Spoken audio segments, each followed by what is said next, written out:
Chapter 1. The System of Life Choices. In the grand hall of the Yi family, a middle-aged man of high status sat with an air of authority, holding a teacup with unwavering poise.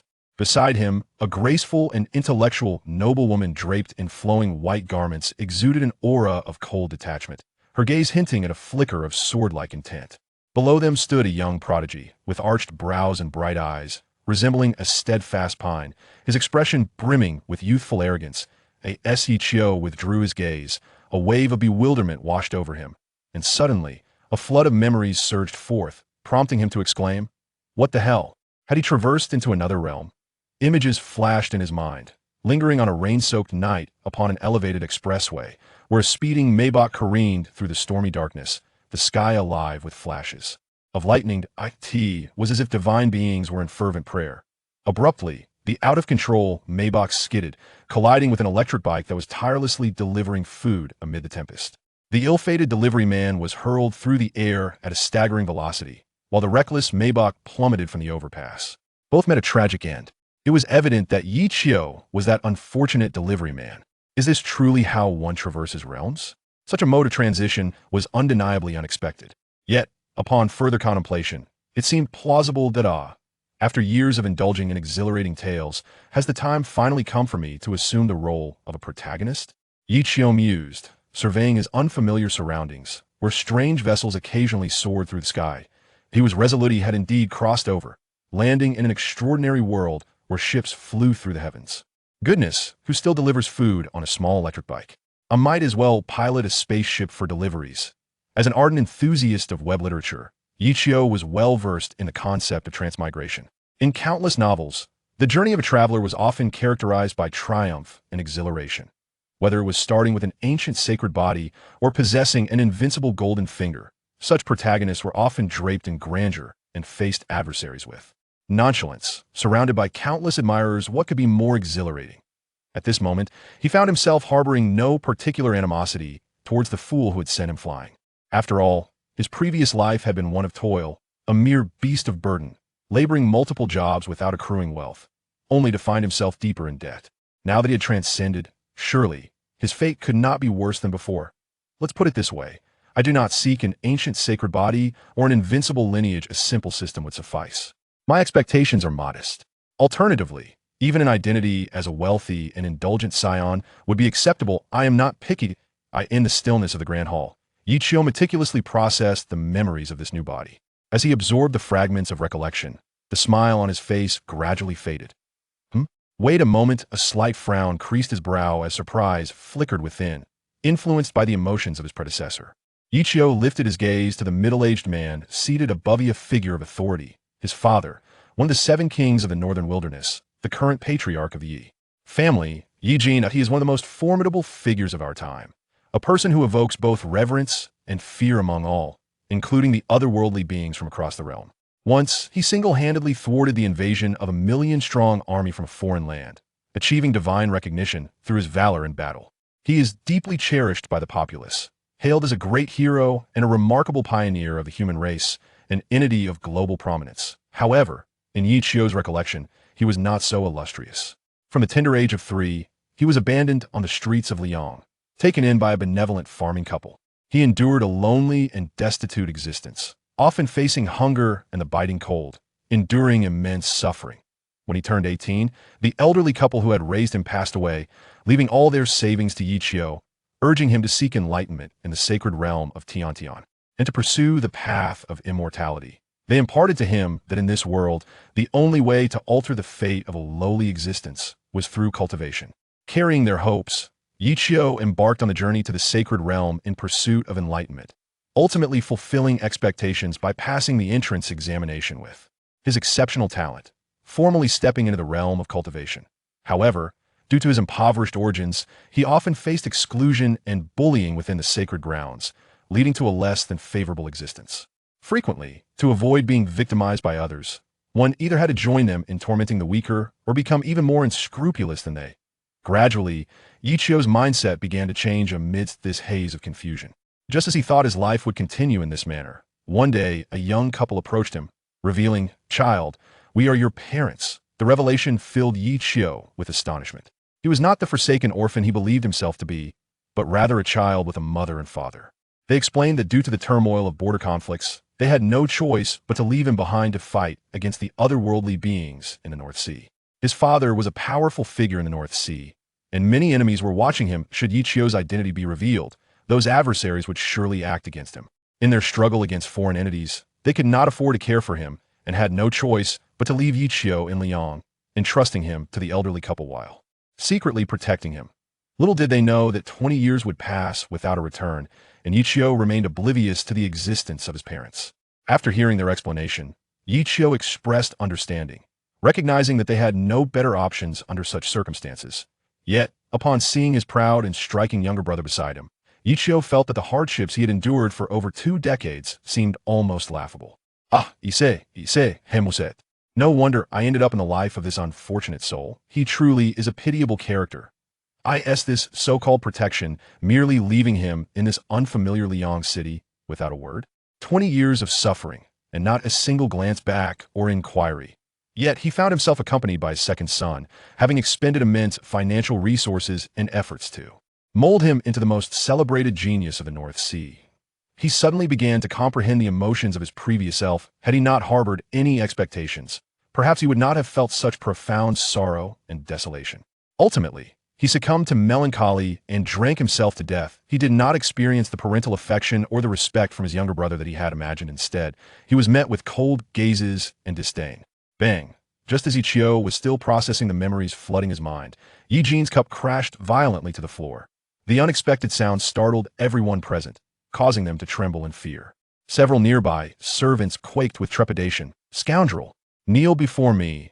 A thunderous voice commanded, exuding a terrifying presence that ruffled Yichio's hair as he gradually regained his composure. My Yi family has guarded the borders for generations, resisting foreign threats and upholding our legacy through the ages.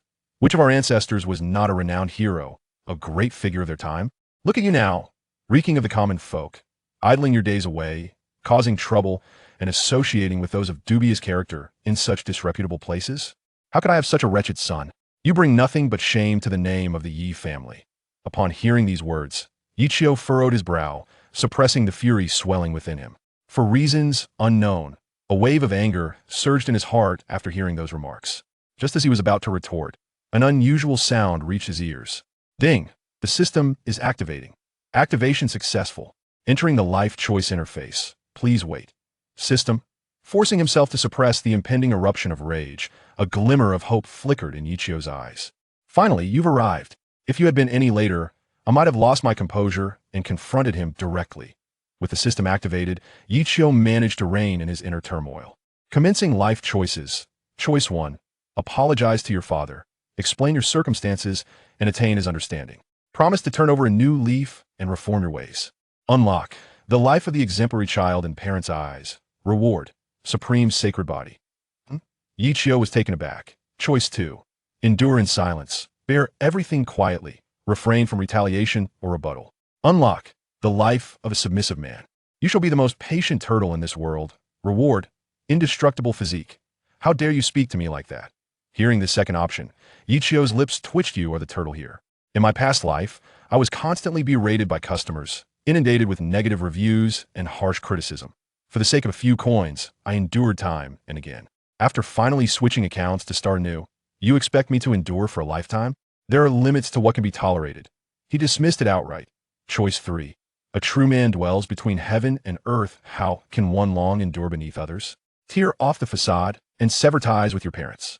Unlock ultimate demon lord life. Reward. Bloodthirsty demon lord talent. Upon making a choice, a life choice gift package will be granted. Please choose wisely, host.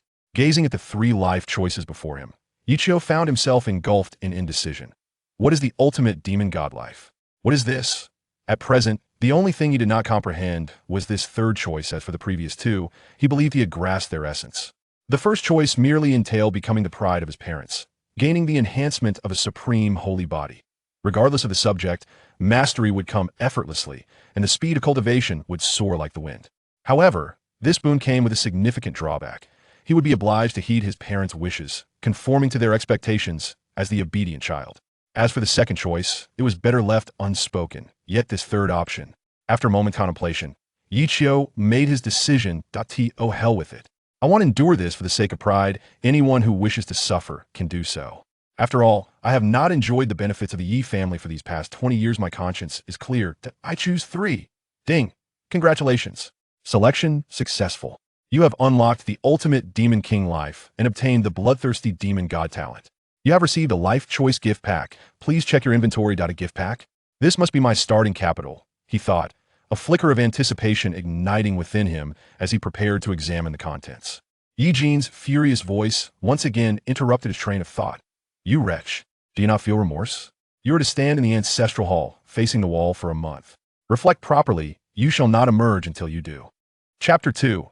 Am I now inferior to him in every aspect? Upon hearing that voice, Yi Qiu finally pulled himself back to reality, lifting his gaze to meet Yi Jin's. His eyes now held a tinge of indifference. Since their return, they had never inquired about his life. Did they even care how he had fared over the years? They only saw his meager cultivation and the air of the common folk surrounding him. Their eyes filled with disdain and disgust.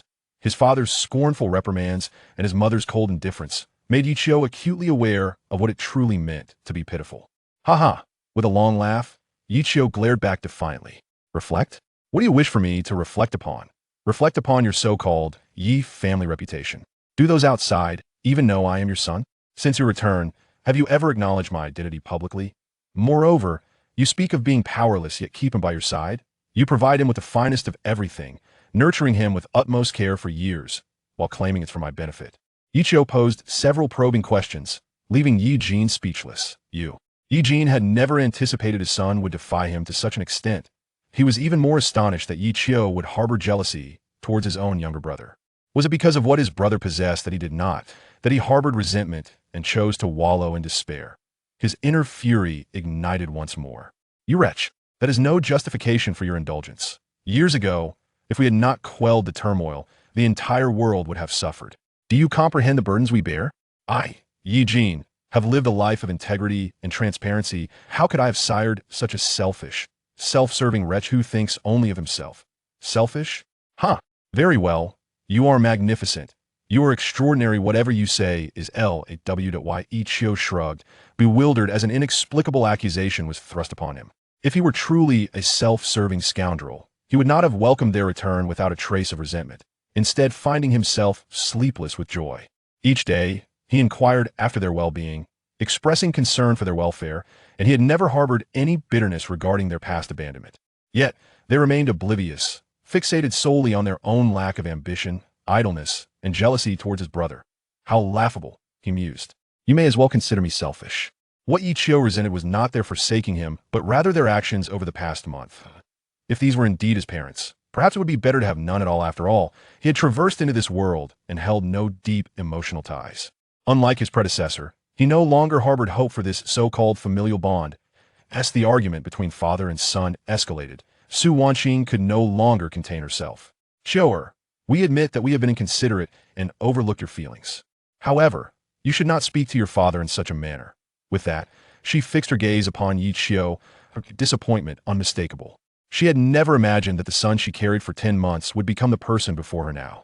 After the chaos of war subsided, she had eagerly returned to see her son, only to find not a righteous and kind-hearted youth, but a rogue steeped in vice, reviled by all. To claim she was not disappointed would be a lie. Her little boy had always exhibited exceptional intelligence, integrity, and kindness since childhood. He had gained fame at a young age, entering the sacred realm of the unaging mountain, shattering numerous trial records, and was once hailed as the greatest genius of the North. Merely 18, he was bestowed the title of Holy Son, with a bright future ahead. Yet her elder son stood in stark contrast, embodying a completely different extreme. Apologize to your father, promise not to repeat this mistake, and we can put this matter behind us. You are now an adult, you should act with more maturity. As for your identity, we shall provide you with a satisfactory response in due time. That I will speak with the elder of the Batan Shengdi to ensure you can enter the trial grounds for cultivation, granting you the best resources as compensation. She spoke patiently, her tone gentle. Ha. After holding back for so long, Yi Qiu suddenly burst into laughter. The sound abruptly silenced the atmosphere, causing Yi Jin to furrow his brows in displeasure. What are you laughing at? He demanded. Just look at yourself.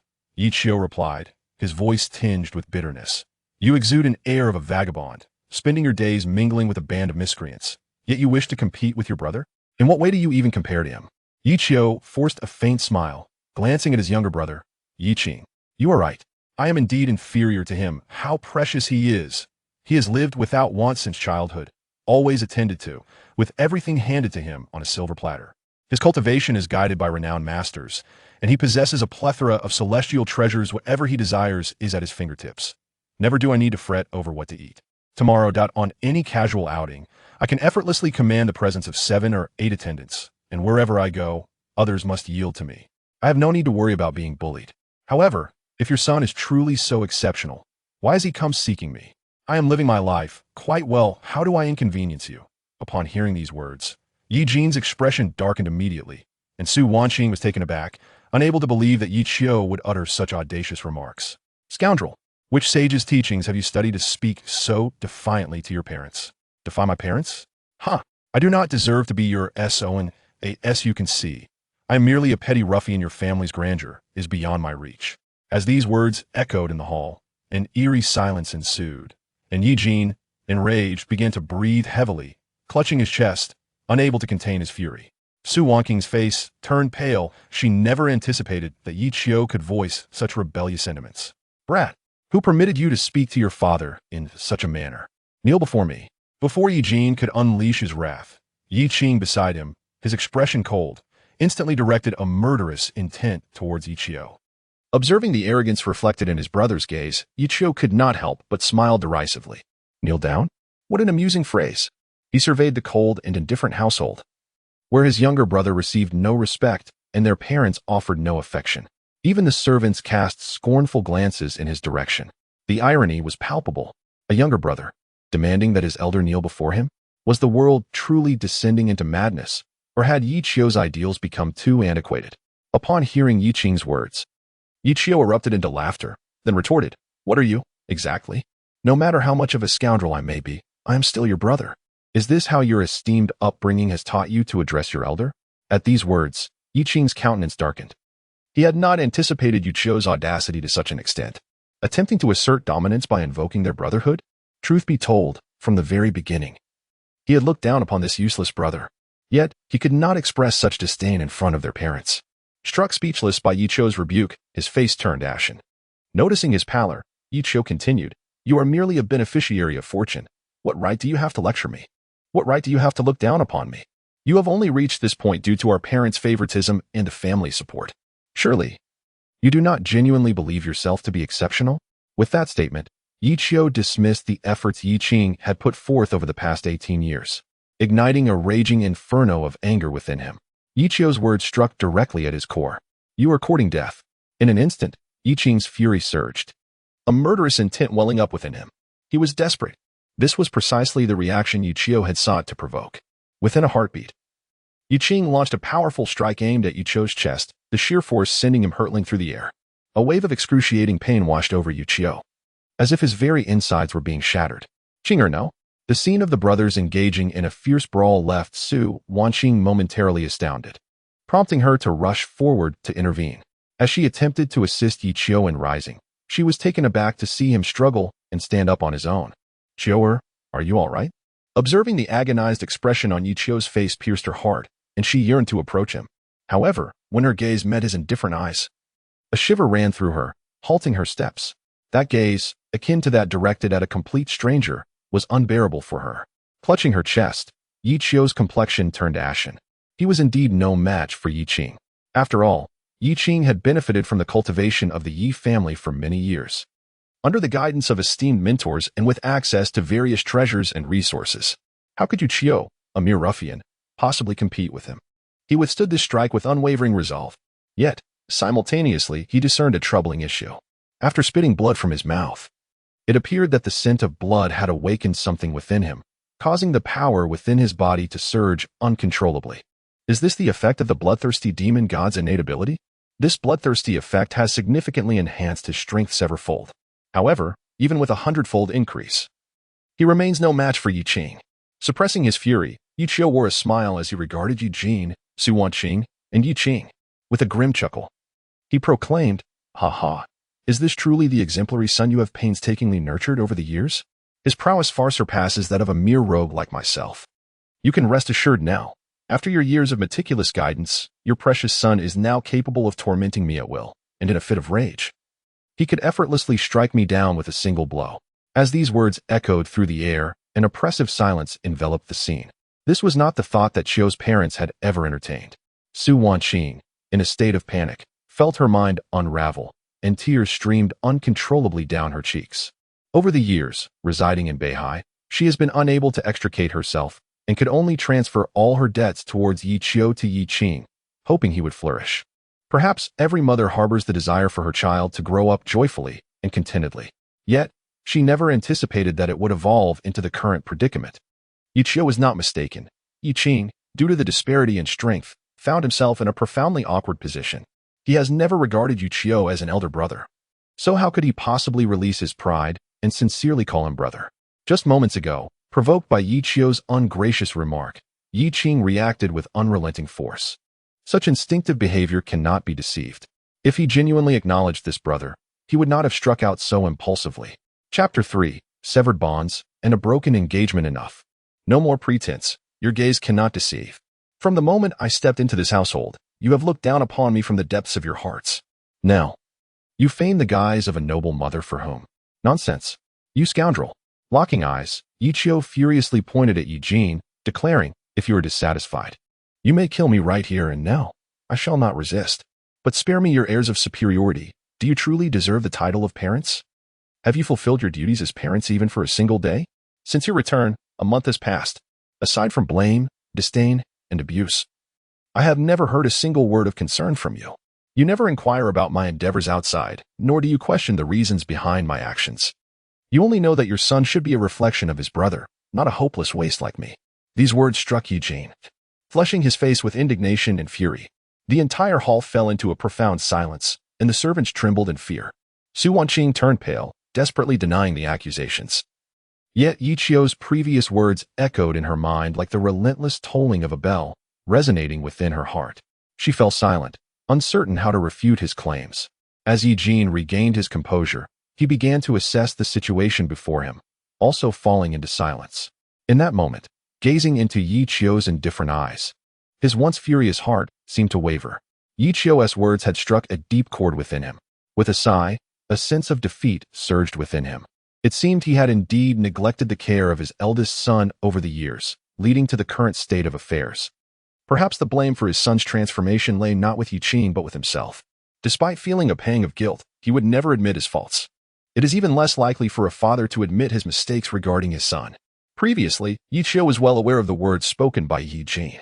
Upon his return, he had contemplated publicly acknowledging Yi Qiu's identity. However, upon witnessing his son's unambitious demeanor, the disparity between this and his envisioned image of a son was too great for him to bear. Yi Jin, a formidable figure of authority, could not accept the reality that his son was perceived as a failure. Thus, he intended to delay the announcement, hoping to properly educate Yi Qiu and guide him back onto the right path before revealing his true identity. Yet, he never anticipated that this matter would become the final straw that broke the camel's back. In truth, every statement made by Yi Qiu just moments ago was devoid of exaggeration. They were stark truths. Otherwise, Yi Jin would not have remained so silent. After a considerable time, an eerie silence enveloped the hall. With a cold gaze directed at the three individuals, Yi Qiu endured the pain coursing through his body, forcing a bitter smile as he spoke. Why the silence? Has your hypocritical facade been stripped away, leaving you speechless? If that is the case, then you should cherish your family reunion. After all, my mere presence seems to irk you, as if I have brought shame upon you. Your discomfort resonates with my own. I have said all I needed to say. For the past 20 years, I have not enjoyed a single ounce of your kindness, and I remain guiltless. At this juncture, Yi Qiu took a deep breath, severing the last thread of affection he held within. Let this be the end. From this day forth, I shall have no further ties with the Yi family. Our paths shall diverge, and we shall live as strangers, never to cross paths again. That slap I just delivered was my farewell gift to you. Having articulated everything that needed to be said, Yi Qiu turned silently to leave this sorrowful place. Upon hearing his words, Su Wanqing was taken aback. She had never anticipated that such a trivial matter could escalate into a father-son rift. Just as she was about to intervene, Yijin's previously quelled fury reignited at the sound of his words. Rebellious! Rebellious! Are you truly severing ties over such a trivial issue? He slammed the table with fury, exclaiming, Fine, let him go. I want to see how far he can go without my protection. If you possess any courage, you better never return. In this vast world, where is home not found? Rest assured, I shall not perish on the grounds of the Yi family, nor will I ever proclaim to anyone that I am the son of Yi Jin, lest I tarnish your esteemed reputation. With a hearty laugh, Yuchio turned his back and departed. Just as he reached the door, several individuals entered from outside, 2 elderly men and a strikingly beautiful woman radiating an aura as cold as ice. Upon locking eyes with her, Yuchio furrowed his brow. Get lost. A cold voice emanated from the woman, her gaze brimming with an insurmountable disdain. To speak candidly, Yuchio found such scrutiny profoundly distasteful, akin to a condescending act of charity. Her haughty, imperious stare regarded him as if he were a wretched pariah, utterly beneath her.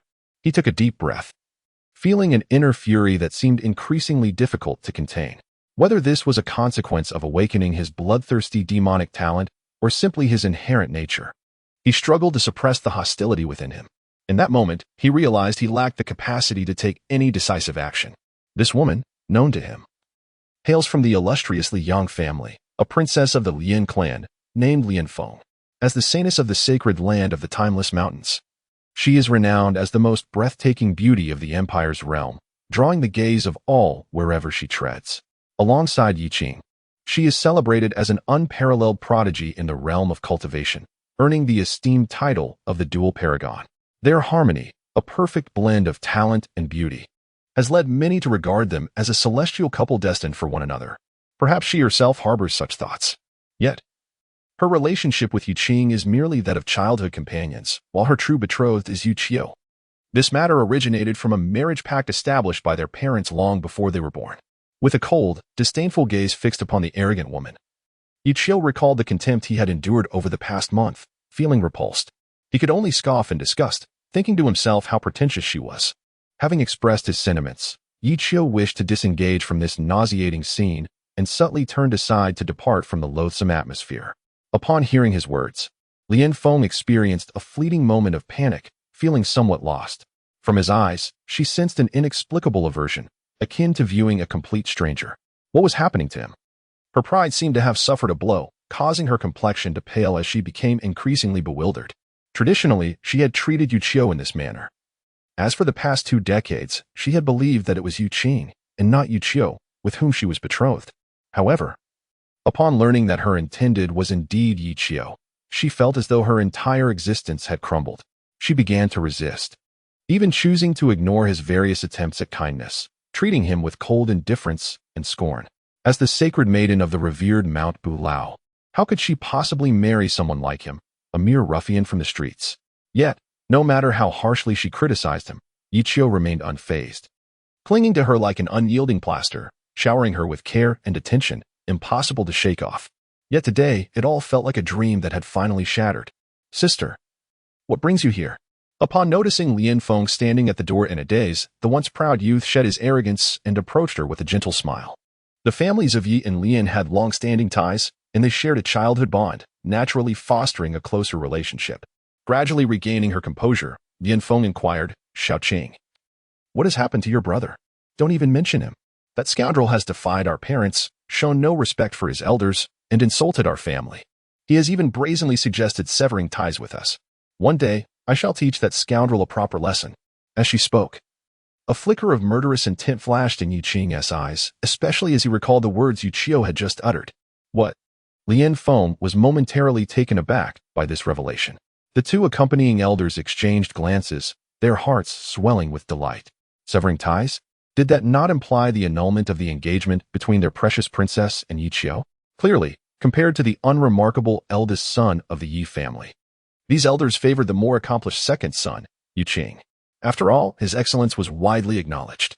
Allowing Lianfeng to marry the perceived waste that was Yuchio would not only yield no benefits to the family but could also tarnish its reputation. They were evidently more inclined to welcome such an outcome. Unfilial son. Unfilial son. Let him go, the farther the better. I shall consider that I have never borne this son. A furious roar echoed. And it was only after Yi Qiu had completely departed that Yi Jin's pin-up rage finally erupted. Everyone watched him in trepidation, none daring to approach. His fury was beyond the control of anyone save for Su Wanqing. Even the alien beings from the other shore trembled at the mere mention of his name. Retreating in fear, after expending his wrath in a voice strained to the breaking point, Yi Jin gradually regained his composure. He could not fathom how a well-behaved child could have devolved into such a state. Was his authoritarian style of education truly flawed? No. How could I be in the wrong? This ungrateful wretch, so self-centered and utterly oblivious to the feelings of his parents, only knows how to demand without giving. How could I have produced such a wretched creature? It seemed the anger directed at Yi Qiu had driven him to the brink of madness, and in his fury, he smashed numerous pieces of furniture. Yi Yang, Your Highness, I am here.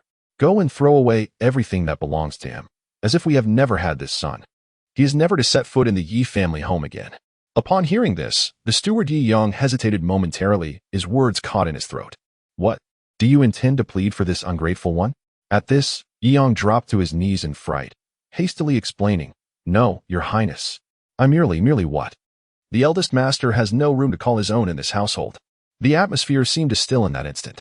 Chapter 4. He had never asked for anything. Hearing this, Su Wanqing turned back in slight disbelief, instinctively thinking she had misheard. It was simply inconceivable. He did not have a single room that belonged solely to him in the house? How could this be possible?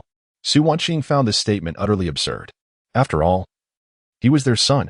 How could there possibly be no room of his own in the house? Was this still considered a home? Yi Jin's brow furrowed in disbelief. If he did not reside at home, how could he consistently come to pay his respects every morning at daybreak? Moreover, he had not faltered in this routine for an entire month.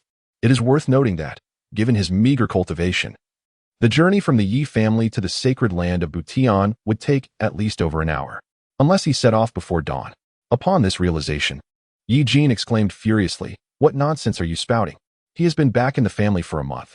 How could he not have a room? If he were not living at home, how could he consistently come to greet us every single morning for a month? Have you perhaps accepted some sort of benefit from him, twisting words in his favor? Yi Yang broke out in a cold sweat, frantically explaining, Your Highness, I assure you, I have not deceived you. Every word I speak is the truth. Fearing Yi Jin's disbelief, he continued, Do you not remember?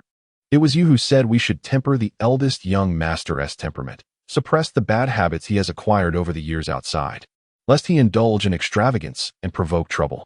For the past month, the eldest young master has been shuttling between the sacred land of Butian and the family, often arriving at the door before dawn and returning alone after nightfall. He has never uttered a word of complaint, following your instructions diligently. Upon hearing this, Yi Jin recalled indeed having made such a statement. When he first brought Yi Qiu home, the lad was mingling with a group of ruffians, utterly unrefined. Yi Jin had intended to temper his character first, planning to educate him properly after some time. However, due to various matters, he had forgotten about it. And this issue had lingered until now. At the moment Yu Yang spoke those words, the hall fell into a profound silence. Had it not been for Yi Yang's revelation, no one would have known that Yi Qiu had never had a room of his own in this household. It was uncertain whether to feel sympathy for him or to mock him. Despite his fervent hopes, he had ultimately gained nothing. In that instant, whether it was Yi Jin, Su Wanqing, the servants, or the guests like Lian Feng, they all fell into an unspoken silence. Lian Feng was particularly shocked. Although she had long been aware that Yi Qiu was not favored at home, she had never imagined it to such an extent. He was, after all, a part of this family, yet he lacked even a place to call his own. A chill crept into her heart. Reflecting on Yi Qiu's indifferent gaze earlier, she suddenly realized that her past actions had been no different from theirs. Tears streamed down Su Wanqing's face as she finally grasped the reason behind her son's growing estrangement from them. From the very beginning, they had never truly accepted him. Even within the confines of their home, he lacked a room of his own, as if he were merely a guest. He arrived each morning and departed alone each night. Why did you not alert me sooner? Su Wanqing questioned through her tears, her voice trembling with suppressed emotion. Yi Yang, taken aback, broke into a cold sweat, feeling an overwhelming sense of anxiety. Madam, this order comes directly from the prince. We cannot discern how long the prince intends to test the young master. All we can do is silently observe and ensure his safety. With tears welling in her eyes, Su Wanqing cast a cold gaze at Yi Jin and exclaimed, Yi Jin, is this how you fulfill your role as a father? Or have you never regarded Qiu'er as your child? Yi Jin, caught off guard by her inquiry, floundered in his defense. Madam, enough. You were the one who insisted on leaving Chiuer in Liang City, despite my objections. You claimed that everything you did was for the sake of the Yi family's sons.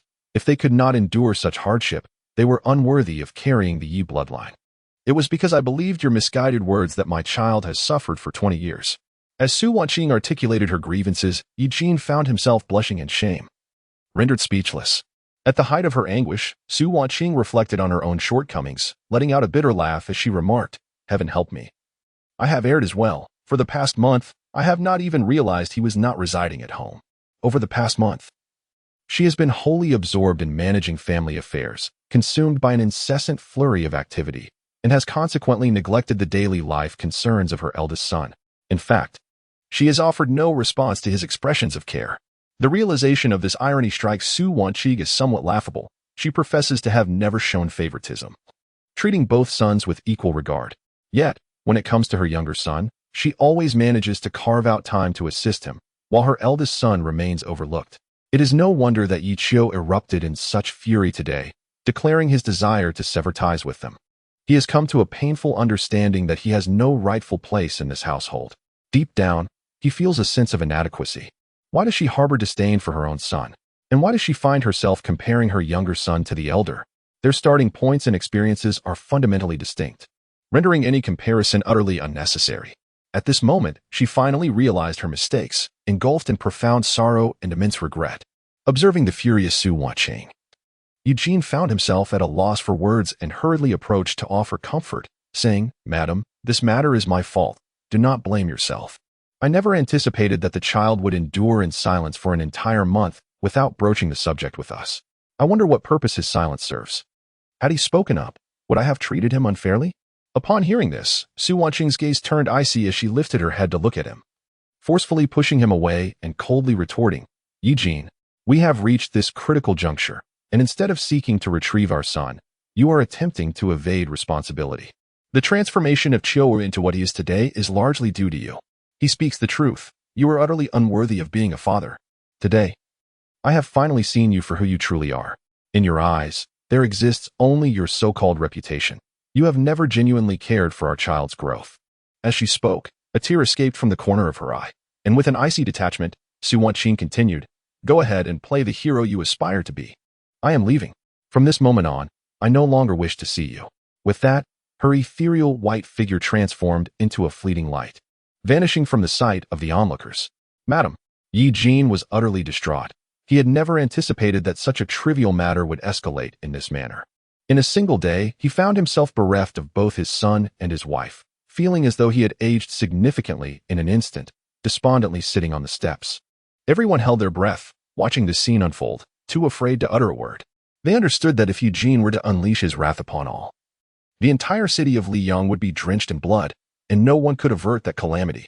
"Father, I will go comfort mother. Do not worry," Yuqing finally spoke, unable to contain himself upon witnessing his father's despondent state. Perhaps he was the only one who could still converse with Eugene at this moment. Having witnessed this upheaval in its entirety, the chill within him intensified. It was all that wretched Yi Qiu's fault. Were it not for him, his parents would not have turned against each other, and their home would have been harmonious, devoid of such distress. Since his return, peace had eluded his family. Gazing up at his second son, who had always been a source of pride, Eugene felt a flicker of solace in his heart. It was reassuring to see him so understanding and considerate of his father's feelings. Upon hearing his suggestion, warmth spread through Eugene's heart. The only place Su Wanqing could turn to after leaving the Yi household was her maternal home, Tingqiao Sword Pavilion. Finding her would be relatively simple. However, Eugene understood that even if he could soothe his wife, it would not resolve the underlying issue. As long as Yu Qiu remained absent, Su Wanqing would never forgive him. But could he truly bring himself to bow down and admit his faults to his son? It seemed an insurmountable task. He truly finds himself unable to accomplish this. The proud man who has held his head high for a lifetime, save for Su Wanqing, has never been compelled to bow his head in acknowledgement of a fault. Moreover, this individual is his own son. What a remarkable tale it would be for a father to concede to his child. With a heavy sigh, Eugene appeared to age considerably in that moment, a wave of defeat washing over him, leaving him in a state of disarray. "Ha, enough. Let your mother have a few days of peace. In a few days, when her anger has subsided, I shall personally visit her. The genius assembly of the 3,000 prefectures is also on the verge of commencing. Qing'er, you ought to prepare yourself, focus your thoughts on cultivation, and do not concern yourself with matters at home. Tomorrow, you shall return to the Mount of No Return. After speaking, Eugene offered a faint, sorrowful smile and silently retreated to the rear hall, his figure appearing somewhat desolate. Gone was the aura of the once invincible ruler. Observing her father's forlorn silhouette, Yuqing clenched her fists tightly, her eyes brimming with indignation. Yiqiu, you scoundrel, I shall not let you escape unscathed. Chapter 5. The rightful yet malevolent cultivation method. Miss, let us return, the elder from the Lien family urged anxiously, witnessing the turmoil that had unfolded within the Yi family. At this moment, Eugene clearly appeared to be in a fit of anger, and who would dare to approach him seeking trouble? Lien Feng, feeling disheartened, nodded slightly. Her gaze dimmed as she murmured to herself, so it turns out that his situation at home has always been so humble. Suddenly, she began to comprehend why. As the legitimate heir of a prominent family, the son of the Northern King, he lacked the confidence and poise that should be inherent in a young scion of noble lineage. Instead, there lingered a sense of inferiority, a demeanor of subservience. It became evident that his lack of confidence stemmed not from an absence of belief in himself, but rather from a profound lack of support. With a father who shows no affection, a mother who offers no love, a younger brother who offers no respect, and even some servants casting him peculiar glances, how could he possibly stand tall in such a stifling environment? Uncle Su, do you think I may have acted a bit excessively in the past? Reflecting on her previous harsh treatment towards Yiqiu, Lien Feng couldn't help but question her own actions. Her feelings of guilt did not stem from an affection for Yiqiu, but rather from a place of compassion. It was also possible that upon realizing Yiqiu's circumstances, she suddenly recognized that she was not unlike him, having once regarded him with indifference herself. A wave of self-reproach washed over her. At this moment, her emotions were exceedingly complex. The memory of Yiqiu's cold gaze left her feeling hollow, and Ling Feng found herself at a loss for understanding her own turmoil. Observing the disoriented young lady, Su Jingyang sighed, unsure of how to respond. Meanwhile, having departed from the Yi residence, Yiqiu wandered aimlessly along Liang Street. As he gazed upon the city he had inhabited for 2 decades, an inexplicable sense of alienation enveloped him. Much like the feelings he had experienced while living at the Yi household, he felt as though he did not belong to this metropolis, devoid of any sense of belonging. He took a deep breath, as if to release the burdens of his past.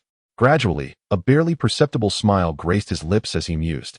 One cannot dwell in the shadows of the past forever. It is time to bid farewell to it with dignity, is it not? I have already taken care of this matter for you, so rest in peace. I shall live on in your stead. After bending for 20 years, it is high time I stood tall. Do not resist. This is all for your own good. Heed my advice, truly. Let go of those parents. It matters not. I am a seasoned individual and shall not bring you harm. Rest in peace, for all is past, little adult. You have endured much and require a well-deserved respite. Do not burden yourself with such troubling thoughts. As for the matters ahead, allow me to take charge. I shall bear these pains for you. Cease your struggles. Whispering to oneself, none could discern to whom he spoke. With a few succinct words, the persistent obsession within him finally dissipated. Yiqiu felt a wave of relief wash over him, an unprecedented sensation of ease. A sigh of satisfaction escaped his lips as he stepped forward with renewed confidence. His entire being lightened. A glimmer of unique self-assurance sparkled in his eyes, banishing the despondency he once felt. From this moment forth, prepare the world to welcome its new king. The notion of traversing realms had previously resided only within the pages of novels, yet he never imagined it would manifest in his own life. This is utterly enchanting, yet simultaneously exhilarating. It is essential to recognize that this realm is fraught with peril. A vast wasteland where myriad races coexist amidst relentless strife. From ancient times to the present, the conflicts and calamities that have erupted among the various factions have left this land in disarray, in desperate need of restoration. At this moment, we find ourselves in a phase of tentative peace following the last tumultuous upheaval, as all celestial sanctuaries and illustrious clans quietly gather their strength in preparation. At this juncture, he finds himself in the most opportune stage of development. Having traversed realms with great difficulty, he is reluctant to meet an untimely demise. Surely, he must indulge in life as pleasures for a while, wouldn't you agree? After all, in his previous existence, the constraints of law hindered him from pursuing many of his desires. However, in this world, such legalities are non-existent. as long as one possesses strength. One may act with impunity. You may wonder what Yi Qiu aspires to achieve. Naturally, he wishes to engage in pursuits he previously yearned for but dared not undertake. Otherwise, what would be the point of his reincarnation? Upon regaining his composure, Yi Qiu began to assess the current situation. Having departed from the Yi family, his only options are the dilapidated farmhouse or the revered sanctuary of the Celestial Forge. Yet, even the Celestial Forge is not a place for prolonged stay, as he has chosen the path of the ultimate demon lord, a title that speaks for itself. This entity is unfixable. Remaining in the sacred land of mending heaven will inevitably significantly diminish Yi Qiu's strength, making him hesitant in all his endeavors. However, if he departs, the situation transforms. He would be like a fish returning to the ocean, no longer bound by any constraints, free to act as he pleases. Moreover, should he confine himself within the sacred land, various troubles are bound to arise. Therefore, the most prudent course of action is to leave this place entirely. To break free from the cage of fate. System. Open the grand gift of life choices. After a moment of contemplation, Yi Qiu slowly articulated. Whether he can alter his current predicament depends on the contents of this grand gift. According to the system's description, each life choice comes with a corresponding grand gift. With the cold voice of the system echoing, a notification sounded. Ding. Opening the grand gift of life choices for you. Ding. Congratulations. You have acquired the supreme demon tome, devouring the heavens technique. Congratulations. You have obtained a blood-weeping pill. Congratulations. You have received the celestial sword, heavenly evil. Congratulations. You have acquired the supreme sword art, one sword to exterminate the immortals. Congratulations. You have obtained the supreme divine technique, carefree wind control. The series of announcements left Yi Qiu in a state of astonishment, his gaze fixated on the first reward. Devouring the heavens technique? Do you wish to learn it? Learning. Ding. Congratulations, learning successful. The devouring the heavens technique has been successfully cultivated to the entry level. With a flash of crimson light, a strange scripture emerged into Yi Qiu's mind. Instantly, it felt as though a cataclysmic transformation was occurring within him. His blood began to boil. As he experienced the rampant crimson glow within, Yi Qiu felt as though he had been baptized in blood, and the aura emanating from him intensified. Moments later, the blood essence concealed within his organs erupted forth, radiating an unparalleled purity of celestial righteousness. What a domineering power. Wait. System, have you made a mistake? This is demonic. What is this you have given me? Still reeling from the shock, Yi Qiu suddenly sensed something amiss. Something was very wrong. Returning to the host. The system never errs. This is the effect of the devouring the heavens technique. No, isn't this supposed to be a demonic skill? Yi Qiu was bewildered. This was somewhat different from his expectations of demonic arts. In his memory, demonic cultivators were typically filled with malevolence, shrouded in dark mist, or bathed in blood light, reveling in violence and malevolence. How is it that in the blink of an eye, I have transformed into a great saint? As if sensing Yi Qiu's confusion, the system promptly provided an explanation. Host. The path of cultivation knows no distinction between good and evil. Righteousness and wickedness reside in a single thought. A true demon god does not confine themselves to the methods they cultivate, but instead values absolute power. The kind of demons you envision are merely inferior ones, lacking in substance. The world's perception of demons is merely a reflection of their own biases, unworthy of concern. Those who cultivate demonic arts are not necessarily true demons, nor are the heirs of supreme orthodoxies inherently virtuous. The system's response was remarkably straightforward, and Yi Qiu understood it well, a faint smile curling at the corners of his lips. How intriguing, a demon imbued with righteous vigor. Haha, it seems almost wickedly righteous. I find it rather appealing. This devouring celestial sorcery, cloaked in the guise of demonic arts, astonishingly cultivates the righteous and profound aura of the orthodox path. This truly caught Yi Qiu off guard. This system evidently challenges his worldview. However, this is of little consequence. What truly matters is that after cultivating the devouring heaven demon art, Yi Qiu suddenly realized that his innate bloodthirsty demonic talent seemed to have been activated. At present, he is only aware that upon tasting blood, the power within him becomes exceedingly volatile, granting him a tremendous enhancement. Previously, after being struck by Yi Qing and spitting out blood, the moment he savored the taste of blood, Yi Qiu's strength surged exponentially. This talent, perhaps, warrants further exploration. He is yet to ascertain its ultimate limit and the extent of enhancement it can bestow. Furthermore, upon delving into the devouring heaven demon art, Yichio discovered that this supreme demonic scripture encompasses an array of knowledge, not only covering Taoist techniques but also delving into various esoteric practices and alchemical wonders. After a meticulous examination, he instinctively gasped in astonishment. Goodness! Using human blood for alchemical concoction? It is indeed quite the diabolical endeavor. A mere glance left Yichio feeling that his previous notions of demons were rather conservative. This is indeed the true executioner. The treasures unveiled from this grand gift package, apart from the devouring sky demon technique, include several unparalleled treasures of the world. Among them is the supreme divine art, the sword that slays immortals, as well as the leisurely wind mastery. The sword that slays immortals? What an audacious name, proclaiming invincibility beneath the celestial beings. Is it a one-for-one exchange above the immortals? Upon choosing to learn it, Yichio envisioned the breathtaking elegance of that astonishing sword in his mind, taking a deep breath inwardly. Thus far, there exist only 3 swords associated with the sword that slays immortals, and this third sword is the very one Yichio beheld in his thoughts. Beneath that single stroke lies boundless might. Even if an immortal were to descend, they would pale in comparison. Such is the sword that slays immortals. Its power is immense.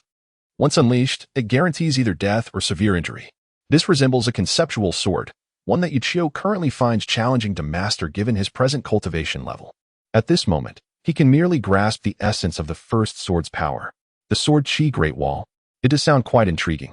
The technique of Xiaoyao Yufeng pertains to body movement, and according to the annotations in the scriptures above, it appears to have evolved from the ancient 10 fiends of the immortal realm, specifically derived from the Kunping's treasured arts. Additionally, there exists a blood cry pill and an immortal sword, Tianxia. Chapter 6. Today, I can no longer endure the long night stretches endlessly amidst the ethereal mountains. A faint candle flickers in a loft perched on the edge of a cliff. In the stillness of the room, Yichio closes his eyes, keenly attuned to the surging power within his body. After consuming a blood cry pill, an overwhelming force of sanguine energy floods into him, causing his very blood to boil with intensity. Excitement and restlessness surge within him, creating an unprecedented sense of agitation. In his chamber, Yichio is taken aback. He had never anticipated that this blood cry pill was crafted from the blood of a formidable human cultivator. Astonishingly, after ingesting the pill, he has ascended several realms in a mere instant. From a mere 7th-tier practitioner of the mountain-moving stage, he has now risen to a 5th-tier practitioner of the mountain-shaking stage. Moreover, this is merely the beginning.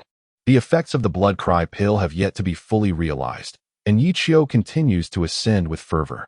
According to his recollections of the world's hierarchical classification, the levels are as follows: mountain moving, mountain shaking, Xianji, cave heaven, will see, no distance, divine abode, sever my path, and kingship.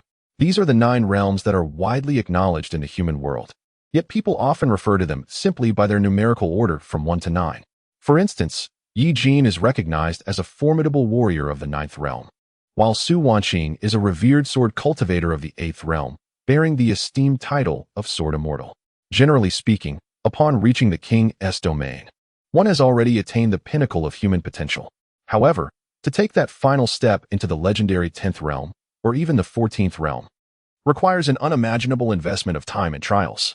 It is said that such an exceptional individual may not emerge even after countless millennia. Upon reaching the 10th realm, commonly referred to as the Emperor's domain, one gains the opportunity to transcend the shackles of heaven and earth, ascending to broader realms in pursuit of the ultimate truth and seeking the path to immortality beyond the 14th realm. After carefully sifting through the memories in his mind, Yichio accurately pinpointed his cultivation level. Following a night of intense battles, his cultivation ultimately settled at the 2nd realm, 9th tier. As dawn broke, accompanied by the invigorating rays of the morning sun, Yichio lazily stretched and gazed out the window at the distant mountains, where the clouds roiled majestically. After a day and night of cultivation, he had fully mastered his body and the power within. Moreover, he had adeptly acquired the technique of the carefree wind, reaching a commendable level of proficiency. Additionally, he had refined the first sword of the Sword of Extermination, the sword Qi Great Wall, to a level of mastery. For some inexplicable reason, Yichio felt that his comprehension had significantly improved. Scriptures that once appeared obscure now seemed remarkably simple. Could it be the effect of the bloodthirsty demon god's innate talent? It seemed that his transformation had been entirely smooth due to the activation of this innate ability, triggered by consuming the blood-weeping pill. Contemplating this, he pondered. So, it appears that this talent can be activated upon fulfilling the condition of blood consumption? Suddenly, a series of urgent knocks interrupted his thoughts, sounding as if someone were rushing to a funeral. Yichio opened the door. The sharp voice was unmistakable, and Yichio's brow furrowed slightly as an unpleasant face materialized in his mind. "You little brat, I know you're inside. Open the door. Do you think you can hide from me and escape unscathed? Once I get in, you'll be in for it." Zhang Yu's furious voice echoed relentlessly. Taking a deep breath, Yichio allowed a cryptic smile to grace his lips. He promptly opened the door, but before he could react, a hand swung towards him with force. Feeling the rush of air from the powerful strike, Yichio instinctively grabbed the hand, lightly capturing it in his grasp. Have my reflexes become this quick? He was taken aback, realizing that his enhanced strength had indeed accelerated his reflexes. The speed of the opponent's strike appeared to him as though it were unfolding in slow motion. A surge of delight welled up within him. This sensation was exquisite. In the past, he would have undoubtedly suffered from such a slap, but today was different. The tactics that Zhang Yu typically employed were effortlessly thwarted by Yichio, igniting an instant fury within him. "You little brat, dare to resist? You seek your own demise." In a fit of rage, Zhang Yu launched a kick, only to find that Yichio had slightly raised his knee to block. It felt as though he had kicked a steel plate, and he instantly cried out in pain. "Ouch! It hurts. I can't bear this." Zhang Yu was astonished, unable to believe the familiar face before him. After all, he was a practitioner of the second realm, first tier. Previously, dealing with Yichio was akin to handling a chick. No matter how much he resisted, it was futile. Over the course of the last 3 years, Yichio had endured Zhang Yu's torment, as he would often seek him out for money whenever he was in need. If Yichio refused, Zhang Yu would resort to violence, and many others in the sacred grounds, like Yichio, suffered under his cruelty. Even if they could overpower Zhang Yu, they dared not retaliate, for he was a direct descendant of the illustrious Zhang family of Liang, a lineage so esteemed that common folk like them could not afford to provoke. But what was happening today? How had this brat suddenly become so powerful? Moreover, what was that faint yet formidable aura surrounding him? Zhang Yu felt a wave of unease wash over him, an ominous premonition stirring within. Yet, he quickly regained his composure. What am I afraid of? He's merely a lowly peasant. Gazing at the face he loathed so deeply, Yichio couldn't help but smile slightly, a sigh escaping his lips. Ah, this is the feeling. The pent-up fury of 3 long years seemed to have found its outlet, as a murderous glint shone in Yichio's eyes. "Zhang Yu, shouldn't we settle our old scores?" "Settle scores? Huh, just based on you?" Zhang Yu scoffed disdainfully, rubbing his aching leg. "Let me tell you, you would do well to kneel and admit your mistakes. Perhaps, if I am in a good mood, I might spare your life. I am a member of the Zhang family from Liang, not someone of your insignificant stature who can afford to offend me. Do not delude yourself into thinking that a mere smattering of skills can alter your wretched fate. The disparity between us was sealed from the moment of our births. No matter how hard you struggle, you cannot escape this cage." Zhang Yu's arrogance and contempt were palpable. Even after suffering a setback, his haughty spirit remained unbroken. The commotion drew nearby disciples from their rooms, eager to witness the unfolding drama. With such an audience, Zhang Yu felt he could not retreat. If he could not dominate Yichio, how could he hope to navigate this realm in the future? With an even more arrogant tone, he declared, "In my eyes, you are merely an ant that can be crushed at any moment, a mere plaything." The crowd gasped in astonishment. Few had imagined his arrogance could reach such heights. Many who had previously suffered at his hands murmured their indignation. Damn that Zhang Yu for bullying others again. He truly deserves a reckoning, flaunting his wealth and power, treating us ordinary disciples with utter contempt. Sure, vent your frustrations in private, but be cautious not to let him hear. Watch your words. It seemed another unfortunate soul was destined to suffer today. The onlookers showed no inclination to intervene, having witnessed such incidents far too often. As the atmosphere thickened with tension, Zhang Yu's confidence swelled, manifesting in an even more arrogant demeanor. "Huh, boy, don't say I didn't warn you. If you know what is good for you, kneel and admit your faults, and hand over this month's spirit stones. Perhaps I might show you mercy."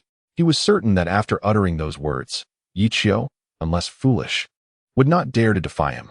Yet, to his surprise, Yichio replied, "What if I refuse?" "What did you say?" Zhang Yu's expression shifted instantly, his murderous intent surfacing. However, in the face of his fury, Yi Qiu merely smiled with amusement and said, "Do you truly believe yourself to be something significant? You seek death." The words barely left his lips when a crisp sound echoed through the air.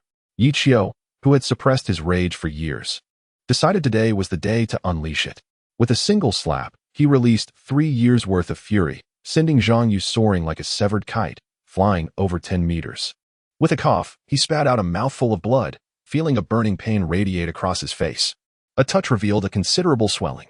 "Haha, young Master Zhang. Today we shall settle both old grievances and new." With a maniacal laugh, an overwhelming aura of righteousness erupted from Yi Qiu, and in a single stride, he closed the distance to young Master Zhang. Such incredible speed. It's impossible to discern his movement technique. My heavens, how can this be? His power has escalated at an astonishing rate, breaking through several realms in just a few days. What a domineering force. Do you not sense a familiar aura? It feels reminiscent of something we've encountered before. I understand now. It is the righteous spirit of heaven and earth. What did you say? How can he possess such power? Is this not the domain of the contemporary sage? At this moment, the crowd was thrown into an uproar. All those familiar with Yi Qiu gazed in disbelief.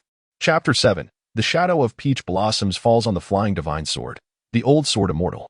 Yi Qiu stood over Zhang Yu, his foot pressing firmly upon him, rendering Zhang's struggles futile against Yi Qiu's grasp. "Boy, are you seeking death?" Zhang Yu seethed with rage. The humiliation of being trampled in front of so many igniting a murderous intent within him. He could not bear the loss of face and vowed that Yi Qiu must die, a death most brutal. Before Zhang could utter his threats, Yi Qiu swiftly delivered a resounding slap. Instantly, the delicate features on the other side of Zhang's face swelled, transforming him into a figure reminiscent of a grotesque pig. "Shout! Let me hear your cries." Yi Qiu had no intention of lingering in the sacred land. Before departing, he resolved to unleash his fury. Those who had once humiliated him would soon find themselves repaying their debts. "Haha, do you truly believe I am made of clay? I can endure? I shall endure no more." Ignoring the astonished onlookers, Yi Qiu dragged Zhang Yu into a room with a swift motion. With a resounding bang, the door slammed shut. A series of anguished cries echoed from within, causing the audience to break into a cold sweat. Heavens! Has this boy gone mad today? How dare he beat Zhang Yu to such a state? If the Zhang family learns of this, there will be no sanctuary left for him in the sacred land. He has lost his sanity. He has indeed lost it. He has recklessly attacked Zhang Yu, and should he mistakenly deal a fatal blow, the Zhang family may very well come seeking retribution by dawn. The atmosphere was charged with tension among the crowd. Several of Zhang Yu's usual sycophants sensed impending doom and quietly retreated behind the throng. Meanwhile, at the Listening Tide Sword Pavilion, an elderly man with flowing white hair held a sword sheath in one hand, though the blade was absent. Seated alone in the pavilion, he listened to the tumultuous waves outside, a surge of sword intent emanating from him, as if a myriad of killing motives lay dormant. This man was none other than Su Wanqing's father, the master of the Listening Tide Sword Pavilion, Su Chaofeng. This benevolent old man, once wielding his sword to sweep across 14 provinces, is enshrined in terrifying legends throughout the vast wilderness. Even a formidable character like Yi Jin must respectfully refer to him as father-in-law. However, in recent years, he has devoted himself entirely to the path of the sword, vowing not to leave the Listening Tide Sword Pavilion until he comprehends the supreme swordsmanship. For centuries, he had never stepped away from the Sword Pavilion, and thus the legends surrounding him in the vast wilderness had gradually faded. Upon seeing his daughter return, Su Chaofeng was momentarily taken aback, noticing the redness in her eyes. Unmistakable evidence of recent tears. The atmosphere instantly chilled as he inquired, "Has that scoundrel Eugene bullied you?" After years apart from her father, Su Wanqing could not contain her tears at the sight of his white hair. "Father, I have been unfilial. I have come back to see you." "Ah, silly girl. Why are you crying? I still have many years ahead of me, at least a few thousand more. Come, tell me, have you faced any grievances at the Yi family? What made you suddenly think of returning to see your father?" Su Chaofeng gently comforted Su Wanqing, yet a growing unease settled in him. As her father, how could he be oblivious to his daughter's struggles? After all, he had raised her single-handedly and was acutely aware that she had always regarded her husband's family as more important than her own life. For centuries, she had diligently managed the affairs of the Yi family, too busy to spare a moment to visit her aging father. Each time she returned, it was invariably because she had suffered some slight at the Yi household and sought a solace. Su Chaofeng welcomed such visits. for it was only through her grievances that he could see his daughter. "Father, I was wrong. I should have listened to you back then. Eugene drove my Chiu away." At this revelation, Su Chaofeng furrowed his brow, a wave of cold fury washing over him. He thundered, "Rascal! This boy has grown increasingly audacious, daring to bully my daughter. Wait a moment, who is Chiu? Is he your little pet?" Suddenly, Su Chaofeng realized something. He did not recognize anyone named Chiu. He only remembered having a grandson named Yu Qing, who used to visit him frequently, and he had provided him with much guidance. He held a fondness for this grandson, intelligent, well-behaved, and perceptive. With remarkable talent, Yi Qing would grasp the essence of his teachings with just a little direction. As a father with no sons, Su Chaofeng naturally showered all his affection upon Yi Qing, even hoping to pass the sword pavilion onto him in the future. Hearing her father's words, Su Wanqing's lips twitched in irritation as she retorted, "Father, what nonsense are you speaking? Am I the kind of person to be so frivolous?" "Ah, I was merely jesting, my dear daughter. Now, do not be cross." Su Chaofeng chuckled heartily, and indeed, his playful banter managed to quell her tears. "First, tell me, who is this Chiu? How did Eugene expel him from the house?" Upon hearing this, Su Wanqing no longer withheld the truth and recounted the entire sequence of events. As Su Chaofeng absorbed the full account, his expression darkened considerably. "Rascal, has Eugene lost his senses? And you, have you also lost your way? Leaving a child in Liyang, entrusted to the care of common folk? Not once in 20 years did you inquire about him?" After comprehensively understanding the entire sequence of events, Su Chaofeng, who had always been protective of Su Wanqing, found himself engulfed in fury. He could hardly believe that his once astute and clever daughter had become foolish after associating with Eugene. Had she truly lost her capacity for rational thought? Out of fear of being manipulated, she abandoned her son in Liyang City? What if Yi Qiu had not been taken in by a benevolent soul? Did that mean they would simply discard this child? Absurd. Utterly hopeless. Why did you not entrust him to me instead of leaving a mere 3-year-old in Liyang City?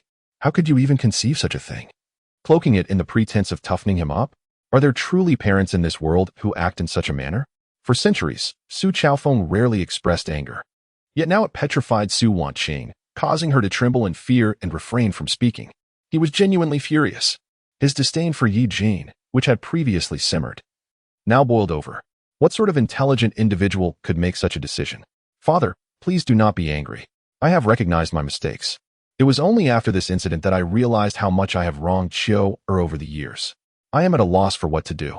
This child now wishes to sever ties with us and no longer acknowledge me." Su Wanqing lamented, her heart shattered. What can be done? What else could possibly be done? This child has wandered for 20 years, harboring resentment within.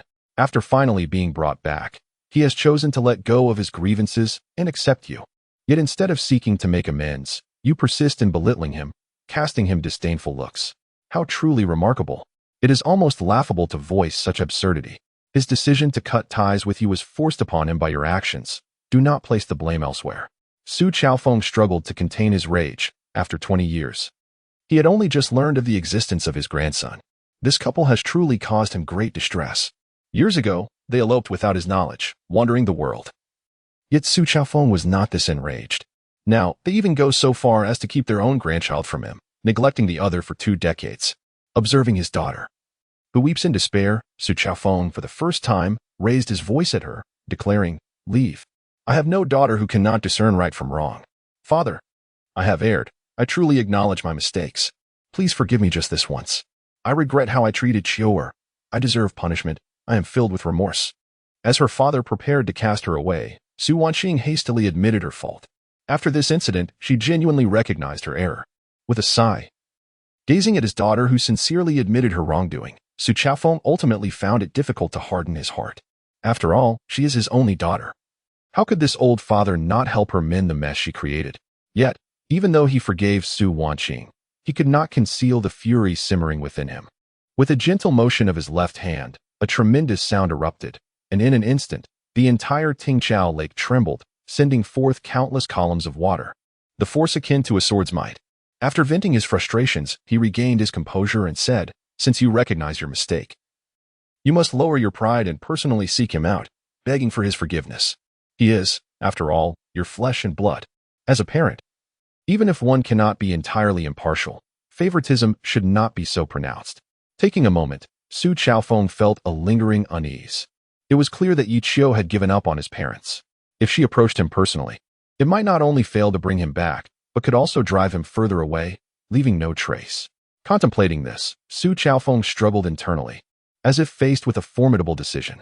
Enough, enough, he sighed, and then continued. Who could blame you for being my daughter? I shall go myself. However, my dear, I hope you understand that you are now a wife and a mother. Sometimes, one must act with conviction, considering not just one's own affairs but also the feelings of the child. I am not an omnipotent deity. I cannot always tidy up your messes. You should learn some responsibility. At this point, Su Chaofeng's eyes glistened with unshed tears. He had lived for millennia. Now, having reached the 9th realm for a millennium, no matter how hard he tried, he could not take that final step. It felt as though he had reached the end of his endurance. Observing his daughter, who still resembled a child, his heart could not help but feel a sense of unease.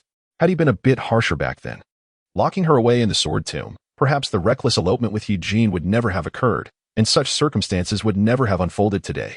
Father, are you going to leave your seclusion? What else is there to do? Rely on you? Huh.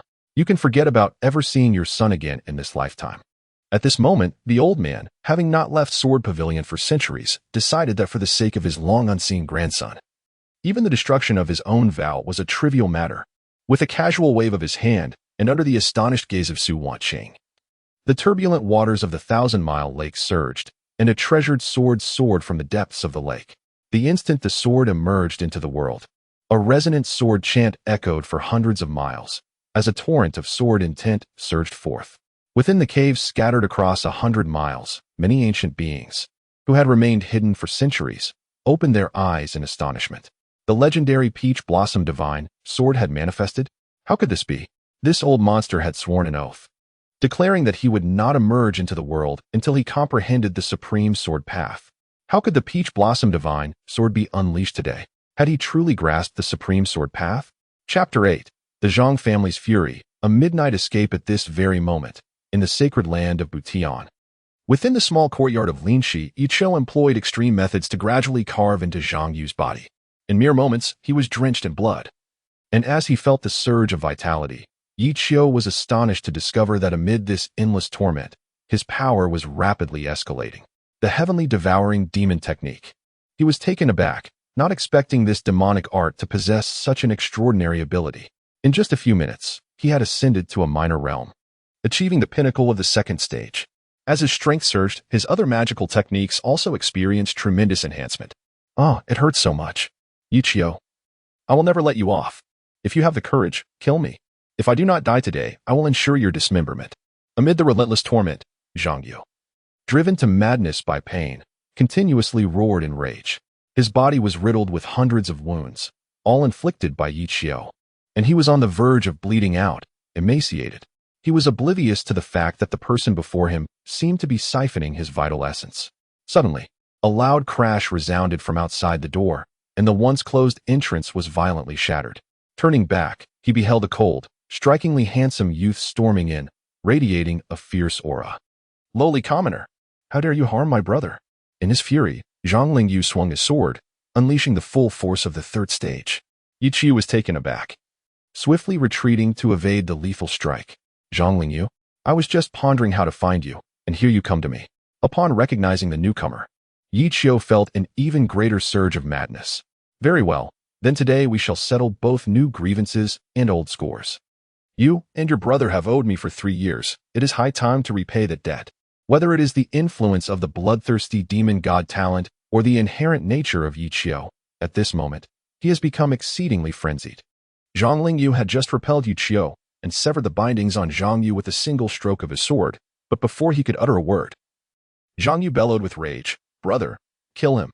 I want him to suffer a fate worse than death. Upon hearing this, before Zhang Lingyu could react, Yi Qiu surged forward with astonishing speed. What swiftness! Zhang Lingyu was taken aback, completely unprepared for Yi Qiu's velocity, which was so rapid that with his level of cultivation, he could only catch a fleeting shadow. In less than a moment, a palm filled with 3 years of pent-up resentment struck fiercely against his chest. The tremendous force instantly sent him hurtling backward, crashing violently against the wall and creating a massive hole.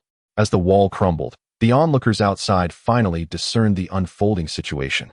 A wave of astonishment swept through the crowd. Heavens! This young man has truly lost his mind. He dares to strike Zhang Lingyu? Is he seeking death? Zhang Lingyu is the next generation heir personally recognized by the ancestor of the Zhang family, whose status is exalted, commanding respect even from certain elders within the sacred grounds. It is inconceivable that even Zhang Lingyu, a formidable figure of the Third Realm, has been vanquished by him with a single blow. To what extent has his strength ascended? The entire assembly was taken aback. With events having escalated to this point, Yichio could no longer concern himself with anything else. He sensed several powerful auras approaching, compelling him to conclude matters swiftly and seize the opportunity to escape. Having embarked on this course of action, there was no turning back. In this vast world, where else could one find a home? Rather than languishing in this wretched atmosphere, it was better to embrace madness. You are not so exceptional either. With a devastating strike that incapacitated Zhang Lingyu, Yichio immediately jolted Zhang Yu from his reverie of vengeance. Zhang Yu's face paled as he gazed anxiously at Yichio, who approached him step by step. The cold, sinister aura emanating from Yichio filled him with dread. Could he truly be willing to kill me? He incessantly questioned himself, unable to fathom how Yichio could descend into such depths of madness, embarking on reckless retaliation. As the saying goes, when an honest person is driven to a dead end, your true nightmare is about to unfold. For the past 3 years, in the face of the Zhang brothers' relentless humiliation, Yichio has maintained a stoic silence. He is acutely aware of his lack of connections and support. To survive, he must endure. At times, to avoid further torment, he has even been willing to humble himself beneath them, acting as their lackey and attending to their demands. Yet even this subservience has failed to quell their ceaseless torment. The lofty scions of noble families have never cared for the lives of commoners, regarding them as mere insects to be crushed at will. When in good spirits, they might toss a morsel of food. When displeased, one becomes nothing more than a punching bag. Do you have any final words?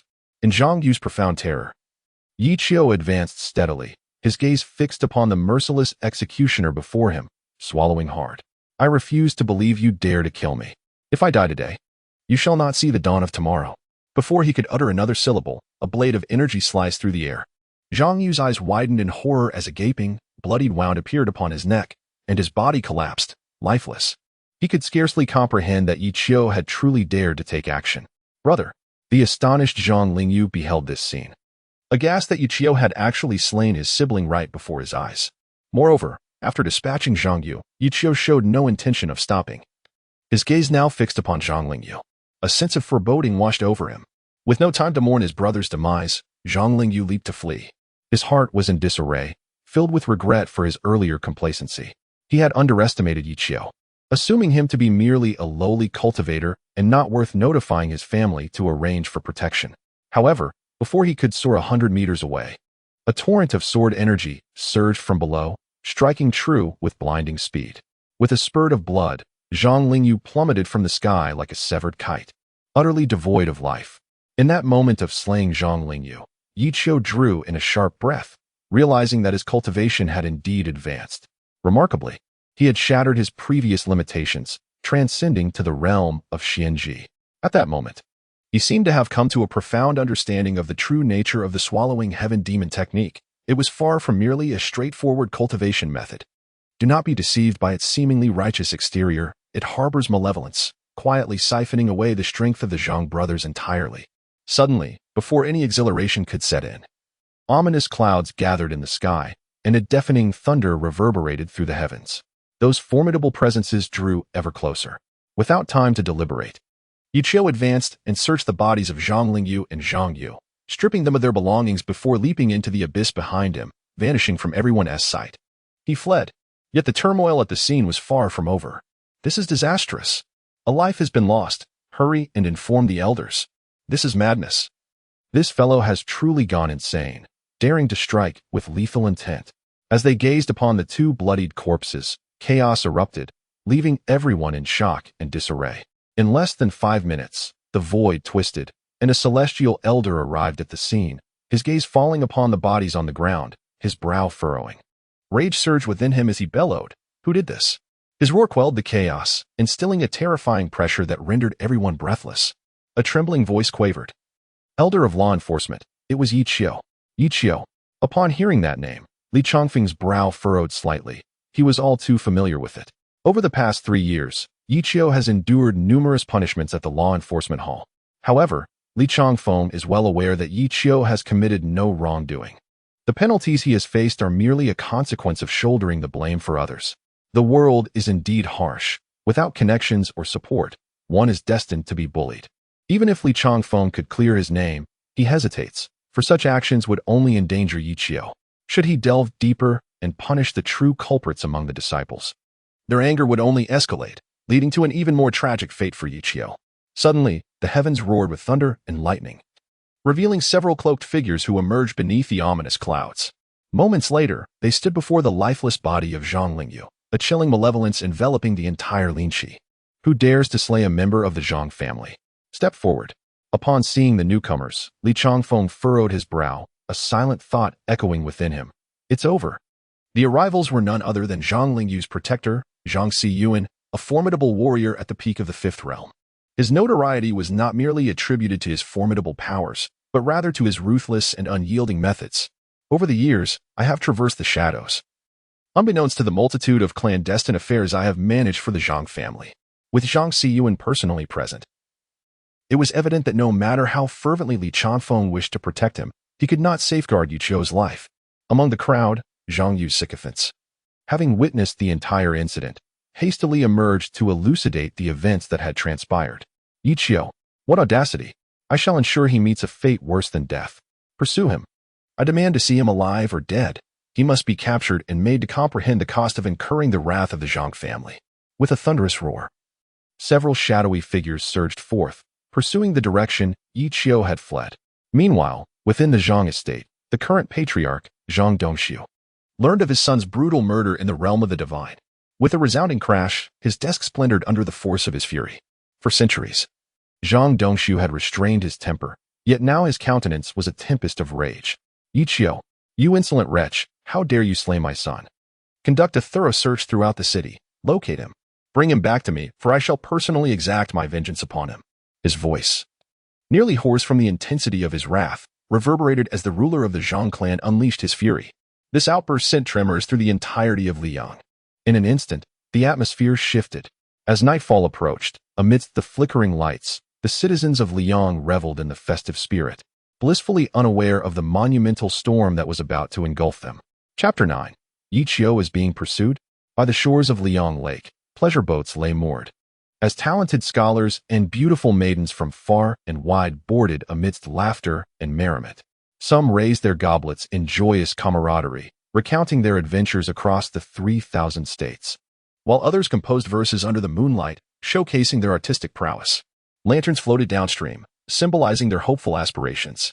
Yet, an inappropriate commotion shattered this idyllic ambience. Esteemed guests, I sincerely apologize. We have no intention of disrupting your leisurely pursuits, but duty calls, and we ask for your understanding.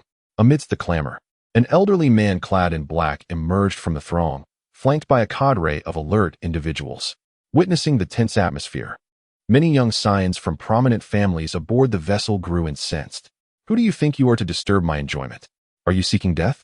Upon hearing these words, the elder momentarily faltered. He was acutely aware of the formidable backgrounds of those aboard the boat. Yet the patriarch had issued a command. They were compelled to unearth the perpetrator responsible for the deaths of his two sons, and thus, they had no choice but to act. Young Master Ling, I truly apologize. I am left with no alternative. This is a direct order from my master. As we pursue the culprit, if we happen to offend, I beg your pardon. What do you mean? At this, the assembled guests were momentarily taken aback, perplexed by the elder's words. Culprit? What culprit? In another compartment, two stunning women sat gracefully, their gazes fixed upon the commotion outside the vessel. One of them was none other than Lian Feng, who found herself in a rather foul mood today. Coincidentally, she had come to enjoy the annual Lantern Festival with her close friend, only to unexpectedly stumble upon this incident. What was happening? Why were the Zhang family members seemingly mad with frenzy, searching the world for someone? Who were they seeking? With a chilly tone, Lian Feng slightly furrowed her brow. Her already irritable disposition was further diminished by the unfolding spectacle. Beside her, Lu Ji appeared contemplative, remarking, I overheard the servants mentioning that it seems the two sons of the old Zhang family were murdered in the sacred land of repairing the heavens. Zhang Dongxiu was furious, determined to dig 3 feet into the ground to uncover the perpetrator. Is that so? Lian Feng's interest piqued at this revelation. She had indeed heard of the Zhang family and recognized them as one of the more formidable local clans in Liang. The current patriarch, Zhang Dongxiu, was a formidable figure, a seventh realm powerhouse with profound cunning, who had elevated the Zhang family to an awe-inspiring stature over the years. Nevertheless, it has nothing to do with us. Let us focus on you, dear. What is troubling you today? You seem utterly dispirited since returning from the Yi family. Did you have a quarrel with Yiqing? Lu Ji's curiosity was evidently piqued. The Yi family boy she referred to was, of course, Yiqing, as their longtime friend. Lu Ji was well aware that Lian Feng was betrothed to the Yi family, and that she and Yiqing shared a deep bond, having been childhood companions. Famously known as the unparalleled couple of the unaging mountain, regarded as divine partners by all. As a devoted fan of their relationship, Lu Ji was intrigued by any hint of discord between them, especially since it was rare to witness them at odds. Lian Feng's lips twitched slightly as she cast a sidelong glance at Lu Ji, saying, "You seem quite eager for us to argue, don't you? Hee. How could that be? I am merely looking forward to celebrating your wedding." Lu Ji fervently denied the notion, yet Lian Feng had grown accustomed to her whimsical nature. However, recalling her experiences at the Yi family earlier that day, she felt an indescribable sense of melancholy wash over her. Throughout the day, she had been engulfed in a daze, unable to gather her thoughts. Was it perhaps due to that fleeting glance from Yiqing? Shaking her head, lost in thought, she murmured, "We did not quarrel, merely." Her words faltered, and Lian Feng hesitated, uncertain if she should confide in Lu Ji about the matter. Perhaps sharing it with her would yield some valuable advice. Keeping it bottled up was hardly a solution. "Come on, tell me what it is." Lu Ji, noticing Lian Feng's peculiar demeanor, couldn't help but feel intrigued. What could have transpired to transform her typically frosty sister into this perplexed state? She resembled a disheartened lady of the manor, anxiously awaiting her husband's return. After much hesitation, Lian Feng ultimately decided to disclose the matter to her. Upon hearing the entire sequence of events, Lu Ji's mouth fell open in astonishment, wide enough to fit an egg. "Well, Uncle Yi has an eldest son? Goodness, I had no idea." "Don't be surprised. Even after more than 2 decades, I only recently discovered this myself." "So, Uncle Yi's eldest son, what's his name? Yiqiu, right? He was only recently found. Yet, due to various circumstances, he harbored resentment and had a fierce argument with Uncle Yi, ultimately leaving home." As she organized her thoughts, Lu Ji was struck with such astonishment that she found herself at a loss for words. For a moment, she could hardly discern who was in the right or wrong, although her sentiments leaned slightly towards Yiqiu. How audacious he was, to dare challenge Yiqing? Remarkably, he was the first to do so in all these years. It sounded exhilarating. Wait a moment, does that mean the person she is betrothed to is not Yiqing, but rather Yiqiu? Suddenly realizing something, Lu Ji was even more shocked. No wonder Lian Feng had been so listless and despondent these past few days. It turned out that the man she had believed to be her ideal husband for 20 years was, in fact, not her fiancé, but rather a complete stranger. The most infuriating aspect was that this person, in terms of character, upbringing, and capability, was inferior to Yiqing in every conceivable way.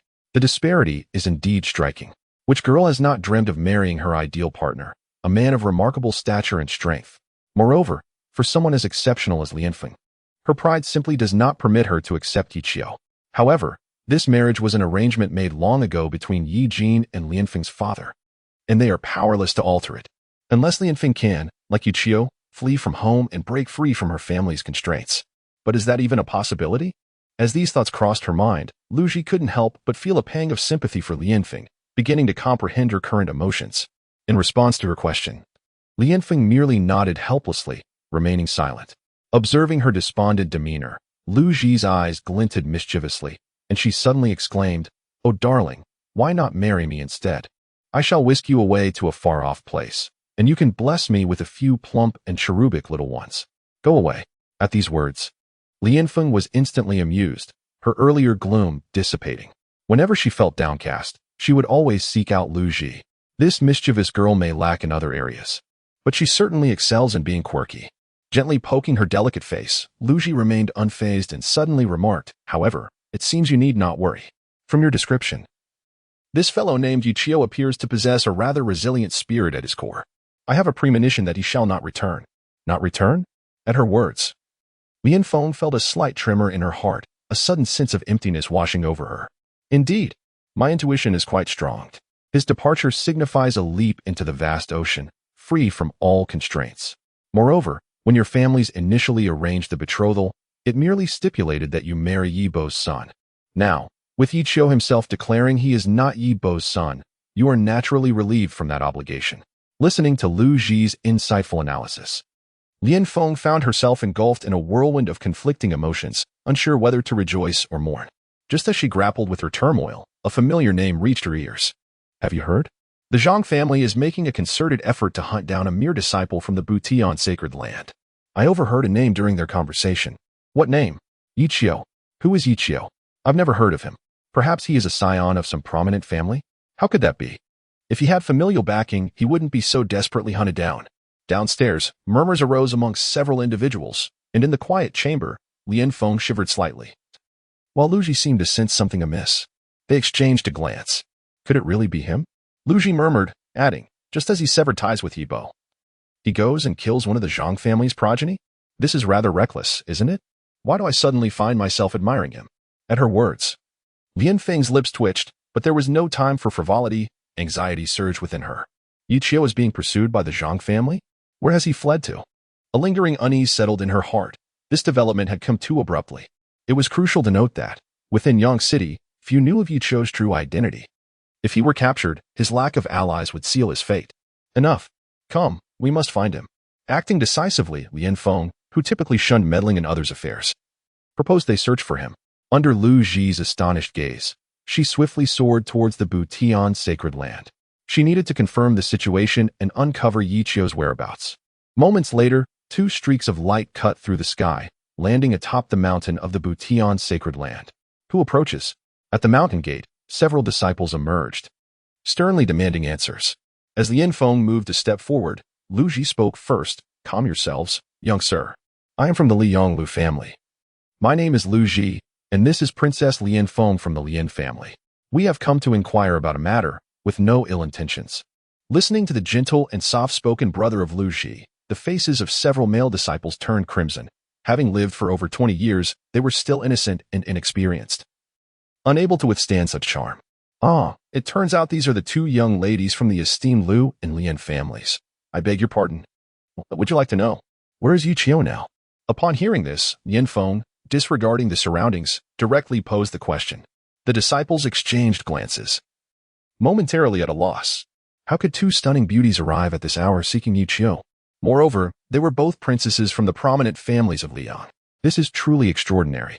Why hasn't anyone come to find me? Chapter 10. A Great Escape in Search of Yi Qiu, the Celestial Being. I sincerely apologize, but we are as clueless as to Yi Qiu's whereabouts. During the day, he killed his two senior brothers, Zhang Lingyu and Zhang Yu, and fled down the mountain. No one knows his destination, and the Zhang family is relentlessly pursuing him. In the afternoon, the Grand Elder personally issued an order for all disciples within the sacred land to mobilize in search of him, emphasizing that he must be brought back before the Zhang family finds him. Upon hearing this, Lian Feng's expression turned icy, murmuring, "It must be him." Lian Feng never expected that after the fallout with Yi Jin, Yi Qiu would return to the sacred land of rejuvenation and defend the Zhang family by killing two of their young masters. Just a day prior, he could have slain the patriarch of the Zhang family without anyone daring to retaliate. Yet now, Yi Jin remains furious, and even if he learns of this incident, Lian Feng cannot guarantee that Yi Jin would intervene to rescue him. After all, he had explicitly stated his desire to sever ties with Yi Jin. A flicker of concern crossed her mind as she pondered whether to inform him of this matter.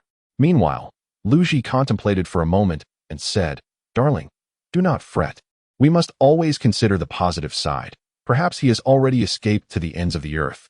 Moreover, it is not just the Zhang family searching for him. The disciples of the sacred land are also on the hunt, and it remains to be seen who will find him first." Lu Ji was astute. From the earlier disciple's description, she discerned that the Grand Elder clearly intended to protect him.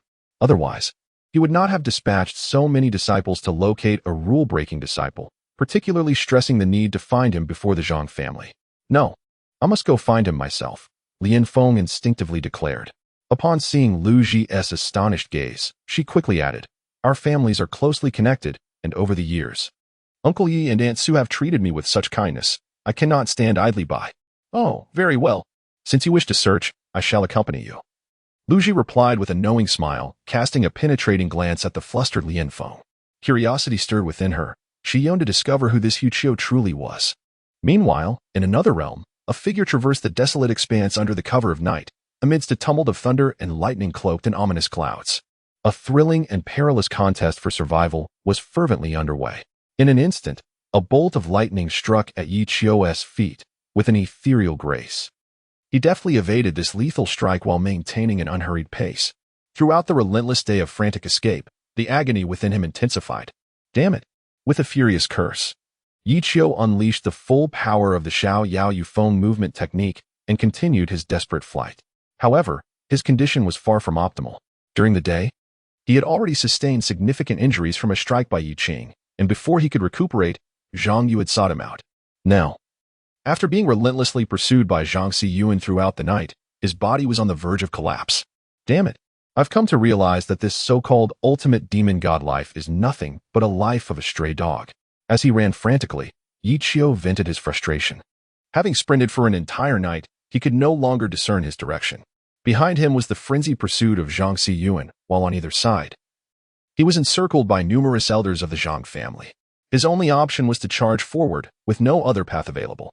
Fortunately, the Xiao Yao Yufeng technique granted him remarkable speed and agility. When fully unleashed, even 10 of them combined could not match his pace. The only drawback was his insufficient spiritual power, limited to the second rank of the Xianji. With prolonged exertion, he would inevitably be caught. The thought of being apprehended filled him with dread, for he had killed Zhang Doxu's 2 sons, thus incurring a vendetta that warranted no mercy. If caught, he could only anticipate endless torment. Enough. You've left me no choice. Reaching a dead end, Yi Qiu disregarded everything else and produced a bowl of bright red blood, Zhang Yu's blood. Gritting his teeth against the metallic taste, he downed it in one gulp. In an instant, his eyes turned crimson, and the power within him began to surge violently. Bloodthirsty demon god. His innate talent activated, and in that moment, Yi Qiu's strength skyrocketed several times, reaching a terrifying 3rd rank of the 4th realm. Indeed, it worked. Initially, it had been a mere whim, and he never expected this bowl of blood would prove so effective, triggering the bloodthirsty demon god's innate ability. At this moment, Yi Qiu's aura underwent a sudden transformation, as if a divine demon had descended upon the earth. In a single leap, he evaded a bolt of lightning, and suddenly a celestial sword materialized in his grasp. How could this be? How has this young man experienced such a dramatic surge in power? Wait, is that a celestial sword in his hand? Abruptly, Zhang Xiyuan came to a screeching halt, gazing incredulously at Yi Qiu, who had paused ahead, his heart trembling slightly. A celestial sword. Could it truly be the legendary celestial sword? Such celestial artifacts he had only heard of in legends throughout his life, yet he had never truly witnessed one. At this moment, he was utterly bewildered. Wasn't he had said that this fellow hailed from humble beginnings? How could he possibly possess such an item? Could it be that all the rumors were false? It was inconceivable. Such a celestial artifact was beyond the reach of even the most prestigious families, let alone being bestowed upon the younger generation. This lad must have stumbled upon this extraordinary divine sword purely by chance. It had to be so. Contemplating this, Zhang Xiyuan's eyes suddenly gleamed with avarice, clearly fixated on the sword. His murderous intent surged dramatically, and with a thunderous shout, he declared, Yi Qiu, you have committed an unforgivable crime. Even if you flee to the ends of the earth, you cannot escape death. If you surrender obediently, perhaps I might allow you to keep your corpse intact. Keep your corpse intact, you old wretch. If you have the guts, come at me. Let us see if you can defeat me. With a bowl of fresh blood consumed, Yi Qiu was engulfed by a frenzied madness, feeling the surging sword intent within him. At that moment, the first sword of extermination against the celestial seemed to resonate with profound understanding. He felt extraordinarily powerful, a strength that was terrifying. Under the extreme frenzy of his bloodthirsty demon talent, he was already itching for a fight. Rather than merely fleeing for his life, he might as well take the plunge. If he could slay this old man, perhaps he could elevate his cultivation. However, even with the enhancement of his bloodthirsty demon talent, a significant realm still separated Yi Qiu from Zhang Xiyuan, and he dared not be careless. With this strike, he must exert his utmost effort, leaving no room for retreat. Should his opponent perceive his condition, mere attrition could lead to his demise. Furthermore, numerous members of the Zhang family were swiftly converging on his location. He needed to conclude this engagement swiftly. Haha, come forth, old man. Let me witness your prowess. With a maniacal laugh, A surge of righteous energy erupted in an instant, captivating Zhang Siyuan's astonished gaze. The heavenly evil had been unsheathed. In that moment, the heavens transformed. Dark clouds gathered ominously, and an awe-inspiring sword aura descended from the ninth heaven with ferocity. What? Zhang Siyuan's pupils widened in shock, his face a mask of terror. What manner of sword technique is this? Its power is truly terrifying. Even their family's inherited sword techniques do not possess such grandiosity. A flicker of panic crossed Zhang Siyuan's eyes. He had never anticipated that Yichio not only possessed a rare treasure but also wielded such a formidable sword technique. The greed in his gaze intensified. If he could seize these treasures for himself, would he not soar to great heights in the future? Brat, since you seek death so fervently, I shall oblige. In an instant, thunderous roars echoed as Zhang Siyuan unleashed the overwhelming aura of a peak practitioner of the fifth realm. A terrifying pressure descending upon Yichio, making it difficult for him to breathe. Yet, with the sword's momentum unleashed, there was no turning back. Come, flash. He brought down his sword with all his might, and the sky seemed to part as 100-meter sword aura cleaved through the air. Boom. A deafening sound reverberated, causing a tumultuous upheaval in a radius of several dozen miles, the very air distorted by this force. Only after withstanding the full brunt of the strike did Zhang Siyuan truly comprehend its terrifying nature. In disbelief, he watched as the sword aura effortlessly pierced through his defenses, striking his arm, helplessly witnessing his arm, which had accompanied him for many years, severed from his body. Zhang Siyuan let out a heart-wrenching roar. I will kill you. Enraged, he summoned the wrath of the heavens, unleashing a deluge of thunder to crush Yichio into oblivion. With the full force of his abilities, Yichio desperately evaded the relentless onslaught of lightning. Internally astonished, he reflected, is this the might of the Sword Chi Great Wall? Truly terrifying. Alas, my strength remains too feeble. If only I could ascend a few more levels, perhaps a single strike would suffice to conclude this battle. Yet, despite his reluctance, a glimmer of hope ignited within Yichio. Had he broken through once more? After severing one of Zhang Siyuan's arms, the devouring sky demon technique surged forth instantaneously, its malevolent energy coalescing around him. Drawing upon the power of the spilled essence, Yichio's cultivation ascended a minor realm in mere moments, now reaching the third tier of the mysterious finger. However, despite this breakthrough, the moment he unleashed that strike, the spiritual energy within him was entirely depleted. As he sensed the encroaching auras closing in, with no escape in sight, Yichio leapt into the abyss behind him. In that fleeting moment of his descent, several figures materialized at the cliff's edge, unmistakably the Zhang clan's assassins dispatched to pursue him. Damn it! That brat has plunged into the abyss of the undead. What now? Should we follow? Are you seeking death? That place is notorious as a forbidden zone of life, teeming with vengeful spirits and suffused with malevolence. Not even those at the pinnacle of the ninth realm dare to tread lightly in such territory. Chapter 11. Abyss of the Undead. Life must see the living. What shall we do then? Return empty-handed? That would not bode well with the clan leader. The patriarch had issued a death command. Alive or dead, they must present results. The thought of returning in disgrace sent shivers through the group, and they could scarcely fathom the consequences. Having followed Zhang Dongshu for many years, they were acutely aware of his temperament. How could he possibly tolerate the loss of his two sons? Zhang Siyuan cast a complex glance at the others, his heart seemingly torn, until he appeared to make a harrowing decision after a prolonged silence. You all arrange for someone to return and report to the clan leader about the situation here. The rest shall remain to guard this place while I descend to find that brat. Even if I must scour the earth, I will drag him out. His words elicited gasps of astonishment from the group. Are you willing to risk your life? The abyss of the undead is rife with countless wronged souls, and a devouring sky bull python resides within. Are you fully aware of the dangers? No one expected Zhang Siyuan to be so devoted to Zhang Dongshu, willing to sacrifice his life for vengeance. His gaze burned with intensity, embodying the spirit of a warrior who would die for his benefactor. What of it? Today, even if I must brave a dragon's lair or a tiger's den, I shall venture forth. With that, his figure transformed into a streak of light, vanishing into the mist of the abyss. Insanity. After a month of toil for merely a few hundred spirit stones, what folly is this? Enough. If he is determined to seek his own demise, there is nothing we can do. Let him go. Lao Gu, you return to the clan and inform the leader of the events here. We will remain on guard, lest that brat resurfaces. Understood. A few individuals engaged in a brief discussion before promptly setting up an intricate net formation at the entrance of the abyss of the undead. Should Yuchio dare to emerge from within, he would undoubtedly find himself ensnared.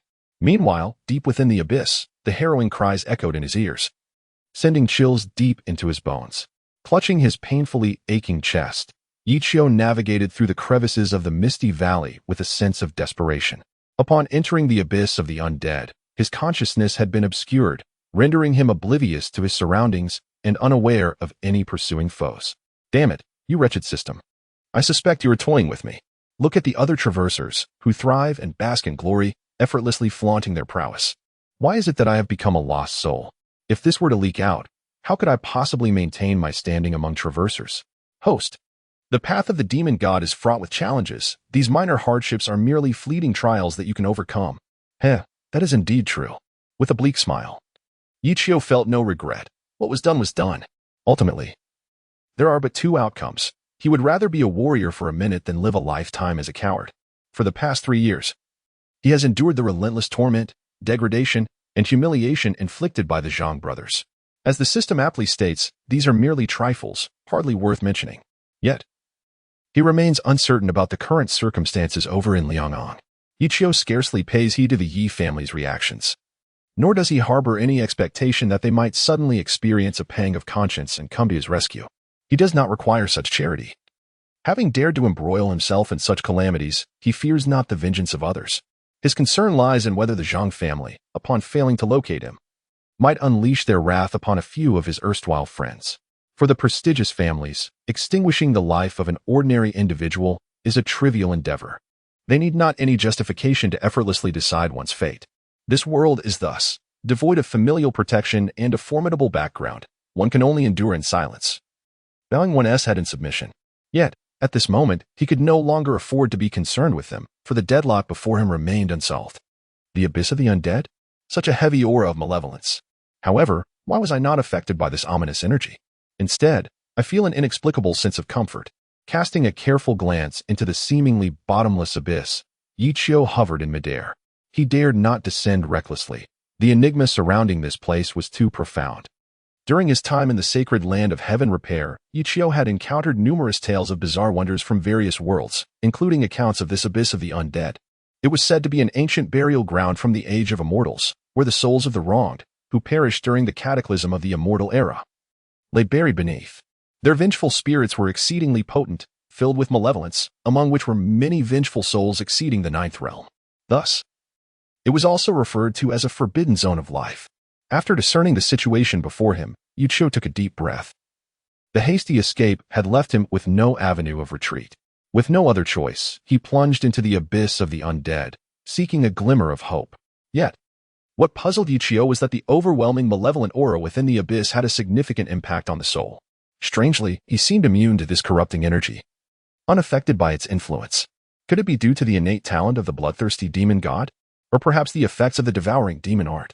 His mind was awash with questions. Perhaps it was because he himself was a demon, rendering this malevolent energy not only harmless but rather a nourishing substance for him. Cough. Cough. I cannot linger here. Those old wretches have yet to be completely shaken off. I should find a place to recuperate my injuries. With a heavy cough, Yuchio struggled to advance deeper into the abyss. Suddenly, a chilling aura of malevolence locked onto him from the crevices of the canyon. What is that? In an instant, he regained his senses. In the darkness, pairs of eyes glowing with a blood-red light were fixated on him, watching with predatory intent. 1 pair, 2 pairs, 100. 500, 1,000, hiss. The undead. Gulp. Upon seeing these wretched souls, Yuchio swallowed hard and thought, what the hell is going on?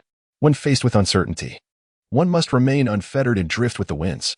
A sudden wave of goosebumps enveloped his entire body, and there was no longer any hesitation to pause. He immediately unleashed his full speed and turned to flee.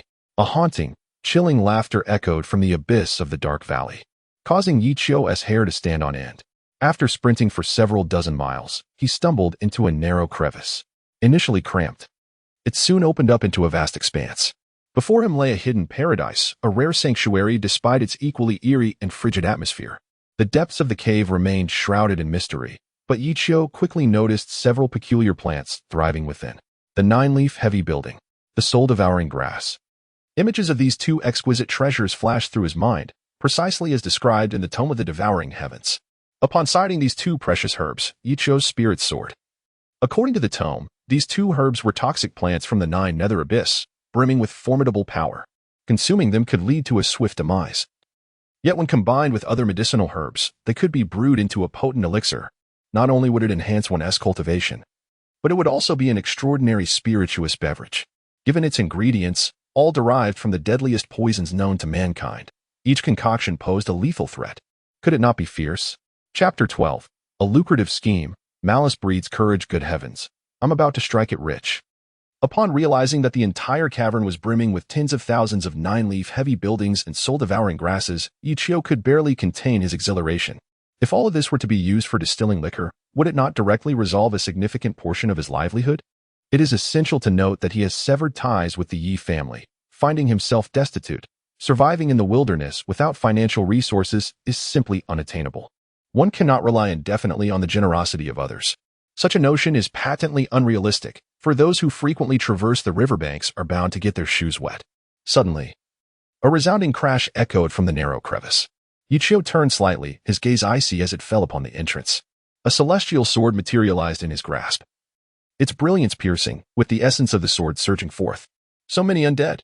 It would be an utter waste not to make proper use of them.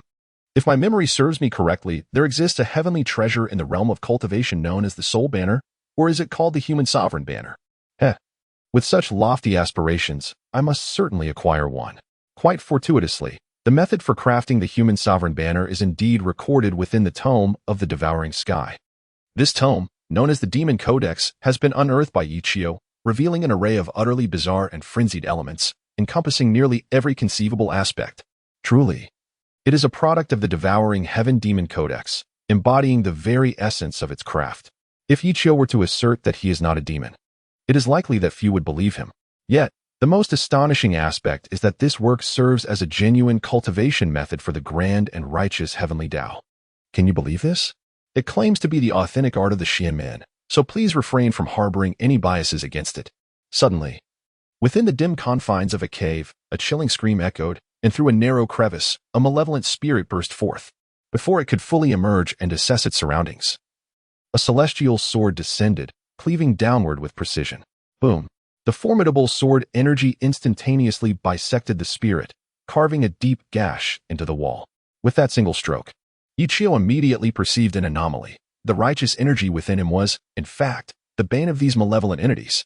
In his frantic bid for survival, he had overlooked this crucial detail. No wonder he had narrowly escaped attacks several times before. They had ceased in their pursuit upon this realization. Furthermore, Ichio's devouring demonic arts exerted a soul suppression over these wicked spirits, rendering even those more powerful than him incapable of retaliating under such duress. What delighted him even more was that the previously depleted spiritual energy began to replenish itself after vanquishing these spirits. The sword in his hand, the Tianxia sword, seemed to function as a blood-drinking blade, voraciously absorbing the power emanating from them. Ha! Splendid, splendid, splendid. This has become increasingly intriguing. If I am not mistaken, there are at least several thousand spirits residing within this abyss. If I were to eradicate them all, would I not soar to new heights? Ichio chuckled. This was far from a forbidden zone of life. It was, in fact, his ultimate sanctuary for cultivation, a trial ground uniquely his own. In this moment, Ichio ceased to restrain himself, brandishing the Tianxia sword and charging forth.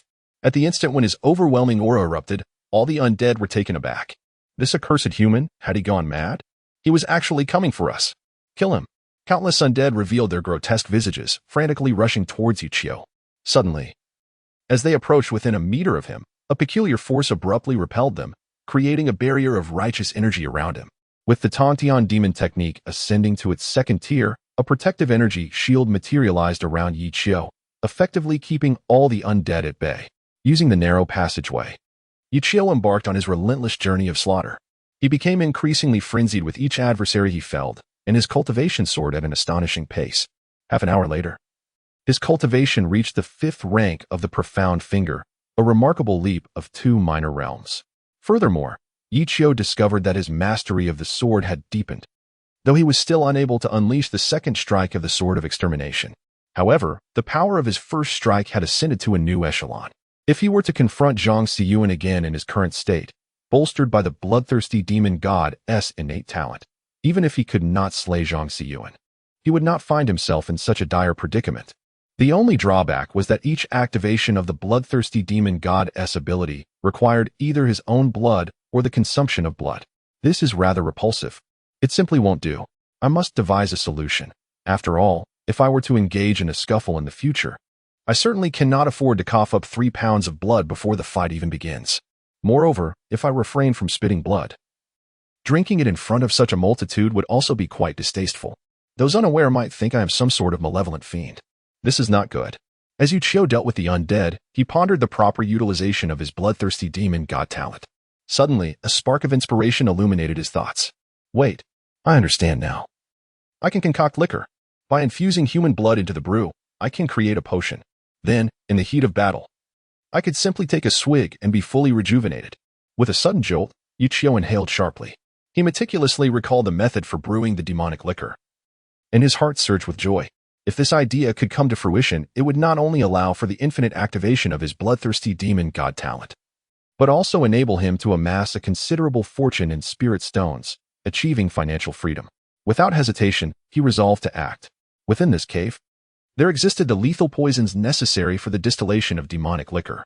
Although some materials were scarce, as long as he could successfully brew it, it would prove the feasibility of his plan. The prospects for the development of this entity are indeed vast. However, where is one to procure human blood? Yet another dilemma arises. Previously, Zhang Yu's blood had already been consumed by Uchiyo, leaving him devoid of any blood. Is it possible that he must resort to his own? Alas, this seems rather audacious. This matter seems to require careful deliberation. Today, the blood I have lost is already considerable. Should I lose a bit more, I might very well faint. At this very moment, several dozen miles away from Uchiyo-san's cave, within a dark abyssal tunnel, a sense of frustration enveloped Zhang Xiyuan. Curse it! The aura of that wretched boy is unmistakably ahead. Why have I yet to locate him? As he traversed the shadows, Zhang Xiyuan found himself in a pitiable state, struggling to muster all his strength to resist the encroaching malevolence while remaining vigilant against the assaults of the undead. Having already suffered the loss of an arm at the hands of Uchiyo, his predicament grew ever more dire. I cannot falter. I must seize him. If I can capture him, that celestial sword will be mine. Driven by ambition? The mere thought of the celestial blade in Uchiyo's possession reignited the resolve in Zhang Xiyuan's gaze. One must venture into the tiger's den to catch the tiger cub. No matter the cost, he must capture Uchiyo today and claim that sword. If he can secure it, the Zhang family may soon find him at the helm. With this thought, his avarice intensified. This risk is well worth taking. During their earlier confrontation, he had sensed it. After unleashing that strike, Uchiyo's spiritual power had reached its limit. In such a brief span of time, even with the aid of a restorative elixir, it would be impossible for him to recover. If he could merely locate it, victory would be assured.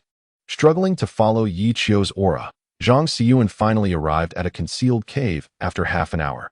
What is this place? How could there exist a paradise within this mysterious forbidden zone? A sudden realization struck him. Whenever a celestial haven appears in such enigmatic territories, it invariably harbors extraordinary treasures. His heart surged with excitement. Was it finally his turn to experience a stroke of serendipity?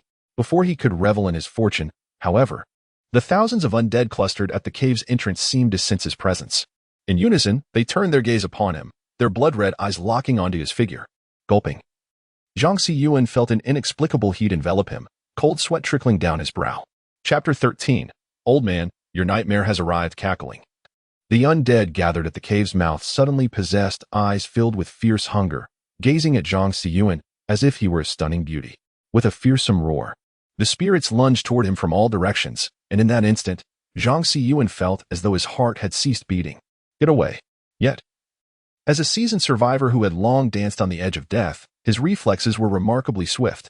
At the moment the undead launched their assault, powerful lightning symbols crackled into existence around him. Boom.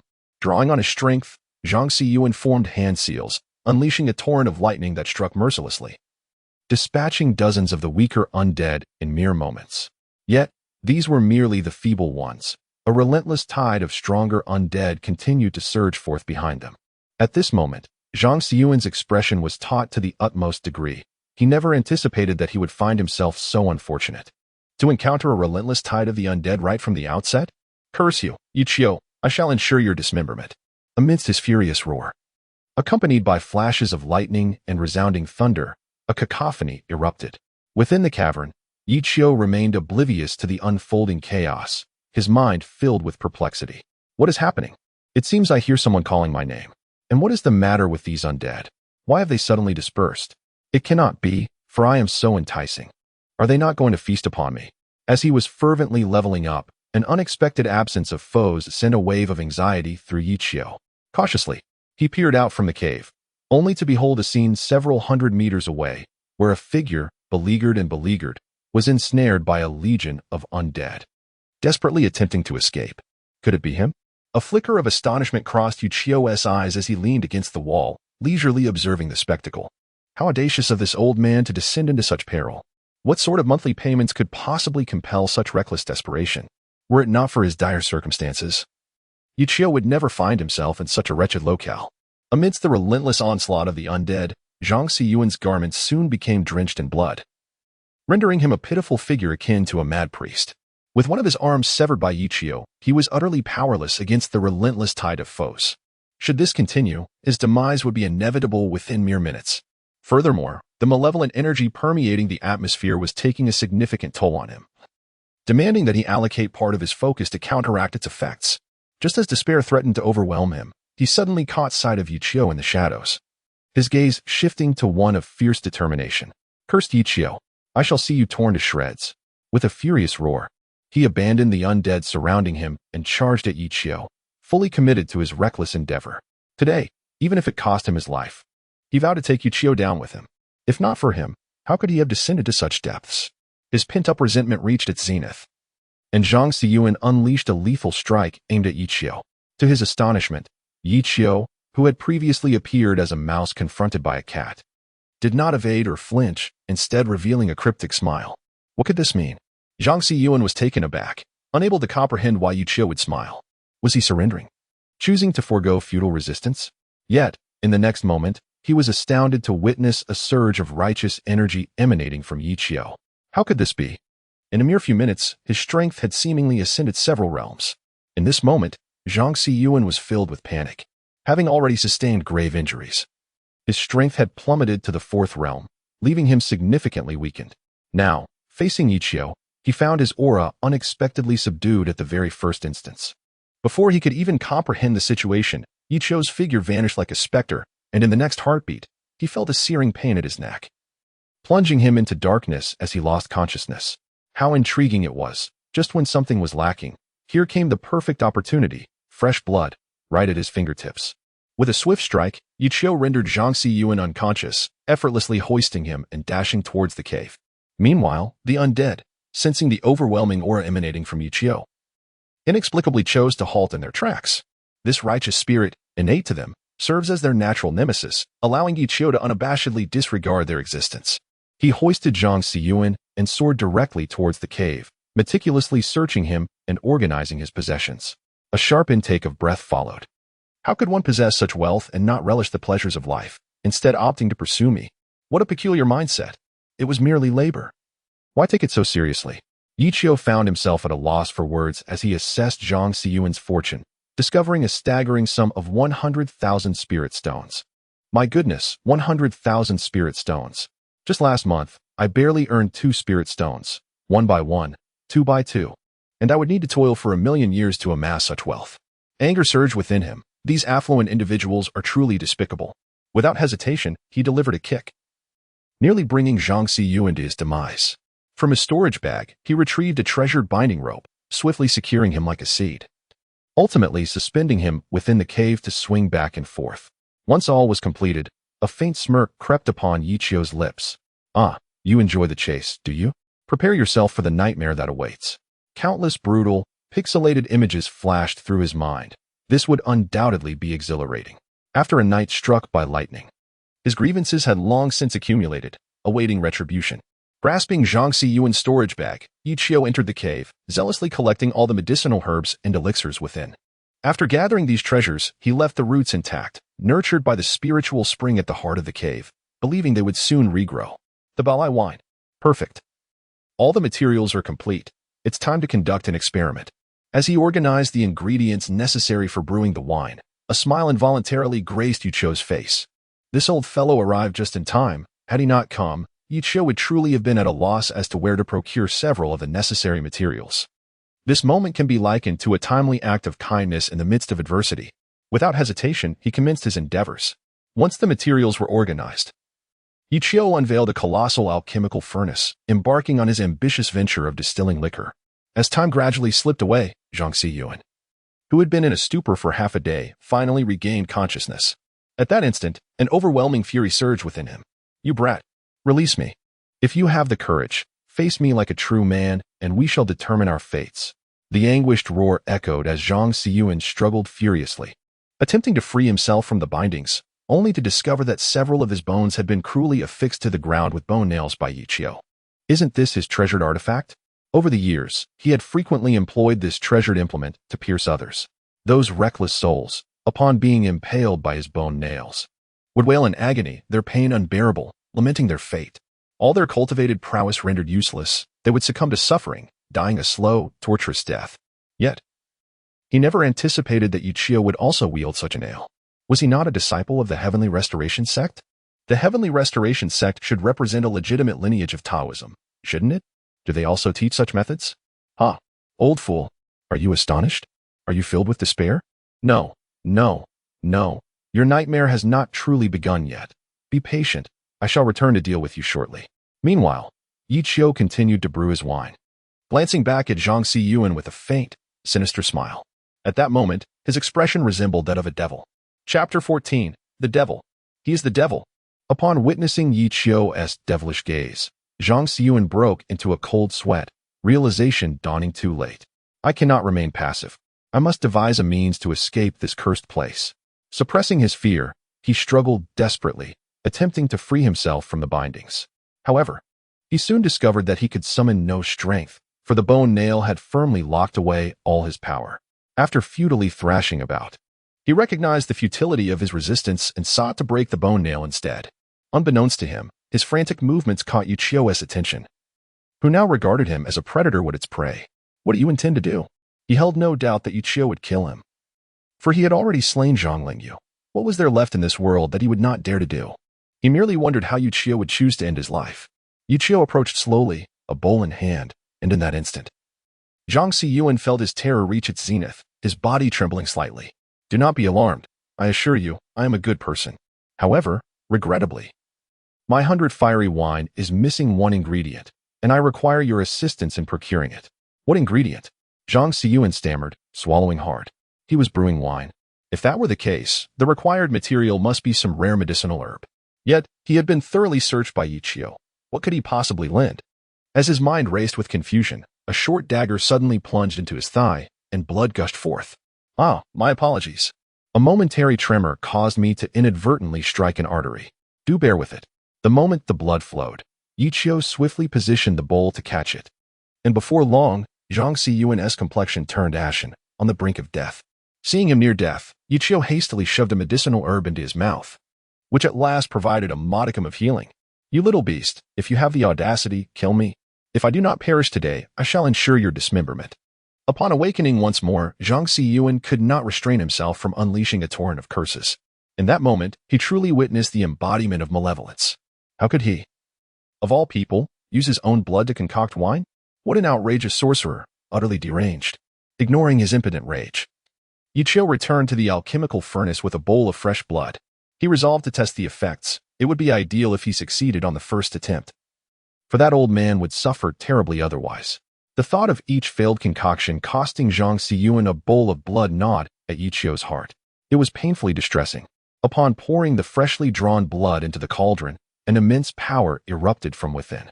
What a terrifying force! The intensity was formidable, indeed. Yichio was secretly astonished. The stimulating reaction from the furnace confirmed his hypothesis. Moreover, the stronger the blood drawn from Zhang Xiyuan, the more potent the resulting brew. My goodness!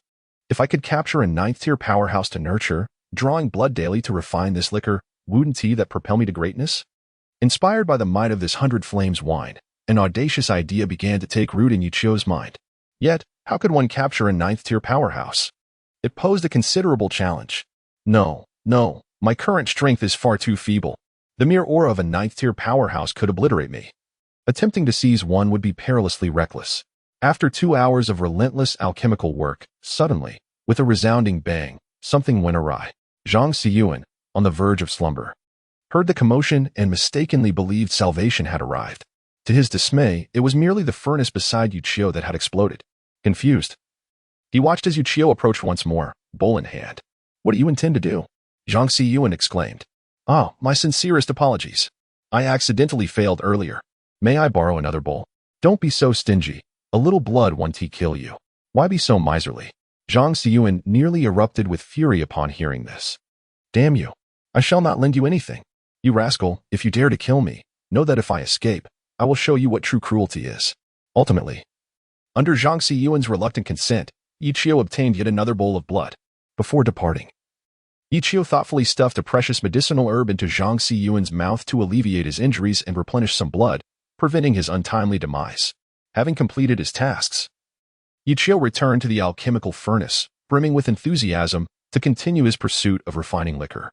After 3 days and nights, enduring countless trials, Yuchio finally succeeded. Good heavens! This wine is astonishing. Gazing at the bottle filled with a vibrant crimson liquid, reminiscent of exquisite wine, his exhilaration was hard to contain. Drinking this elixir is akin to partaking in blood. Its potency is indescribable, and a single sip rends the heart in agony. He took a tentative taste, and in an instant, a surge of unimaginable power coursed through him. Oh, the heavens! This surpasses all those so-called celestial brews. Yuchio was not unfamiliar with those so-called immortal brews. During his time at the Yi residence, he had occasionally indulged in a sip or two. They were rather lackluster, to say the least. In comparison to this wine, they resembled little more than horse urine. In mere moments, Yuchio noticed a remarkable elevation in his cultivation. Ascending a minor realm, he had reached the 6th rank of the mysterious finger. Truly, this was no ordinary concoction. It was the product of 3 days and nights of sacrifice, culminating in the essence distilled from an elderly man. Just as Yuchio had anticipated, the blood transformed into wine triggered the innate talent of the bloodthirsty demon god, yielding enhancements several times greater than before. Once the talent was activated, his cultivation soared to the terrifying pinnacle of the 4th realm. Meanwhile, Zhang Xiyuan, suspended in midair, gazed at the almost deranged young man before him with sheer horror. His eyes, once filled with bravado, were now overtaken by fear and unrest. A devil, he was nothing short of a complete devil. Throughout Zhang Xiyuan's years of cultivation, he had never witnessed such madness as someone using human blood to brew wine. It was an act of sheer insanity. To claim he was a genuine disciple of the mysterious sect, Zhang Xiyuan would rather die than believe it. This was no longer the mysterious sect, but a path of evil. Desperately, he struggled to escape this hellish place, his previous arrogance forgotten in an instant. Observing Zhang Xiyuan's frantic attempts to flee, Yuchio meticulously collected the wine from the alchemical furnace, filling 20 bottles before slowly advancing toward him. "Heh. What do you intend to do? Let me go? I don't want to die. I beg you, spare me. I have an elderly parent and young dependents. I was blind to your true nature before. Consider me inconsequential and let me go." Upon hearing Yuchio's eerie laughter, Zhang Xiyuan trembled, his trousers instantly soaked. Viewing his pitiful state, Yuchio smirked and remarked, "I must admit, I preferred your earlier defiant demeanor. Ah, but it matters little now. Your usefulness has waned. May you fare well on your journey." In an instant, under Zhang Xiyuan's terror-stricken gaze, the heavenly evil sword flickered, and his head fell to the ground. After disposing of Zhang Xiyuan, Yuchio turned his attention to the depths of the cave, still unaware of what lay within. Chapter 15. Su Wanqing's Fury. Yi Jin faces another slap. Bang! In Liang City, upon receiving the news of Yuchio's plunge into the abyss of the undead, a teacup shattered on the floor. Zhang Dongxiu, seething with anger, rose from his seat and bellowed, "Incompetence! A bunch of useless fools, unable to capture a mere 6th-rank mysterious finger cultivator. What purpose do I have in supporting you?" At his furious outburst, the crowd below fell silent, heads bowed. "Damn Yuchio! He dares to harm my son. I shall ensure he is torn to shreds. 10 of you couldn't even catch him. Then gather 100 people, 1,000 people. Summon everyone in the family to find him and eliminate him." He roared almost uncontrollably, and in that moment, everyone realized that Zhang Dongxi was genuinely furious this time. Over the years, they had never witnessed the patriarch display such an uncharacteristic demeanor. With a single command, the entire Zhang family sprang into action, thousands emerging from their abodes, heading toward the abyss of the dead in search of Yuchio. The commotion sent ripples through the city of Liang, heralding turbulent times. At this moment, in the Yi family residence, after 3 days of introspection, Eugene finally emerged from the shadowy confines of his secret chamber. He no longer exuded the vigor of his former self, now overshadowed by a deep sense of desolation and solitude. Gazing down at his silent followers, who had stood by him for many years, he felt a wave of melancholy wash over him. His wife had returned to her family. His eldest son had severed ties with him, and his youngest had returned to the everlasting mountain, preoccupied with his own affairs. Now, apart from a handful of loyal veterans who had accompanied him over the years, he was, in essence, a solitary figure. Seeing Eugene's forlorn expression, Prince Wang hesitated, unsure whether to reveal certain matters at this sensitive juncture. He was uncertain of how Eugene would react. However, 3 days had already elapsed since the incident. If he delayed any longer, there might be no opportunity for regret. What matter? Speak, Eugene murmured, his gaze cast downward, lost in thought as he contemplated whether he should venture to the sacred land of patching the heavens. Observing his reaction, Yi Yang finally mustered the courage to speak. Your Highness, it concerns the eldest young master what has happened to him. At this, Eugene's head snapped up. Could it be that the boy had come to his senses and returned to seek forgiveness? A flicker of hope ignited within him. If Yuchio were to repent, he would be willing to accept him back, for he was, after all, his son. Though rebellious now, redemption was not beyond reach if he genuinely sought to atone. Noticing the shift in Yi Jin's demeanor, Yi Yang could no longer contain himself. Your Highness, you must go and see. 3 days ago, the eldest young master killed the 2 sons of Zhang Dongxiu and escaped from the sacred land of patching the heavens. His whereabouts are now unknown. The Zhang family is hunting him relentlessly across the world. If you delay further, I fear you may never see him again. Yi Yang's voice trembled with emotion, his heart heavy with grief after 3 days of turmoil. No one understood better than he the trials Yi Qiu had faced in the sacred land, and he had witnessed every humiliation endured by Yi Qiu over the past 20 years. After years of restraint, he could no longer hold back, choosing instead to unleash the fury that had built up within him. For the past 3 days, Yi Yang has endured a relentless struggle. He contemplated rescuing and searching, yet he felt powerless. Meanwhile, Eugene had isolated himself within a secret chamber, refusing to emerge, and none dared to disturb him. As his words echoed, a resounding crash erupted. The table before him was instantaneously reduced to dust by a single strike of his hand. Eugene rose from his seat, his gaze as frigid as ice, and coldly proclaimed, 3 days? Why was I not informed sooner? A mere Zhang family dares to hunt my son. Eugene? What are you all doing? Upon hearing this, everyone instantly knelt, not daring to lift their heads. Yi Yang spoke up, Your Highness, you instructed us not to search for the young master without your command. We wish to inform you, yet you have remained in seclusion, leaving us uncertain of how to approach you. The moment these words were spoken, Eugene's murderous intent surged violently within him. 3 days. This meant his son had been pursued for 3 days, and that the entire Zhang family was involved.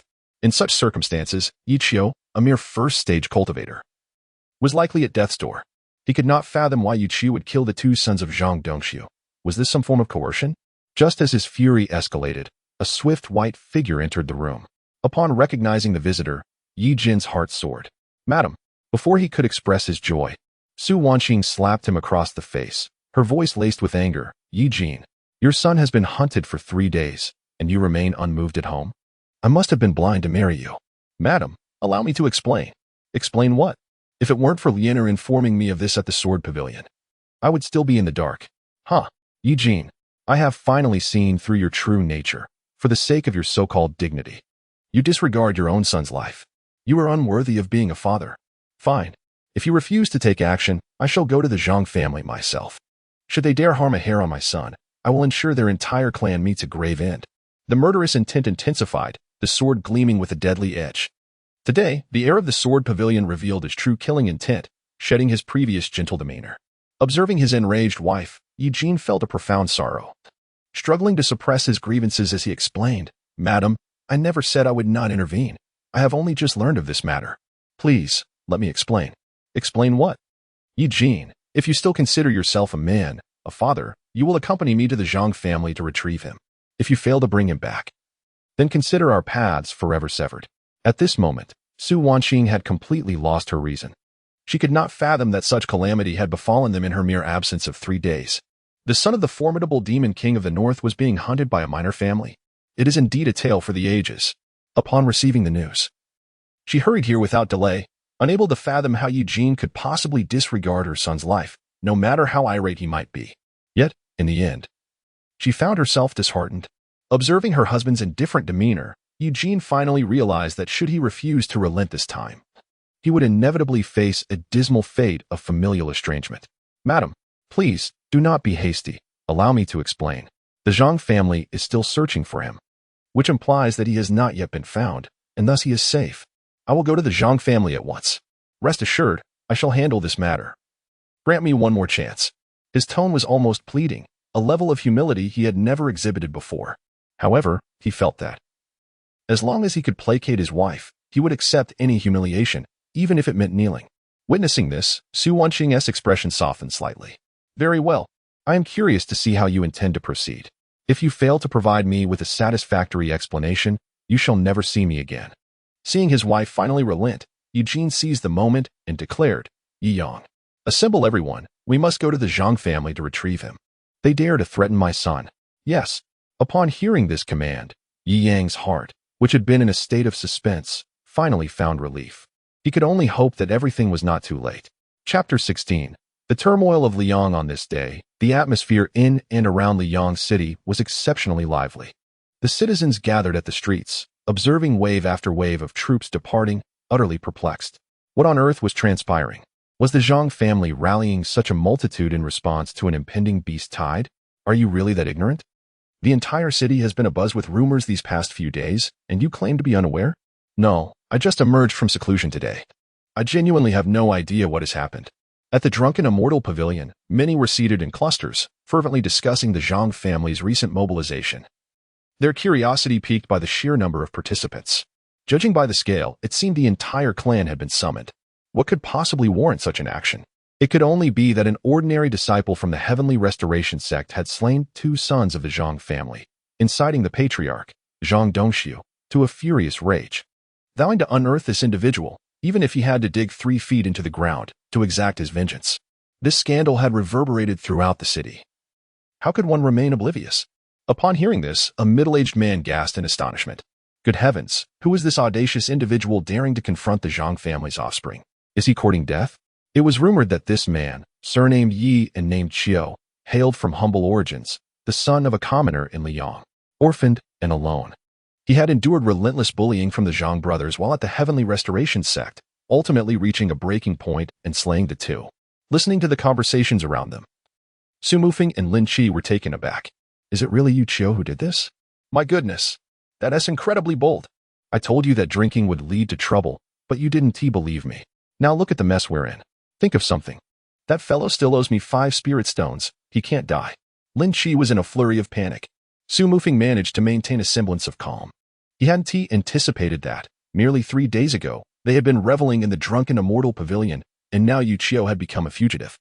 The city was in turmoil, with both the Zhang family and the heavenly restoration sect in pursuit of him. After a moment of contemplation, Su Mufeng remarked, Don't fret just yet. Knowing him, if he dared to undertake such an act, he must have already plotted his escape route. He is likely at the ends of the earth by now. The Zhang family will find it exceedingly challenging to locate him. True. If they could find him, we'd probably be retrieving his corpse by now. After hearing Su Mufeng's assessment, Lin Qi managed to regain his composure, though still shaken. From now on, I must refrain from drinking. It truly complicates matters. We had sworn to stand together through thick and thin, yet that fellow took action without us. Leaving us in the dark, Su Mufeng concurred. He is remarkably bold. I thought he was jesting, but he truly went through with it, and even killed 2? If he survives this, I, Su Mufeng, would gladly call him brother. Me too. Enough of the chatter. We also need to search. We must locate the person before Zhang's family does. If he falls into their hands, even divine intervention would be futile. After a moment of contemplation, Su Mufeng promptly rose, recalling the places Yu Qiu might have gone, and immediately fixed upon a direction, Hanjian City. It was a bustling metropolis they had often dreamed of visiting during their discussions of ideals. It is said that Hanjian City is renowned for its beauty and the gentleness of its women, a place they had longed for.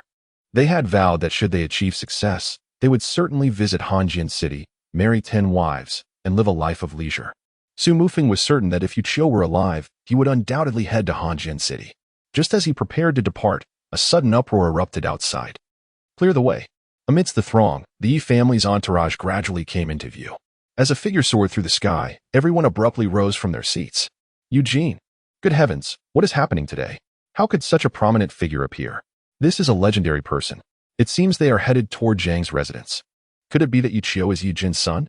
Don't be absurd. Everyone knows that the Yi family has only one son, Yuqing, who serves as the saint of the unaging mountain. How could Yuqiu possibly be his son? Perhaps a relative, but that I might believe. The moment Eugene appeared, the entire city erupted in excitement. Since his return, the Yi residence has been inundated with guests. Countless prestigious families sought an audience but were denied. Many aspired to align themselves with him, only to be turned away. His influence is unparalleled, the greatest in Liyang, without exception. This is truly escalating. Let us hurry to Zhang's residence and see what is transpiring. Witnessing this scene, Lin Qi felt his shirt damp with cold sweat. He never anticipated that Yuqiu could stir such a commotion. Meanwhile, before the Zhang residence, throngs of people gathered. And Zhang Dongxiu was utterly perplexed by this unexpected turn of events. Outside, on the eaves and several streets away, rooftops were filled with onlookers. Indeed, once Eugene appeared, nearly half of Liyang City was drawn out, causing quite a stir. Who exactly is Yuqiu? I have never heard of him. Don't say you haven't heard. I've lived in Liyang for many years and have never come across his name. Many young nobles from prominent families whispered among themselves, their curiosity piqued about this enigmatic figure. Under the watchful eyes of the crowd, Eugene descended from the heavens, landing at the entrance of the Zhang residence. Upon seeing the imposing man on the eaves, Zhang Dongxiu felt his legs weaken and scrambled out in a flurry. Unaware of the arrival of the Northern King, he had failed to extend a proper welcome. As soon as her words fell, another flash of light flickered. Su Wanqing drew her sword from the west, descending slowly to the ground. Before Eugene could utter a word, she took the initiative to speak, her voice icy. Zhang Dongxiu, where is my son? Hand him over, or today I shall bring about the annihilation of your Zhang family. The moment her words echoed, an overwhelming aura of sword intent enveloped the entire Zhang residence. In that instant, swords in the hands of everyone within and beyond Liyang City began to stir restlessly. Her explosive revelation sent shockwaves through the crowd. Goodness! Could it be that our speculations were indeed correct? That brat Yuqiu is truly their son? My heavens, he deceived us terribly. He always fled faster than a dog when it was time to settle the tab over drinks, and now you tell me he is the heir of the Northern King?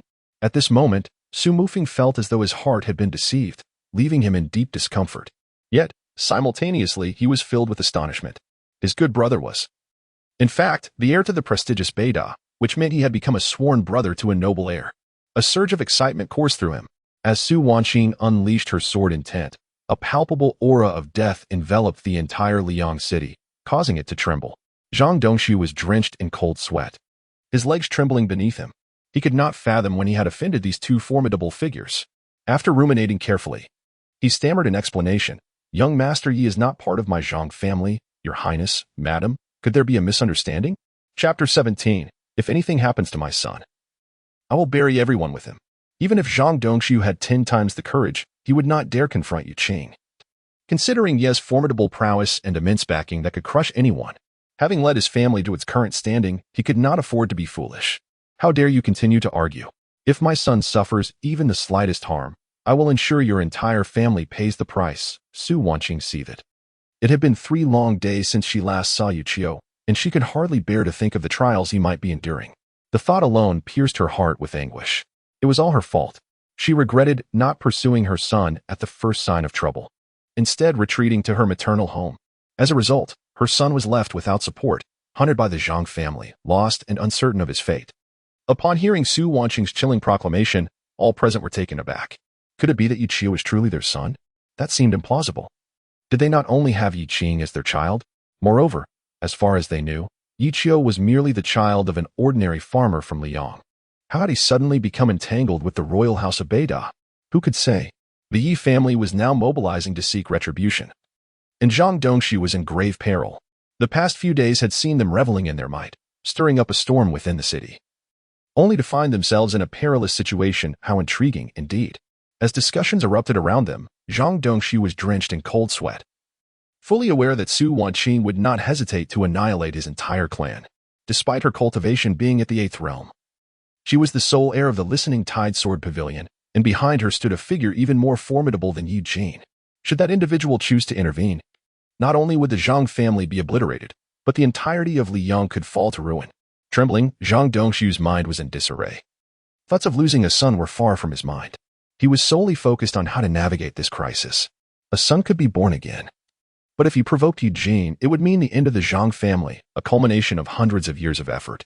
Your Highness, I truly have no knowledge of your son's whereabouts. I swear by the heavens, I have never encountered your esteemed son. How could I possibly show him disrespect? Upon hearing this, Su Wanqing's fury ignited instantly. At this juncture, he remained oblivious to the fact that the son he spoke of was not Yi Qing, but rather Yi Qiu, whom he had relentlessly pursued for 3 days. Had it not been for the multitude of onlookers present, she would have already taken lethal action against Zhang Dongshu, as the repercussions of a massacre would tarnish the reputation of the Northern King's manor.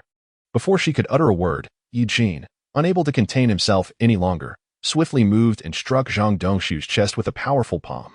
Time was of the essence. He could not afford to waste a moment in idle conversation. Every second of delay only increased Yu Qiu's peril. The immediate priority was to compel the Zhang family to cease their pursuit. Otherwise, even if he were to eliminate every member of the Zhang clan, it would not resolve the impending doom facing his son.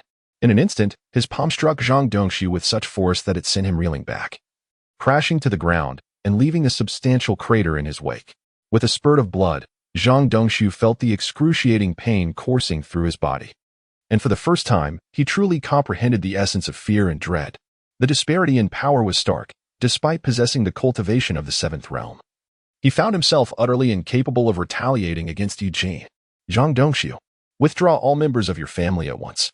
If anything happens to my son, Yu Qiu. As Eugene spoke, a sense of insecurity washed over him, prompting him to cast a glance at the gathering crowd.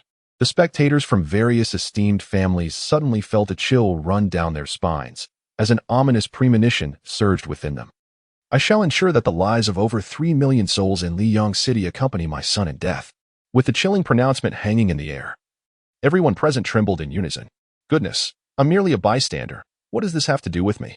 Panic ensued as they realized the gravity of the situation. I warned you all that today would spell disaster. I urged you to leave, yet you stayed. Now, it seems escape is no longer an option. How utterly tyrannical. Your son is in danger, and you would drag us into your demise? Truly remarkable. At this moment, the entire audience was left in utter disbelief. Many esteemed families, deeply rooted in the city of Liyang for years, wore expressions of sheer bewilderment. What is this nonsense?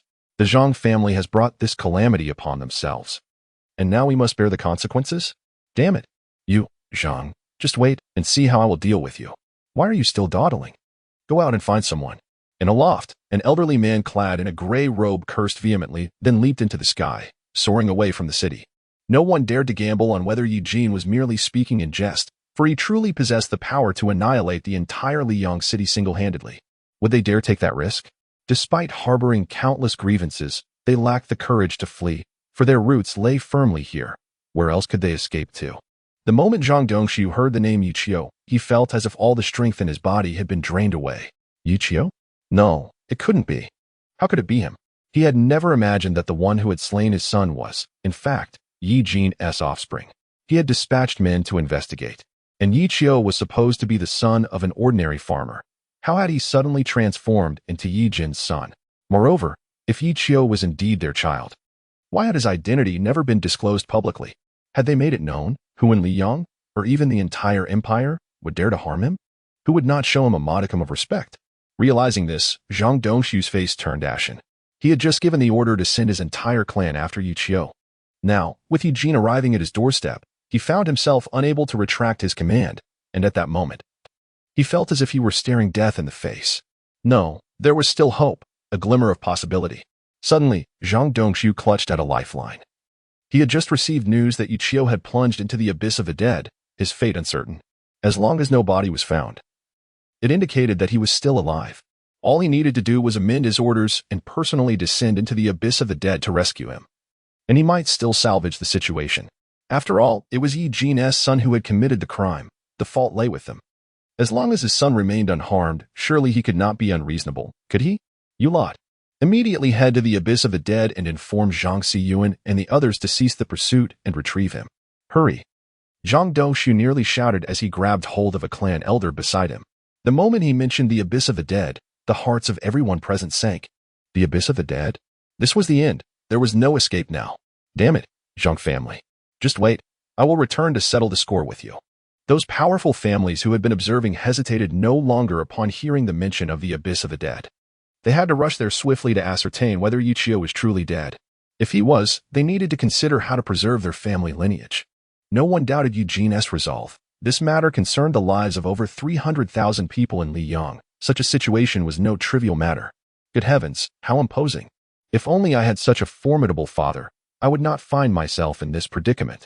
At this very moment, two lackeys hiding amidst the crowd felt as if stars were dancing before their eyes. Beasts. Damn beasts. I had always assumed he was just like us, born into poverty, only to discover that he is, in fact, the scion of the most illustrious family in this land. Su Mufeng felt as though he might shatter his molars from grinding them in frustration. After 20 years, I have only just learned that my childhood companion is the heir of the Northern King. How could he have kept such a secret for 2 decades without uttering a word? Chapter 18. Do not blame a brother for betrayal. A brother acts out of necessity. The crowd stirred restlessly, and as countless voices echoed Zhang Dongshu's mention of the abyss of the undead, the atmosphere grew charged with anticipation. Fearing that Yichio might perish if they delayed even a moment longer, they worried that Yi Jin would vent his wrath upon them, leaving them unable to defend themselves. Within moments, hundreds of thousands of cultivators surged forth from the city, a spectacle unprecedented in the history of Liyang for millennia. Upon hearing the name of the abyss of the undead, Su Wanqing's face turned as pale as a ghost. Madam, Yi Jin, quick as lightning, rushed to her side and enveloped her in his arms. Tears brimmed in the corners of Su Wanqing's eyes as she lamented, Jin Gu, our child overwhelmed by emotion. Her tears flowed freely. Yi Jin's heart ached profoundly, and rage ignited within him. How could they not comprehend the dreadfulness of the abyss of the undead? It was a place notorious for being a death trap.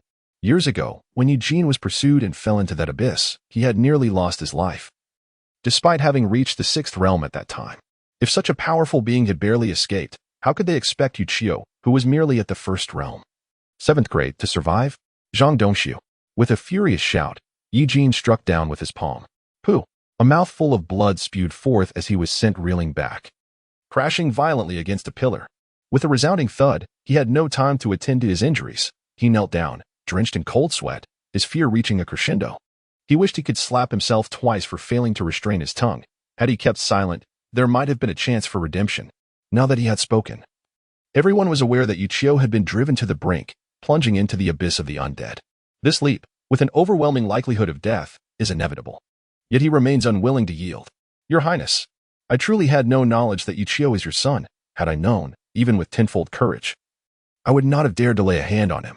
At this juncture, Zhang Dongshu found himself at a dead end and, in a moment of desperation, proclaimed, Your Highness, allow me to speak. My family has searched the abyss of the undead for 3 days without finding your son, which signifies that he is still alive. I shall dispatch people to search immediately, and I assure you, I will return your son to you intact. Humph, Zhang Dongshu, I, Eugene, am not one to act without reason, but you had better pray that my son is alive. Should anything happen to him, I guarantee your demise will be most unpleasant. Yi Jin's fury could overturn the realm, and none would doubt his capacity to fulfill such a threat. The others present felt a tremor in their hearts upon hearing his words, silently praying, O Yichio, you must not perish. I am coming. Enough. Quickly, go find someone. The atmosphere once again erupted, as Eugene wasted no time in idle chatter with Zhang Dongshu. Upon learning the precise location, he hastily made his way to the abyss of the undead. After his departure, Zhang Dongshu regained his senses, filled with trepidation. Who could have imagined that the esteemed heir of the Northern Reject Prince could have remained hidden in this city for 20 years without detection? Had it not been for Yi Jin's utterance today, who would have dared to believe it? Patriarch, what shall we do now? What to do? Go find him. If we fail, everyone shall pay the price. Cursing vehemently, despite the excruciating pain coursing through his body, Zhang Dongshu resolved to take matters into his own hands. He must find Yichio, even if it meant discovering a lifeless body. As for fleeing, his roots lay firmly here. Where could he possibly escape? This was the culmination of his life's work. He could not resign himself to such loss. Little 7, let us return to the Holy Land. Huh? Aren't we going to search? Lin Shi, having witnessed this grand spectacle, remained utterly bewildered. Su Mufeng glanced at his companion's perplexed expression and stated, Search for what? With what means can we pursue? We must return to inform the Grand Elder and then proceed directly to Cold River City. Oh, I see. Lin Chi finally grasped the situation, but just as they prepared to depart, two enchanting maidens obstructed their path. Esteemed ladies, what is your intention? Su Mufeng, captivated by the beauty before him, swallowed hard. He had never encountered such stunning maidens. The thought of marrying one in this lifetime was beyond his wildest dreams. Hey, curb that lecherous gaze of yours. Noticing Su Mufeng's inappropriate stare, Lu Ji placed her hands on her hips, fuming. Oh, my apologies, forgive me, esteemed ladies. Please do not misunderstand. I am not that type of person. It is my companion behind me. No, I mean the one behind him, who is undeniably the true lecher. I, being rather earnest, find myself amidst them like a pure white lotus, emerging untainted from the mire.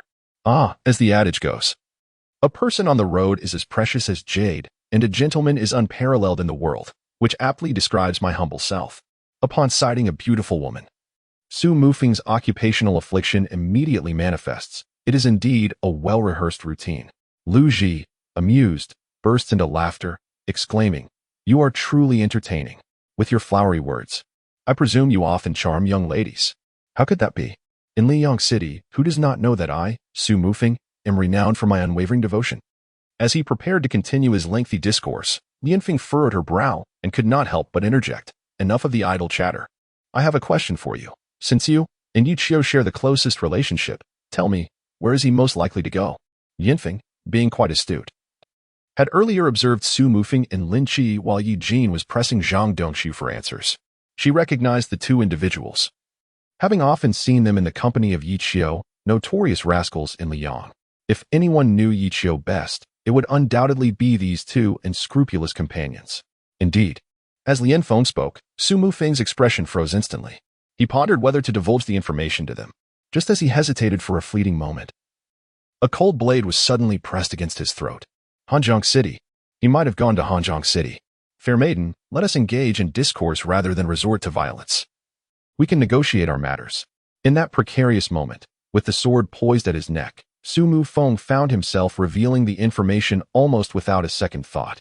Do not blame my brother for betrayal. He too is trapped in circumstances beyond his control. Internally justifying his actions, Su Mufeng felt a knot of anxiety tightening in his throat. He had not anticipated that such a beautiful girl could harbor such lethal intent. She was a stark contrast to the lively and charming companion beside her, resembling a cold-hearted assassin. Such a woman is beyond the reach of ordinary individuals. He would not dare to provoke her, for life is but a singular gift. Cold River City? What business could he possibly have there? Lianfeng did not rush to respond, but instead spoke with a look of confusion. Su Mufeng found himself in a dilemma, yet compelled by circumstances. He finally said, "In our past revelries, we often engaged in profound discussions about life. On several occasions, we spoke of Cold River City, describing it as a place of exquisite beauty, vibrant prosperity, and a bounty of enchanting women.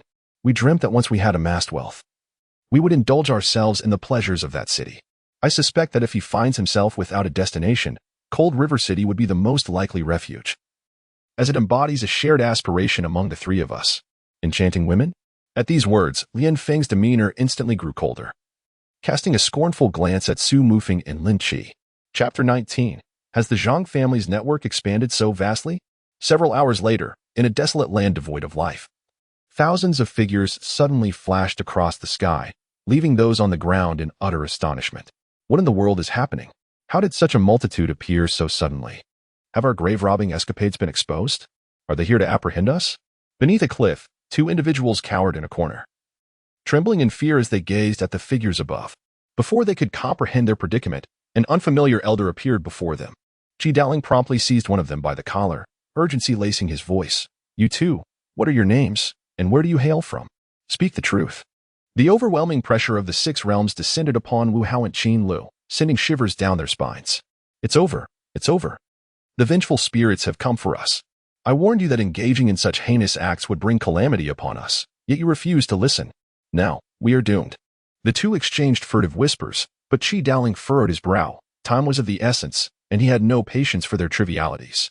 "Speak." With a fierce shout, Wu Hao could no longer withstand the pressure. With a clatter, he fell to his knees, fervently pleading for mercy. "Predecessor, spare our lives. This is our first offense. Truly our first. You possess great benevolence. Please grant us a reprieve, and we shall never again partake in such morally reprehensible deeds." At these words, Qi Daoling was momentarily taken aback. "What nonsense is this? If you dare utter another word of foolishness, I shall strike you down," Qi Daoling declared. An ominous aura of murderous intent enveloping him, causing both individuals to tremble in fear. Qin Lu, maintaining a semblance of composure, quickly discerned that this elder was not there to settle scores but appeared to be in search of something. He promptly responded, "Esteemed elder, we are disciples of Heavenly Sacred Mountain. I am Qin Lu, and this is Wu Hao. We reside atop Qinju Ridge. May I inquire what instructions you have for us?" Upon hearing this, Qi Daoling realized that these two were not the individuals he sought, his lips twitching in frustration. Internally cursing, he thought, "Who knows what Yu Qiu looks like? I have never seen him, and it troubles me greatly." They were indeed on a quest to locate someone. Yet no one had informed them of Yi Qiu's appearance. The bounty notices from the Zhang family did contain a likeness, but Qi Daoling deemed it too abstract for anyone but the Zhangs to comprehend. Despite its abstract nature, there were still some descriptive details. Qi Daoling then inquired, "Have either of you seen a young man clad in black and red attire in this vicinity? Please inform me of his whereabouts." Upon hearing this, Qin Lu was momentarily taken aback, recollecting carefully, when suddenly he recalled, "Oh, esteemed elder, I believe I know the person you speak of. 3 days ago, on that desolate expanse ahead, a young man being pursued fled here, cornered and in dire straits. At that time, we were nearby and witnessed his confrontation with a formidable pursuer, ultimately leading to him being struck down into the abyss of the dead spirits. If my memory serves me correctly, he indeed wore a black and red ensemble." At this revelation, Qi Daoling's pupils widened in shock. The Zhang family had not lied. Yi Qiu had indeed fallen into the abyss of the dead spirits. Moreover, he had been forced down there. It is worth noting that the abyss is fraught with peril, and even in one's prime, survival is not guaranteed, let alone in a severely injured state. Alas, this is infuriating, Zhang Dongxiu. I shall not let this matter rest. Qi Daoling's inner fury ignited. At that moment, he could only pray for a miracle, for the stakes involved were life and death. For the vast majority, falling into the abyss of the dead spirits while gravely wounded is tantamount to a death sentence, with no chance of survival. Yet, he clung to the hope for a miracle as it directly impacted their fates. With no time to waste on these two foolish grave diggers, Qi Daoling cast a fleeting glance at their shovels and, disregarding them, soared towards the direction of the abyss of the dead spirits. At this moment, he scarcely had time to attend to such matters, and moreover, the grave being excavated was not even his ancestral burial site. Meanwhile, above the abyss of the undead, a throng of humanity gathered, a sight unparalleled in the annals of history over countless millennia. Countless individuals surrounded the abyss, and suddenly, a figure flickered into view. Yi Jin, accompanied by Su Wanqing, had arrived directly above the chasm. Zhang Dongxiu followed closely behind, his heart racing with anticipation. At the cliff's edge, several elders of the Zhang family exchanged puzzled glances, bewildered by the sudden influx of people. Could it be that these are all summoned by the clan leader? Has his network of connections grown so formidable? My goodness, has he truly gathered half of the cultivators from Liang City? What a spectacle! If only we could showcase this. I cannot even fathom the grandeur. Su Jie gazed in awe at the magnificent scene, his eyes betraying a profound respect for the clan leader.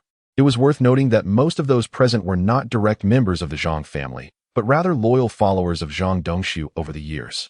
Their faith in him was already substantial, but now it had reached new heights. He even summoned the King of Refusal? Good heavens, the clan leader is indeed formidable. With such connections and influence, it feels as though we could dominate an entire province.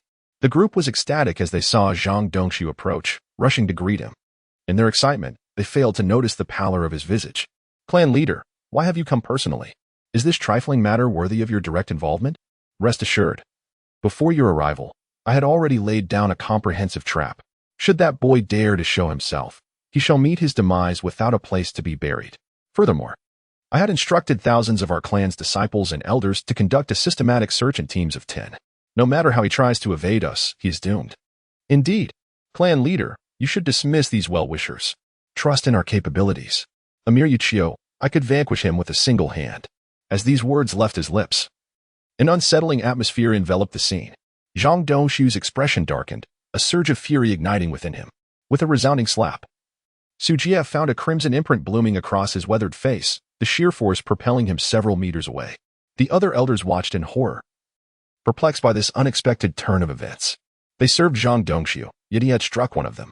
Were they not meeting the expectations of their task? Did he wish to hasten their efforts? Zhang Dongxiu, however, had no time to elucidate. In a tone strained with urgency, he commanded, "Inform all clan members to immediately cease all pursuits of Yiqiu. Bring him back safely. If he suffers even the slightest misfortune, I shall hold you accountable." What? But weren't we just instructed to ensure that boy meets a fate without a grave? The confusion was palpable. I see. The clan leader intends to personally eliminate that boy to avenge his lost son, hence the order to ensure his safe return. Chapter 20. The Corpse of Yiqiu. In the midst of a furious tempest, Su Wanqing gazed into the unfathomable abyss below, her eyes devoid of light. A profound chill enveloped her heart as she stared at the bloodstains and the remnants of a previous battle. She could scarcely fathom the torment her son must have endured. How could a mere cultivator of the mountain-moving realm possibly survive such dire circumstances? Regret gnawed at her. Why had she not sought him out immediately upon his departure? Instead of returning to Jian Pavilion to lament to her father? Had she acted then, such calamity might have been averted. Eugene, is this the reparation you offer me? Her expression remained impassive, yet a frigid glint flickered in her gaze, stirring a pang of sorrow within Eugene. He too had not anticipated that his son would encounter such peril so soon after leaving home, and he felt a deep remorse. But what could he do at this juncture? Should he exact vengeance upon all present? If he did, the reputation he had painstakingly built throughout his life would be irrevocably shattered. Suppressing his fury, he reassured her, "My lady, we have yet to uncover Chiu's whereabouts. As long as he remains unfound, it signifies he is still alive. Please, do not despair. I shall descend to search for him personally." At this critical moment, Eugene was prepared to disregard all else when suddenly, several figures ascended from the abyss, bearing a skeletal remains. Upon sighting the corpse, gnawed to mere bones by the undead, Su Wanqing's vision darkened, and she fainted. She recognized a jade pendant upon the remains, her token left for Yiqiu all those years ago. In that instant, her world crumbled. No, not my child. Tears streamed uncontrollably down her cheeks, and the tension among all present heightened dramatically. Is he truly gone? It is over. With the emergence of the skeletal remains, a single thought consumed the hearts of all. Zhang Dongxiu, paralyzed by fear, collapsed to the ground, lamenting the demise of his life's work. Based on the bloodstains, death had occurred merely hours prior. They were too late by mere hours. Zhang Dongxiu. A thunderous roar reverberated through the heavens, dark clouds rolled in, and the winds shifted ominously. The wrath of a formidable being from the Nine Realms rendered the world colorless, as all present seemed to glimpse their own demise. Eugene was enraged. At the moment his true form manifested, it felt as if divine eyes beheld him from the heavens, an overwhelming presence enveloping the area. Oppressive to the point of suffocation, Zhang Dongxiu had succumbed to utter despair. "I demand blood for blood." At this critical juncture, an elder from the Zhang family suddenly interjected. "Is that not the attire of Zhang Siyuan?" As these words were uttered, all eyes turned towards him, and Zhang Dongxiu seemed to grasp at the last vestige of hope. "Zhang Siyuan, this is not the corpse of Yiqiu. It is the remains of our clan elder, Zhang Siyuan. Your Highness, please observe, this skeletal remains are over a century old. How could they possibly belong to your son? He is still alive." Upon hearing this, Su Wanqing abruptly raised her head, stepping forward to examine the body more closely. Her previously desolate heart rekindled with hope once more. "It is not Xiu. He is still alive. He is still alive. No. I must search for him personally. He is out there." The usually graceful and dignified princess had lost all composure at this moment. Ignoring the attempts of others to restrain her, she boldly ventured into the abyss of the undead. Seeing this, Eugene, fearful for Su Wanqing's safety, could no longer concern himself with Zhang Dongxiu and coldly uttered, "Zhang Dongxiu, you had better pray that my son is unharmed. Otherwise, even if you flee to the ends of the earth, I shall find you." At that very moment, the abyss of the undead was crowded with people coming and going. Countless spirits lurking in the depths were utterly bewildered. For millennia, they might not have encountered a single soul. What was happening today? Was there a calamity? Had everyone fled underground to share the space with ghosts? Amidst the flickering golden light, an elderly Taoist suddenly reached out, his invisible hand swiftly grasping a spirit attempting to escape. "Speak. Where has the young man who fell 3 days ago gone?" The ensnared spirit looked utterly perplexed. "You dare to question me in my domain? What do you mean?" The spirits were not inclined to cooperate. A surge of malevolent energy erupted as they struggled against their bonds. "Chi, do not waste your breath on it. Such fiends understand not the tongue of mortals. They only know slaughter. An elder, exuding an air of celestial grace, arrived and swiftly dispatched the spirit with a single strike. Fixing his gaze intently upon the seemingly bottomless abyss below, he remarked, "The malevolence here is overwhelming. Even we, at our level of strength, can descend no further than this layer. Beyond lies an endless abyss, with no hope of survival. We have scoured the surrounding caves and lairs for 100 miles, and still have not found a trace of Yichio." As the gravity of the situation deepened, Shui Wanhai could almost ascertain that Yichio had perished. He silently prayed that Eugene would consider his reputation and not direct his wrath towards the populace. Otherwise, the entire city would be doomed to share the same fate. Before their departure, Shui Wanhai had secretly arranged for the younger members of their clan, as well as the direct descendants, to be sent out of Liyang City, regardless of whether they found Yichio. He had to prepare for contingencies to ensure the lineage of his family would endure. Amid their conversation, two figures sped past, leaving a trail of countless spirits slain or injured in their wake. In this moment, Su Wanqing, shedding her usual aura of intellectual elegance, emanated a chilling and menacing presence. "Yi Yang, do you have any news of the young master?" Upon arriving at a certain platform, Su Wanqing inquired with palpable urgency, her desire to uncover every detail regarding Yichio overwhelming. Yi Yang, however, bore a look of despondency as he produced a shattered piece of jade pendant. The instant Su Wanqing beheld the fragment, her heart quivered with unease. "Isn't this the very half of the jade pendant that Yichio possesses?" Su Wanqing, fighting back tears, shook her head fervently, unable to accept the reality of the situation. This jade pendant was the very one she had personally placed in Yichio's cradle years ago. Throughout all these years, he had carried it with him, never parting from it, and it had almost become his most cherished possession. Yet today, this pendant had inexplicably split in two. Didn't that signify that he had met with misfortune? Yi Jin approached slowly and also beheld the fragment of jade, coldly inquiring, "Where was this found?" "Your Highness, it was discovered in this hidden cave. It appears that the young master had previously been active here. I can sense his aura," Yi Yang asserted with unwavering certainty. Having secretly protected Yi Chio for a decade, no one was more familiar with his essence than he. Upon hearing this, Eugene stormed into the cave, where he was greeted by a scene of utter chaos, bloodstains strewn across the ground and a medicinal furnace at the center, which seemed to have been used recently to brew something. Approaching the furnace, Eugene inhaled deeply. "It's poison." Chapter 21. The young master suffers greatly with a resounding thud. As the word poison echoed in her ears, Su Wanqing's sword clattered to the ground.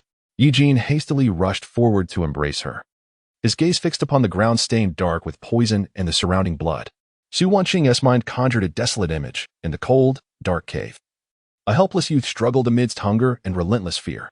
In his desperate bid for survival, he could scarcely discern what was edible and what was not, even resorting to cooking poison. "My child," the thought brought forth an uncontrollable flood of tears. For 20 years, her child had never known a day of comfort. And now he faced such harrowing adversity. How could he endure this? Overwhelmed with heartache, Su Wanqing dared not ponder further the suffering and isolation Yichio must have endured. Madam. In a haze of despair, Su Wanqing felt herself on the verge of fainting. Yi Jin, frantic, called out to a nearby guard of the Yi residence. "Go find him. I want to see him alive or dead. If you cannot find him, do not return." Upon hearing the prince's furious command, the guard swiftly sprang into action, searching deep into the narrow crevices of the cave. Meanwhile, Yi Yang remained rooted in place, his expression dimmed. Did he not feel the pain as well? After all, he had watched the young master grow up. No one understood the young master's grievances better than he. Yet, Yi Jin was a man of unilateral decisions, unwilling to heed any counsel. His son would be under his guidance. Outsiders had no place to intervene. At that moment, it was uncertain whether Yi Jin had truly awakened to the gravity of the situation, beginning to reflect on both himself and Yichio. How had it come to this? Had he truly erred? In the past 2 decades, Yichio has encountered no significant issues despite his reckless demeanor. Yet, why is it that this time he chose to erupt, taking the lives of the 2 sons of the Zhang family and embarking on a path of fugitive escapades? What hidden truths lie beneath this situation? Or is it that he intentionally adopts such a manner to compel himself into submission? In his recollections, his son has always been portrayed as timid and devoid of any heroic spirit. He cannot fathom why Yichio would engage in such reckless behavior this time. Yi Yang, tell me honestly, why did the young master decide to kill the 2 sons of the Zhang family? The moment these words escaped, Yi Yang felt a tremor in his heart, It was the first time Eugene had proactively inquired about the eldest young master. This surprised him. Yet he felt a quiet sense of disappointment. Why must one wait until loss has occurred to seek understanding? When the eldest young master was present, he had never brought up such matters, often expressing his discontent toward him. Did he not realize that the transformation of the eldest young master into his current state was born solely out of helplessness and an unavoidable compromise with reality? With a heavy sigh in his heart, Yi Yang slowly replied, "Your Highness, I have already investigated this matter thoroughly." After the young master left home, he returned to the sanctuary of the sky. The next day, he encountered Zhang Yu, the second son of the Zhang family, who came to trouble him. For many years, this individual has wielded the power of his family to oppress the powerless ordinary disciples, and the young master was among those victimized. Upon hearing this, Yi Jin's gaze turned icy. Are you suggesting that the esteemed heir of the Northern Reject King was bullied by a mere second son of the Zhang family in the sanctuary of the sky? Continue, he commanded, his tone frosty. He yearned to uncover what experiences had shaped Yu Qiu over the past 2 decades, leading him to become the person he is today. Yi Yang took a moment before continuing. Previously, you questioned why the young master, despite being your son, possesses such dull aptitude, failing to break through to even the second realm in 3 years. The truth is, the young master has never had the time to cultivate. Each day, he not only toils to make a living but also has to appease the second son of the Zhang family. Usually, the meager spiritual stones he earns each month are barely enough for his own expenses, let alone to pay respects to others. Initially, Zhang Yu was somewhat restrained, at least leaving the young master with enough money for meals. However, as his gambling addiction escalated, he began to ruthlessly seize the spiritual stones of the disciples within the sect. If one dared to refuse him, they would face a brutal beating, rendering them bedridden for a month. The young master often found himself empty-handed, and in order to survive, he had no choice but to abandon his cultivation. Frequently, he mingled with 2 like-minded friends in the marketplace, seeking opportunities to earn a living. Oh, and by the way, on one occasion, I happened to overhear the young master and his 2 close friends discussing their dreams over drinks, expressing a desire to open their own tavern in the future. Perhaps this was the young master's greatest aspiration in life? At this point, Yi Yang found it almost laughable. The illustrious heir of the Northern Reject King reduced to the pursuit of running a tavern? It sounded utterly absurd. Yet, what could he possibly say in response? From Ichio's perspective, he perceives that his life has reached its conclusion. Under such oppression, no matter how exceptional his talents, he finds himself unable to cultivate effectively. Nor can he escape the constraints imposed by his family. He faces a choice: to endure a lifetime of subservience or, as he has done now, to erupt and embark upon a path of extremes. Yi Jin fell into silence. Upon hearing these words, he recognized his own negligence. Upon returning, he had not once inquired about his son's circumstances, only noticing the aura of a street ruffian surrounding him, harboring resentment for his perceived lack of ambition and the shame he brought upon himself. Yet he failed to realize that it was not a lack of ambition, but rather an inability to break free from the colossal pressure looming above him. The aristocracy. To an ordinary person, it is an insurmountable peak, utterly unattainable. Why did you not tell me sooner? Eugene asked in a somber tone. At that moment, Yi Yang felt a sense of release and managed a wry smile. My lord, I have attempted to convey this several times, but you have consistently lacked patience. At the mere mention of the eldest son, you would become inexplicably enraged and silence me, leaving me with no opportunity to speak further. Thus, one's first impression holds immense significance. When he returned, the son he beheld was not the one he had envisioned. Consequently, his attitude towards him was surely different. Observing the silent Yi Jin, Yi Yang continued, perhaps this time, the young master has indeed lost faith in both you and the lady. He no longer leaves himself a path of retreat. He understands that you will not assist him. Therefore, the young master has long harbored a resolve for death, choosing an extreme path. Rather than entrust his fate to others, he prefers to command it himself. He has opted for an eruption in silence. Having spoken, Yi Yang appeared to find solace, breaking into a smile. The young master suffers greatly. Perhaps death would serve as a form of liberation for him. At home, he endures the disdain of his relatives, while outside, he is bullied by the offspring of families whose abilities are inferior to his own. Such humiliation, who can endure it? Is it not simply because he lacks parental affection and support, without a foundation to rely upon, that he is compelled to live in such a demeaning manner? Moreover, each time he returns home battered and bruised, his family scolds him harshly, berating him for idling away his time and losing his ambition. It is utterly stifling. Such parents, Such a family are less a home and more the very source of anguish. Upon hearing these words, tears streamed down Su Wanqing's cheeks once more. But he is our child. Had he confided in us from the start, would we have ever turned our backs on him? Chapter 22. The Fall of the Zhang Family. Yi Qiubei's departure. Beast. Eugene, you truly are a beast. Your lofty arrogance, your self-proclaimed superiority. Yet you cannot even protect your own son. Do you deserve the title of father? A bitter laugh escaped Eugene as he mentally berated himself. In that moment, he had come to recognize his own failings. Having watched his exceptional youngest son grow, he had unconsciously set a standard. Upon witnessing the achievements of his eldest son, he felt a profound sense of disparity. Yet he had never considered that the life experiences and circumstances of his two sons were entirely distinct. How could they possibly be compared? No wonder Yi Qiu had lashed out at him when he left home, declaring him unworthy of the title of father. Su Wanqing was equally tormented by guilt. While Eugene bore responsibility, she too was culpable. Her obligation was even greater. Had she noticed her son's unusual behavior earlier and offered him more affection, perhaps the subsequent events, where Yi Qiu struggled to amend his ways only to retreat to drunkenness at the Dreaming Pavilion, could have been averted. Thus, the day he severed ties with them would never have come. He had become disillusioned with them, relinquishing all hope, which led him down a path of self-destruction. I was wrong. I was truly wrong. Jin Ge, I beseech you, bring our son back to me, please. Su Wanqing's heart was heavy with anguish. Stripped of her former grace, in this moment, she was merely a mother bereft of her child. Eugene shared in the regret, yet what good was remorse now?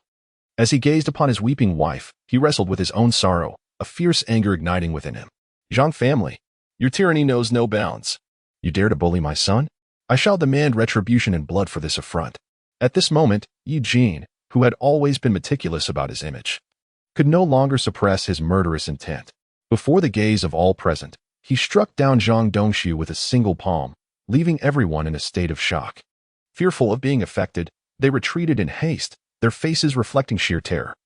Zhang Dongxiu could never have fathomed that the demise of his entire clan was instigated by none other than his own son. After absorbing Yi Yang's responses, he had long since relinquished any hope of resistance. As Zhang Dongxiu's lifeless body collapsed, panic ensued among the Zhang family, who sought to flee. Yi Yang, present. Spare not a single member of the Zhang clan. Understood. In that instant, upon receiving Yi Jin's command, Yi Yang, who had endured for over 20 years, finally revealed his fangs. For the past 2 decades, he has been silently safeguarding. Yet if Yi Qiu were not to encounter life-threatening danger, he could not intervene. Once he acted, should it come to the attention of those with ulterior motives, Yi Qiu's situation would become even more perilous. Thus, most of the time, he could only watch from the sidelines, enduring. Today, however, he need no longer endure. Kill. With a sharp sword drawn, Yi Yang revealed a chilling intent to kill. And in an instant, dozens of powerful members of the Yi family surged forth. Within less than 5 minutes, all the members of the Zhang family within the cave met a gruesome fate. Those outside who had heard the commotion and sought to flee were no match for Yi Jin's wrath. They stood no chance of escape. It is important to note that Yi Yang and the other experts from the Wangfu possessed strength, at least at the 6th realm of Wujiu. Dealing with them was, indeed, a mere child's play. Witnessing such a bloody massacre, none dared to intervene. After the annihilation of the Zhang family, amidst the chaos, the void shattered, and a figure, exuding an ethereal presence, emerged, slowly walking into the cave. Elder Meng. Upon seeing the newcomer, the crowd felt as though they had found their anchor, and they respectfully stepped forward to bow. Ming Tianjing merely cast a fleeting glance at them before turning to Eugene, offering a slight smile. Nephew, now that the Zhang family has been exterminated, can your anger subside? May I speak a word? Under normal circumstances, he would certainly show Ming Tianjing respect, for he was a notable 9th realm expert of high repute. Moreover, Eugene himself had once been a disciple of the Buitian sacred land, with his master being Ming Tianjing's junior. However, with his son being so mistreated in the Buitian sacred land and him having done nothing about it, he had no goodwill left to offer. Elder Ming, what do you wish to say? Ming Tianjing, unfazed, simply smiled lightly and replied, long before Yi Qiu fled, I had already divined the celestial signs, determining your son's fate. Rest assured, your son is not destined to perish. There is no need to vent your anger upon others. As he spoke of the Zhang family, Ming Tianjing cast a glance at the corpse of Zhang Dongxiu, shaking his head. I can no longer concern myself with such matters. Do as you wish. Upon hearing this, Su Wanqing suddenly looked up. If anyone else had said this, she would surely have doubted their words. But if it were Ming Tianzheng, the likelihood was substantial. For this elder, with his unparalleled skills in divination and prediction, had achieved heights that others could only aspire to in a lifetime. If he claimed that Yiqiu was not fated to die, it meant her son was still alive. Elder Ming, are you saying my son is still alive? Where is he? I implore you, tell me where he is. Su Wanqing, disregarding everything else, hurriedly inquired. While Eugene coldly interjected, I may not vent my anger upon others, but I demand to know my son's whereabouts. Hearing this, Ming Tianzheng could only smile wryly and shake his head, before stating, very well. Seeing your eagerness to find your son, I shall sacrifice some of my longevity today to provide you with a direction. Your son should have headed north. North? Upon hearing this, the crowd fell into a momentary silence. Among the myriad cities to the north, including the renowned Cold River City, North City, and Guangling City, which are among the most illustrious, where might Yiqiu be hiding? Yet, something felt amiss. Previously, the Zhang family had ensnared the area with an intricate web of surveillance, and we had tirelessly searched. So how could he have evaded detection and departed under such scrutiny? Suddenly, a question arose, jolting everyone back to reality. It was inconceivable. It was unequivocally impossible. If he were still alive, there was no way he could escape from right under our noses without being noticed. The confusion shared by the crowd was equally mirrored in Eugene's mind. At that moment, Yu Zhifeng emerged from a narrow crevice, exclaiming, Your Highness, within the passage, we have discovered an escape route leading directly to Daxiping. Daxiping? Su Wanqing paused, recognizing the name as the location of the Chaojin Pavilion, of which she was quite familiar. However, a sudden doubt enveloped her thoughts. How peculiar. My father left the Sword Pavilion 3 days ago with the intention of searching for Chior. Yet he has yet to reappear. What did you say? My esteemed father-in-law has descended the mountain? Upon hearing this, Eugene's heart jolted with alarm. How could he be unaware of such a significant event? Su Chaofeng was indeed the greatest nightmare of Eugene's life, the one he feared most. He was acutely aware that Su Chaofeng had once vowed never to descend the mountain until he had comprehended the supreme essence of the sword Dao. How could he have suddenly come down? Could it be for the sake of Yiqiu? The more Su Wanqing pondered, the more suspicious she became. Even if her father's mobility was somewhat impaired, it was implausible that he could have taken 3 days without arriving.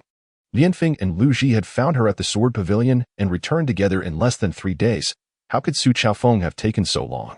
Was it possible that after descending the mountain, he met with an old friend and was delayed along the way? Unbeknownst to her, at that very moment, a solitary figure traversed the peaks of the vast and snow-laden Baili Mountain, appearing somewhat disheveled. Chapter 23, The Imperial Poetry Conference. On Daxiping, the endless expanse of pristine white snow lay desolate and silent. Yiqiu stood atop the mountain, gazing up at the boundless heavens, his heart filled with profound understanding. In the fleeting span of a century, akin to the ephemeral existence of a mayfly, one can perceive the infinite nature of the universe. As minuscule as a grain of sand in the vast ocean. Eternal life? Ah, it seems but an elusive dream. A sigh escaped him. Without having personally experienced the wonders of this vast world, one could hardly grasp the arduous journey of cultivating immortality merely through literary depictions. A moment's carelessness could lead to irrevocable ruin. Countless souls vie for destiny, treading the path of immortality, each filled with myriad sorrows and untold hardships. Unable to articulate their burdens, occasionally, one may attain enlightenment. This could be deemed a rebirth after calamity, as Yiqiu had successfully escaped a perilous fate. Perhaps it was simply that his life was not meant to end, for even in a seemingly hopeless situation, he had managed to navigate through dangers and salvage his existence. However, his crisis was but temporarily averted, and it did not signify that he was truly safe. Zhang Doxu's 2 sons had fallen by his hand. Yiqiu could hardly expect him to show mercy. Thus, until he possessed absolute means of self-preservation, there was no returning to Liyang City. Coughing lightly, he briefly sat at the edge of the cliff to meditate and recuperate. After an hour, the sky grew dim, and snow began to fall, blanketing Daxiping in a pristine white. Witnessing such beauty, one could not help but feel a sense of longing. How could one not be enamored by such a landscape? I cannot succumb to death, for I have yet to fulfill my lifelong aspirations. Should I perish so easily, would my journey through this realm not be in vain? Alas, I find myself gravely wounded, ensnared within the abyss of the undead, having narrowly escaped the gaze of the devouring serpent, which nearly caused my vitality to surge backward, threatening to shatter my very being. In my current state of frailty, had it not been for the timely intervention of an enigmatic old man, who repelled the serpent with a mere stroke of his sword, my injuries would have undoubtedly worsened. System, where shall I venture next? As calmness envelopes me, I begin to contemplate the path ahead. Returning to Liyang City is no longer an option. Yet, if I cannot return to Liyang City, whither shall I go? Hanjin City. In the midst of my confusion, a forgotten metropolis springs to mind, one that was mentioned in a drunken revelry with Su Mufeng and Lin Qi many years ago. We had made a pact then, vowing that if fortune smiled upon us, we would journey to Hanjin City to revel in its splendor and establish our very own tavern. This is also the greatest aspiration of his predecessor, the very obsession that drives him. Suddenly, Yi Qiu recalled that he had concocted a unique elixir in the abyss of the dead souls, an unparalleled wine that transcends the realms of heaven and earth. If he were to establish a tavern in Cold River City, it would undoubtedly become immensely popular. It is worth noting that this 100 Flames wine is crafted from a myriad of lethal poisons and human blood, making it sound quite formidable. Yi Qiu had previously tasted it, and at that moment, he experienced a breakthrough in his cultivation. However, subsequent enhancements became scarce. To avoid waste, he resolved to reserve it for a moment of peril, ready to consume it and activate his bloodthirsty demon god talent, which could prove life-saving. Indeed, this presents a promising livelihood, not only addressing his financial concerns but also providing him with a potential refuge. If all goes well, he might even expand his influence, making it a mutually advantageous endeavor. Yet, while contemplating such possibilities, he understood that the execution would be fraught with challenges. Yi Qiu was acutely aware of the wine's potency. Should it gain popularity, he could not guarantee his ability to safeguard it. If those esteemed clans were to covet his creation, he would find himself in grave danger. This illustrates the challenges of lacking support. No matter the endeavor, it is often difficult to achieve satisfaction. Though he has reached the 6th rank of Xianqi, in the grand scheme of this world, he remains insignificantly small. If his cultivation were to ascend even slightly further, complemented by the innate prowess of the bloodthirsty demon god, perhaps he would not find himself in such a dire predicament when confronted with similar circumstances. Power, wealth, status, and beauty, I desire them all. Thus, a goal was firmly established. Half a day later, in the city of Hanjian, at the Drunken Dream Pavilion, the atmosphere was particularly lively. With a myriad of luxurious carriages parading both within and beyond the city, capturing the attention of countless citizens, Yi Qiu leisurely entered the establishment, feeling a sense of returning home as he gazed upon this branch of the Drunken Dream Pavilion in Hanjian. This place is quite splendid. I shall take refuge here for the time being. I refuse to believe that I have traveled so far only to be discovered by them. Upon entering, Yi Qiu casually addressed the waiter, "Prepare an exquisite private room for me, and arrange for a fine guest room as well. Bring forth the finest wines and dishes." As he spoke, a spirit stone was deftly tossed, his movements fluid and graceful. The waiter, upon receiving the spirit stone, appeared as if he had encountered a long-lost relative, his eyes gleaming with fervor. "Right away, sir. Please follow me." As he followed the waiter deeper into the establishment, Yi Qiu meticulously surveyed his surroundings. For a fugitive, the first course of action in an unfamiliar territory is to map the area. He had become quite adept at this, having honed such survival skills through experience. As his gaze swept across the room, he noted that all present were cultivators, hailing from various corners of the world, as discerned by their accents. With a hint of curiosity, after taking a seat, Yi Qiu inquired, "Waiter, has anything significant occurred recently in Hanjian? It seems quite bustling." "Sir, you must be from out of town," the waiter replied. Yi Qiu nodded, prompting the waiter to continue. "Our city is soon to host a poetry conference, organized by the Bailu Academy, inviting distinguished scholars from across the realm to engage in poetic composition. The individual who emerges victorious shall receive a reward personally bestowed by the Grand Elder of the Bailu Academy." Upon hearing this, Yi Qiu was momentarily taken aback. Are these cultivators truly so idle? Instead of diligently pursuing their paths, they indulge in such leisurely pursuits? After a moment of contemplation, he realized that this world is not solely inhabited by cultivators. There exist scholars of Confucianism, Buddhism, and various other philosophies. Each discipline diverges in its approach, yet all paths ultimately converge towards the same goal, immortality. And what do scholars yearn for the most?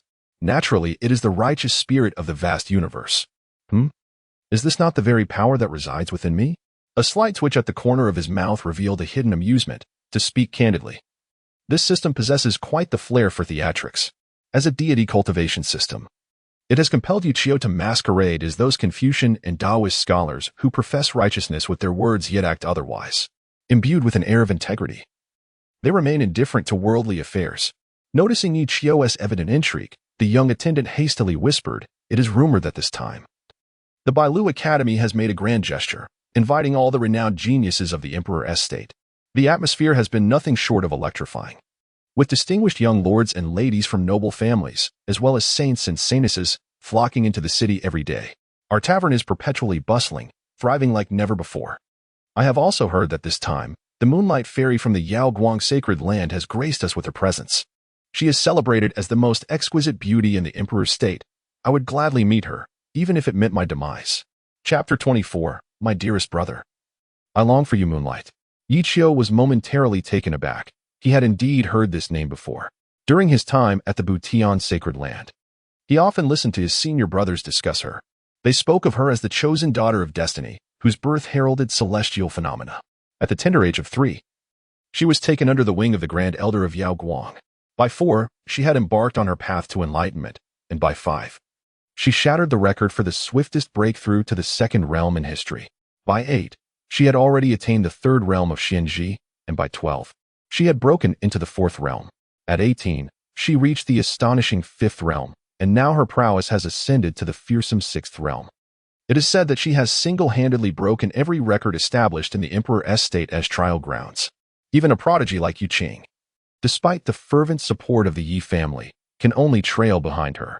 Sounds rather intriguing, doesn't it? The most beautiful woman of the Emperor's state? Surely. She embodies the archetype of a powerful female protagonist in a thrilling tale. But who is the male lead? That must be me, is it not? Surely it can't be you? Upon hearing the young attendant's words, Yi Chio's interest was piqued. So, these individuals have gathered for the poetry competition? Indeed. I have heard that the Grand Elder of Bailu Academy has invested heavily, and the reward for the champion of this gathering is an elixir of immortality. Elixir of immortality. Upon hearing this, Yi Chio abruptly stood, his pupils widening in astonishment. Anything associated with the term immortal could hardly be deemed commonplace. Such items rarely circulate in the marketplace. One must either risk their life to venture into forbidden zones or resign oneself to never obtaining them. The elder of the Bailu Academy has astonishingly offered a celestial herb as a reward, which underscores the significance attributed to this conference. Poetry and literature? Wait a moment. I seem to be a time traveler. While I may not excel in poetry, my brother Bai is undoubtedly unmatched. With this thought, Yi Chio's lips curled into a faint smile. If even my brother Bai cannot navigate this situation, shall we then add Brother Du and Brother Su? Would that suffice? What kind of celestial herb is it? Is there any information available? Yi Chio's interest was piqued. Since he was already here, he could not let this opportunity slip away. Even if he ultimately fails to claim the top prize, it is of little consequence. Once Yi Chio sets his sights on something, he has no intention of letting it escape. How absurd. The greatest demon in this known universe resides here, and one expects him to adhere to human sentiments? If you refuse to grant me reason, then I shall simply seize it. Upon hearing this, the shopkeeper hesitated, and Yi Chio promptly tossed over a spirit stone. Speak.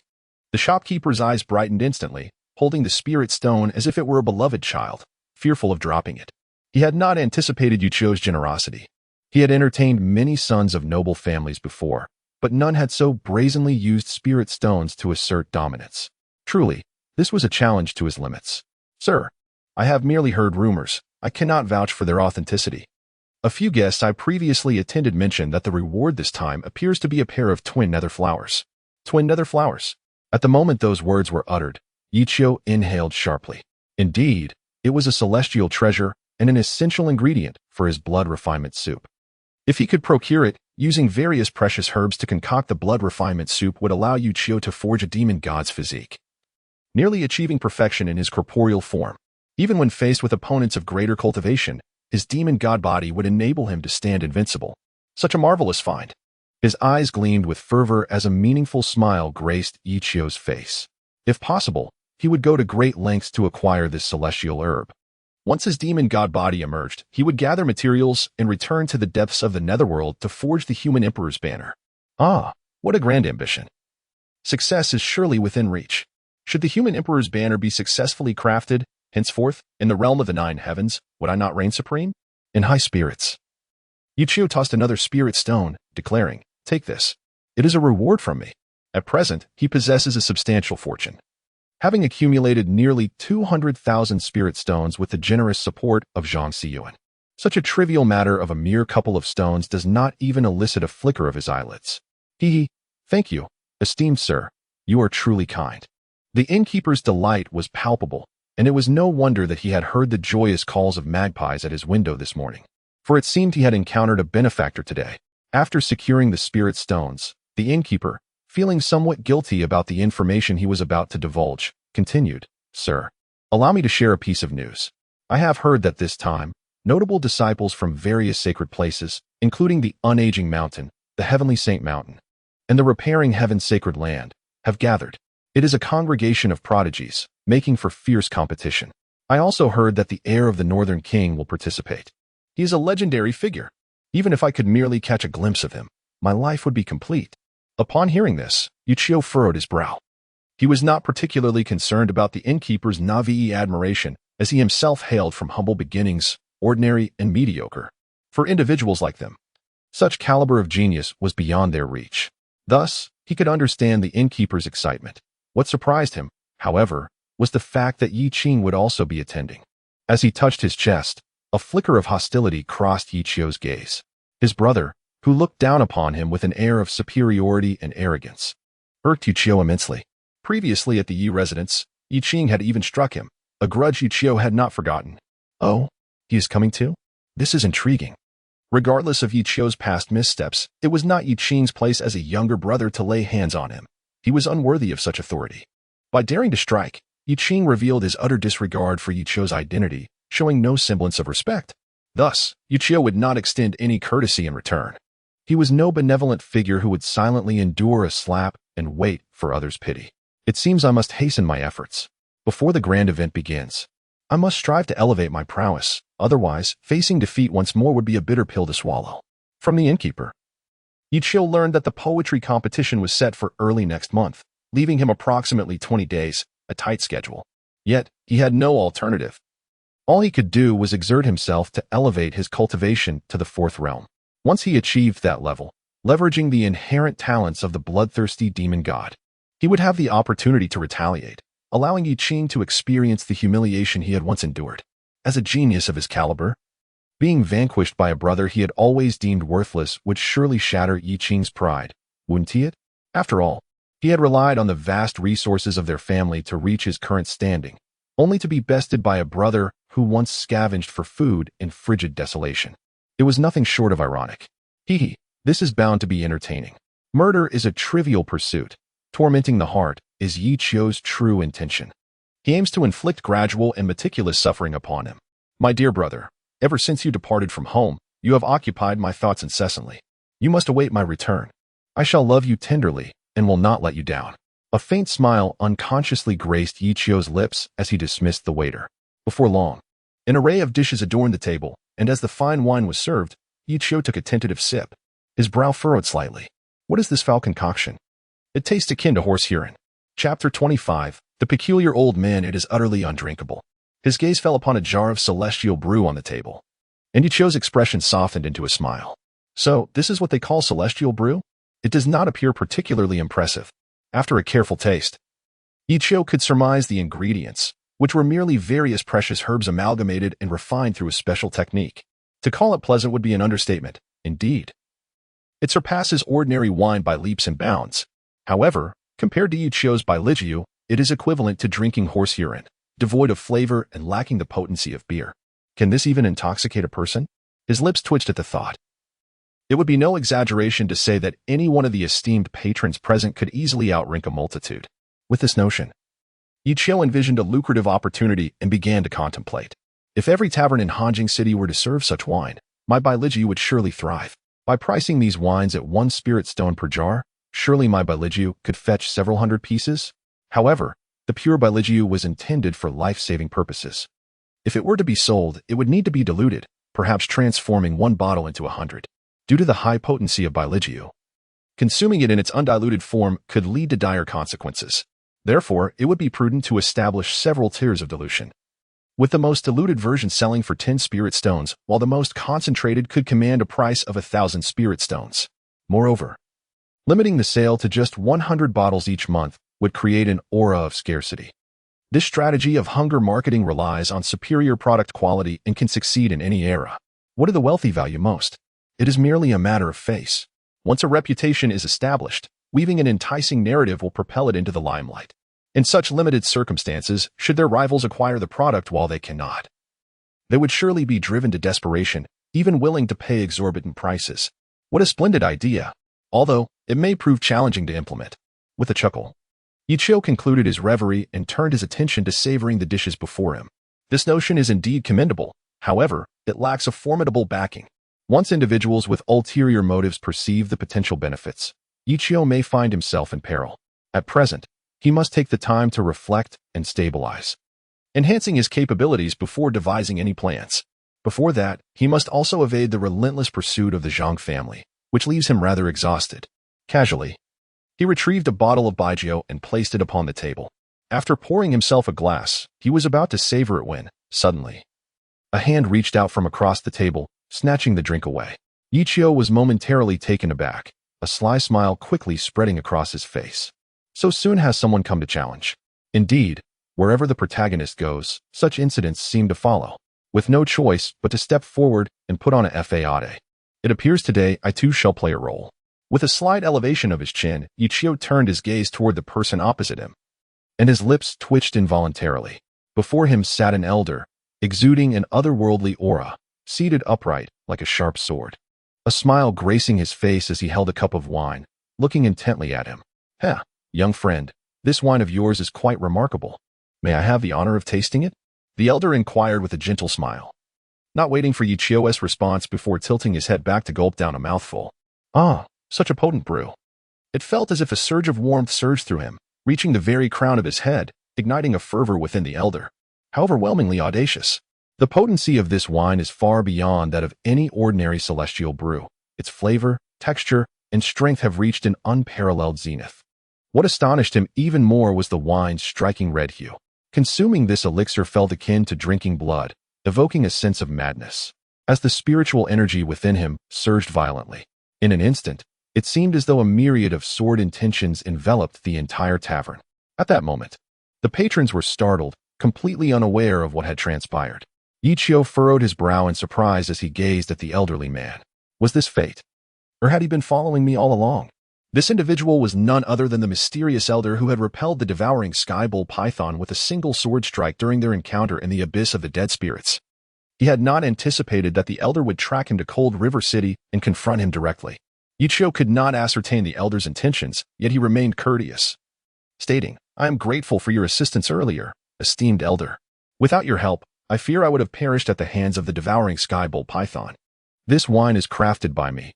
If you wish to partake, please do." It was merely a bottle of wine. Ichio was not so miserly as to withhold it, especially since the elder had saved his life. Moreover, the elder was a formidable figure of the ninth realm, heaven above.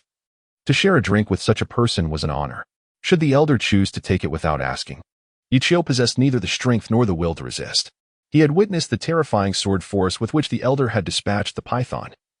And apart from Eugene, no one had ever instilled such a profound sense of pressure in him. "Ha ha, you are indeed straightforward. In that case, I shall not stand on ceremony." Upon hearing Ichio's words, Su Chaofeng laughed heartily, seizing the wine jar from Ichio's hands and pouring himself another cup.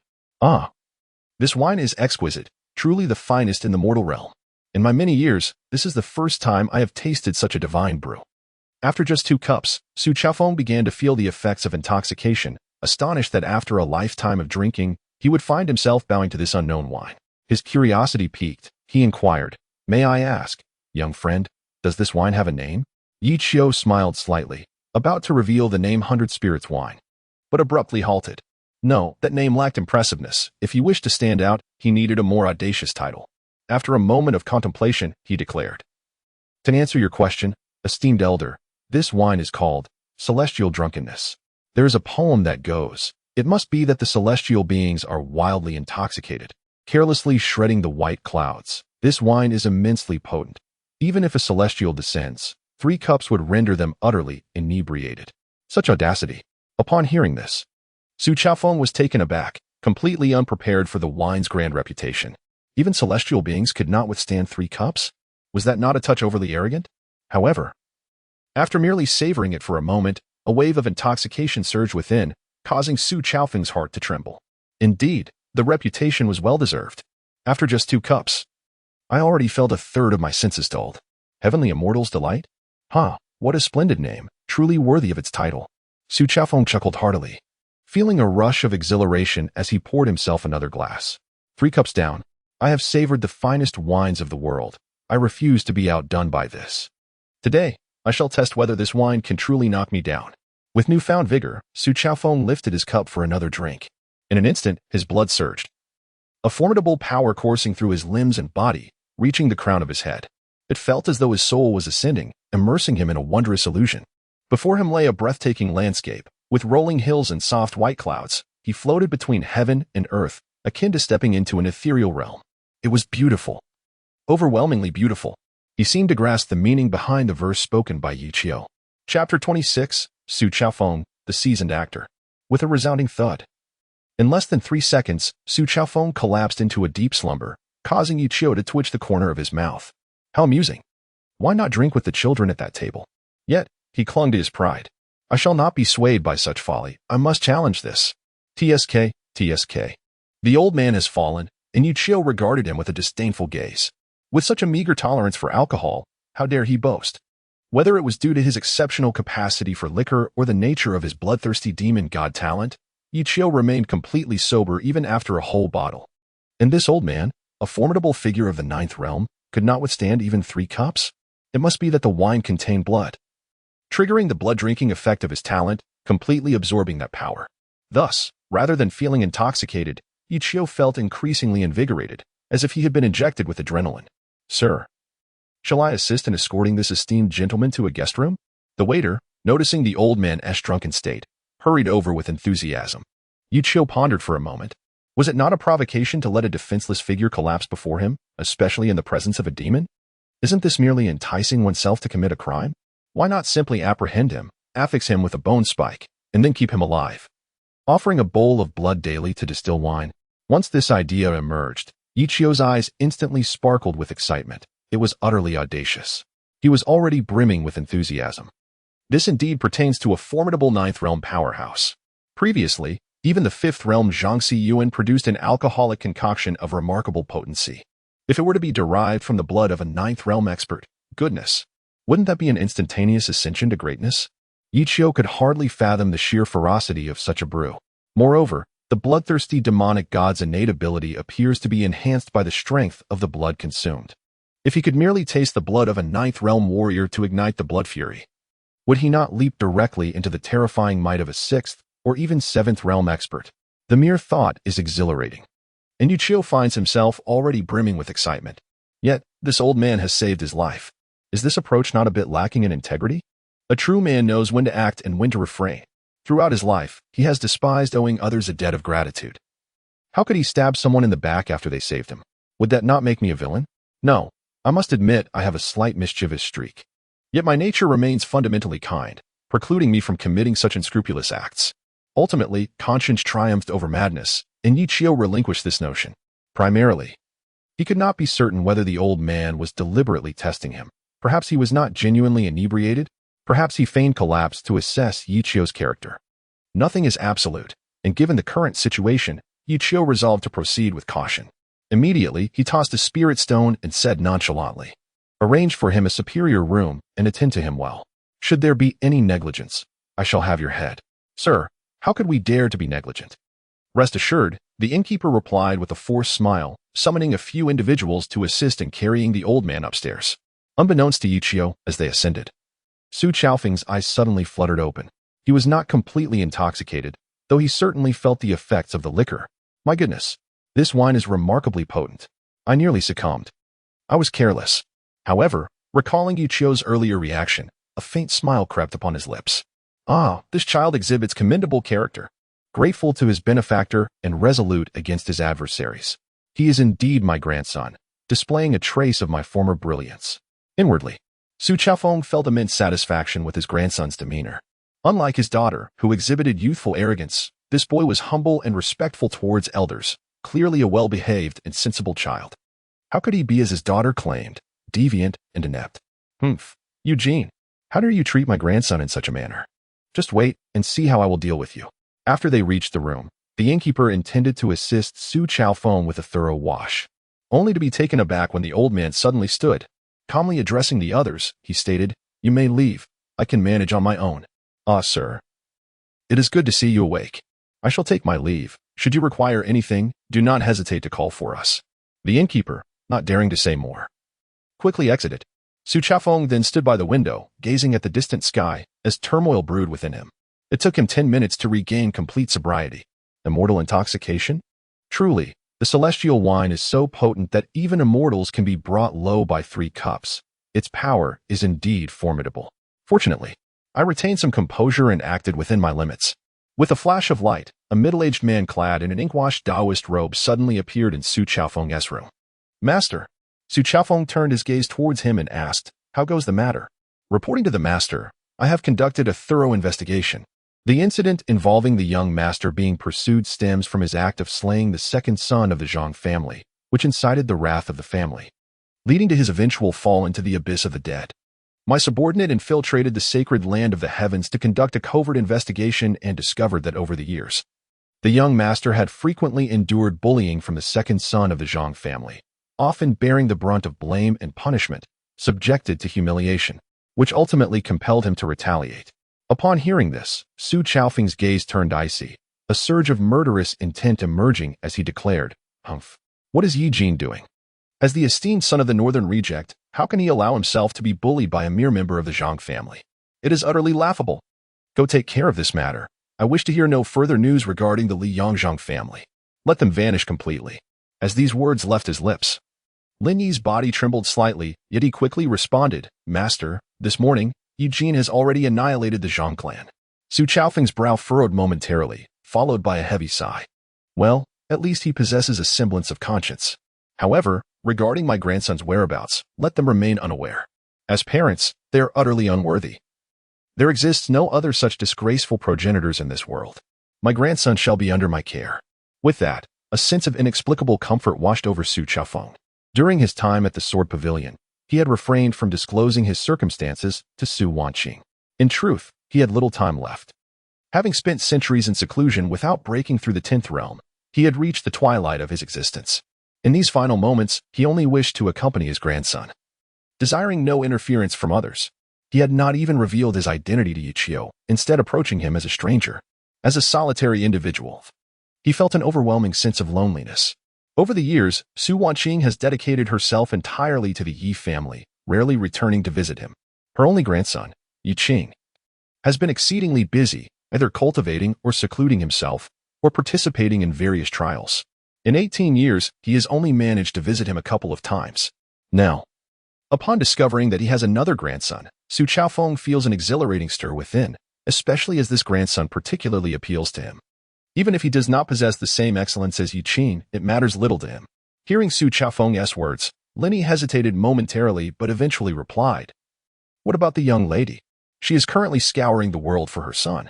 If we don't inform her, I fear, what should I fear? Now that she is anxious, what was she doing before?" Ultimately, Su Chaofeng, feeling a twinge of compassion, softened his tone and said, "Very well. Let her be anxious for a few days.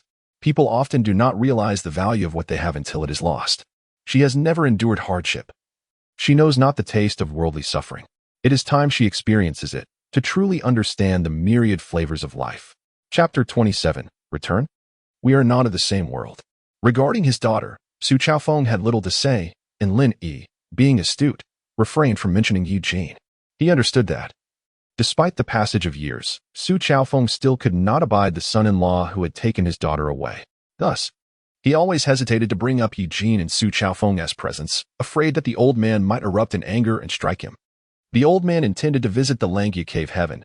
Having not ventured out for centuries, it was indeed time to address unfinished matters from the past. Furthermore, he wished to seek a protective haven of mulberry leaves for his unfortunate grandson, ensuring his safety throughout his life. At this point, Su Chaofeng's gaze dimmed. He was acutely aware that his time was limited. Before he departed, he must complete all necessary tasks, even if he knew the journey was fraught with peril. "Keep a watchful eye until I return. If anyone dares to bully my grandson, using their strength against him, deal with them swiftly," he commanded. With that, Su Chaofeng transformed into a beam of light, soaring toward the horizon, vanishing from Lin Yi's sight. Watching Su Chaofeng depart, Lin Yi's expression bore a hint of sorrow. The master has grown old. The brilliance of his youth has faded, and the lifelong pursuit of the sword path ultimately failed to shatter the shackles that bound him.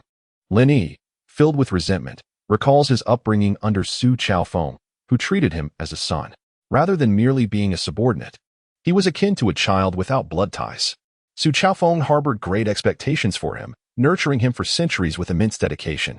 Lin Yi could not bear to witness the dreams that Su Chaofeng had ardently chased dissipate into nothingness, leaving behind a legacy of unfulfilled aspirations.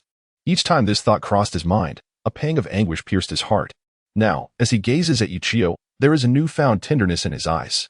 If one were to consider the familial ties as defined by Su Wanqing, he would indeed be regarded as Yichio's uncle, despite the absence of blood relation. After all, he grew up alongside Su Wanqing, and they have always referred to each other as siblings. As Yichio is the son of his sister, it is only natural that he feels a deep affection for him. "Sir, please open the door. I have prepared a basin of warm water for you. Would you like to wash your face?" A knock echoed from outside, causing Lin Yi to furrow his brow, and in an instant, he vanished from the window without a trace. Over the years, he has remained a hidden piece in the Listening Tide Sword Pavilion, never revealing himself to the world. Aside from Su Chaofeng and Su Wanqing, no one is aware of his existence. How could the world possibly know that, apart from Su Wanqing? There exists another master of the sword path, even more formidable than she? As the door creaked open, the innkeeper looked curiously into the empty room, perplexed. Where is everyone? Just then, Yichio appeared behind him, casting a discerning glance into the room, deep in thought. This old man, it seems, has not succumbed to drunkenness after all. I'm fortunate I did not act hastily, or I might have fallen into a trap. He felt a wave of relief for his caution. Otherwise, he could have been in dire straits. Yet, he still could not fathom the true identity of this old man or his intentions in approaching him. What was his purpose? Initially, Ichio had speculated whether he might be a relative of the Yi family, but upon reflection, he was certain that no such figure existed within the clan. After a moment's contemplation, Ichio addressed the innkeeper. "Since he has departed, let it be. You may return to your duties." "Of course, sir. Should you require anything, just let me know," the innkeeper replied before leaving the room. Ichio did not linger. In this peculiar time, he preferred to avoid attracting any unwanted attention. For safety's sake, he decided to change locations. In a hurried manner, just as Ichio stepped out of the dreamy drunken pavilion, he collided with a figure approaching him. Upon recognizing the person, his brow furrowed. He had not anticipated encountering this woman after having traveled millions of miles to Hanjiang City. Lianfeng glared at him intensely, her eyes ablaze with anger. "Come back with me. Do you have any idea how worried Uncle Yi and Aunt Su are about you?" At her words, Yichio couldn't help but chuckle with indignation. "Return? Do you think I'm playing a game with you? They are worried about me? If they had shown even a modicum of concern over the past month, I would not have found myself in such a predicament. Spare me your pretentiousness. You are just as loathsome as they are. Leave me be. I am not obliged to take orders from you." His sharp rebuke left Lianfeng speechless. She could hardly believe that Yichio had the audacity to scold her. In her memories, he had never dared to raise his voice at her, whatever she commanded. He would comply without hesitation, even if it was embarrassing. She was bewildered. In merely a few days, he seemed to have transformed into someone entirely different. Not only was there a newfound disdain in his gaze, but also an air of cold indifference. Upon hearing her best friend being chastised, Luji immediately retorted, "How can you be so cruel? Even if you are angry, you should not take it out on her. Do you not realize that she has tirelessly traveled millions of miles these past few days to save you, without a moment's rest? She even skipped the trials at Mount Bulao to aid you. You show no concern for her, and yet dare to scold her? She is your fiancée. Are you not a man? Do you possess no sense of conscience? Conscience? Little sister, what is the worth of conscience?" Upon hearing this, Yichio couldn't help but chuckle, glancing at the petite beauty resembling a lowly behind Lianfeng. With a playful smile, he remarked, "In this world, the most inexpensive thing is conscience. Yichio, take full responsibility for my actions. There is no need for you to feign compassion like a cat mourning a mouse, nor for a dog to meddle in affairs that do not concern it." He turned his gaze back to Lianfeng, unreservedly exposing her true nature, and said, "So, have you now taken on the role of my fiancée? Have you not always looked upon me with disdain, constantly yearning for your brother Yuqing? My departure was merely fortuitous for you both. How is it that you now choose to present yourself as my betrothed? Quite amusing. I have not. Upon hearing Yi Qiu's words, Lian Feng seemed to be unmasked, defensively retorting. Enough with the pretense. If your conscience is clear, would you dare to swear an oath to the heavens, claiming you have never harbored any improper thoughts? The corners of Lian Feng's eyes reddened as she fell silent. For she could not refute the truths in Yi Qiu's statements. But could one blame her? She too was a victim. For 20 years of her life, she had been unaware of Yi Qiu's existence, believing that the person she was betrothed to was Yi Qing. What fault was there in their innocent companionship as they grew up together, nurturing a deep bond? Was it truly right for her to accept a stranger whom she had never met in 20 years, a man who paled in comparison to Yi Qing?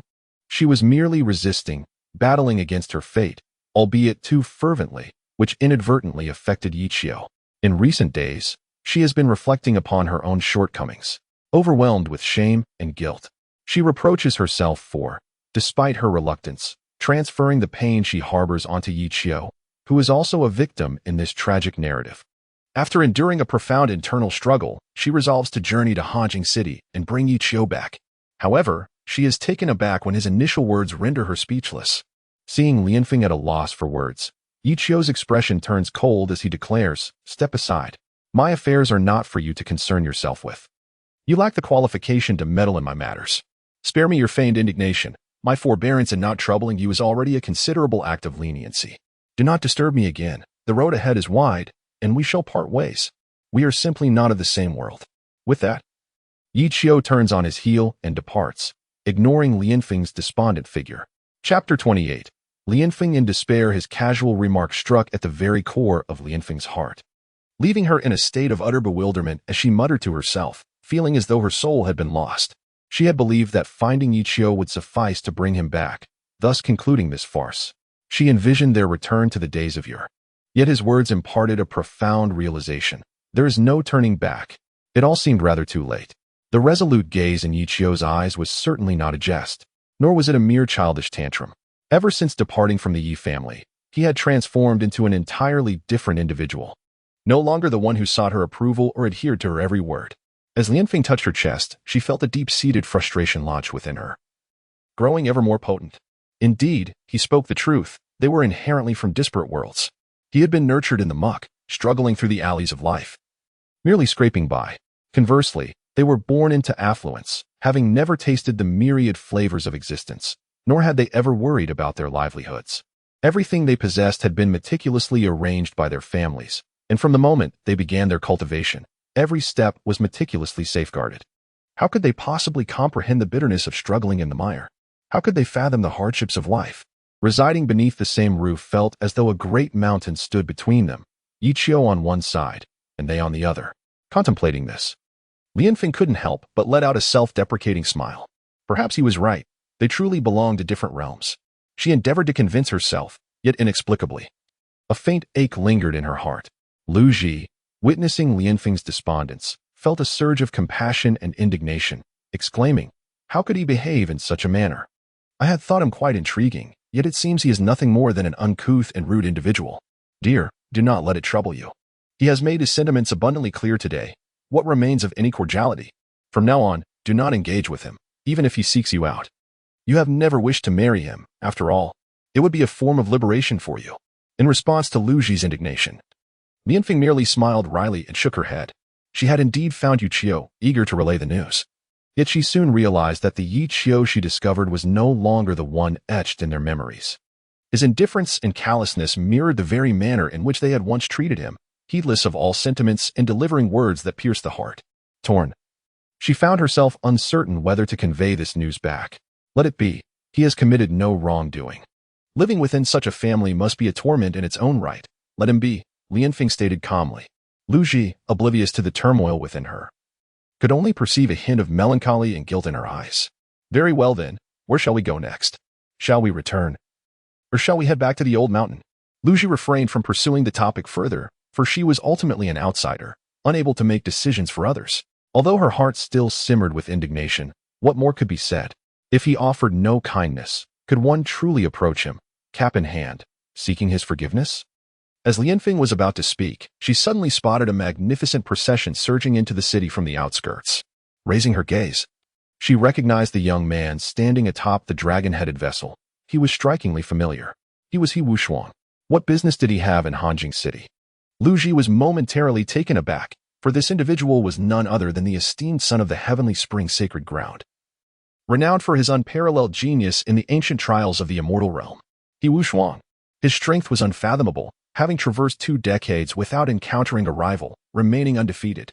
The world held him in high regard, and he was celebrated as the most promising prodigy capable of shattering the constraints of the 10 realms. Lianfeng was well acquainted with him. As the saintess of the Eternal Mountain, she could not possibly be unaware of such formidable contemporaries. With a slight furrow of her brow, she remarked, "He must be here to participate in the Bailu Academy Poetry Conference." Just days prior, the Grand Elder had sent a missive announcing that the Bailu Academy would host a poetry gathering at the beginning of next month, inviting talented scholars from across the realm to attend. Upon hearing this, Lu Ji's interest was piqued, her eyes sparkling with excitement. Well, does that mean the illustrious young master of the Mo Shang will also be present? Lianfeng shook her head, uncertain. However, she knew that Lu Ji had long admired that ethereal figure, garbed in flowing white robes, captivating and originating from an ancient noble lineage. Countless naive maidens had been enraptured by his charm, dreaming of conversations with him through the long, starry nights. Yet, he remained an enigma. No one knew his true name. And he was simply referred to as the Celestial Exile, a title that encapsulated his extraordinary grace. As Lianfeng beheld He Wushuang's arrival, an ominous premonition washed over her. With his presence, the upcoming poetry conference would undoubtedly attract an assembly of geniuses. As the saintess of the Eternal Mountain, she and Yi Qing bore the weight of their sacred ground's honor, a pressure that was anything but trivial. With the heavenly spring sacred ground's entourage marching into the city, a wave of chaos engulfed Hanjing. Countless spectators rushed out to observe, for figures of such stature were beyond their reach in a lifetime. Even a distant glance would be an immense privilege. Is that really the Son of Heaven from the heavenly spring sacred ground, He Wushuang? He has come too? This promises to be an extraordinary event at the Imperial Poetry Conference. I wonder if the young master of Mo Shang will make an appearance. Whispers filled the streets as Lianfeng was taken aback. The moon fairy of Yaoguang is also rumored to be joining the revelry. My heavens, all these renowned figures are gathering. If only I could catch a glimpse, my life would be complete. In the depths of her heart, unspoken, the ethereal white figure loomed like a colossal stone, a burden not only upon her soul, but also upon the chests of countless unparalleled talents.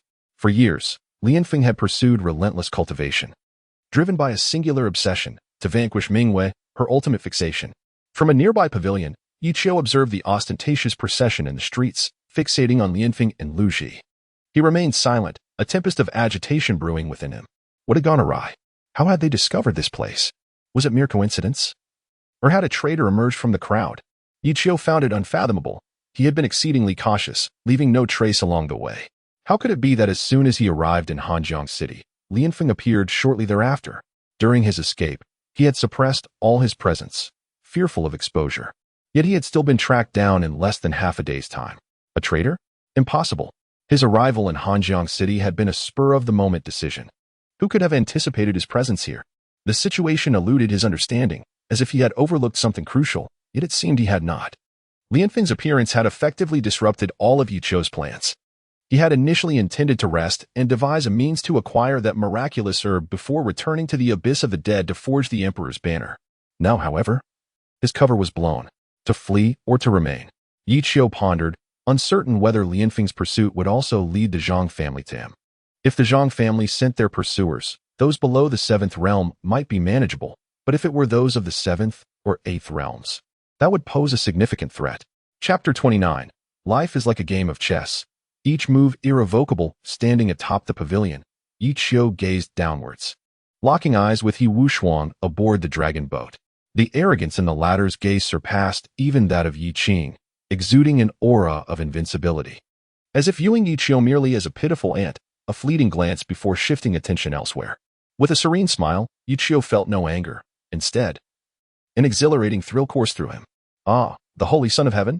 The unparalleled sacred body of the ancient immortals, a lineage of supremacy? Such a pure bloodline. One wonders how it would fare in the brewing of fine spirits. A bold thought suddenly struck him. He had heard many tales of this holy son. Yet this was the first time he beheld him in person. Indeed, he possessed an air of undeniable grandeur. His gaze was piercing, his worth beyond expression. Perhaps this represents the pinnacle of his commendation. However, what leaves Yichio astounded is not merely his prowess, but rather his exalted lineage, a lineage of immense nobility, a descendant of imperial blood. Such a transcendent bloodline, it would indeed be a pity not to harness it for the crafting of fine spirits. A flicker of malevolence flashed in his eyes, only to be swiftly concealed, replaced by a profound and righteous aura. Concealed in the shadows, Linny observed silently, his heart suddenly gripped by astonishment. What an overwhelming and righteous essence of the heavens and earth! Such a formidable aura can only be comprehended by the most esteemed Confucian sages of the age. He never anticipated that at such a tender age, Yichio would command such terrifying power. How did he achieve this? Could it be that the information they had previously gathered was false? Or has Yichio been deliberately concealing his strength? Had he not inadvertently revealed it? Linny would still be oblivious to the fact that Yichio practiced the grand principles of the universe. Inconceivable, truly inconceivable. If he were to pursue this path to its conclusion, his future might well rival, if not surpass, that of those so-called noble bloodlines, perhaps even more fearsome. Overwhelmed with shock, he suddenly began to comprehend why Yichio had exhibited mediocrity for the first 20 years of his life. He was biding his time, concealing his brilliance. The truth that genius is often fragile is well understood, lacking a powerful family to rely upon.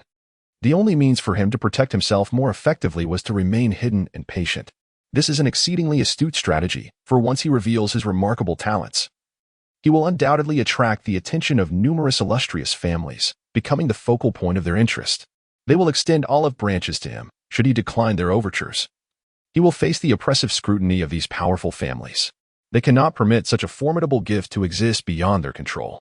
Yet, he has managed to remain undiscovered for 2 decades, even by those closest to him, who remain oblivious to his extraordinary abilities. Such a challenging and heart-rending journey evokes profound sympathy.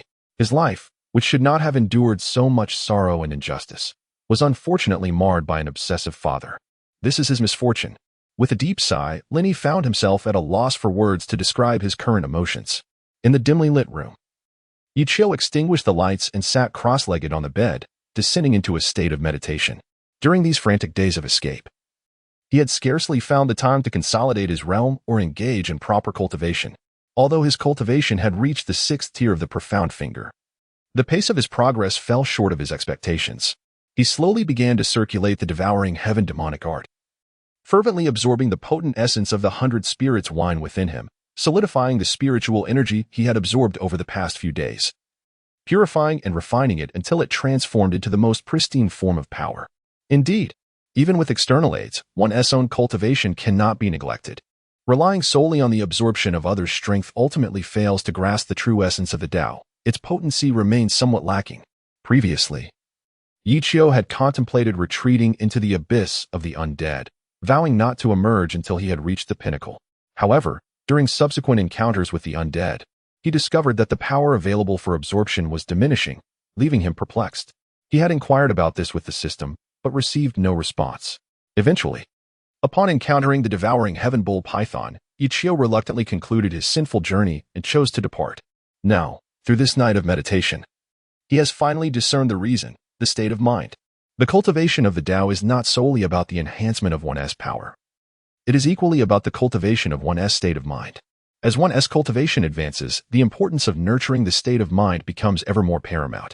This elucidates why cultivators must endure a tribulation of worldly trials, without experiencing the myriad flavors of life and comprehending the mortal realm.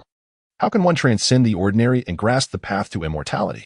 Although Yichio has yet to encounter such worldly tribulations, his state of mind remains remarkably unperturbed. Life is akin to a game of chess, where every move is irrevocable.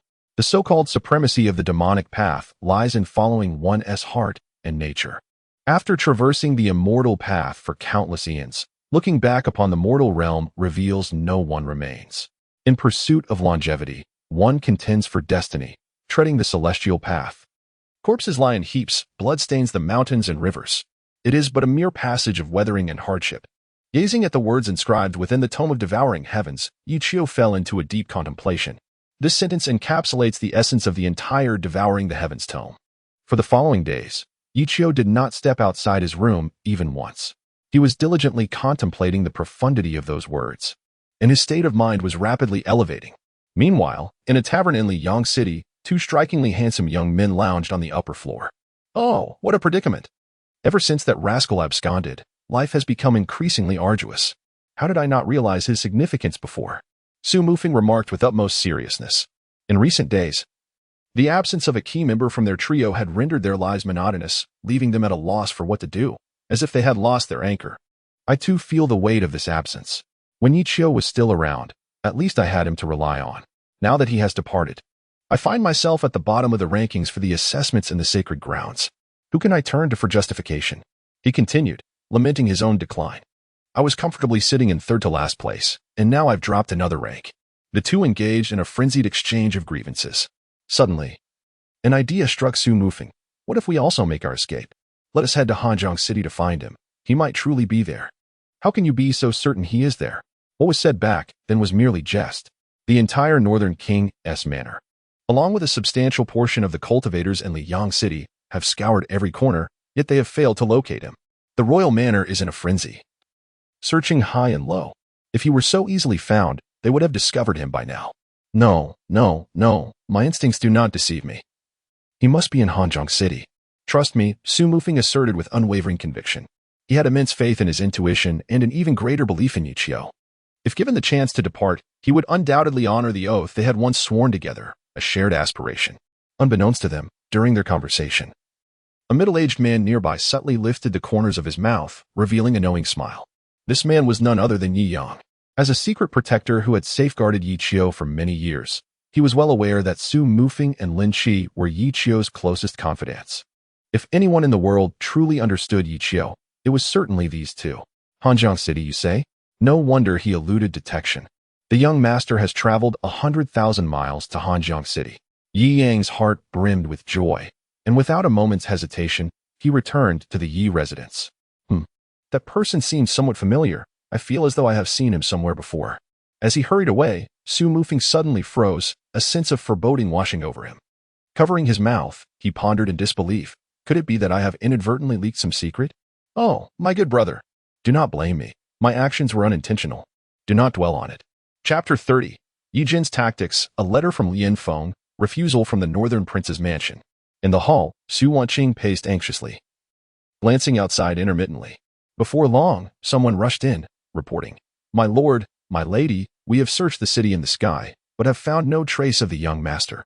Soon after, another individual entered, continuing, We have also searched the city of Sin, yet the young master's presence remains elusive. Throughout the day, Su Wanqing had heard this response countless times, her heart heavy with despair. Each day that Yi Qiu wandered outside, her worry intensified. She feared he might encounter peril, suffer from hunger and cold, or feel utterly alone. With every thought, her heart ached anew. Yi Jin, unable to bear her distress, spoke words of comfort. My dear, do not fret. You have heard Elder Ming's words. Our son is blessed with fortune and will surely be safe. In this vast world, if he is deliberately evading us, how could we possibly find him? Upon hearing Yi Jin's words, Su Wanqing felt an even sharper pang in her heart. She understood this truth all too well. Yet, as a mother, how could she endure the thought of her child adrift, enduring hunger and cold?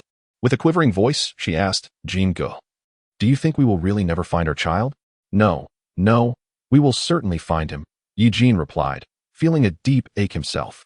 He could not bear to see his wife in tears day after day, her sleepless nights taking a toll on her appearance. In recent days, he purposefully journeyed to the sacred land of Butian, revisiting Yi Qiu's former residence. After conversing with the other elders of the sacred land, he came to comprehend the grievances his son had endured. He had committed no transgressions. In the eyes of the many elders, he had consistently been a humble and eager learner, showing respect to his superiors and treating his peers with utmost courtesy. All the penalties he faced in the law enforcement hall were the result of others' malice, burdens he had been unjustly forced to bear. He had no choice. For to resist meant certain death. He had attempted to struggle against his fate, but to no avail. Upon concluding his investigation, Yi Jin was overwhelmed with regret. Had he taken even a moment upon his return to inquire about his son's circumstances, such a dire situation would not have arisen. The Zhang family would not have dared to bully his son. In fact, he need not have taken any action. A mere public declaration that Yi Qiu was his son would have sufficed to deter the people of Liang from further aggression. Yet, he failed to do so. Now that the events had transpired, lamentation served no purpose. The memory of Yichio's words when he left home pierced his heart anew. His declarations had been so resolute and cold, clearly indicating that he had completely given up on them. This may well be what they call the greatest sorrow, the despair of losing hope.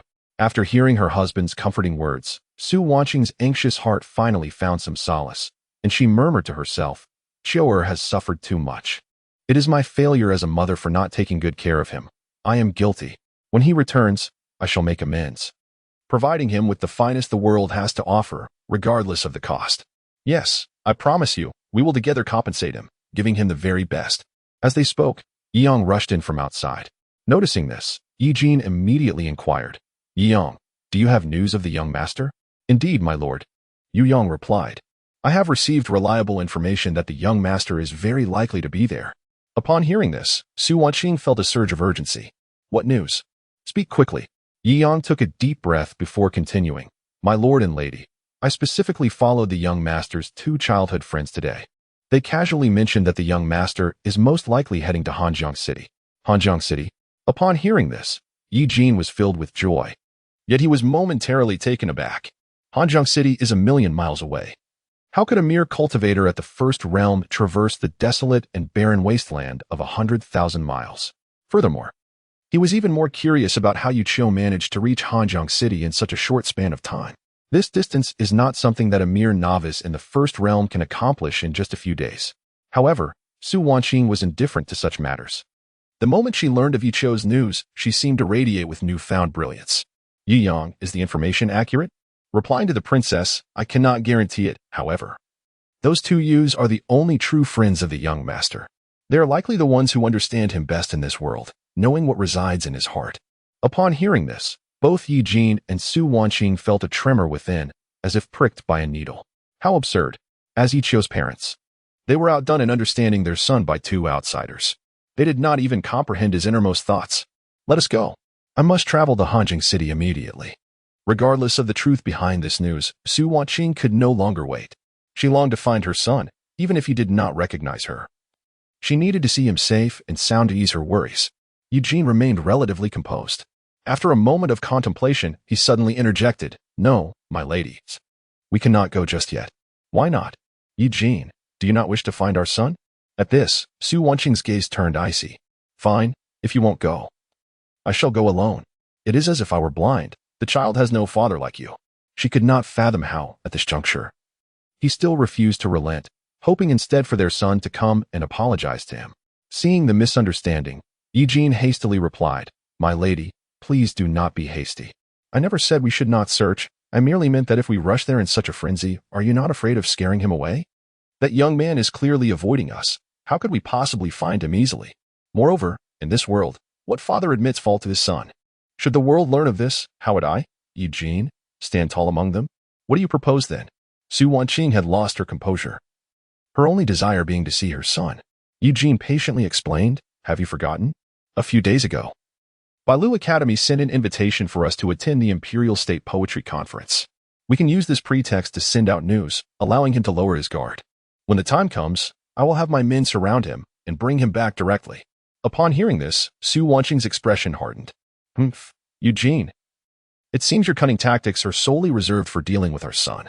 I will heed your advice this once, should we fail to retrieve him. You may never approach me again." Seeing that his wife had finally acquiesced, Eugene sighed in relief. Before he could arrange matters, a letter flew in from outside. As he caught it, he inquired, "Whose letter is this?" "It is from Lian Girl. Why has she written to us? Could it be that she has found news of Chiao?" Previously, Lianfeng had been in search of Yi Chiao, but ever since her return from the Listening Sword Pavilion, she had embarked on her solitary journey. It remains a mystery where she has ventured. "Quickly, let us see," urged Eugene, filled with curiosity, while Su Wanqing, unable to contain her impatience, immediately tore open the envelope and extracted a sheet of paper.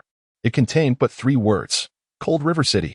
This is Lianfeng's consistent style, succinct and straightforward, offering only 3 words. At the moment those 3 words were read, coupled with Yu Yang's prior conjectures, Eugene immediately concluded that Yi Chiao was indeed in Hanjiang City. Chapter 31.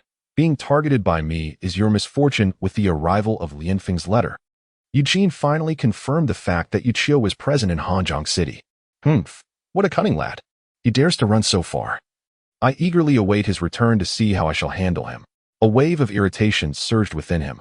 Is there anywhere in this world where a father chases after his son across great distances? The family has been anxious for days and nights, unable to sleep, searching for him everywhere. Yet, he gallivants in Hanjiang City without even a thought to send a letter? Does he not consider his parents at all? Is he unaware that his mother has not closed her eyes for days in the quest to find him? Indeed, his deplorable character, forged in the streets from a young age, has become ingrained in his very being. If he is not corrected promptly, he will only grow more unruly in the future. Contemplating this, Yi Jin's anger was reignited. Even if he had made mistakes in the past, Yi Qiu ought not to be so thoughtless. What more does he wish to do? Does he intend to drive him away once again? Upon hearing Yi Jin's words, Su Wanqing's gaze turned icy. Yi Jin hastily explained, "Madam, you do not understand. This child has been influenced by the ruffians outside for too long. Just a minor grievance, and he wishes to sever ties with us. If we do not impose some restraint, who knows what calamities he may bring upon us in the future." Upon learning of Yi Qiu's whereabouts and knowing he was safe, Yi Jin seemed to revert to his usual demeanor. Su Wanqing glared at him coldly and said, "Restraint, restraint, aside from suppression, what else can you do? He is your son as well. Why do you not impose any restraint on Qing'er? We have raised Qing'er ourselves. Do you not understand his character? Over the years, have you ever seen Qing'er cause us any trouble? He has been obedient and considerate since childhood, always mindful of his parents. Now look at Qiu'er. He dares to publicly confront me and even speak of severing ties. Such disrespectful words can escape his lips, and if we do not curtail this behavior, who knows how he will treat us in the future?" Initially resistant, Su Wanqing fell silent upon hearing these words, seemingly acquiescing to Yi Jin's perspective. It was clear that while their son must be sought after, he also needed guidance to be steered back onto the right path. Listening to their exchange, Yi Yang felt a sudden chill in his heart, an inexplicable sense of despondency washing over him. He was well aware of Yi Jin's temperament. He was not one to easily capitulate. He could recognize his faults with clarity, yet he would never admit to them, nor would he bow down. Similarly, Yi Yang understood Yi Qiu's nature. Once he resolved to pursue a course of action, he would not turn back until he faced a solid wall. A sense of melancholy enveloped him, as he longed to convey to Yi Jin that the young master was not as flawed as he imagined. He had once been a dutiful son to his parents, yet he refrained from speaking for the most sacred and inviolable figures in Yi Qiu's heart. Those he would willingly defend with his life were not Yi Jin and Su Wanqing, but rather his adoptive parents. In the city of Hanjiang, the following morning, the sky began to pale as light rain fell upon the streets, where hurried pedestrians bustled about. Pushing open the window, Yi Qiu inhaled deeply, savoring the fresh air while listening to the rhythmic patter of rain. This sensation was utterly delightful. After several days of diligent practice, he had finally caught up with his mental cultivation, and his prowess had stabilized. He had successfully reached the 7th tier of Xianji, although he still lacked 3 minor realms to attain the 4th realm of Dongdian. However, those 3 minor realms, while appearing straightforward, would require at least 2 to 3 years of normal cultivation without external assistance. This elucidates why individuals hailing from illustrious families often surpass their ordinary counterparts in their pursuit of excellence. They are bolstered by extensive familiar resources, allowing them to advance steadily and rapidly in their cultivation, achieving a level of stability in their realms that eclipses that of others.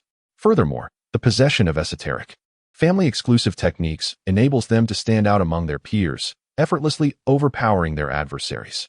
Thus, the path of cultivation is not merely a matter of possessing innate talent. It cannot guarantee a meteoric rise to success. Yi Qiu was suddenly reminded of a popular saying that circulated online after 10 years of diligent study. "How can you compete with my 3 generations of commerce?" This is a profoundly ironic topic, steeped in reality and imbued with stark cruelty. Yet, there are no absolutes. While you may boast of 3 generations in commerce, the world is rife with those who defy fate, advancing relentlessly and trampling upon your achievements. Luck, intelligence, and astute judgment are all indispensable elements. As I ponder the 3 realms, it appears I must devise a plan. After a moment's contemplation, Yi Qiu opened the Supreme Magic Codex and, after a thorough search, identified his objective, the blood-refining soup. Regrettably, he had yet to procure the dual-born abyssal flower. Otherwise, should he concoct the blood-refining soup, nourished by millions of blood essence, he could reshape his demonic body and descend multiple realms in one stride. Feeling a tinge of disappointment, Yi Qiu realized that the Imperial Poetry Conference had yet to commence, rendering his urgency futile. After some reflection, he resolved to pursue a secondary option, selecting something intriguing from the row below, the blood-weeping pill. Crafted from over 100 lethal toxins and infused with the supreme blood, it possesses formidable power and must be used with caution. Speaking of blood, Ichio still had some in his storage bag, remnants from Zhang Xiyuan, acquired previously through his endeavors. Now, it could prove useful, although Zhang Xiyuan's blood, being ordinary despite his peak cultivation at the fifth realm, lacked purity and thus yielded mediocre results. Consequently, while Zhang Xiyuan's blood could suffice for the time being, it was not a sustainable solution. He needed to find the finest blood source swiftly, one to nurture for the long term, alleviating his future concerns regarding blood. Whom should he seek? Suddenly, a vision of a radiant young talent flashed in Yichio's mind, his piercing gaze and princely demeanor captivating him, lingering in his thoughts. Oh, it must be him. Wu Shuang, the finest blood source, is right here in this city. Who could possess a lineage more noble than his? The Son of Heaven. The unparalleled saint body of the ancient era, he is undoubtedly a prime specimen. Even if he were to consume pig feed, it would still be a delicacy among mortals. However, this young man's strength is rather daunting. Obtaining a sample of his blood is no trivial matter. Few can match his prowess. The older generation would hesitate to engage, and among the younger, there are likely very few capable of standing against him, which is quite concerning. I wonder if I could test my limits against the bloodthirsty demon god at full power? Yichio contemplated that should this notion materialize, it would save him considerable trouble. Yet, the prerequisite is that once this task is accomplished, he must devise a means of escape. After all, Wu Shuang's status far surpasses that of the Zhang family. Should he take action against him, the world may not be able to accommodate the ensuing chaos. For now, no need to rush. Being targeted by me is indeed unfortunate for you.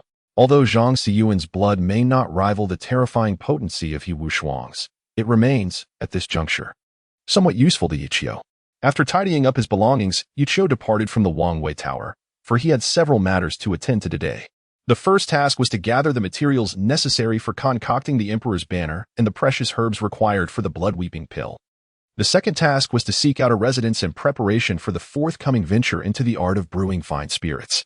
The third matter at hand is to find a way to obtain an invitation to the poetry competition. Chapter 32. Tianbao Pavilion? An unexpected encounter with talent. The human sovereign banner? Ah, what a splendid item this is. Ever since the abyss of the undead, Ichio has been infatuated with this object. At that time, due to a lack of materials, he was unable to forge it. Otherwise, he would have taken residence within it, capturing millions of undead without hesitation. With millions of undead at his command, would it not be I who dictates the affairs of heaven and earth? Unfortunately, the materials required to craft the human sovereign banner are exceedingly rare, and their current market value remains unknown, necessitating some preliminary research. Half an hour later, in front of a grand edifice, Yichio gazed up at the three imposing characters inscribed above, Tianbao Pavilion. The edifice looms large, teeming with a multitude of passers-by, within which transactions revolve around an array of rare commodities. As Yichio stepped inside, a dazzling display of precious materials unfolded before his eyes. Racier grass, trilobite chirping herb, such treasures. Instantly, his heart soared at the sight of several elixirs essential for concocting the crying blood pill. Yet, as he approached, his expression swiftly darkened.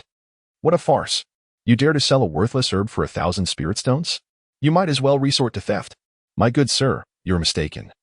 Retorted the merchant, there's no swifter way to amass wealth than selling precious herbs, and with far less risk. This batch of herbs has evidently languished for quite some time. Their efficacy nearly depleted. I'll take them for 50 spirit stones, Yichio asserted. By the heavens, I pride myself on my shamelessness, yet you surpass me. What absurd price have you set? Before the stall, a young man engaged in a fierce debate with the merchant of precious herbs. The merchant, having traversed the trade for years, was taken aback by the emergence of a formidable opponent. Although his procurement cost was merely 40 spirit stones, one must consider the expenses incurred from transporting goods from the distant mountains. Selling for 50 would result in a significant loss. Yichio stood by, captivated as he observed the spirited exchange between the handsome youth and the merchant, relishing every moment of the verbal duel. Do you truly believe I am naive? This item of yours costs but a few dozen spirit stones. Even accounting for transportation over countless miles, it hardly amounts to more than a few bowls of rice. The young man asserted confidently, a triumphant smile gracing his features. The merchant was left utterly flabbergasted. Where did such a talent emerge from? Possessing such profound insight into their industry? Observing the smile upon his visage, the apothecary found himself ensnared in a tumult of indecision, as if confronted with a momentous choice. After a prolonged struggle, he parted his lips slightly and, with a resigned tone, declared, "You were quite shrewd. 50 it is, I shall concede." "Ah. Had you stated this earlier, I would not have needed to expend so much effort in negotiation," replied Xiao Wui, his spirits lifted upon the successful haggling. As he promptly settled the transaction and proceeded to the next stall. Once Xiao Wui departed, Yiqiu immediately addressed the apothecary. "Let us adhere to the price he proposed. I would like 10 portions, please." The apothecary, bewildered, inquired, "What is the meaning of this? Are you assembling a group purchase?" "Young sir, if I were to sell at 50, I would incur devastating losses. I have a family to support." He continued to grapple with the situation, yet Yiqiu, with a subtle smirk, cryptically remarked, "I overheard your previous conversation. You surely do not wish for others to discover that you have treated them as easy prey, do you?" At these words, the apothecary trembled, casting a fearful glance around, and hastily gestured for Yiqiu to remain discreet. It is worth noting that the items he sold were sourced from remote regions, specifically targeted at the Na'vi young masters of affluent families. To them, this minor expenditure was but a trifle, barely causing a ripple in their financial waters. Most often, he would merely utter his price, and they would pay without a second thought. However, their wealth did not imply a willingness to be taken advantage of, should they become aware of his deceit. His fate would be dire. He had clearly underestimated Yiqiu's cunning, as he employed such devious tactics to coerce him. This statement left him utterly bewildered. What does it mean to say that you do not wish for others to know either? This is undoubtedly a threat. A surge of anger welled up within. Yet he dared not voice it, ultimately conceding, "Fine. You've got me. I'll sell." The merchant of precious medicines ultimately capitulated under the oppressive influence of Yiqiu, reluctantly yielding to circumstances. Internally, he lamented his misfortune for encountering 2 troublesome youths upon stepping outside. As Yiqiu accepted the storage bag he extended, he remarked, "Do not feign reluctance. My willingness to spend money to purchase from you is already quite commendable." As he spoke, an intangible aura of sword intent surged, causing the merchant to tremble. He instantly recognized that this young man before him was not merely a paragon of virtue. Yiqiu bestowed upon the merchant a meaningful smile, choosing not to elaborate further. The implication was abundantly clear. Any sensible person would grasp its meaning. After concluding the transaction, Yiqiu departed the stall contentedly, making his way towards Xiao Wui. Indeed, he found him embroiled in a fierce contest with another merchant of precious artifacts. Yiqiu made no attempt to intrude, instead standing behind, patiently awaiting the conclusion of the skirmish. Casting a glance at the various treasures and rare metallic materials on display, Yiqiu's eyes lit up. Starlight stone, celestial fire silkworm thread, octagonal mystic wood. These materials are all essential for refining the Emperor's banner. Upon glancing at the prices, Yiqiu was taken aback. A single star stone was priced at an astonishing 10,000 spirit stones, and the crafting of the Emperor's banner required 10 such stones. With only a little over 100,000 spirit stones in his possession, gathering even one type of material proved to be a daunting task, let alone the hundreds of other materials needed. The prices were indeed outrageous. He was inwardly astonished, if calculated at this rate. Yiqiu would need to earn at least several million, if not over 100 million spirit stones, to amass the materials required for the Emperor's banner. It is worth noting that the 2 most crucial materials thereafter already commanded exorbitant prices. This substantial sum of money could undoubtedly crush a family. Indeed, it is understandable, as it is a rare treasure of intrinsic value. Matters are relative. The expensive often possesses its own merits. If one were to utilize coarse and inferior materials for crafting, the outcome would hardly be commendable. How could it possibly yield any effect? Spare me the trivialities. Do you expect to sell a worthless stone for 10,000? Do you take me for a fool? My good sir, such words unjustly accuse me. The items we offer are indeed rare treasures, clearly priced. You need not purchase them. But how can you malign the innocent? Innocent? Huh? You merchants possess the worst of consciences, and you dare call yourselves virtuous? With a cold sneer, Xiao Wui continued, "Do you think I am unaware? The so-called treasures you peddle are excavated from ancestral graves." Before he could utter another word, the merchant of rare artifacts hastily interjected, his urgency palpable. Such statements cannot be made lightly. If you truly desire them, I shall provide them for you. Upon hearing this, Xiao Wui revealed a triumphant smile and declared, "Had you said so earlier, it would have been much simpler. I want this, and that, package each for me. And I shall offer a flat price of 2,000. Clang. The price was so exorbitant that the merchant nearly fell to his knees in submission. How ruthless. You are even more ruthless than I am. Chapter 33. Fellow wanderers in distress after bidding farewell to the formidable Xiaowui. The merchant wiped the cold sweat from his brow. He had never anticipated encountering such a peculiar individual after years of wandering the trade routes. How did he discern that my goods were unearthed from the grave? His heart was filled with confusion. Yet he felt relieved that Xiaowui had not entirely severed his means of livelihood. The items purchased were modest in quantity, otherwise he would have faced ruin. Just as he was silently grateful, another figure appeared at his stall. With a beaming smile, he approached, saying, "Ah, esteemed sir, what might you wish to purchase?" He cast a discreet glance at Yi Qiu, noting his striking appearance and distinguished demeanor, clad in resplendent red garments, exuding the air of a noble scion. His heart swelled with delight. Surely, the first unsuspecting patron of the day had arrived. Just as he was about to speak, he heard Yi Qiu's profound voice. "Shopkeeper, you surely do not wish to." A few minutes later, Yi Qiu departed the merchant's stall, his face alight with joy. How intriguing, so very intriguing. A true talent. I cannot believe that in this small town of Hanjing, there exists such a rare gem. Originally, Yi Qiu had anticipated spending over 100,000 to gather the necessary materials. Yet, astonishingly, he had only expended 8,000. Ha! I truly cannot contain my amusement. The intricacies within this realm are far too numerous. For a novice like him, venturing into purchases here could lead to utter ruin. After all, Yi Qiu remains oblivious to the pricing in this world, where the valuation of rare materials lacks any fixed standard. Thus, without proper knowledge, one is destined to be exploited as an unsuspecting fool. Throughout the morning, Yi Qiu followed Xiaowui as if he were trailing his beloved goddess. Wherever she went, he dutifully accompanied her, and with her assistance, he successfully gathered the materials required for crafting the crying blood pill.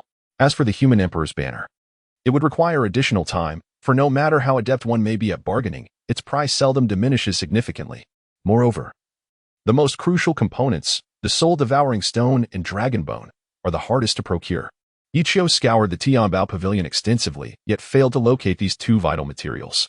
The soul-devouring stone, an essential artifact for sealing souls, is indispensable. Without it, one cannot suppress the undead within.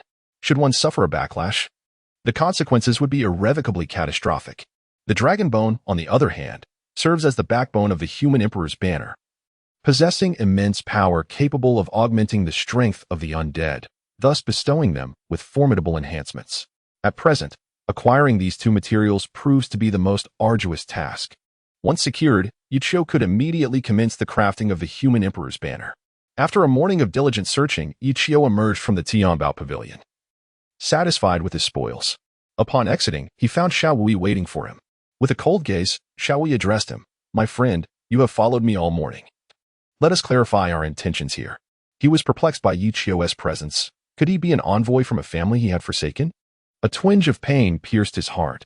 He had already been reduced to a pawn, having abandoned everything to leave his clan. Did they not intend to let him go? Yi Qiu was momentarily taken aback, sensing the unusual intensity of Xiaowui's reaction. Could it be that he, too, was a fugitive? Contemplating this, Yi Qiu recognized the rarity of such a talent. Should he manage to win him over, he could be invaluable for the brewing venture he was planning. With this thought, Yi Qiu smiled gently and introduced himself. "I am Yi Qiu. May I inquire about your esteemed name, my friend?" "Yi Qiu?" Xiaowui paused, then replied, "I am Xiaowui. May I ask why you were following me? Are you perhaps an assassin sent by the Xiao family?" "An assassin? No, you are mistaken.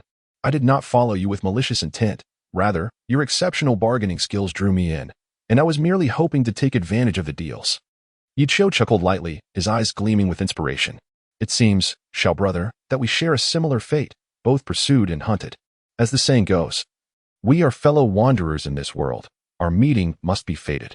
Might you grant me the honor of a brief conversation? I have grand plans and am in search of like-minded companions." Upon hearing this, Xiaowui exhaled in relief, yet soon found himself bewildered. "What plans do you speak of? A plan for amassing wealth? Might brother Xiao have an interest? Wealth? Indeed." The moment these two words reached the ears of Xiaowui, who had initially appeared reluctant, his expression transformed, revealing a keen intrigue. If that is the topic at hand, then I find myself no longer weary. At times, the bonds of camaraderie among men are forged in the simplest of exchanges. Within the elegant confines of the Tianqiang Tower, after a few cups of wine, the two men grew increasingly familiar. Xiaowui, with a hand resting on Yichio's shoulder, exhibited a slight inebriation. "Brother Yi," he began, "allow me to recount. There was a time when I too was a charismatic prodigy, basking in the glory of my youth. Had fortune smiled upon me and not dealt me a cruel twist of fate, I would not have descended to this life of wandering." Listening to Xiaowui's eloquent narration, Yichio came to understand the depths of his plight. In truth, he too was a fellow unfortunate, in an era that prized lineage. Xiaowui's mother was merely a courtesan, subjecting him to scorn and ostracism within the Xiao family. His father, neglectful and disdainful, harbored a deep-seated loathing for the son born of a so-called mistake. Throughout his years in the Xiao household, he endured bullying from peers of his own age, even facing contempt from the children of servants. Yet, he bore all this with stoicism until an unfortunate incident occurred. In defending himself, he injured a scion of an elder who had tormented him, leaving the man partially paralyzed. Upon learning of this, his father erupted in fury and banished him from the family, marking the beginning of 3 long years spent as a wanderer. Yichio empathized with his sorrow, perhaps recognizing in their shared misfortunes a bond of mutual understanding. In a world that reveres noble lineage, the distinctions between the affluent and the humble are stark and unyielding. Despite his evident intellect and talent, Xiaowui's origins condemned him to a life of subservience within his family. He could never elevate his standing, no matter how brightly his abilities shone. Patting his shoulder, Yichio declared, "Good brother, I understand you. Enough of this, let us raise our glasses to the brim." At this moment, Xiaowui, having indulged to a considerable extent, wobbled slightly before raising his cup and downing its contents in one go, with a hint of confusion. He then inquired, "Brother Yi, like me, were you also cast out by your family?" Yichio smiled gently and replied, "My circumstances are not dissimilar. I too have traversed a path fraught with disdain. The only distinction lies in the fact that I did not face expulsion. I chose to sever ties with my family." Upon hearing this, Xiaowui's eyes widened in surprise, and he regarded Yichio with newfound respect. "You surpass me in fortitude." This was indeed a venture he longed to pursue, but had never dared to embark upon. "So, what are your plans for the future? Will you wait until things settle down and then return to apologize to your parents?" "Apologize?" At this, Yichio's gaze turned resolute, and with a cold laugh, he declared, "I have never done anything wrong. Hence, there is no need for an apology. I owe no one anything, and my conscience is clear. Why should I bow my head to others?" In Yichio's philosophy of life, the concept of admitting fault did not exist. Much like the choices in the system of life itself, once a choice is made, one must follow that path to the end, with no opportunity for re-evaluation. Chapter 34. Writing Poetry in Fury, Shocking the World, Ambitious. Upon hearing Yichio's words, Xiaowui slammed the table, downed another drink, and exclaimed, "Brother Yi, enough said. Given our shared plight, regardless of your plans, I am with you. Let those who once looked down upon us see that we can thrive without their assistance." In youthful exuberance, especially after a few drinks, he agreed without even inquiring about the specifics. Yichio felt a surge of joy, after all. His enterprise was not one that could withstand the light of day. Thus, he required a spokesperson to stand in the forefront while he worked discreetly behind the scenes. Clearly, Xiaowui was the ideal candidate. "Excellent. With your involvement, our grand ambitions are within reach. As long as we unite our efforts, there will undoubtedly be a place for both of us in this world. Come, let us drink to this." Yichio, filled with a sense of camaraderie, raised his cup and drank it all in one go. In the spirit of revelry, inspiration struck him. "Waiter, bring me a writing brush. I wish to compose a poem." Upon hearing this, Xiaowui was taken aback. "You can write poetry?" His incredulous gaze reflected disbelief, as he assumed Yichio, much like himself, was merely a commoner interested solely in the pursuit of wealth. He never anticipated that Yichio possessed such refined tastes. Intrigued, he was eager to see what kind of nonsensical verse Yichio would produce. Often, the best way to dispel skepticism is through action. Without further ado, Yichio set to writing. Bring on the wine. Some may question the existence of the places and characters mentioned in the poem. However, such details are inconsequential. What truly matters is Yichio's desire to secure an invitation to the poetry competition at Bailu Academy. Therefore, he needed to create a stir, and the opening poem had to be bold. Without altering a single word, he penned the exuberant verses of "Bring on the Wine." As for the emotions and interpretations contained within, Once he had inscribed this poem, the ultimate meaning would no longer belong to him, even if Li by himself were present. His words would hold no weight. Do you not see? The waters of the yellow river come from the heavens, rushing towards the sea, never to return? As Yu Qiu inscribed the first line of his poem, the surrounding atmosphere underwent a profound transformation, a surge of magnificent righteousness emanating from the heavens and the earth. Xiao Wui inhaled sharply, as if he had stepped into an extraordinary realm, immersed in a world of ink and wash. He felt the overwhelming impact of the verse that reverberated through him. His heart trembled with astonishment, nearly leaving him bewildered. Could this be the legendary state of enlightenment that Confucian and Taoist cultivators yearn for, wielding a brush to paint the cosmos? As ink danced upon the page, the world seemed to lose its color. Amidst the interplay of black and white, an awe-inspiring aura of righteousness filled the air. In an instant, the commotion emanating from the heavenly fragrance pavilion captured the attention of many formidable figures within the building.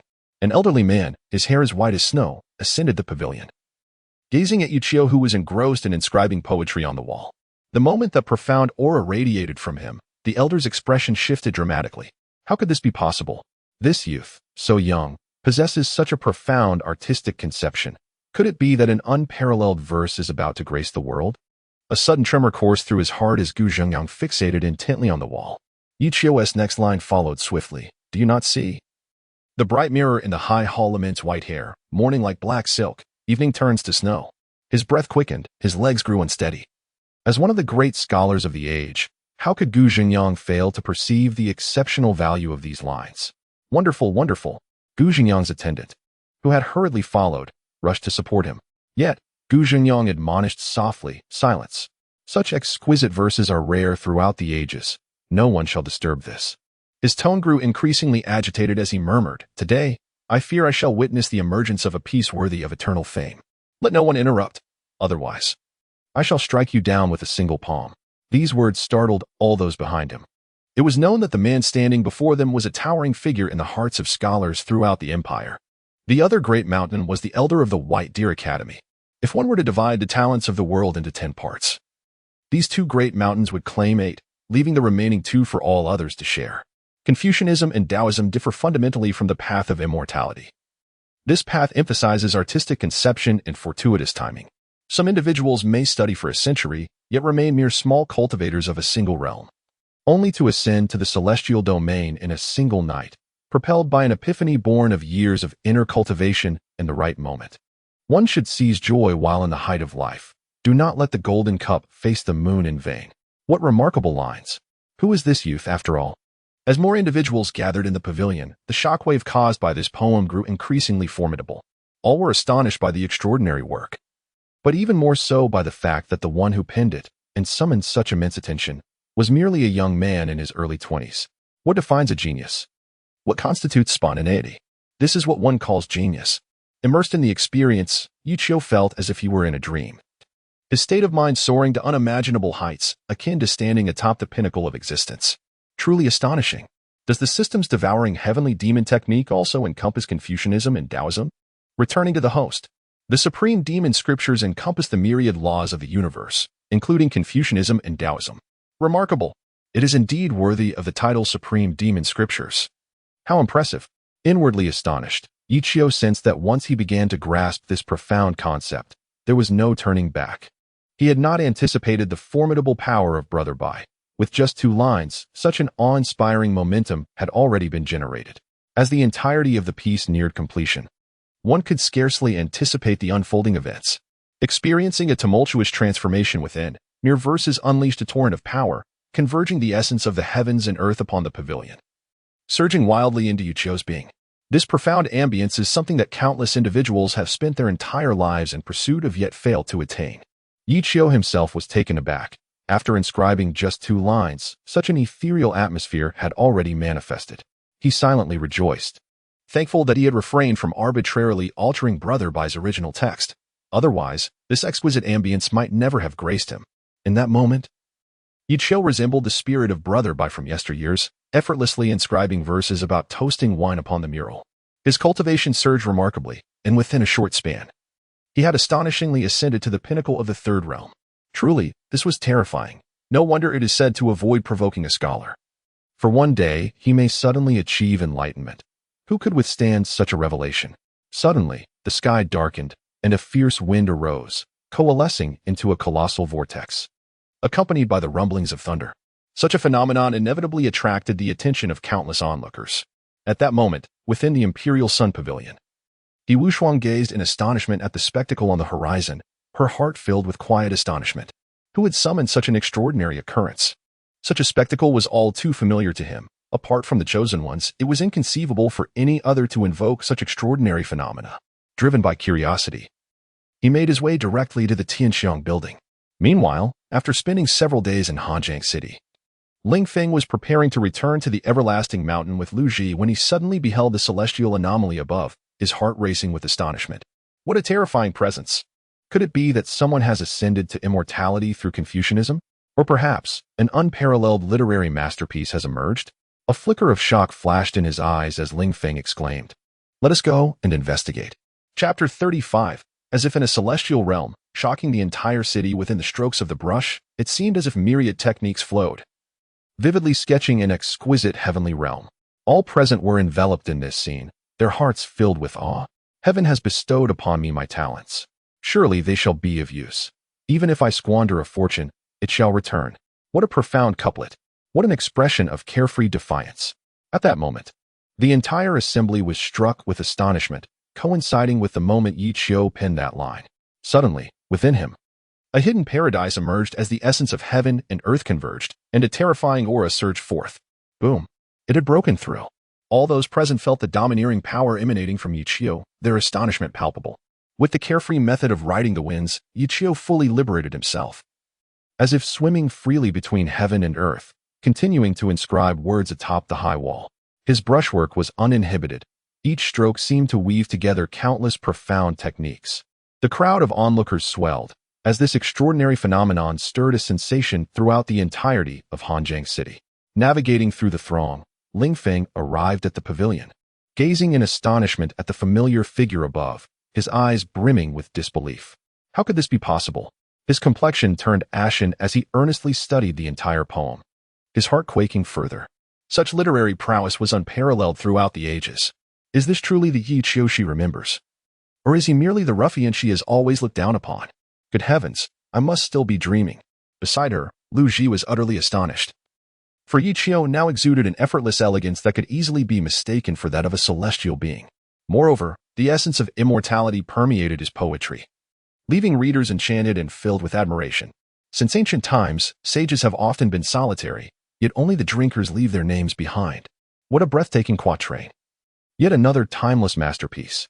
How fortunate it is for one of my age to witness such extraordinary verses emerging into the world. It makes this life worthwhile. Gu Zhenyang dares to assert that this single poem by Yi Qiu surpasses all others in existence. It truly embodies the terrifying power to overshadow an entire era. He requires no validation from the world. The celestial phenomena alone are sufficient to attest to the profound value of his work. The world may believe that scholars and poets are inherently remarkable, yet this notion is misguided. The intricacies within can only be aptly described as a fortuitous convergence of time and talent. The composition is of natural origin, discovered by a deft hand. It is not merely the number of books one has read that enables the creation of an everlasting poem. It also hinges upon one's circumstances, fortune, and the timely alignment of one's state of mind. This particular line struck a profound chord within me, an old imbiber of spirits. Throughout history, sages have often been solitary, yet only the drinkers leave a lasting legacy. My heavens, how I adore this line. A wave of excitement surged through the gathering, igniting fervent discussions among the attendees. Amidst the crowd, Yi Wuxuang's eyes flickered with surprise as he cast a cold glance at Yi Qiu above, a hint of hostility emerging. As the son of heaven, he was born under the gaze of many, an unparalleled figure in his own right. This time, Yi Qiu had truly emerged, entering the ranks of his competitors. With horses adorned in flowered saddles and cloaks worth a fortune, he called for the exchange of fine wine, seeking to share in the eternal sorrows. As the final line resonated, a tumultuous uproar erupted throughout the Tianxiang Pavilion. Thunder rolled in from the heavens, casting a dark shroud over the cold city of Jiang. With a flourish, Yi Qiu concluded his poem, leaving his name inscribed at the end. Brother Bai, my apologies. I must create a stir, so I shall borrow this moment. Forgive Yi Qiu for his audacity, After inscribing his name, he swiftly seized the stunned Xiao Wui and leapt away from the Tianxiang Pavilion. The patrons within were undoubtedly left in awe by the poem, scarcely aware of his departure. When Gu Xingyang regained his composure, he found the place already deserted, an empty shell. A literary marvel, truly a masterpiece of the ages. This poem, Let Us Drink, stands unrivaled throughout history. Gu Xingyang did not hold back his praises, and as he uttered those words, shock rippled through everyone present. Even old Gu deemed this poem a timeless wonder. Who could this extraordinary figure be? Had the poetry competition not even commenced, yet one had already shone brightly? Look. The name is inscribed at the bottom. Yi Qiu? Who is this individual? Does anyone know? The scene descended into chaos. As they gazed upon the verses inscribed on the mural, utterly astonished, the owner of Tianxiang Pavilion was elated beyond measure. She had contemplated opposing Yi Qiu when he proposed the poem. Thankfully, she refrained from doing so. Her establishment was destined for greatness. It is no exaggeration. With this poem alone, her Tianxiang Pavilion would undoubtedly become the most iconic tavern in the entire Jiang city. Once word of today, as event spreads, how many distinguished scholars and dignitaries will flock to witness such a literary marvel? Yi Qiu, what an extraordinary figure you are. With but a single poem, you have transformed my Tianxiang Pavilion into a renowned establishment. I find myself at a loss for how to express my gratitude. Behind the crimson curtain, a breathtakingly beautiful woman murmured to herself, a glimmer of amusement flickering in her eyes. Slightly tilting her head, she softly instructed, Xiaoyi, please piece those murals together and hang them in the most prominent place in our establishment. Let them be showcased for all the talented scholars of the world to behold. Perhaps our Tianxiang Pavilion shall embark on a path of elegance henceforth. Upon hearing her words, Qin Yi was taken aback. He had never anticipated that a mere act of chance could propel Tianxiang Pavilion to such fame. Previously, he had considered Yi Qiu's drunken antics to be nothing more than the folly of a tipsy patron, one who was notoriously difficult to handle. Fearing that Yi Qiu might cause trouble, Qin Yi had merely provided him with ink and paper to indulge his drunken whims. Little did he expect that Yi Qiu would indeed craft verses, and to such an extent that they would echo through the ages. As the attendants of Tianxiang Pavilion gathered the various mural panels and adorned the central wall of the pavilion, the audience was captivated. Marvelous, truly marvelous. Who would have thought such a youthful genius existed in this world, capable of composing such free-spirited and unrestrained poetry at such a tender age? My favorite line among them is undoubtedly, Heaven has bestowed me with talents that must find their purpose. Though wealth may be squandered, it shall return once more. What audacity and carefree spirit this conveys. And furthermore, the line, throughout history, sages have known solitude, while only drinkers leave their names behind. My heavens, at my level, I could never conceive that one could achieve such profound heights through the mere act of drinking. This illustrates the chasm between individuals, while others, in their drunken state, can spontaneously create timeless masterpieces. I, inebriated, can only ramble incoherently, listening to the esteemed critiques of renowned figures and elegant scholars around her. Lianfeng felt a tremor in her heart. No, this cannot be real. How could he possibly pen such transcendent verses? She refused to accept the truth, even with her own eyes bearing witness, unwilling to confront her misjudgment. In her memories, Yi Qiu was merely a good-for-nothing rogue, a street urchin without ambition. How could he have composed such immortal lines? Had he displayed such literary prowess in the past, would she ever have looked down upon him? In this moment, Lianfeng felt a surge of resentment, and a chill enveloped his heart. He was acutely aware of the type of person he admired, yet he persistently concealed his true self, unwilling to reveal his genuine nature. What she had previously witnessed was merely the facade that Yi Qiu had donned. The current incarnation of him was the most authentic version of himself. His disdain for his own identity compelled him to deliberately masquerade as someone she abhorred. Chapter 36. A fortuitous coincidence. Everything aligns perfectly. Literature as a vessel for truth. Such a solitary piece could surely be regarded as the finest in the world. Little Han Chan. I wonder if this poem could be sold to me. I am willing to offer a substantial sum. As he spoke, Gu Xingyang's voice trembled as he addressed the enchanting Han Chan, hidden behind the red curtain.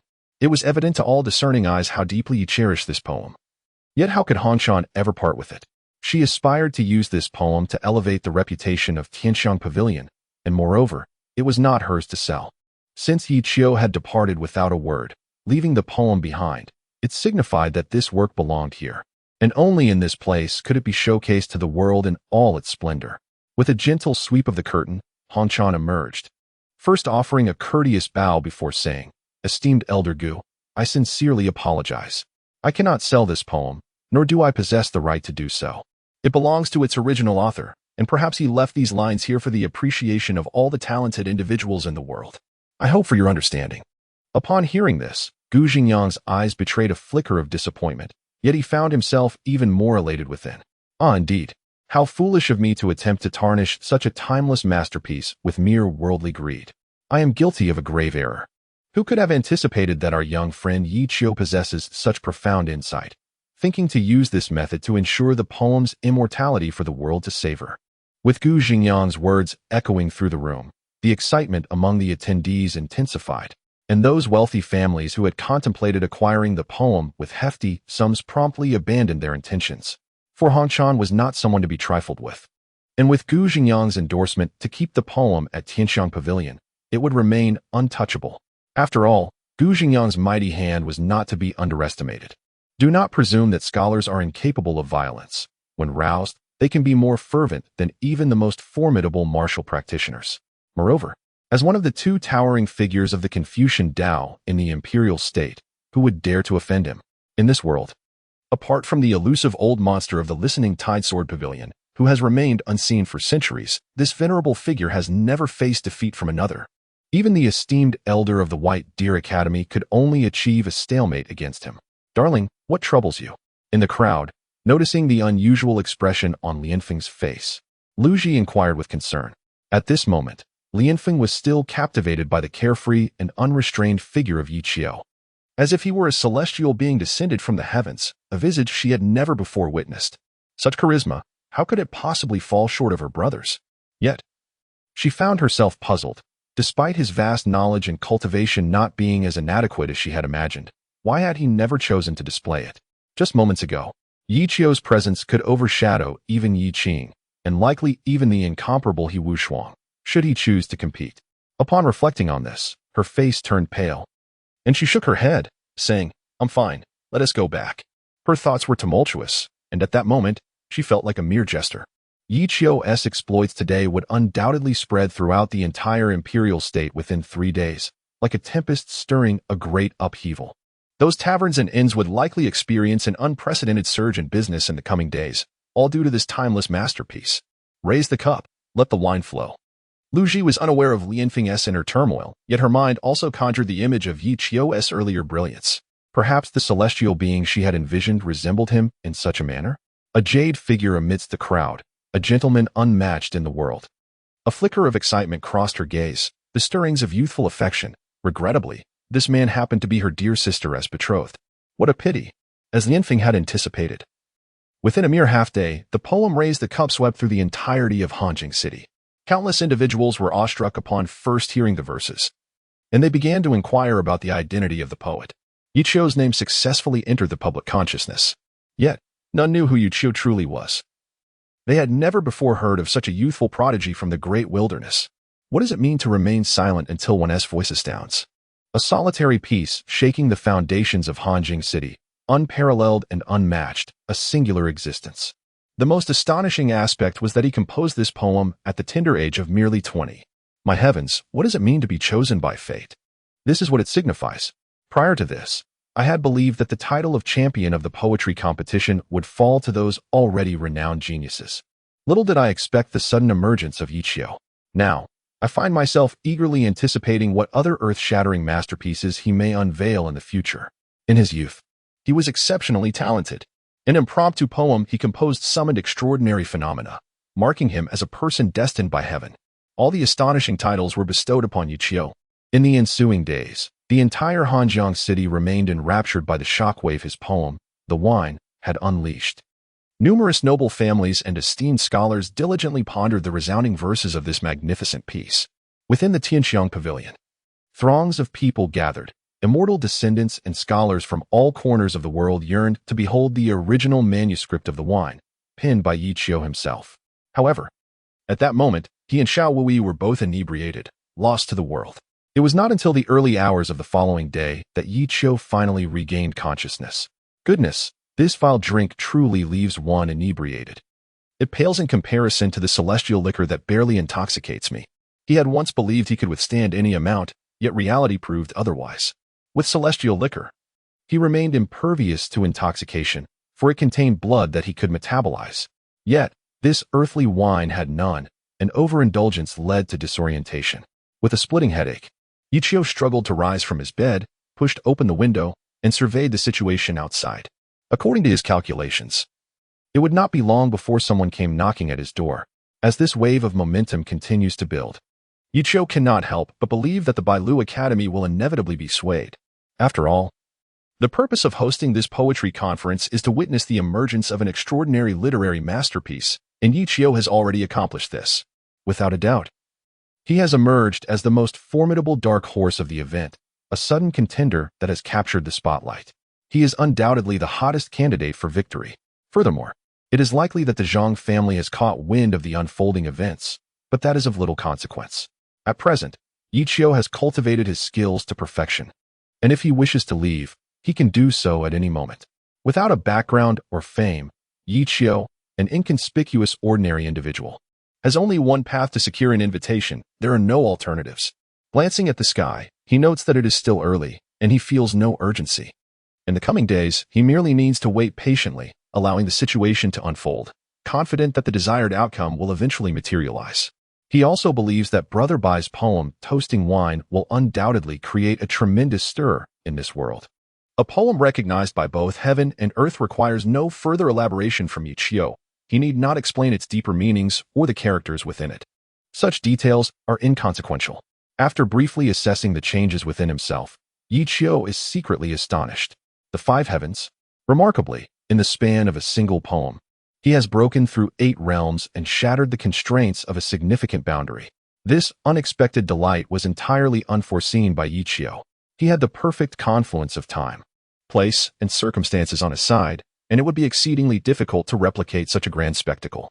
These matters are profoundly enigmatic, best encapsulated by the phrase timely coincidence.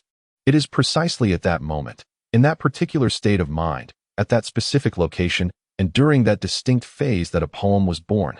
Everything aligns perfectly, neither excessive nor deficient. Chapter 37, The Grand Scheme for Wealth, Red Wine? Seated in a meditative posture upon his bed, Ichio practiced his breathing, solidifying his realm. Ultimately, his cultivation settled steadily at the 5 caverns heaven. Unlike other realms, the 4 caverns heaven is uniquely exceptional. It opens caverns within the body, gathering the essence of heaven and earth within these caverns. Each cavern open doubles one's strength. There are a total of 9 caverns. This is the limit for most individuals. Only true geniuses can shatter their shackles and break free from the fetters of destiny to attain the legendary 10 caverns heaven. However, this journey is fraught with peril. A single misstep could lead to irreversible doom. Thus, the disparity between the genius and the ordinary remains significant. Particularly after reaching the 5 realms we'll see. Your integration of the 9 caverns into the we'll see yields results vastly different from others' integration of the 10 caverns. In this world, there is no scarcity of geniuses. What is lacking is the courage and audacity to challenge the chains of fate. Hence, it is often observed that renowned geniuses exude an air of arrogance. The reasoning is simple. They dare to confront limits and have succeeded, while you, in your timidity, remain a humble coward. Why should they not be audacious? 10 caverns. How challenging indeed. Ichio murmured to himself, directing his gaze towards 2 supreme treasures of technique. Currently, his progress in the practice of the sword of extermination of immortals remains at the first sword, while he has merely glimpsed the intricacies of the second sword. Ichio estimates that with daily contemplation, he should grasp the essence of the second sword within a month. As for the third sword, which possesses the most cataclysmic power, its realization in the short term appears unlikely. This third sword pertains to the realm of laws, and his current cultivation has only reached the level of cavern heaven. He has yet to even reach the we'll see, while the power of laws requires at least the boundless realm to be accessed, with the more profound understanding necessitating the 7th realm divine abode or the 8th realm severing to comprehend the true essence of the laws. The path of sword cultivation is indeed long and arduous. Nonetheless, the power of this sword is undeniably formidable. Beneath the immortals, I am invincible. Above the immortals, it is an exchange. Once unleashed, this sword becomes a force capable of annihilating heaven and earth. Even more terrifying is that previously, at the Tianxiang building, Yi Qiu inadvertently comprehended a wondrous domain of divine ability. It is the marvelous realm most yearned for by scholars. With pen in hand, I paint the cosmos. This is a form of domain mastery. Once invoked, it envelopes the surrounding world in a wondrous realm. Within the confines of the room, Yi Qiu grasped a chopstick, and with a subtle motion, an ethereal inkwash painting swiftly adorned the entire space. Within this enchanting domain, Yi Qiu could sense a tremendous enhancement of his entire being's power. After a brief moment of experiencing the terrifying effects of this domain, Yi Qiu furrowed his brow slightly. This resembles a realm of mindset. Just as Yi Qiu captured his sentiments while composing Song of Wine, only by attaining that state of carefree, unrestrained, and grandiose spirit can the effects of this realm be maximally enhanced. However, at this moment, Yi Qiu has lost that mindset, and consequently, the enhancements he receives are significantly diminished. Alas, if only I could directly achieve a 10,000-fold increase, none could stop me. I would demonstrate my prowess against a formidable 9th-tier expert right here and now. In this wondrous realm, not only has Yi Qiu's strength been significantly augmented, but even the sword intent he manifests has experienced a tremendous enhancement. It can truly be regarded as a miraculous skill. Yi Qiu himself never anticipated that a mere stroke of serendipity could bestow upon him such a formidable technique, which could undoubtedly serve as his ultimate trump card. Should the day arrive when he finds himself in dire straits, the amalgamation of this realm with a single sword strike to vanquish the celestial could very well alter his fate against all odds. Immersed in the inkwash world, Yi Qiu revels in its expanse, feeling as light as a swallow, almost ethereal in his grace. The art of riding the wind unfolds even more harmoniously with the profound essence of this domain, and his speed has been remarkably accelerated. Haha, splendid, splendid. Can one not soar in such a state? This wondrous sensation left Yi Qiu in a state of exhilaration and euphoria. He contemplated the notion of capturing several celestial prodigies to nurture. In tandem, he considered testing the nefarious technique of the Supreme Demon Codex, a method of crafting sinister puppets. As Yi Qiu reveled in the joy of his newfound strength, a series of knocks echoed from outside his door. "Brother Yi." It was the voice of Xiaowui. Yi Qiu promptly dispelled the celestial domain surrounding him and gently descended to the ground. Upon opening the door, he found Xiaowui patiently waiting outside. The moment he spotted Yi Qiu, a mischievous grin spread across his face. Good heavens, has the star of literature awakened? What an extraordinary turn of events. Who would have thought that a person like me, reeking of copper, could be on such familiar terms with a gentleman of your caliber, Brother Yi? Listening to his light-hearted banter, Yi Qiu couldn't help but smirk before responding with a chuckle. Indeed, indeed. Who do you think I am? Even if the star of literature descended from the heavens, he would be compelled to offer me his blood as tribute. From now on, you shall be my brother. My dear elder brother. I am utterly convinced, Xiaowui replied, fully embracing the camaraderie, having been thoroughly persuaded since the commotion Yi Qiu had caused the previous day. What is there to hesitate about? Yi Qiu has indeed garnered the favor of the heavens, drawing forth omens that undeniably mark him as the chosen one, destined by fate.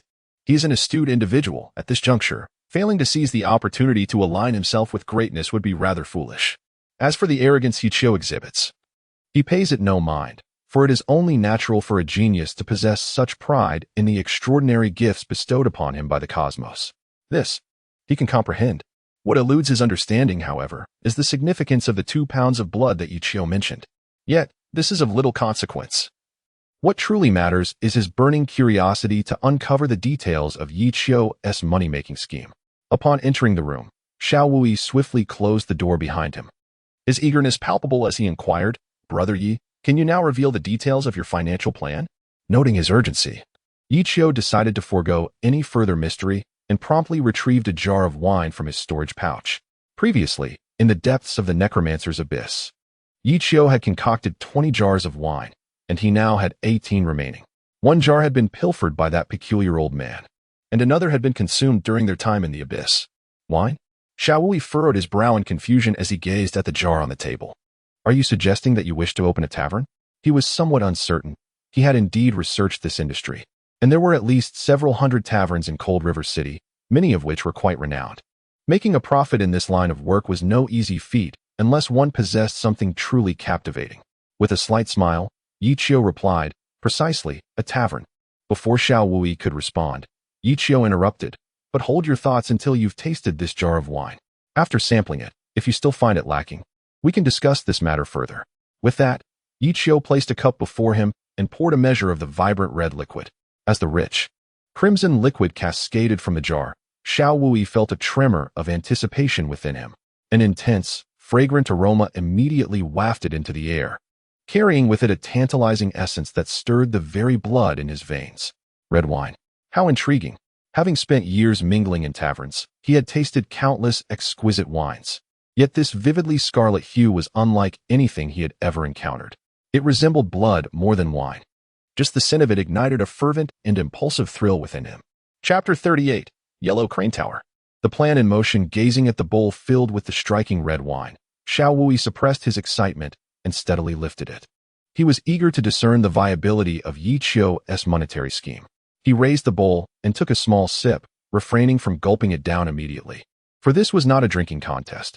Only through slow savoring could he truly appreciate the wine's essence. The moment it touched his lips, a powerful rush surged through him, ascending to the crown of his head. In that instant, Xiao Wui felt as though he had stepped into a celestial realm. And the myriad thoughts swirling in his mind coalesced into two words that escaped his lips. Incredible. The texture, the ferocity, the exhilarating sensation, how truly remarkable it is. Forgive him for being unable to conjure more refined and elegant adjectives at this moment. In an instant, as his blood surged, a formidable force coursed through his body. And to his astonishment, his cultivation naturally broke through. Xiao Wui abruptly rose to his feet, exclaiming in disbelief, "What is this? It is more than mere wine. One could even liken it to a miraculous elixir." His cultivation had lingered at the 9th rank of the 3rd realm for quite some time, yet unexpectedly, after consuming this single cup offered by Ichio, he had ascended directly to perfection, mere steps away from entering the 4th realm. At this moment, Xiao Wui could no longer maintain his composure. He had initially believed that Ichio's so-called money-making scheme was merely a jest. Now, he has come to the stark realization that he was gravely mistaken, and his error was profoundly significant. This is no mere money-making venture. It is evidently a case of filling bags with wealth. He dares to assert that once this liquor goes on sale, the entire establishment will likely be overwhelmed. And this is no exaggeration. In this world, there is no shortage of connoisseurs of fine wine, nor is there a lack of cultured individuals. What is most significant, however, is that this wine not only boasts an exquisite flavor but also harbors a terrifying power, serving as a remarkable elixir for cultivation. Its efficacy surpasses that of any celestial brew available on the market by dozens of times, if not more. Xiao Wui was taken aback and stammered, "Brother Yi, are you certain this wine can truly be sold?" His concern did not lie in the wine's potential popularity. Rather, he feared the troubles they would face once it hit the shelves.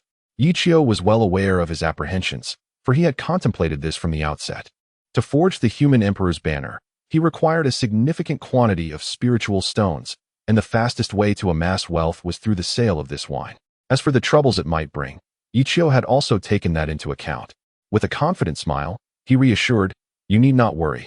I can slightly temper the power within the wine while preserving its potency, flavor, and certain unique effects."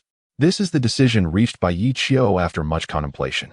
Were he to sell the wine refined from Jiangxi Yuan's blood, the effects would be overwhelmingly potent, beyond his control. Thus, when addressing the public, an excessively strong efficacy is unnecessary. It suffices to retain its flavor, intensity, and stimulating effects, which, while diminishing the wine's power, would not incite a sense of crisis among the noble families. Furthermore, Ichio plans to create a new wave, branding it as Tianxianzue, aiming to capture the attention of scholars and pursue a refined path. The verse "Let us drink wine" was not penned in vain. Ichio seeks to establish a reputation. Therefore, he bides his time, waiting for "Let us drink wine" to resonate throughout the realm of emperors before he publishes an exquisite piece. In the tavern, he will prominently display a poetry board, inviting scholars to appreciate it. Those who consider themselves learned may compose their own verses, and if they gain widespread recognition, their works shall be exhibited within the tavern for all to admire. If this set were to be unleashed, would not the scholars be driven to madness? Who would dare to stir trouble? After all, what Ichio has created is a sanctuary in the hearts of intellectuals. Should anyone dare to cause a ruckus, it is likely that they would not even need Ichio to intervene. The scholars would reveal their formidable strength and eliminate the threat with their own hands. To provoke trouble in the domain of the learned is to court disaster. Upon hearing Ichio's comprehensive plan, Xiao Wui was utterly astonished. Good heavens! I once believed myself unrivaled in the realm of business, Yet you have proven to be even more ruthless. To conceive such a strategy is nothing short of remarkable. In that moment, all that remained in Xiao Wui's gaze was admiration, accompanied by a flicker of determination within. Let us proceed. Life is fleeting, akin to a mayfly's day. Throughout his life, he has endured enough humiliation. If he could stand tall and assert himself, even if it meant confronting an endless abyss ahead, he would do so. His intention is not to prove his own greatness, but rather to convey to the Xiao family that the dignity he has lost will be reclaimed by his own hands. Thus, have you decided on the name for this establishment? After regaining his composure, Xiao Wui began to inquire about the origins of the wine, its production, and the name of the tavern. Yi Qiu pondered for a moment, a subtle smile gracing his lips. In Hanjiang City, there are already renowned taverns such as Wanghua Tower, Zuiming Tower, and Tianxiang Pavilion. Let us name our tavern Huangga Tower. Huangga Tower? Xiao Wui responded with curiosity, then added, "It sounds quite agreeable. Huangga Tower it shall be. However, what kind of poem do you intend to inscribe for the tavern?" The name possesses a certain charm, however. One cannot help but wonder what sort of poem Yi Qiu will inscribe for this establishment. Xiao Wui, intrigued and even somewhat expectant, recalls Yi Qiu's literary prowess that he has previously witnessed. Yet, he harbors a slight apprehension, for poetry and prose often emerge spontaneously, influenced by the writer's emotions, circumstances, and state of mind, thus capable of resonating profoundly. If Yi Qiu were to compose specifically for this tavern, Xiao Wui fears that the absence of the original inspiration might hinder his ability to evoke that particular essence. After all, the expectations set by the wine must flow are exceedingly high, and Yi Qiu's reputation as a prodigy has already been established. Henceforth, any of his poems, even if they do not match that astonishing improvisation, must not fall short of excellence. Noticing Xiao Wui's concern, Yi Qiu smiled gently and reassured him, stating that there was no need for such worries. The outcome would soon reveal itself. Choosing the name Yellow Crane Tower for the tavern, he certainly knew how to craft a fitting poem. It was no jest, the famous verses associated with the Yellow Crane Tower were countless, and the most renowned one was likely known by all. Seeing Yi Qiu's air of mystery, Xiao Wui's lips twitched, but he refrained from pursuing the topic further and shifted focus to their plans. Yi Qiu began, "My identity is rather unique and may become more sensitive in the future. Therefore, for the tavern's safety, you shall take the title of manager." He continued, "You will handle all visible matters concerning the tavern while I work behind the scenes, overseeing the creation of Tianstenzue." Xiao Wui nodded, despite his uncertainty regarding Yi Qiu's hint about his potentially sensitive identity. Nevertheless, this was inconsequential. What mattered was that he was about to fulfill his lifelong ambition, and in his area of expertise no less. He nodded in agreement, stating, "All right, I will secure the location for the tavern. Over the years, I have accumulated a fair amount of wealth. Though not substantial, it provides a solid foundation." He resolved, "I shall risk everything for this endeavor, even if it leads to losses, it matters not." Chapter 39. I bear these grudges in mind. Come, to our shared dream. Let us raise a toast. Cheers. Upon reaching a consensus and clarifying their roles, Yi Qiu immediately lifted his cup and downed the drink in one go. As he set the cup down, he intended to offer further advice, yet he found that Xiao Wui had vanished from sight. A glance beneath the table revealed the truth. His lips twitched in disbelief. Indeed, even the elderly gentleman could not withstand 3 cups, let alone a mere third-tier cultivator like himself. 1 cup was sufficient to bring him down. The potency of this concoction is indeed formidable. I must find a way to temper it, lest we find ourselves serving patrons who succumb after a single drink, resulting in paltry sales throughout the year. Previously, Yi Qiu had solely focused on alleviating his own predicament, neglecting the potential repercussions for others. He had concocted a potent mixture, rife with various toxins, exacerbated by Zhang Xiyuan's formidable cultivation, which intensified the effects of the substances involved, rendering everyone unable to withstand their potency. Seizing the opportunity while Xiao Wui lay in a state of unconsciousness, Yi Qiu resolved to capture a few individuals for the purpose of brewing wine, having already identified his targets. Amongst them were several familiar faces he had inadvertently encountered at Tianxiang Pavilion. These visages were ingrained in Yi Qiu's memory, indelible and unforgettable. Did you think that while at the Sanctuary of the Heavens, only the Zhang brothers, Zhang Yu and Zhang Lingyu, had tormented Yi Qiu? No. They were merely 2 of the more vicious tormentors. There were several others who had yet to reveal themselves. Had it not been for the Zhang family's relentless pursuit, Yi Qiu would have undoubtedly taken the opportunity to deal with them as well. Alas, the Zhang clan had arrived too swiftly, leaving him no chance to retaliate, forcing him to flee in haste. Yet, Yi Qiu could hardly believe his fortune in encountering them in Hanjian City. At that moment, a barely perceptible smirk graced Yi Qiu's lips. What a fortuitous coincidence. They, so considerate, had ventured to Hanjian City, fearing that he might encounter danger on his journey back to confront them. If Yi Qiu were to remain idle, it would be a grave disservice to them. He had etched every humiliation and indignity he had suffered into his memory, unable to forget. With ample time at his disposal, it was the perfect moment to settle some old scores. As he pondered, Yi Qiu stealthily exited the room. Meanwhile, in a private chamber of Wanchun Tower, Yang Bai embraced a stunning beauty in one arm while raising a wine cup, exuding satisfaction as he spoke to Lin Ran. Disciple Lin, look at our current lives. How splendid they are. We owe our gratitude to Yi Qiu. Had he not provoked the wrath of the Northern King, our family would not have secretly dispatched us from Liyang. He sighed in relief. At last, we have freed ourselves from our family's constraints. We can revel in life. As he spoke, Yang Bai playfully pinched the side of the lovely Lei, laughing maniacally. In contrast, Lin Ran appeared somewhat apprehensive, voicing his concern. Senior brother Yang, Yi Qiu is currently in Hanjian City. Are you not afraid he might come looking for trouble? It must be acknowledged that many of Zhang Lingyu's past deeds were orchestrated by us. Should Yi Qiu become aware of this, considering his current status, I fear the consequences would be grave. Since this morning, Lin Ran has been plagued by an ominous premonition. Yesterday, when Yi Qiu composed poetry at Tianxiang Pavilion, they observed him with trepidation. However, to their relief, Yi Qiu departed afterward, completely oblivious to their presence. His reputation now resonates throughout Hanjing City, known to all. His poetry has garnered high praise from the esteemed Gu Zhengyang, a commendation they could only aspire to in their lifetimes. He has transformed beyond recognition. No longer the person they once bullied. Moreover, beyond these accolades, he is the son of Yi Jin. This singular identity alone is sufficient to render them breathless in his presence. In response to Lin Ran's concerns, Yang Bai waved dismissively, unconcerned. What are you afraid of?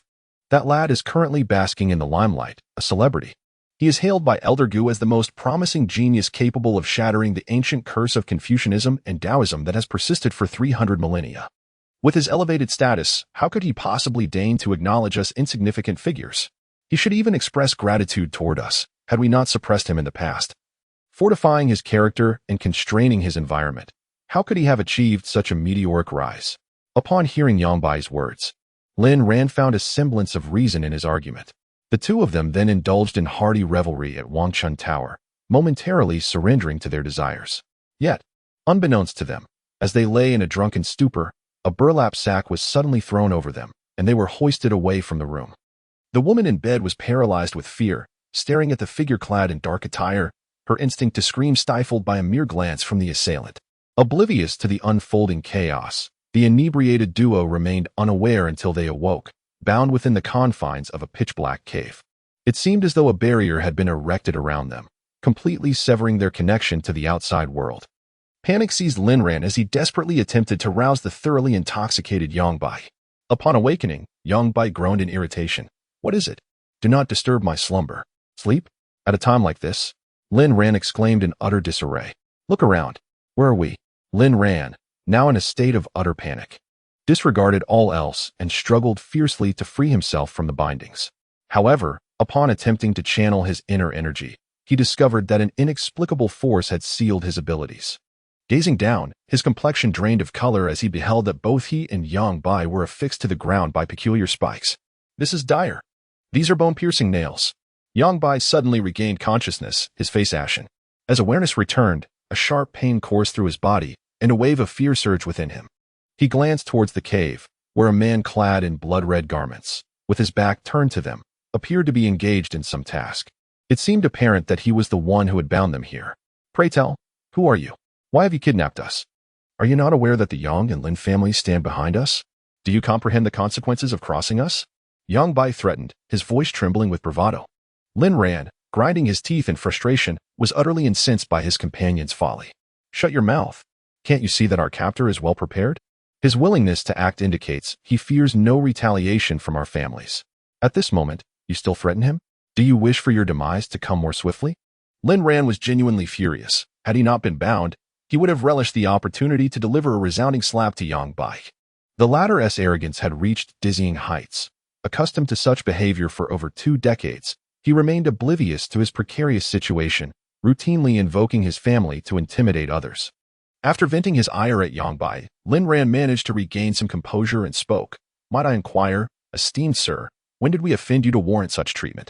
If we have indeed wronged you, we are prepared to offer our sincerest apologies and compensation, whatever terms you desire.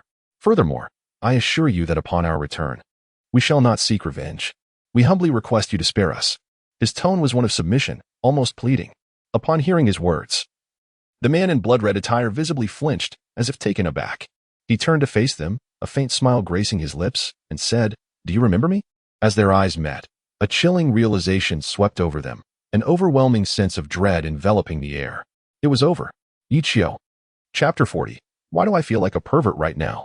As the familiar visage registered in Yangbai's mind, cold sweat broke out on his brow, and his hair stood on end, as though a surge of energy had rushed from his feet straight to the crown of his head. "Yichio, what do you intend to do?" His voice quivered, stripped of the earlier bravado, trembling as he spoke. "I must warn you, do not act rashly. The ones who wronged you were the Zhang brothers. We had no part in it. Even if your father is the king of the north, that does not grant you the right to act lawlessly. Our families are not to be trifled with either.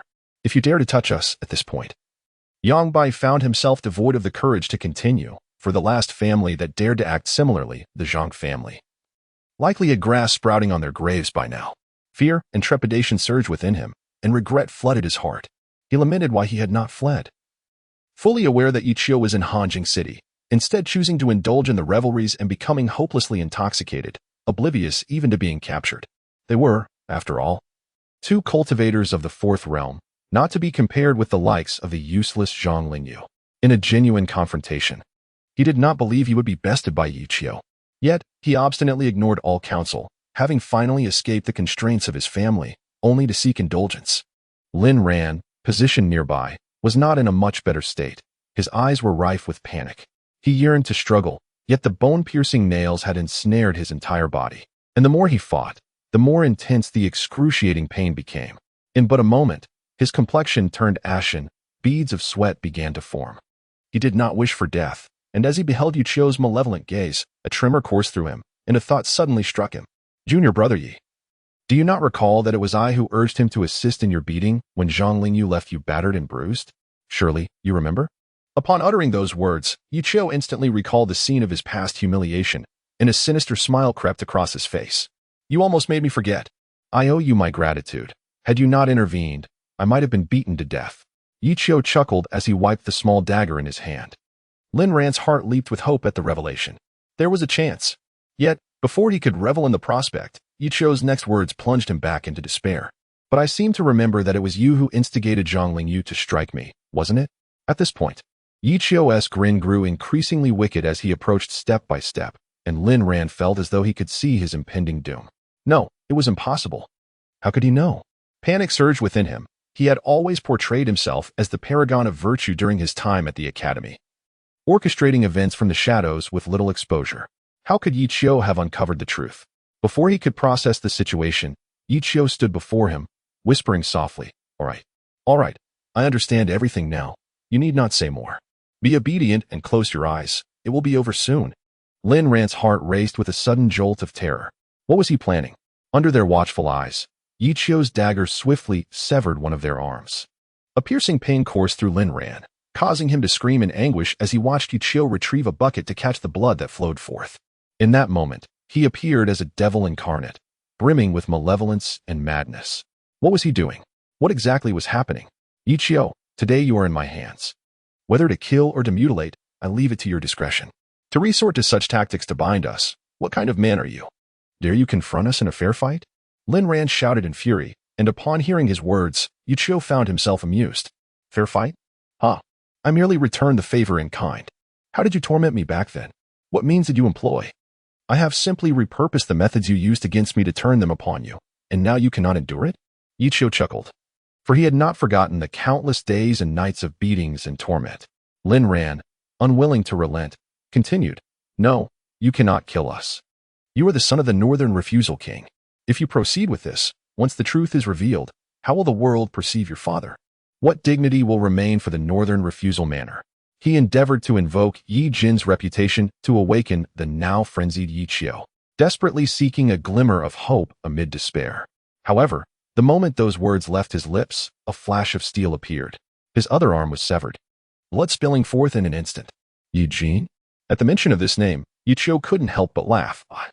This fool seemed unaware of the rift between him and the Yi family. Attempting to use Yi Jin to threaten him? Was he not merely granting Yi Qiu an advantage? Originally, he might have met a merciful end, but now, it seems he is doomed. Am I beginning to feel somewhat deranged? Impossible. This must be the influence of the bloodthirsty demon god S talent. I was once a person of great integrity and kindness. The bloodthirsty demon's talent was utterly maddening, with gruesome images flooding his mind, incessantly agitating his spirit. Lin Ran had contributed a significant amount of blood to Yi Qiu, yet he was on the brink of death from severe blood loss. How could Yi Qiu allow him to perish so easily? He promptly forced a healing elixir and a blood-replenishing potion into Lin Ran's mouth. With these two precious remedies, Lin Ran's complexion began to improve, temporarily alleviating the threat to his life, though he remained exceedingly weak, existing in a state of being half alive, yet stubbornly clinging to life. Hold on. You cannot die. For a considerable time ahead, I will rely on your selfless contributions to amass great wealth. You must survive. As Yi Qiu tended to his wounds, he encouraged them to persevere, urging them not to succumb easily. Meanwhile, under the terrified gaze of Yang Bai, who was already rendered helpless, Yi Qiu delivered a swift strike, severing one of Yang's legs. A heart-wrenching scream echoed through the cavern as Yang Bai cried out in terror, "Devil! You are nothing but a devil. If you dare to kill me, you will one day face divine retribution for your heinous acts, and you shall not die a good death."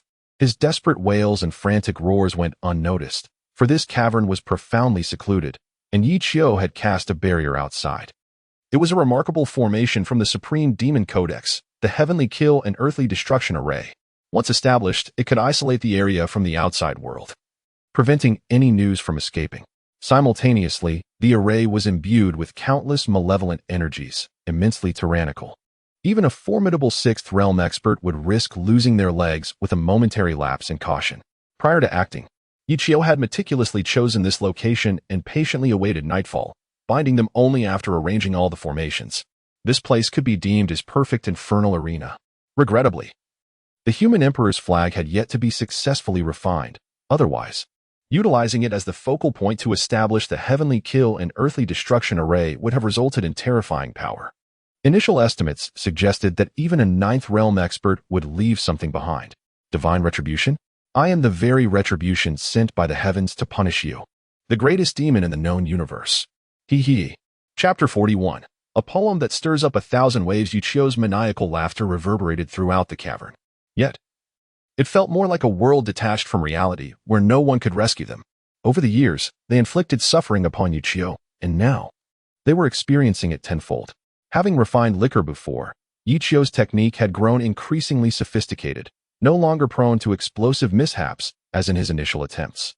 In less than half a day, he produced an entire vat of celestial intoxication, employing remarkably potent ingredients that required several dilutions to meet his desired standard. For the next few days, he remained confined within the cave, wholly absorbed in his craft, even successfully concocting the weeping blood elixir during this time. Meanwhile, Yang Bai and Lin Ran truly grasped the meaning of a fate worse than death. The arrogance they once displayed had vanished, leaving only fear, dread, and numbed insensitivity. Unbeknownst to Yi Qiu, as he reveled in his winemaking endeavors, the outside world had undergone a profound transformation. At the White Deer Academy, a remarkable poem had emerged, evoking sentiments of solitude among sages throughout history, with only the drinkers leaving their names behind. Such eloquence and carefree spirit. In the Hall of Nurturing the Heart, the Grand Elder of the White Deer Academy was visibly exhilarated, cradling the transcribed verses of this poem, unable to contain his excitement. "A masterpiece," he exclaimed, calling it a magnum opus. Upon hearing the Grand Elder's words, the crowd was taken aback. Curiosity ignited within them regarding the poem that could evoke such fervor. "Grand Elder, what kind of masterpiece could elicit such praise? Might we glimpse its brilliance?" Shinjijia inquired tentatively. The Grand Elder smiled and promptly tossed the transcribed paper into the air. Suddenly, the paper expanded and hovered above, and as the gathered onlookers beheld the content of the poem, a collective gasp echoed throughout the hall. "Oh my heavens! Who penned this?" they marveled. "How exquisite it is! Heaven-bestowed talent must be of use. Wealth spent will return. What a splendid poem. It captures the youthful exuberance and the poignant realization of a life filled with ephemeral joy. What a profound realm of understanding. The audience was astounded, with all the elders deeply moved by the poem's essence. In careful contemplation, they each found reflections of themselves within its lines. Li Kanglan spoke with fervor. This is undoubtedly a timeless masterpiece, one without precedent or successor. Yet the author is named Yichio? Who might he be? Why have we not heard of him before? Such a young prodigy must surely belong to a prominent lineage. Otherwise, how could he craft such an extraordinary work? I wonder if he will participate in this year's poetry convention. Amidst the cacophony of discussions, Bai Luming offered a faint smile, remaining silent. Just yesterday, he had dispatched someone to inquire about Yichio's background. The information gathered by his disciples revealed that this individual appeared to have emerged from obscurity, engaging in spirited drinking contests at the Tianxiang Pavilion and spontaneously composing a timeless masterpiece. No one knew whence he came. They only knew his name, Yichio. How intriguing. I too yearned to discern the true essence of this remarkable figure. With a subtle smile, Bai Luming found himself captivated by Yichio's exceptional talent. The moment he received news about Yichio, he had instructed his disciple to extend an invitation. He eagerly anticipated witnessing Yichio's presence at the upcoming poetry gathering. And even more so, he was curious to see what remarkable works Yichio would produce when faced with the challenges he would present. In this generation, few young prodigies evoke his anticipation, yet Yichio has emerged unexpectedly, garnering heightened attention. Meanwhile, within the halls of the Emperor's Pavilion, He Wushuang gazes at the poem invitation to wine in his hand, his expression inscrutable, a glint of coldness flickering in his eyes. Yichio, who exactly is this individual? The sudden emergence of Yichio instills within him a sense of unease. After all, he has come seeking the fabled twin soul flower. To this end, he has made extensive preparations, arriving in Hanjing City even before the commencement of the Grand Assembly, intent on discerning who might pose a threat to him. Should he identify any potential adversaries, he would not hesitate to eliminate them at the earliest opportunity. The twin soul flower, a rare bloom yielding twin blossoms, is a paragon among celestial treasures, thriving under exceedingly harsh conditions. It is said to flourish solely in the legendary realm of the Yellow Springs. This time, Bai Luming has presented this flower as a reward, undoubtedly enticing numerous illustrious figures to gather. The twin flower of the underworld is a supreme divine medicine for body refinement. In the ancient Forbidden Zone, He Wushuang once obtained a fragment of a supreme treasure bone, which contained the teachings of a supreme technique for the twin body. Should he master it, who in this world would stand as his rival? Contemplating this, his gaze turned distinctly colder, and he coldly inquired, "Have you gathered any information? What is the background of that young man?" From the shadows, an elder cloaked in black gradually revealed himself and replied, "Young master, we have yet to uncover any details regarding his origins. Some say he hails from Liyang." Liyang? At the mention of this, He Wushuang's heart jolted, a vague suspicion forming within him, yet he quickly shook his head, dismissing the thought as absurd and unrealistic.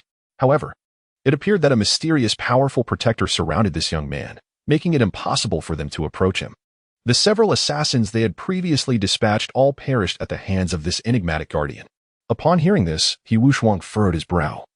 Those assassins were all powerful figures arranged for him by his father, each undoubtedly a formidable warrior of the sixth realm or above.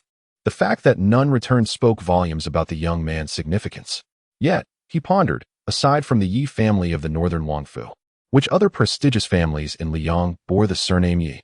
A sense of foreboding crept into his mind, prompting He Wushuang to declare, "Very well, I understand. Let us set this matter aside for the moment and have our people withdraw. Since he has a powerful protector, eliminating him is no longer feasible. He Wushuang is not a fool. Should he provoke that mysterious guardian, it could very well be he who becomes the target. The only reason they have not acted is due to lingering concerns. Most importantly, Wang Yu mentioned that this young man comes from Liyang. Though I find that hard to believe, even a 1 in 10,000 chance is too great a risk to take." After some contemplation, he resolved to observe the situation further. Allowing the winds to blow a while longer, eventually, the truth of his identity would be revealed. He was acutely aware that, apart from himself, the prominent families of Hanjing City were also keenly investigating Yichio. A single poem from him had ignited a fervor throughout Hanjing City, with every tavern buzzing with discussions about his verse. Some engaged in drinking games and poetry competitions, aspiring to replicate his moment of brilliance with their own timeless works. Others were simply inebriates, who had often faced scorn for their drinking in the past, but times had changed. Yi Chio's poem had elevated the act of drinking to an elegant pursuit. Now they could indulge in their libations without shame, and if anyone questioned them, they could retort with a line from his poem: "Enjoy life's pleasures to the fullest. Do not let the golden goblet face the moon empty." For ages, wise men have remained solitary. Only the drinkers leave their names in history. I am engaged in the noble pursuit of achieving lasting fame. What could a mere woman possibly understand? Since that fateful day, the Tide Pavilion has been perpetually bustling with patrons. Countless scholars, drawn from distant lands, flock to admire and savor the verses of a particular poem. In an instant, the pavilion transformed from a mere venue of revelry into a sanctuary of sophistication in the eyes of the literati. The presence of young women became secondary, overshadowed by the allure of literary treasures. Many even aspired to inscribe their own verses upon the walls, seeking to emulate the illustrious Ichio. However, their attempts were swiftly met with scorn, their works deemed unworthy of display and promptly discarded. Chapter 42. His Resplendence and the Skepticism of Lianfeng. Ah, what elegance! This is the true essence of a celestial poet. Were I to compose such a poem in my lifetime, I would gladly embrace death. Unimaginable. Simply unfathomable, the enchantment this poem possesses. Upon my initial contemplation, it bestowed upon me a sense of clarity and expansiveness. As if the knots that had plagued my heart for years were untied in that very moment, allowing me to advance as if in leaps and bounds. I too, like many, had never considered that one could lead such a free-spirited existence. It seems that there is no concern in this world that cannot be resolved with a single cup of wine. Within the Tide Pavilion, discussions erupted fervently. The fervor surrounding the poem Song of Wine spread like wildfire throughout the imperial territory, igniting a passion that captivated all. Within just 3 days, the entire realm became aware of the poem and of Yichio's spontaneous recitation at the pavilion. He achieved a remarkable feat, attaining fame across the land with nothing but a single poem. Many who journeyed to witness the poem for the first time were taken aback by its brilliance. As she observed the throngs of patrons filling the tavern, Hong Chan's lips curved into a knowing smile. "Ah, Yichio, you have truly astonished me. I scarcely know how to express my gratitude." With just one poem, he propelled the Tide Pavilion to become the most sought-after establishment in the entire Hanjiang city. The daily influx of guests was insatiable, leading to long queues, with many waiting days just to catch a glimpse of this timeless masterpiece. Even those who typically shunned literature found themselves drawn into the fervor, eager to partake in what was deemed elegant, aligning themselves with the prevailing trend. Your fiancé is now renowned far and wide. Within the Sandalwood Pavilion, Lu Ji opened her window, gazing down from the heights to observe the extensive line forming on the street below. In various taverns, groups of men gathered, their conversations filled with the refrain of Song of Wine, their cups never ceasing to clink. The influence of the situation was so profound that Lu Ji found it almost surreal. It was not only she who felt it was absurd, but also Lian Feng, who had her own reservations. She, who should have returned to the old mountain long ago, was compelled to remain due to this singular poem. She could not fathom the reason behind her desire to stay. Perhaps it stemmed from an inherent unwillingness to concede. Yichio's demeanor was unmistakably clear. His impatience, indifference, and disdain mirrored the very attitude she had once displayed towards him. Yet now, the roles had completely reversed. She could hardly comprehend how Yichio had endured her for so long in the past.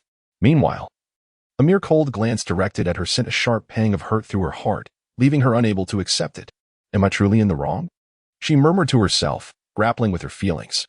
She had once detested the Yichio who exuded the aura of the common folk. Yet the man he had become was not someone she could bring herself to dislike. The crux of the matter was that they could never return to their former selves.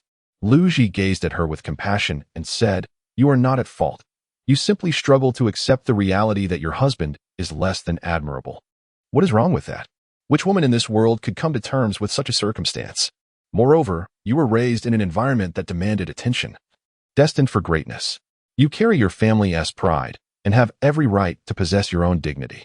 Marrying a man of such caliber would mean obliterating all your efforts from the first half of your life. You are merely striving for your own happiness. What fault lies therein? Lian Feng's eyes reflected a sense of despondency. She understood this truth all too well. Yichio had made his stance clear as well. He had willingly relinquished their engagement, severing the ties between them, allowing them both to walk separate paths, free from any obligation to one another. Had this outcome occurred a month ago, she would have embraced it with joy. Yet, for reasons unknown, she now finds it somewhat difficult to accept. Could it be that during the preceding month of their interactions, she unwittingly developed feelings for Yuichio? This notion, even she found absurd. Throughout that month, her most genuine emotion was one of disdain and aversion. How could feelings ever arise? Yet now, what is the source of this unwillingness to accept? Is it merely because he was the one to relinquish her, rather than her choosing to abandon him? Is it not a matter of pride? The human psyche can be remarkably intricate. When one fervently pursues, the object of affection remains indifferent. However, once the pursuit ceases, doubts arise regarding the sincerity and steadfastness of one's emotions, rendering them vulnerable to scrutiny. Now, Yuichio has gained renown, becoming the most celebrated figure in the entire Hanjiang city. He embodies the ideal she once envisioned, yet this improved version of him no longer belongs to her. Unless he returns to the Yi family and adheres to the promises made in the past, their lives shall remain forever unentwined. But will Yuichio return to the Yi family? Lianfeng cannot ascertain, for she has yet to receive any response from Yi Jin. His lack of action leaves her questioning whether her letters ever reached him. Why, after searching for so long, do they remain indifferent upon learning of his whereabouts? Failing even to send a reply? Let us return to Liyang. I wish to discern the current sentiments of Uncle Yi and Aunt Su. With this thought, Lianfeng could no longer contain her impatience. She must return to Liyang to uncover the true intentions of Yi Jin and Su Wanqing. If they truly do not wish to seek out their son, she need not burden herself with their affairs, only to be met with Yuichio's scorn. Every individual possesses a sense of displeasure in such circumstances. Her recollections of Yi Jin and Su Wanqing do not align with this indifference. Previously, they had always shown great concern for Yi Qing's well-being, responding with remarkable promptness. Regardless of their busy schedules, they would make time to visit, ensuring all arrangements for their son's training and well-being were meticulously attended to, fearing he might endure any hardship. Yet, when it comes to Yuichio, there is a deafening silence, with not even a letter to acknowledge her. Do they truly regard this son in their hearts? Such a stark disparity in treatment left Lianfeng feeling disheartened, let alone Yuichio himself. She now somewhat comprehends why Yuichio was so resolute in severing ties with the Yi family. Any individual of integrity would find it impossible to live humbly beneath their disdainful gaze. The oppression was overwhelming, far too suffocating. It was akin to the astonishment she felt when she learned that Yuichio had no room of his own in her home. Is this still his home? Even Lianfeng has a chamber in the Yi residence. Yet Yuichio, from beginning to end, feels like the sole outsider in the entire household. He has never truly integrated into this family, consistently marginalized by everyone, even by her at times. She feels a sense of injustice for Yuichio. Upon hearing the chill in Lianfeng's tone, Lu Ji's heart trembled, uncertain whether to feel pity for Yuichio or to rejoice for him. Alas, it is regrettable that I could not see my idol on this visit. It seems I shall have to wait until next time to catch a glimpse of him. Upon her arrival in Hanjiang City, their purpose was to seek out Yuichio. However, although they found him, he chose not to return with them, rendering their continued presence largely insignificant. Chapter 43, The Royal Banquet. My presence here is entirely superfluous. Upon returning to Liyang, Lianfeng promptly visited the Yi residence. As she stepped through the grand entrance, she was momentarily taken aback by the bustling scene of decorations and preparations. What occasion warranted such festivity? Was there some joyous event afoot at the royal house? Behind her, Lu Ji curiously surveyed the surroundings, equally perplexed. Only Lianfeng was aware of the day's significance. Her demeanor darkened as she softly murmured, "Today is Yu Qing's birthday. Each year, Uncle Yi and Aunt Su host a grand celebration in his honor." Observing the joyful guests milling about, Lianfeng fell into a contemplative silence. She suddenly felt that her visit was indeed unnecessary. While she had been racking her brain on how to persuade Yuichio to return, she had not anticipated that the royal family was preoccupied with Yi Qing's birthday festivities. "Well, let us go," she sighed. A glance at Yi Qing, surrounded by admirers, sent an inexplicable chill through her heart. Despite being a son as well, Yi Jin had always spared no expense for Yi Qing, demonstrating his generosity in grand fashion. Surveying the scale of the event, it was evident that nearly half of Liang's nobility and many of Yi Jin's longtime friends had gathered. Witnessing Lianfeng's despondent expression, Lu Ji felt a pang of sympathy. For some time now, she had not enjoyed a restful night's sleep, consumed with concerns over Yuichio, only to discover upon returning to the royal residence that his parents remained utterly indifferent to his absence. They even found the leisure to host a birthday banquet for their younger son. Lu Ji glanced at the grandeur of the celebration. which eclipsed even the most elaborate weddings among noble families. How could they behave so? If they were unwilling to search for him, why feign such urgency? Causing me to lose sleep for days? Meanwhile, they reveled in the joyous occasion at home. Pouting with frustration, Lu Ji seethed inwardly. Were it not for Lianfeng, she would not have meddled in this affair at all. In fact, she harbored a thought that perhaps it would be best if Yu Qiu never returned. What purpose would his return serve? From the very beginning, there has been no place for you in this home. You are merely an outsider. Do you understand? Lianfeng, unwilling to utter another word, silently turned to leave, only to be spotted by Yu Qing amidst the crowd. Approaching her, he inquired, "Sister, where have you been these past few days? I thought you wouldn't come back." A flicker of confusion crossed Yu Qing's eyes. He had been cultivating at the unaging mountain and had only returned home yesterday. He had intended to visit Lianfeng, but to his surprise, she was not at home. The housekeeper informed him that Lianfeng had gone to Hanjing City. He assumed she had left early to prepare for the poetry competition and would not attend his birthday celebration, leaving him feeling dejected for quite some time. Yet, to his delight, she had ultimately returned. Seeing the smile on his face, Lianfeng could not help but offer a self-deprecating smile in return, yet she did not display any displeasure. Instead, she said, "Happy birthday." As she spoke, she retrieved a pendant from her waist pouch and placed it in Yi Qing's hand, continuing, "I have some matters to attend to, so I cannot accompany you for your birthday this year. Please accept this gift." Upon hearing this, Yi Qing's expression momentarily froze in confusion, but he quickly regained his composure.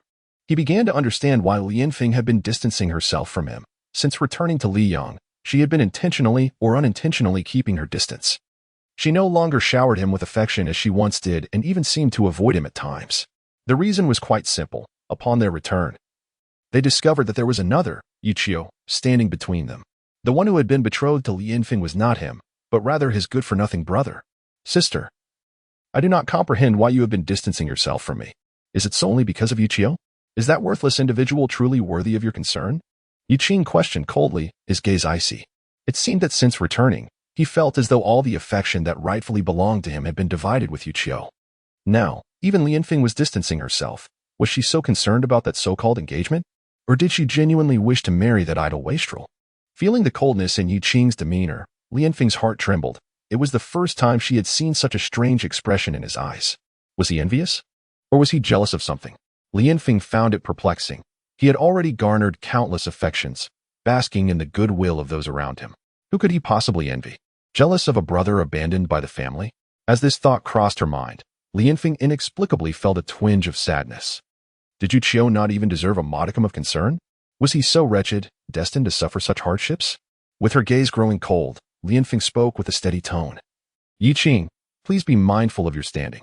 Moreover, he is your biological brother, no matter how much you may disdain him. You should not belittle him in front of others." It was the first time Yi Qing had witnessed Lianfeng's anger, especially when it was provoked by Yu Qiu. And he felt a sudden surge of panic. "Sister, that is not what I meant. Enough. You need not explain anything to me, nor do I wish to hear it. You know what you think in your heart.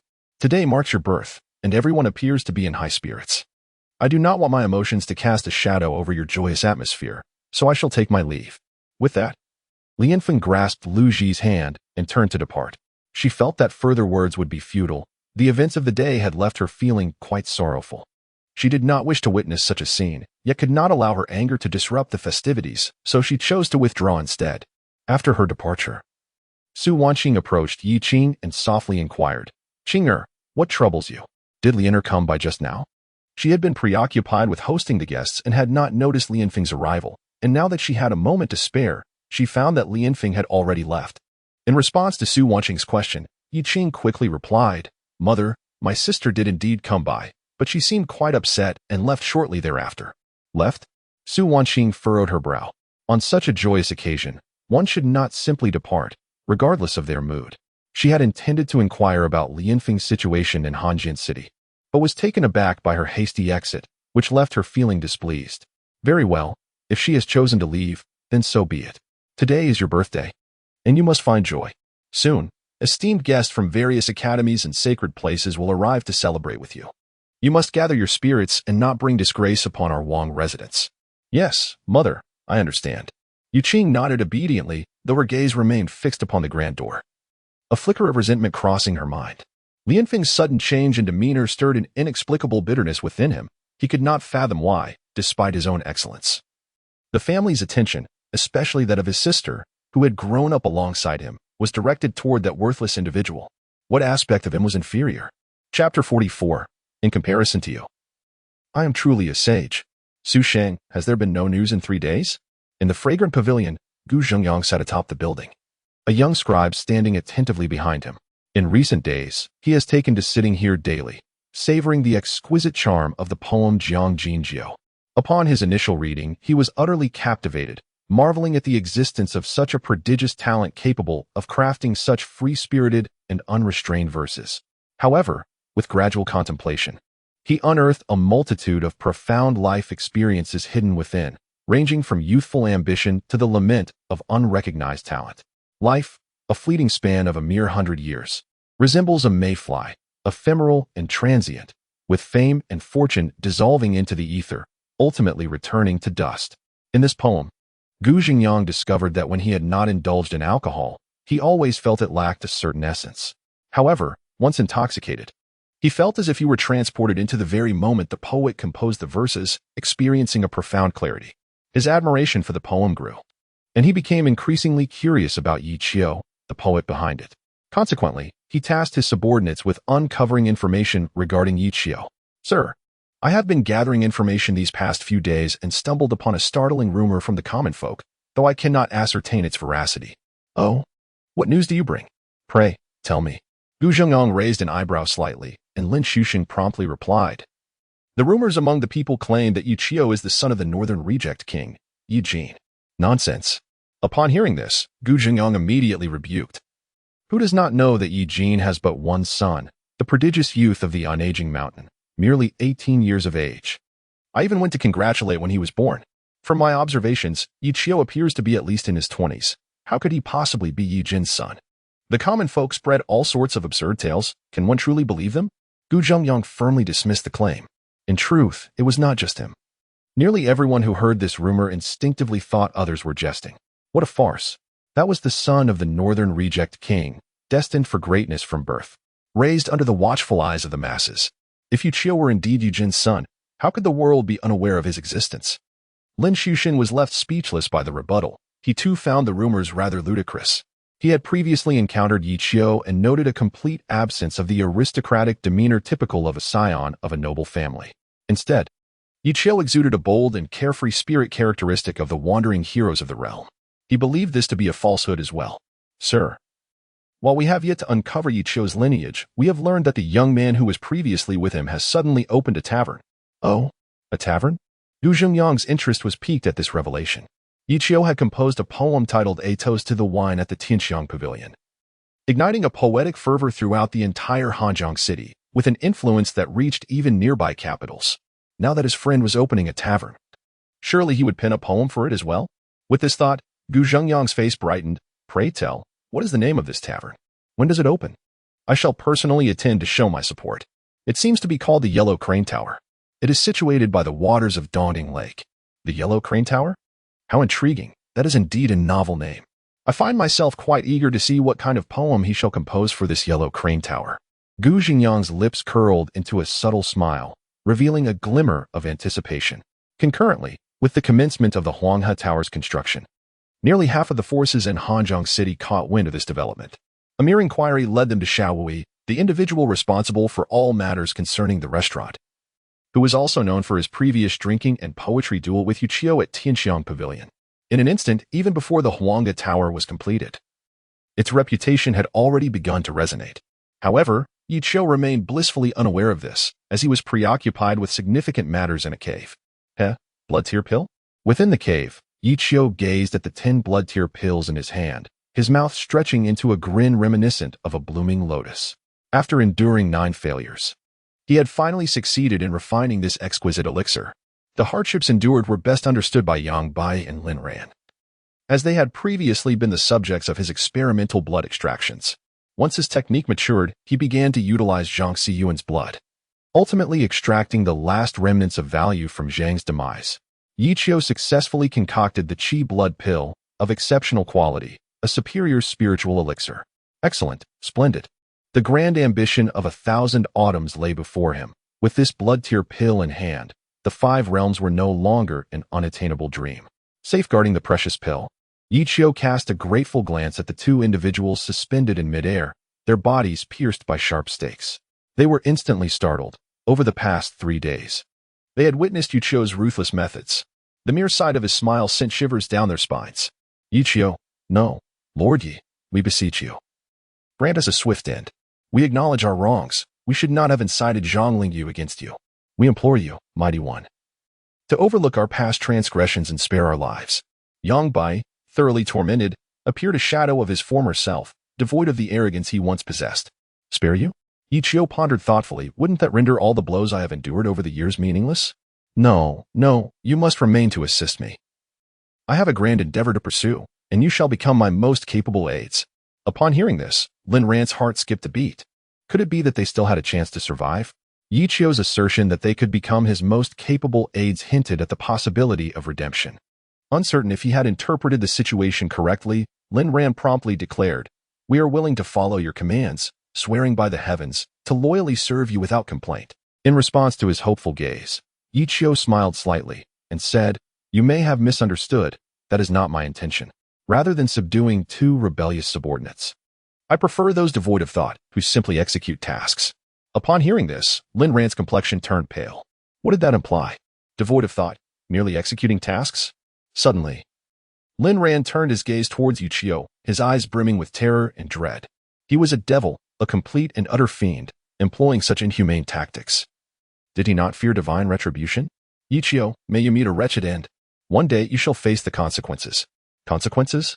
Upon hearing this, Yichio merely smiled faintly and replied, I am your reckoning. This is merely a trivial matter, in comparison to the deeds they committed in the past. Yichio felt that he remained too benevolent. At the very least, he had never harmed an innocent maiden, nor had he slaughtered an entire family in response to opposition. Though he possessed a wicked nature, it adhered to principles, rewarding kindness with kindness and avenging grievances in kind. When juxtaposed with their nearly deranged malevolence, Yichio regarded himself as remarkably virtuous, akin to a great sage. Do not rush. I am confident that you will eventually become my most capable assistants. However, the time is not yet ripe. I must first nurture you until you are plump and healthy, replenishing your vitality. Chapter 45. Do not struggle in vain. You cannot escape my grasp.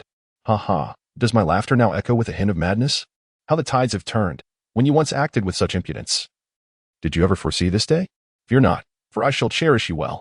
Yichio laughed maniacally, and under the weight of his psychological assault, Yang Bai was the first to succumb, descending into a frenzied state, repeatedly murmuring, Devil, devil.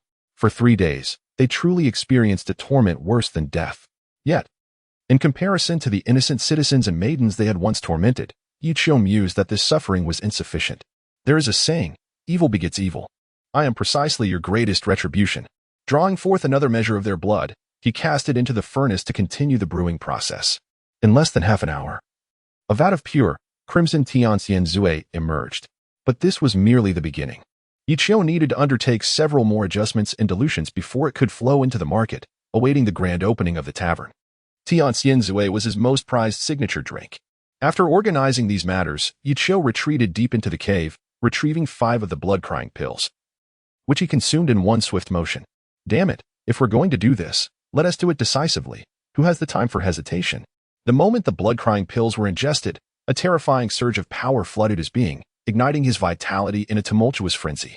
The bloodthirsty demon's innate abilities surged forth, ravenously absorbing this newfound strength. This is precisely Yichio's greatest advantage, regardless of the terrifying strength he wields. As long as it contains blood, the bloodthirsty demon god can forcibly suppress it and break through in the swiftest of moments. With a resounding bang, another void opened within him, the imposing, tumultuous power showing no signs of waning, but rather growing increasingly frenzied. In that instant, the essence of his blood seemed to ignite as if ablaze. Ah, how exhilarating! With a roar, the formidable force erupted, sending a fierce gust sweeping through the cavern. Lin Ran's expression changed drastically upon witnessing this. The Void Realm. Is this the 7th void? His eyes brimmed with shock and disbelief.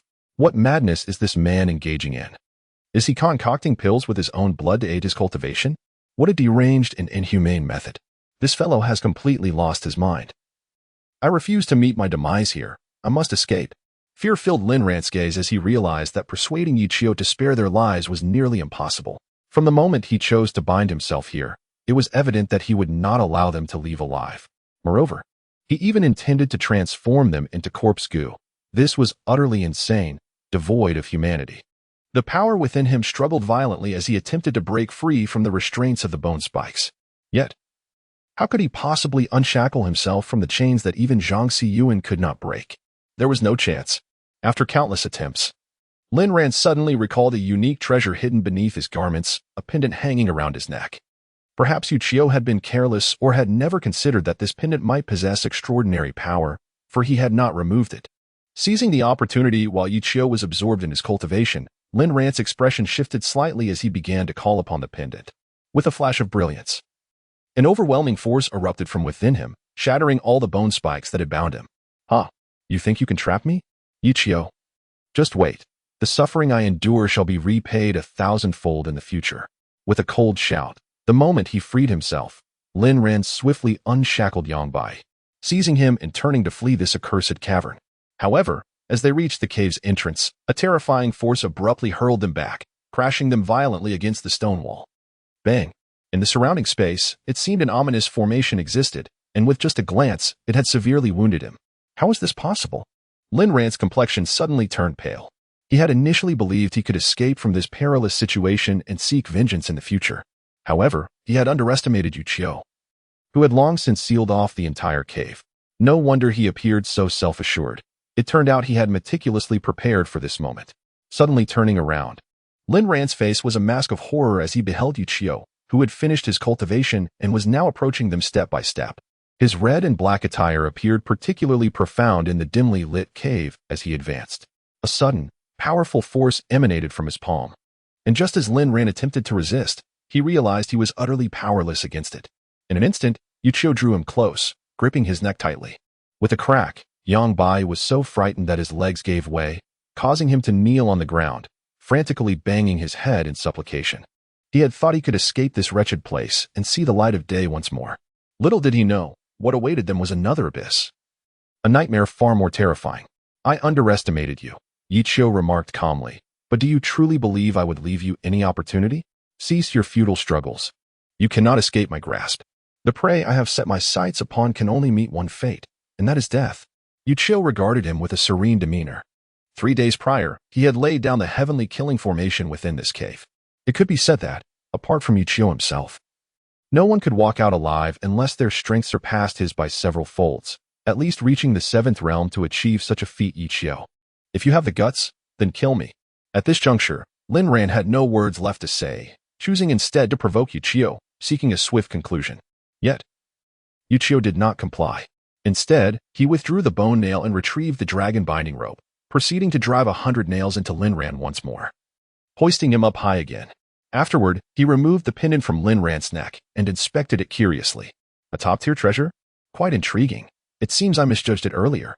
With a faint smile, Yichio pocketed the pendant, intending to return and sell it for a handsome price. This object is unusable, as it serves as a pendant symbolizing the Lin family's identity. Once it is exposed to the public eye, the Lin family will swiftly realize that Lin Ran has fallen victim. Previously, a situation with the Zhang family had already caused Yichio considerable distress, and he certainly does not wish to complicate matters further before the poetry competition begins. Thus, the most prudent course of action is to conceal it for the time being and devise a plan to sell it after the poetry competition concludes, preferably to a distant buyer. This exquisite treasure, surely it could fetch 100,000 spirit stones, at the very least 50,000 leaves of autumn would be acceptable.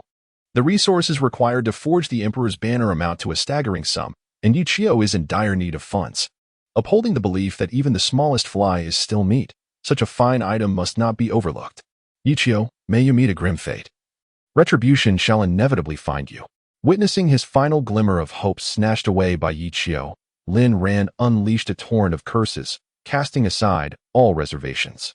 In this moment, his heart sank into profound darkness, ultimately paying the price for the sins committed in the past. He could not fathom why Yichio had transformed into such a figure. Could it truly be solely due to their oppression? Chapter 46, 10 Caves. Bright Moon Boom. A day later, within the dim confines of the cave, a sudden roar echoed. As a scarlet veil of blood enveloped the cavern, Ichio, seated upon the ground, gradually ascended into the air. The crimson hue surrounding him rendering his blood-soaked attire even more resplendent. Lin Ran and Yang Bui watched in horror, their pupils constricting. 10 caves? Cursed be this fate. Feeling the terrifying surge of overwhelming energy, there lingered an undercurrent of bloodthirsty malice. Lin Ran had succumbed to utter despair. Unless their family discovered their disappearance and managed to locate this place, there was no chance of their escape.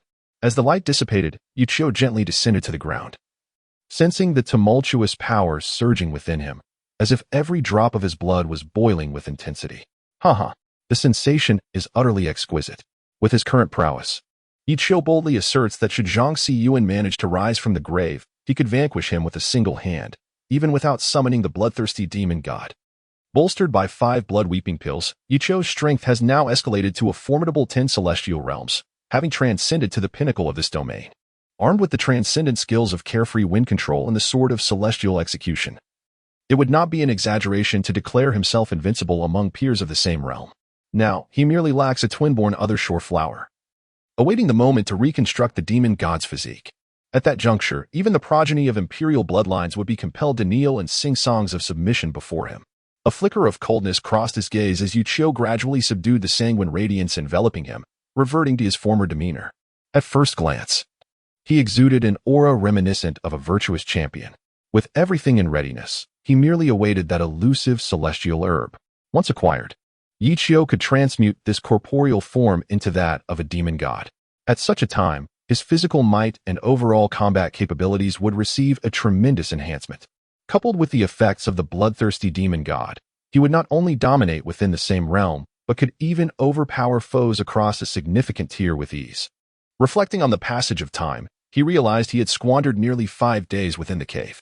He pondered how matters were progressing for Xiao Wui and promptly gathered all the celestial drunkenness from the cavern. These wines, yet to be diluted, total a remarkable 10,000 bottles, which, once diluted, are estimated to yield over 100,000. This quantity is temporarily sufficient for the operation of the tavern in the short term. Once profits are secured, the time will come to commence the crafting of the soul banner. After tidying up, Yichio's gaze fell upon the utterly petrified Lin Ran and Yang Bui. What do you intend to do? Lin Ran's heart quivered, fear glinting in his eyes, as he instinctively sought to retreat. However, suspended in midair by Ichio, he found himself unable to move. Do not be alarmed. I have no immediate intention of ending your lives. Once I have extracted the last vestiges of your worth, I shall contemplate transforming you into corpse goo. He chuckled menacingly. How delightful that will be. You are a devil. One day you shall face retribution. Retribution? No. I am your retribution, Ichio replied with a playful smile. He then refined the formation of the heavenly and earthly slaughter array before quietly departing. Before leaving, he had stripped Lin Ran and Yang Bui of their garments, ensuring that no matter their abilities, they could not escape the binding of the bone nails. Ichio was not one to fall into the same pit twice. Half an hour later, at Hanjiang City, on the banks of Dongting Lake, stood the Yellow Crane Tower. Aboard a pleasure boat gliding over the rippling waters, a woman clad in white murmured to herself as she gazed at the newly erected tower on the lakeshore. Hanjiang City, where the waters unite with the sky and the willows and flowers bloom along the banks. Xiaolian, has anything significant occurred in Hanjiang City recently? With a slight nod, her eyes flitted towards the newly constructed building. Mingwei inquired softly, her tone icy and devoid of any emotional fluctuation. The maid at the bow, who had been steering the boat smoothly, entered and said, Miss, I inquired yesterday. It is said that a poetic immortal has recently emerged in Hanjiang City, stirring up a fervor for wine and poetry throughout the city with just a single poem. Oh, what poem is that? Mingwei was momentarily taken aback, intrigued by what kind of poem could drive the ancient capital, a gathering place for scholars, into a frenzy. Could it be the work of those 2 esteemed elders? What astonished her further was the fact that this individual was being referred to as a poetic immortal. The individual in question has garnered immense recognition. As it is often said that there is no foremost in literature, the fact that so many hold him in high esteem, referring to him as the immortal poet, signifies that this particular poem must indeed be a masterpiece of enduring significance. Its profundity and beauty are unparalleled. Upon hearing this, Xiaolian immediately expressed her excitement, exclaiming, Miss, this poem is titled Bring in the Wine. It is no wonder she was thrilled When she first encountered this poem yesterday, she was momentarily taken aback. Astonished that among the talented individuals of the world, someone could compose such a breathtaking piece. Had it been penned by an elderly figure, her excitement might have been somewhat tempered, for the wisdom and life experiences of such a person would naturally lend gravity to their work. However, she discovered that this remarkable poem was crafted by a young man in his early 20s, composed spontaneously during a drinking contest with friends, thus elevating it to the status of a classic. How can she remain composed? Pour the wine? The faint frown on Mingyue's brow suggested that, upon hearing the title, she might have an inkling that this poem pertains to wine. She harbors no affection for liquor and is indifferent to its allure. The mindset of those who revel in drinking is indeed beyond her comprehension. Let me have a look. With a soft murmur, she received the copy of the poem from Xiaoyan's hands, and as her eyes scanned the lines, a sudden tremor coursed through her heart. Do you not see? The waters of the yellow river come from the heavens, rushing to the sea and never to return. Ah, what a magnificent opening. Just this initial line imbued Mingwei with an overwhelming sense of grandeur, captivating her entirely. One must indulge while life is at its peak. Let not the golden goblet stand empty before the moon. Heaven bestowed upon me talents of worth. Even if I squander a fortune, it shall return to me. At that moment, she was certain that this was a timeless masterpiece. More astonishingly, she found herself elevated by the poem's bold and carefree spirit, as if her very soul had transcended. It was ineffably splendid, as though she were fully immersed in a breathtaking and majestic realm, floating as if in a dream. This sensation is utterly overwhelming. Only the word immortal can encapsulate it. A poet of celestial grace. It is no wonder he is revered as the immortal poet by the world. This single poem alone suffices to reveal his ethereal charm. My heart is stirred, and the moon's gaze descends upon the final signature, Yiqiu. As I rummage through my memories, I realize that among the figures I have heard of over the years, there is no one by this name. He must be a rising star, a prodigy who has emerged recently, gaining recognition from heaven and earth through his poetic prowess. Xiaolian, do you know the origins of this individual? The moon, filled with curiosity, muses, though she practices the path of immortality. The realms of the immortal and the Confucian are not mutually exclusive.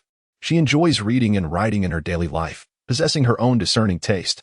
She dares to assert that among the younger generation throughout the entire imperial realm, there is but one who can compose such a timeless masterpiece. This assessment is by no means exaggerated. What kind of unrecognized talent and experience must one possess to compose such poetry? My lady, I have heard from the folk that this individual is the son of the northern king, Yijin. Upon hearing this, Mingwei furrowed her brows and remarked, Yijin's son? Shaking her head, she dismissed it as mere popular folklore, lacking any credibility. It is well known that Yijin has but one son, named Yuqing, who has been the center of attention since birth. He gained fame in his youth and shattered numerous records in various trials, becoming the holy son of the unaging mountain. These bright moons are certainly well known. Chapter 47. So beautiful, surely the blood must be sweet? If Yiqiu is indeed the son of Yijin, then how could there have been no whispers regarding him over the past 2 decades? After all, the situation of the Yi family back then was under the scrutiny of millions, and every move they made could not escape the eyes of others. If Yiqiu were truly Yijin's son, he would have been exposed long ago. This poem is quite remarkable. A succinct evaluation, which Mingwei slowly tucked away. She slightly raised her head to gaze at the towering building, where a figure clad in red stood atop the pavilion. As their eyes met across the river, Mingwei was momentarily taken aback. What an imposing aura! Who is this person? From him emanated a formidable presence, embodying the essence of nature's vigor, with a demeanor akin to that of a paragon of righteousness. Curiosity welled within her, observing his handsome countenance and extraordinary temperament. One could surmise he hailed from an illustrious lineage. Faintly, Mingwei sensed a surge of sword intent, a momentum that rivaled that of a formidable fifth realm expert. Atop the yellow crane tower, Yiqiu gazed at the boats gliding upon the lake, a look of perplexity etched on his face, remaining silent. Today marked the completion of the yellow crane tower, set to open tomorrow. One must admit that Xiao Wui's capability in managing affairs is truly commendable. In just a few days, he had erected a magnificent structure from the ground up, with exquisite interiors. This was Yiqiu's first visit here. Yet before he could fully appreciate the beauty of the surroundings, his gaze was drawn to an enchanting silhouette along the lakeshore. Such a powerful aura. Who could this be? A tremor coursed through his heart. Yiqiu had thought that he could now stand unrivaled among his peers, only to be surprised by the emergence of someone with such terrifying energy. It seems one must not underestimate the talents of this world. They thrive on the vast resources and support of their families, combined with their astonishing innate abilities, allowing their cultivation to advance at an astonishing pace. Most importantly, their foundations are solidly established, and from the moment they embark on their path of cultivation, each realm is honed to perfection. Such formidable beings are of an entirely different caliber compared to ordinary cultivators. While you possess your trump cards, they too wield similar, if not superior, abilities. It appears that I must hasten my progress. The manifestation of the demon god's physique must be expedited. Otherwise, when facing these true paragons of genius in the future, I may find myself at a disadvantage. After all, Yichio lacks the so-called sacred body and has already suffered innate disadvantages in the early stages. Without the aid of substantial foundational elixirs to refine his realm, he inevitably finds himself at a disadvantage when compared to these prodigious talents. This is quite normal. If he possessed the resources for cultivation that Yu Qing had, how could he have fallen into such a dire predicament? Nonetheless, it matters little. Yichio currently requires no one's assistance and would never accept the Yi family's charity. He can compete on equal footing with these supreme geniuses through his own efforts. Exchanging glances for a moment, Mingwei gradually withdrew her gaze and asked, Xiaoyan, which family owns this tavern? Miss, I inquired yesterday. This Huanga Tower was established by a friend of the previous poet Immortal. It does not belong to any family. Upon hearing this, Mingwei was momentarily taken aback. Her heart stirred with a tinge of excitement. To speak candidly, after reading that exquisite poem, she felt a surge of emotion and was eager to meet this carefree poet Immortal and witness his remarkable presence. To compose such poetry, his charisma must be extraordinary. Xiaoyan continued, in recent days, I have heard that during the grand opening of Huanga Tower, the poet Immortal will personally attend to inscribe a poem. Consequently, half of Hanjiang City is eagerly awaiting this event, urging workers to hasten their efforts. Even disciples from Bailu Academy have come to assist. In a matter of days, this magnificent tower has risen, a veritable marvel. Miss, shall we join in the festivities? She exclaimed, her eyes sparkling with anticipation. Mingwei nodded, saying yes. Since we have nothing to occupy our time, and with the poetry gathering still a few days away, let us go and see. She was equally curious to discern the identity of this so-called poet Immortal. As they watched the boat drift away, Yichio slowly regained his composure, remarking, this is true beauty. If I could capture her essence to brew a fine wine, it would surely sell like hotcakes. Reflecting on his experiences across 2 lifetimes, he mused that he had never encountered a woman so ethereal and striking. To describe her as a rare beauty would not be an exaggeration. Her cold yet enchanting demeanor, coupled with her poised elegance, radiated the sophistication of a true lady while exuding a certain aura that repelled others. She resembled a resplendent lotus blooming on Tianshan. Pure and unblemished. Overall assessment, a perfect score of 100. This is no exaggeration. Thus far, the only woman who could rival her might be Lianfeng. But in Yichio's eyes, Lianfeng would receive merely a score of 60. Her beauty is undeniable, yet her character leaves much to be desired. It goes without saying that this score reflects personal grievances and is devoid of any semblance of fairness or objectivity. As he watched the boat fade from view, Yichio silently pondered that such a beautiful woman must possess sweet blood. Swallowing hard, he turned his gaze toward the approaching Xiaowui, who appeared utterly exhausted as he slumped onto a chair. This is exhausting for me. This work is not meant for humans. In a few days, I must hire more people. I can't keep doing everything myself. I feel as though I am on the brink of collapse. With great power comes great responsibility. Do you not wish to amass wealth? Our grand ambitions have only just begun, and you speak of limitations? How shall we achieve greatness if you retreat now?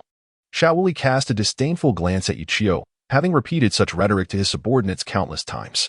Enough of the trivialities, all is in readiness. We merely await the right moment. How is your brewing of the wine progressing?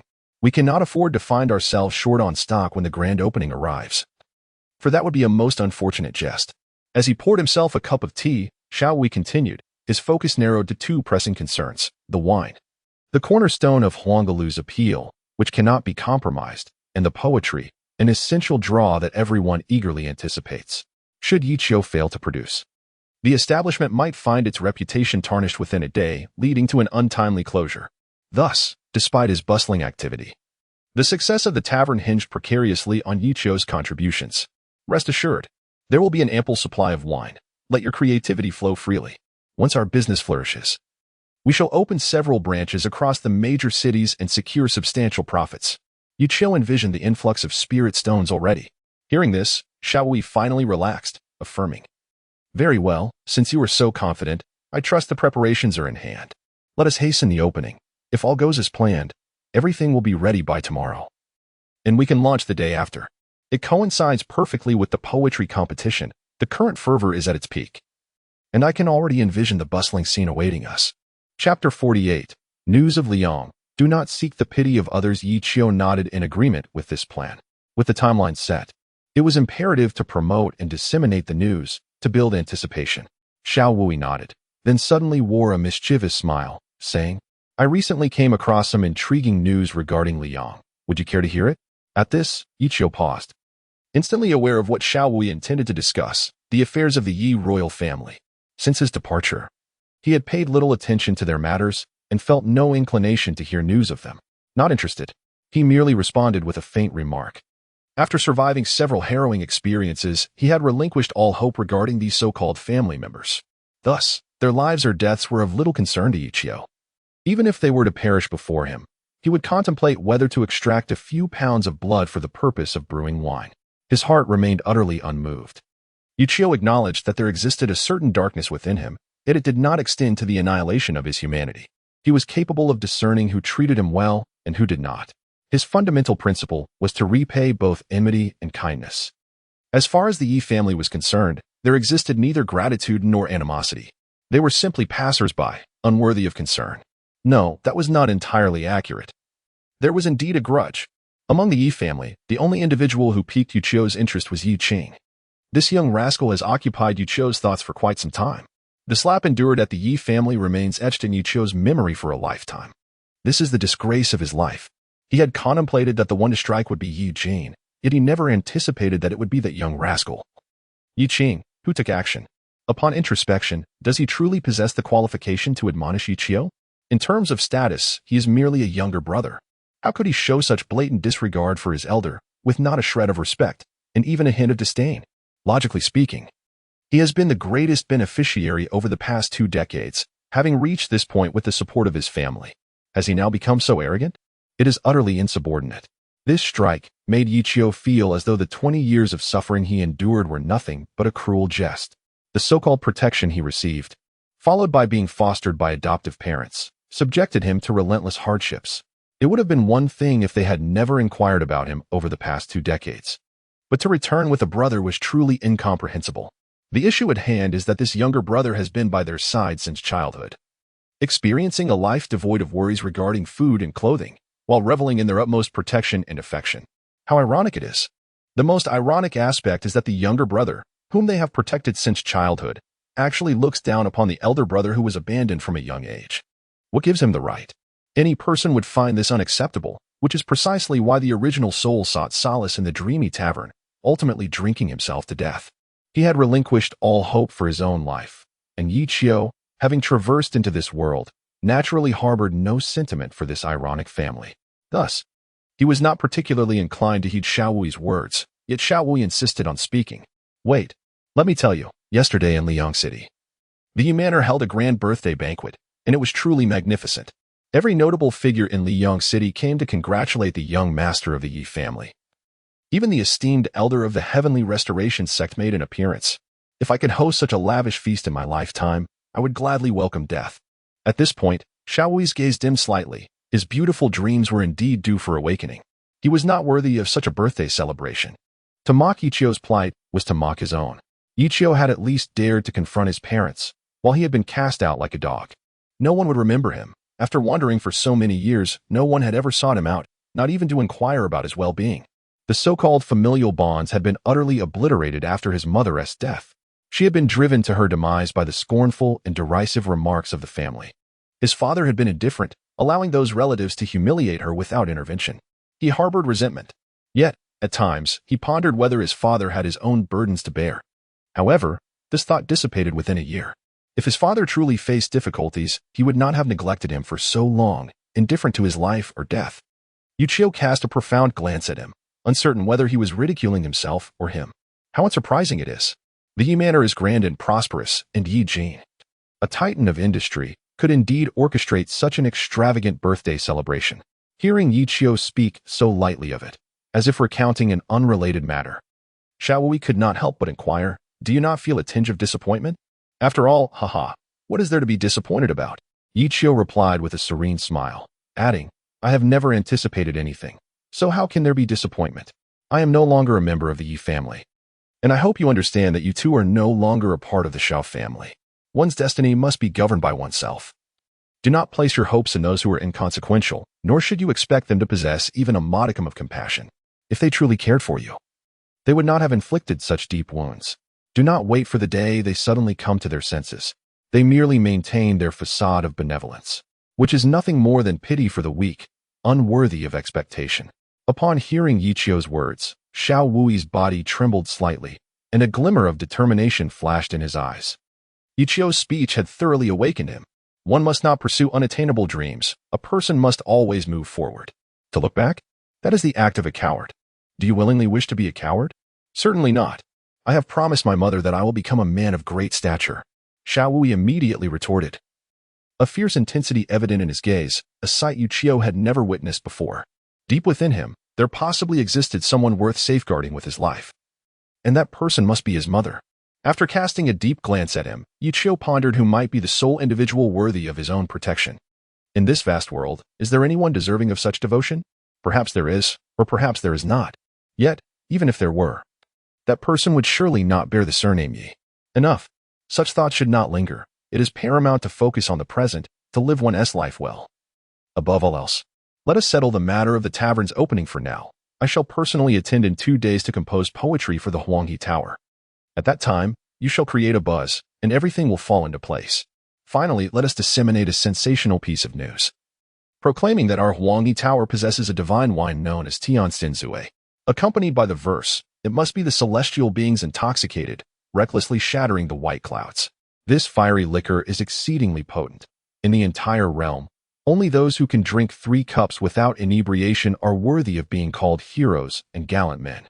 At these words, Xiao Wui inhaled sharply, taken aback by such audacity. Are you courting death? If this slogan gets out, how will other establishments perceive it? It is rather ostentatious. Are you implying that only those who drink your wine are worthy of being heroes? Does abstaining from your drink render one a coward? Yichio smiled faintly and replied, "Just follow through. Wait and see. There will surely be many who come to challenge us on the opening day." Xiao Wui curled his lips in defiance, asserting, "I refuse to believe in such nonsense. Having wandered for half my life, what wine have I not tasted? Bring me the wine. Today, I shall act as a hero." Observing his spirited demeanor, Yichio's lips twitched. "Are you certain?" Chapter 49. Do not dream unrealistically. Su Chaofeng knocks at the heavenly gate. "Do you look down upon me?" Xiao Wui said earnestly, though it was unclear whether he sought solace in drink or genuinely wished to test his limits. Yichio smiled lightly, then produced a jar of undiluted heavenly drunkenness and poured him a glass. "If you cannot finish it, I shall regard you with disdain. A mere cup of wine? Today, I shall indeed play the hero. Pour me 3 cups." Yichio did not refuse and filled 3 cups to the brim. Raising his glass, Xiao Wui drank without hesitation. In an instant, a surge of energy rushed to his head. Goodness, this feeling is simply divine. I feel as though I could ascend to the heavens. With a loud thud, before he could finish his sentence, he collapsed onto the table like a lifeless pig. Yichio's lips twitched as he gazed at the 2 remaining cups, momentarily speechless. "Perhaps I overestimated you. That was my mistake." With a chuckle, Yichio, adhering to the principle of not wasting, downed the remaining 2 cups. He then summoned a waiter, instructed by Xiao Wui, saying, with such a meager tolerance for alcohol, "How can one pretend to be impressive? Take him to a room and spare us the embarrassment." "Very well, sir," Wang Lu responded with a smile, promptly lifting Xiao Wui and carrying him to a room. Once he departed, Yichio sat quietly in the loft, watching the rippling waters of the river. His heart a tumult of emotions. I had intended to direct my heart towards the bright moon. Alas, the moon merely illuminates the gutter. In truth, Xiao Wui's earlier words had stirred something within him. He felt a sense of injustice for the original owner and even held a sense of disdain for the lingering hope he harbored. Yiqing celebrated his birthday, inviting many of the prominent figures and aristocrats of Liyang City. Yet, he felt utterly unmoved. This was entirely normal, considering their esteemed status, no matter how grand the commotion. He found it unsurprising. After all, they were born into a life of privilege and had received the treatment that was rightfully theirs. Yichio had never expected to enjoy such treatment himself. What he scorned was the notion of dreaming impractically, even when fully aware that he would receive no care at all. Every morning, before dawn, he would rush home to pay his respects, only to return alone and desolate at dusk, often bearing the marks of his father's wrath. The following day, he would be met with accusations, as they scornfully remarked on his penchant for associating with dubious companions, bringing disgrace upon the esteemed family. The contrast between favoritism and disdain was stark. Whatever Yuqing desired, even the stars from the heavens, they would go to great lengths to procure. In contrast, Yichio's aspirations were deemed frivolous and lacking ambition. Even the same matter could elicit vastly different opinions from them. With a chuckle, Yichio mused to himself about the purpose of such parents. His birthday had just passed 2 weeks prior, marked by the inscription of his birth date on a jade pendant he had carelessly discarded. He vividly recalled that day, believing he would at least enjoy a modest celebration with his family over a simple meal. Yet, to his dismay, he received not a single word of greeting. They were preoccupied with entertaining their guests and completely overlooked him. Ultimately, it was his loyal friends, Su Mufeng and Lin Qi, who kept him company, sharing a night of revelry.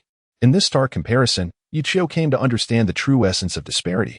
This is precisely why he is so resolute in his desire to depart from his family. In such a repulsive household, one is bound to be driven to madness eventually.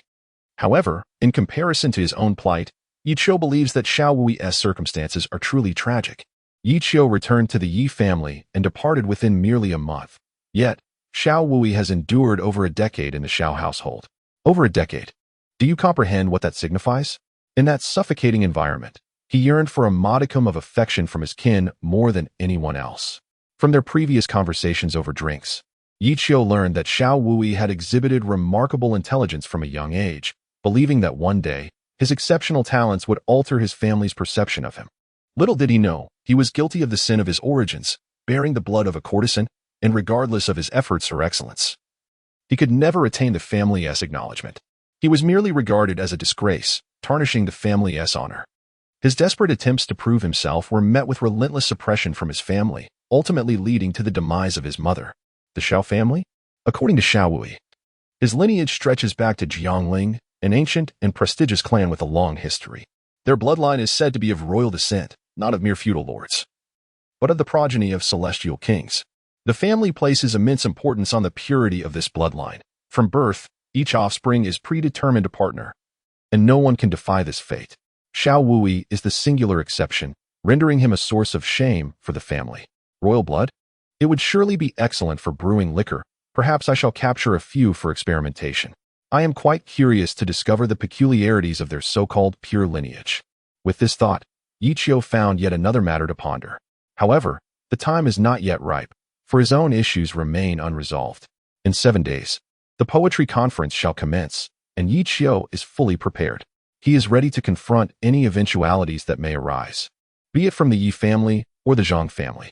He is no longer the insignificant waste of the first realm, nor the destitute individual he once was, a coward who could only silently endure oppression. As Yichio devoted himself to the preparations for the opening of the tavern at this moment in the Langia cave, a solitary figure advanced quietly under the slanting rays of the sun. Behind him, a sword floated, its aura rippling like drifting peach blossoms. His gaze was profound, as if a multitude of sword intents surged within him. With each step he took, the space around him trembled. Suddenly, a sword's song resonated from the horizon, causing Su Chaofeng's expression to shift slightly, revealing a hint of chill. In an instant, a vast realm of sword energy enveloped him, as the winds surged across the expansive plain for 100,000 miles. The shadows of peach blossoms danced, heralding the arrival of the divine sword. In the expanse of the heavens, a terrifying sword aura descended upon the barrier guarding the abyss. A thunderous roar reverberated through the earth, shaking the mountains, as the concealed realm within the barrier finally revealed its true form. At that moment, as Su Chaofeng struck the entrance with his sword, hundreds of figures surged forth from the hidden realm, rising into the skies, their gazes predatory. Su Chaofeng, years ago, you managed to escape by mere chance. How dare you return to knock on the celestial gate today? A chilling voice echoed from above. Su Chaofeng smiled faintly and replied, Jiang Yin, you deceived me back then, leading to the shattering of my Dao heart, leaving me stagnant for centuries. I have not forgotten that grudge.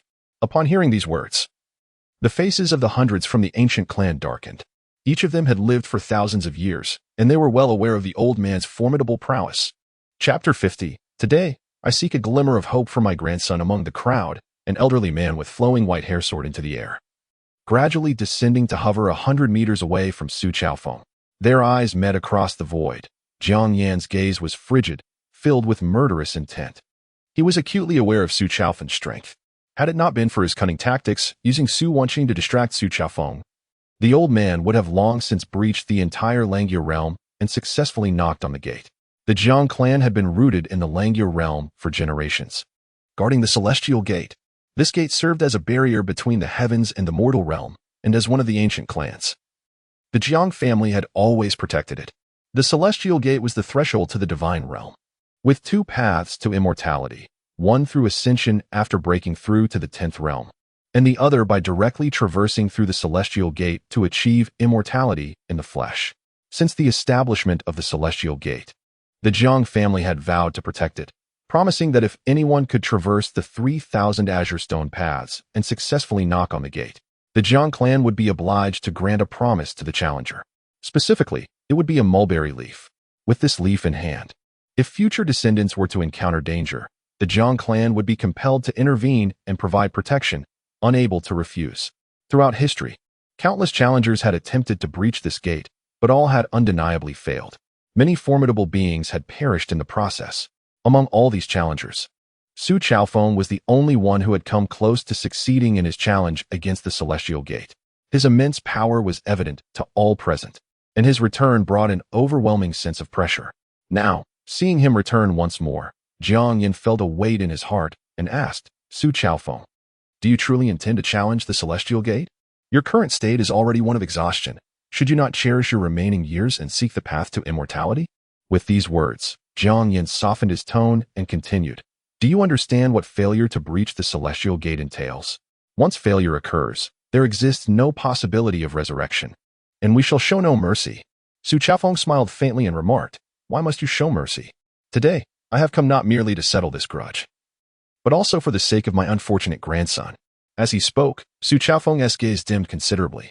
Through his observations in recent days, he discerned that his eldest grandson was entirely different from the younger one. His character was not that of a compliant individual. He possessed his own opinions, ideas, and the audacity to act upon them.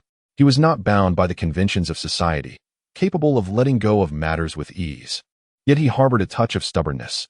Once he set his mind on something, he would not easily alter his course.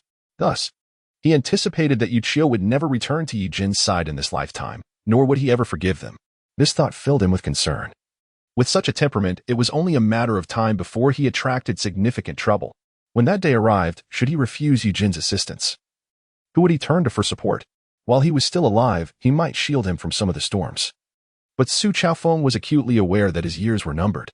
What would happen once he departed from this world? If he were to be wronged, who would stand by him? Contemplating this, Su Chaofeng's resolve strengthened. Centuries ago, atop the Langya cave, he had faced the only failure of his life, resulting in a shattered resolve. For hundreds of years, he remained within the sword pavilion, wholeheartedly contemplating the true essence of the supreme sword path. That devastating defeat was a blemish on his existence, a relentless obsession tormenting him through countless nights. Time and again, he contemplated challenging the seemingly insurmountable 3,000 azure stone paths, yet he lacked the courage. However, it seemed that now he had regained the motivation to once again grasp the Taohua divine sword. Jiang Yan, enough of the idle chatter, let us commence. If I prevail, I only ask that you honor your promise. No sooner had he spoken than a terrifying sword intent erupted instantaneously, causing Jiang Yan's expression to darken. It was the Taohua sword formation. Scatter, he commanded sharply, and hundreds of masters dispersed in an instant. Jiang Yan formed a hand seal, and in that moment, a cataclysmic force enveloped the surroundings. Peak of the 9th realm. Su Chaofeng furrowed his brow slightly, astonished at how rapidly Jiang Yan's strength had escalated over the past century. Nevertheless, this was of little consequence. Today, no one can impede him. The peach blossom divine sword descended from the heavens in an instant, its formidable aura causing the very earth to tremble. Jiang Yan desperately defended himself, yet he was unprepared for the overwhelming ferocity of the sword's momentum, which sent him hurtling away in mere moments. Su Chaofeng, disinterested in entangling himself with them, leaped gracefully onto the bluestone steps. As a sudden force of gravity bore down upon him, Su Chaofeng's expression darkened. Indeed, this body had reached its limits, no longer possessing the vigor of his youth. The moment he set foot on the bluestone steps, formidable opponents from all directions surged forth, each one a master of the 8th realm or higher. Under the simultaneous pressure, Su Chafeng was compelled to slow his pace, struggling to fend off the assaults of these experts while laboriously ascending the heavenly staircase. The grand battle raged, shaking the very foundations of the Langya cave heaven. Su Chafeng, relinquish your struggle. In your current state, it is utterly impossible for you to traverse the 3,000 bluestone path, let alone withstand the onslaught of our numbers. The air rent asunder, and Jiang Yin surged forward once more, engaging Su Chafeng in a clash of palms.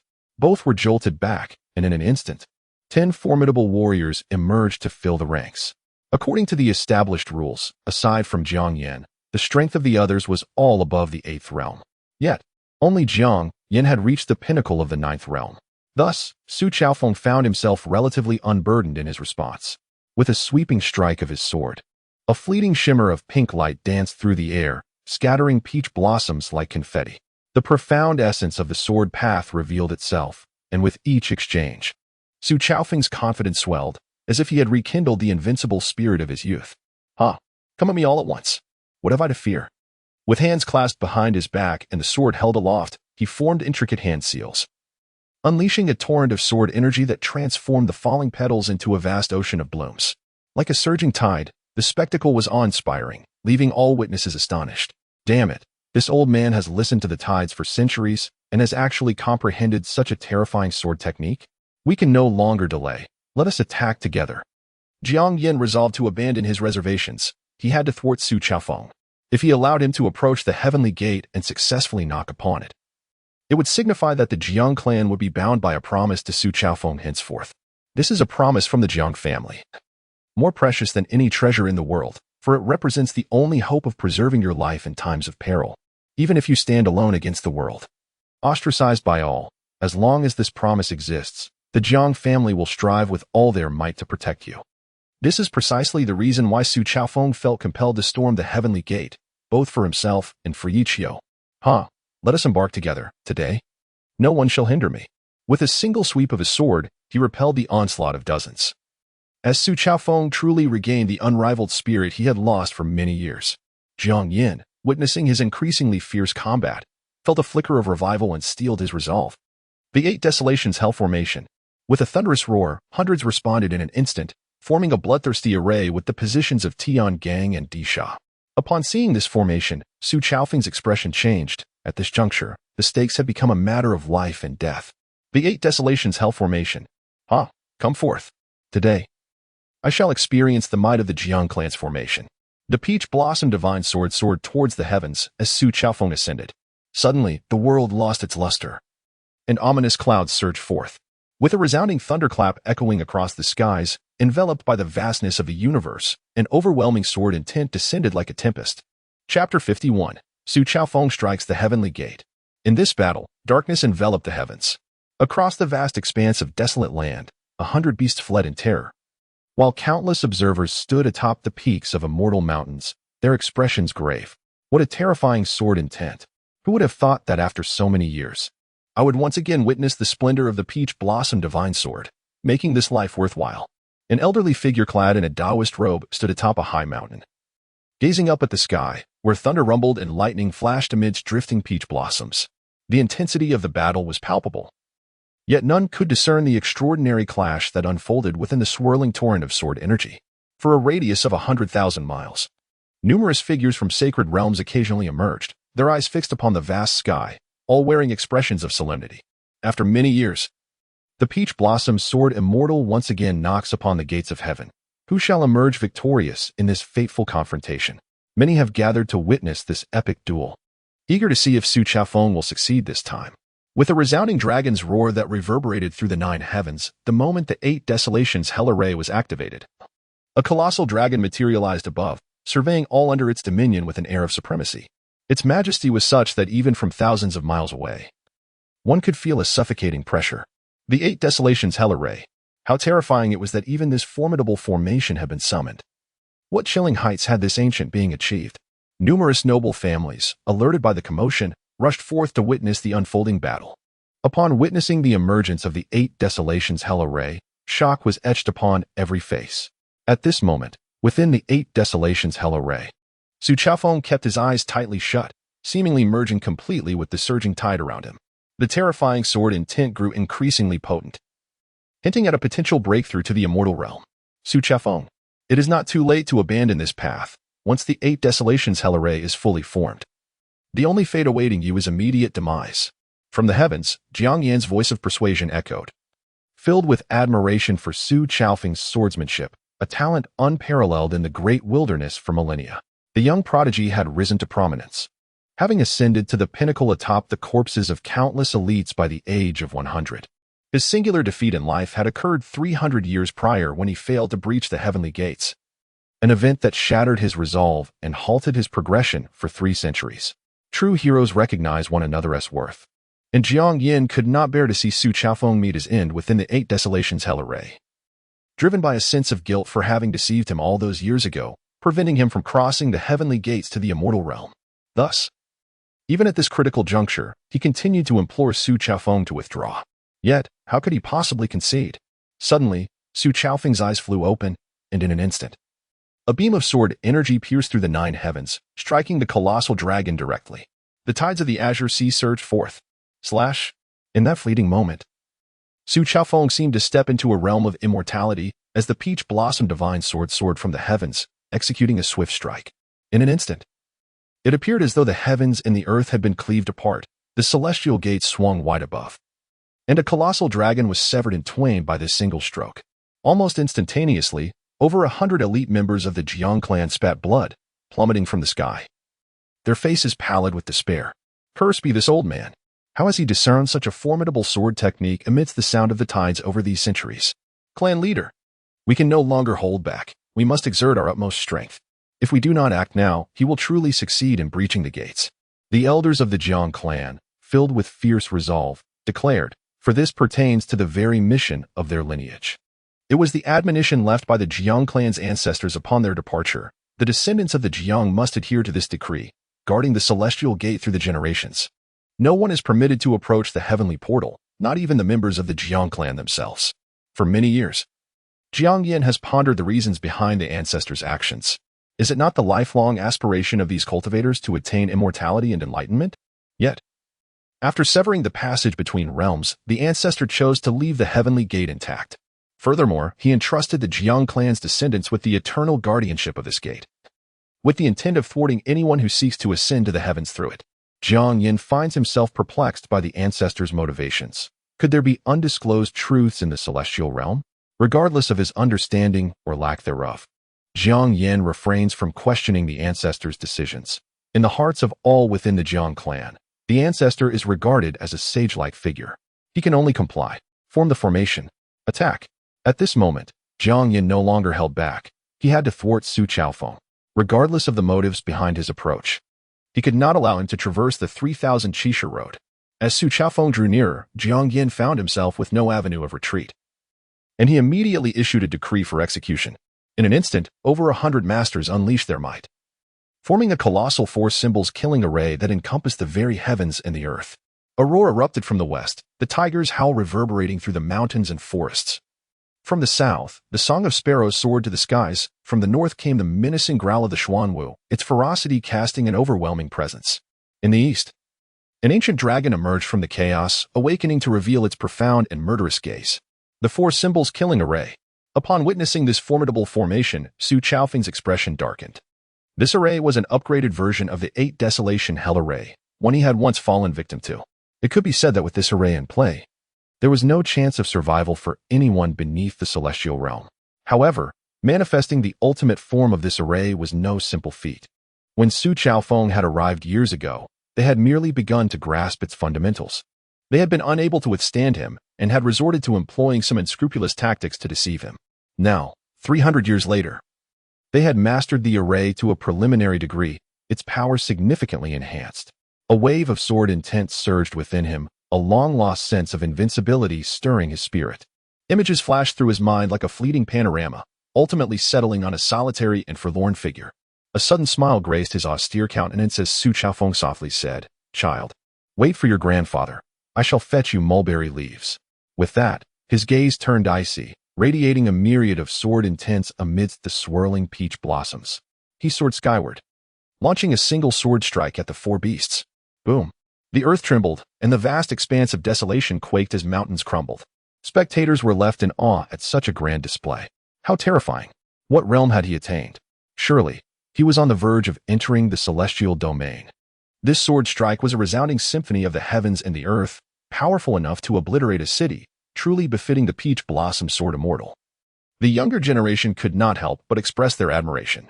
Countless gazes filled with reverence were directed toward him, genuine admiration echoing in their hearts. Only Su Chaofeng could force the Jiang clan to this extent. Even the 7 kings of the borderlands, if united, would likely find it impossible to achieve such a feat. As the sky was cleaved open by the sword energy, furious roars erupted from the 4 beasts. Simultaneously, they summoned their power, intent on eliminating this audacious human who dared to provoke them. In an instant, chaos ensued as myriad magical runes surged, accompanied by the falling petals of peach blossoms. Boom! The gates of heaven quaked. A faint gap was opened. Chapter 52. You must not defame the innocent. In the early morning, as the first rays of sunlight streamed into the room, Yichio slowly pushed open the window, surveying the waters of Dongting Lake below. Oh, it has been a long time since I have enjoyed such a peaceful slumber. I must cherish this moment. In this moment of slumber, Yichio found himself enveloped in comfort and satisfaction. Since the onset of his perilous journey, he had not experienced a genuine rest, save for that one occasion when he drunkenly reveled with Xiao Wui. This rare tranquility was something Yichio cherished. Yet he was acutely aware that such peace would not endure for long. His life, it seemed, was destined to be anything but serene. What task might he undertake today? Leaning against the window, he muttered to himself. With a decisive clap of his hands upon the table, he suddenly recalled the 2 unfortunate souls still bound in the cave.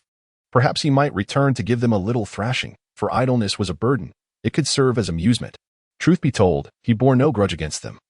He would not retaliate simply because they had once playfully struck him. It was merely a diversion born of boredom. A slight smile crept upon his lips as he pushed open the door, only to find the innkeeper, Wang Lu, waiting outside with a peculiar expression. Yichio furrowed his brow and inquired, "What is it?" "Sir, a group has arrived below, claiming they wish to see you. Will you meet with them?" At these words, Yichio paused, slightly taken aback. "They seek me? Did they provide any context?" In Cold River City, aside from Xiaowui, he had few acquaintances. Who could possibly be searching for him? The Yi family? Unlikely. They were preoccupied with preparations for Yi Qing's grand birthday celebration. An affair that could last 3 days and nights, marked by great pomp. Could it be the Zhang family? A sense of unease washed over him. If it were the Zhangs, he might need to consider fleeing. After all, given his entanglement in a homicide, his freedom was not entirely his own. "Sir." They identify themselves as members of the Li Yonglin family and the Yang family. Expressing a desire to learn more about the situation, Wang Lu replied earnestly. Upon hearing this, Yichio felt a wave of relief, and an imperceptible smirk graced his lips. The Lin and Yang families? "Oh, I see. You may leave now," he replied with a faint smile. After a brief moment to tidy his appearance, he descended the stairs with a carefree stride. In the main hall below, several elders from the Lin and Yang families were already present, their eyes keenly fixed upon the staircase, eagerly awaiting Yichio's arrival while engaging in hushed discussions. Yang Qing's expression was grim as he declared, "My young master has been missing for several days. The family head is furious and has issued a resolute command to recover him at all costs. We have searched for 3 full days without a trace." According to the retinue guards, the young master was last seen at Wanchun Tower. However, when we inquired there, the maidens only mentioned a dark-clad figure abducting him. But they could not discern his exact appearance. Listening to Yang Tianqing, an elder from the Lin family revealed a menacing aura. Coldly, he retorted, "My young master has only recently arrived in Cold River City. He is unfamiliar with the surroundings and could not possibly have offended anyone. If there exists an individual within this city who harbors grievances against my young master, it must surely be Yichio. In the past, during his time at the Heavenly Restoration Sanctum, he had some conflicts with my young master. I have grave suspicions that my young master was abducted by him." Lin Bei asserted with unwavering certainty that he was not mistaken. Yichio had indeed lost his sanity. After he ruthlessly murdered the Zhang brothers, he had crossed a line into madness. He harbored deep resentment towards those who had once tormented him, showing no mercy in his actions, nor considering the repercussions. Even when facing the pressure of being hunted by the Zhang family, he displayed no compassion, swiftly ending the lives of Zhang Lingyu and Zhang Yu. Lin Bei was deeply concerned. If it were indeed Yu Qiu who had acted in the shadows, it would be exceedingly difficult for his young master to return. Contemplating this, his expression turned icy. The clan leader, in a fit of rage, had issued a death order. If they failed to retrieve the young master, they would not be allowed to return. They were under immense pressure, and after 3 arduous days of searching, they had ultimately directed their suspicions towards Yu Qiu. Even if he were the son of the Northern King, he owed them a reasonable explanation. In the midst of their anxious waiting, Yu Qiu finally descended the stairs and approached them. Casting a disdainful glance, he arrogantly reclined in a chair and asked, "What do you seek from me?" Upon hearing this, the expressions of the 2 elders darkened. Such arrogance, such rudeness. Did the people of the Northern King's residence lack all manners? Suppressing his inner fury, Yang Tianxing took the initiative to inquire, "Young Master Yi, I have come to request the return of a person. May I ask when my young master offended you that you would abduct him? Regardless of any past grievances between you, you have punished him enough. It is time to return him to us." The atmosphere instantly became tense. Lin Bei had not anticipated that Yang Tianxing would be so bold as to assert that Yu Qiu was indeed the kidnapper right from the outset. He scrutinized Yi Qiu's expression, searching for any sign of deceit. Then, Yi Qiu's gaze turned cold, and he furrowed his brow slightly, asking, "What do you mean? Your young master has been kidnapped, and you suspect me?" An invisible chill enveloped the air, causing Yang Tianxing to break into a cold sweat. However, he could not afford to retreat at this moment, and with great effort, he replied, "Young Master Yi, I understand that during the time at the Heavenly Restoration Sanctum, my young master, in his youth and ignorance, often troubled you. But back then, he was unaware of your identity as the son of the Northern King. This was indeed our fault, yet he has sincerely repented now, and I hope you can grant him a chance at redemption." Upon hearing this, Yu Qiu could not help but laugh. "Haha, your words are quite impressive. So, according to your reasoning, if I were the son of a commoner, it would be acceptable for your young master to bully me? What a ludicrous assertion. Should the poor be subject to oppression?" Yu Qiu had expected a heartfelt apology, but instead, he was met with such a response. With a smile, "I initially thought that if you were to offer a sincere apology along with some form of compensation, I might consider allowing your young master a swift end. However, it seems that such an outcome is now out of the question. We shall see if I choose to exact my revenge upon him upon my return." The moment these words escaped Yu Qiu's lips, Yang Tianxing's expression shifted dramatically. Realizing he may have misspoken, he hastily corrected himself, saying, "Master Yi." "Enough," Yu Qiu interrupted. "Do not refer to me as Master Yi. I am no one's young master. If you harbor any concern solely due to my distant blood relation to Eugene, let me make it abundantly clear. I have no connection to Eugene whatsoever. You need not concern yourselves with any reservations. Bring forth your challenges without hesitation. Let us speak frankly. You claim I have kidnapped your young master. Yet where is your evidence? Is it permissible to defame an innocent without proof?" With one foot resting upon the chair, Yu Qiu spoke with righteous indignation. An aura of integrity radiating from him, exuding a sense of moral grandeur that was palpable. Many scholars observing from the periphery were utterly captivated the moment they sensed this overwhelming righteousness. Such unwavering righteousness can only be cultivated by a sage. How dare you cast doubt upon his character? This is utterly inexcusable. How audacious! Who dares to disrupt this place? Begone! A cold rebuke echoed from the opposite building. And in an instant, a terrifying aura surged forth, causing the elders of the Lin and Yang families to change their expressions drastically. An 8th-level powerhouse. With a sudden burst of wind, a hole was punched through the building opposite. A middle-aged man leaped forth, landing gracefully before Yu Qiu, clad in an elegant ink-wash robe. He emanated an air of composure, his eyes gleaming with intensity, reflecting an extraordinary demeanor. He was clearly a learned scholar. Upon his arrival, Yang Tianxing's expression shifted, and those present were taken aback in astonishment. "Kong Yinfeng, what? It is he?" The crowd's hearts sank as they realized it was none other than the master of the Yinshuan Shuxiang Pavilion, Kong Yinfeng. It is said that he cares not for beauty but is devoted to poetry and literature, pursuing the path of sages as if it were his very life. Apart from the 2 great mountains, he stands as the most accomplished among the younger generation. Moreover, Bai Luming once remarked that he is the most likely to transcend the confines of Confucianism and Taoism to attain immortality in millennia. It can be said that his reputation and prestige have long since echoed throughout the world. No one could have anticipated that such a formidable figure would arrive in Hanjing City. At this moment, the atmosphere was electric. The streets were densely populated with onlookers. all eager to uncover the unfolding events. Yi Qiu was equally astonished to discover such a formidable presence before him, his eyes glinting with delight. Very well. Then shall I commence? Young man, do not fear. If you have grievances, feel free to voice them. I refuse to believe that this world has descended to such depths of corruption that it cannot accommodate a modicum of justice. Kong Yufeng was incensed. He had long harbored disdain for the powerful clans that, wielding their influence, oppressed the common people and committed numerous misdeeds. Whenever he encountered such injustices, he felt compelled to intervene, for he too had emerged from humble beginnings and had suffered under the tyranny of these aristocratic families. Thank you, esteemed elder, for your assistance. Without your intervention, I would surely have fallen victim to their baseless accusations and met my untimely end in disgrace. Yi Qiu was overwhelmed with gratitude, tears welling in the corners of his eyes, which only served to fuel Kong Yunfeng's wrath. Yi Qiu continued, Elder, I am perplexed as to why they would conspire against me. All I desire is to study in peace.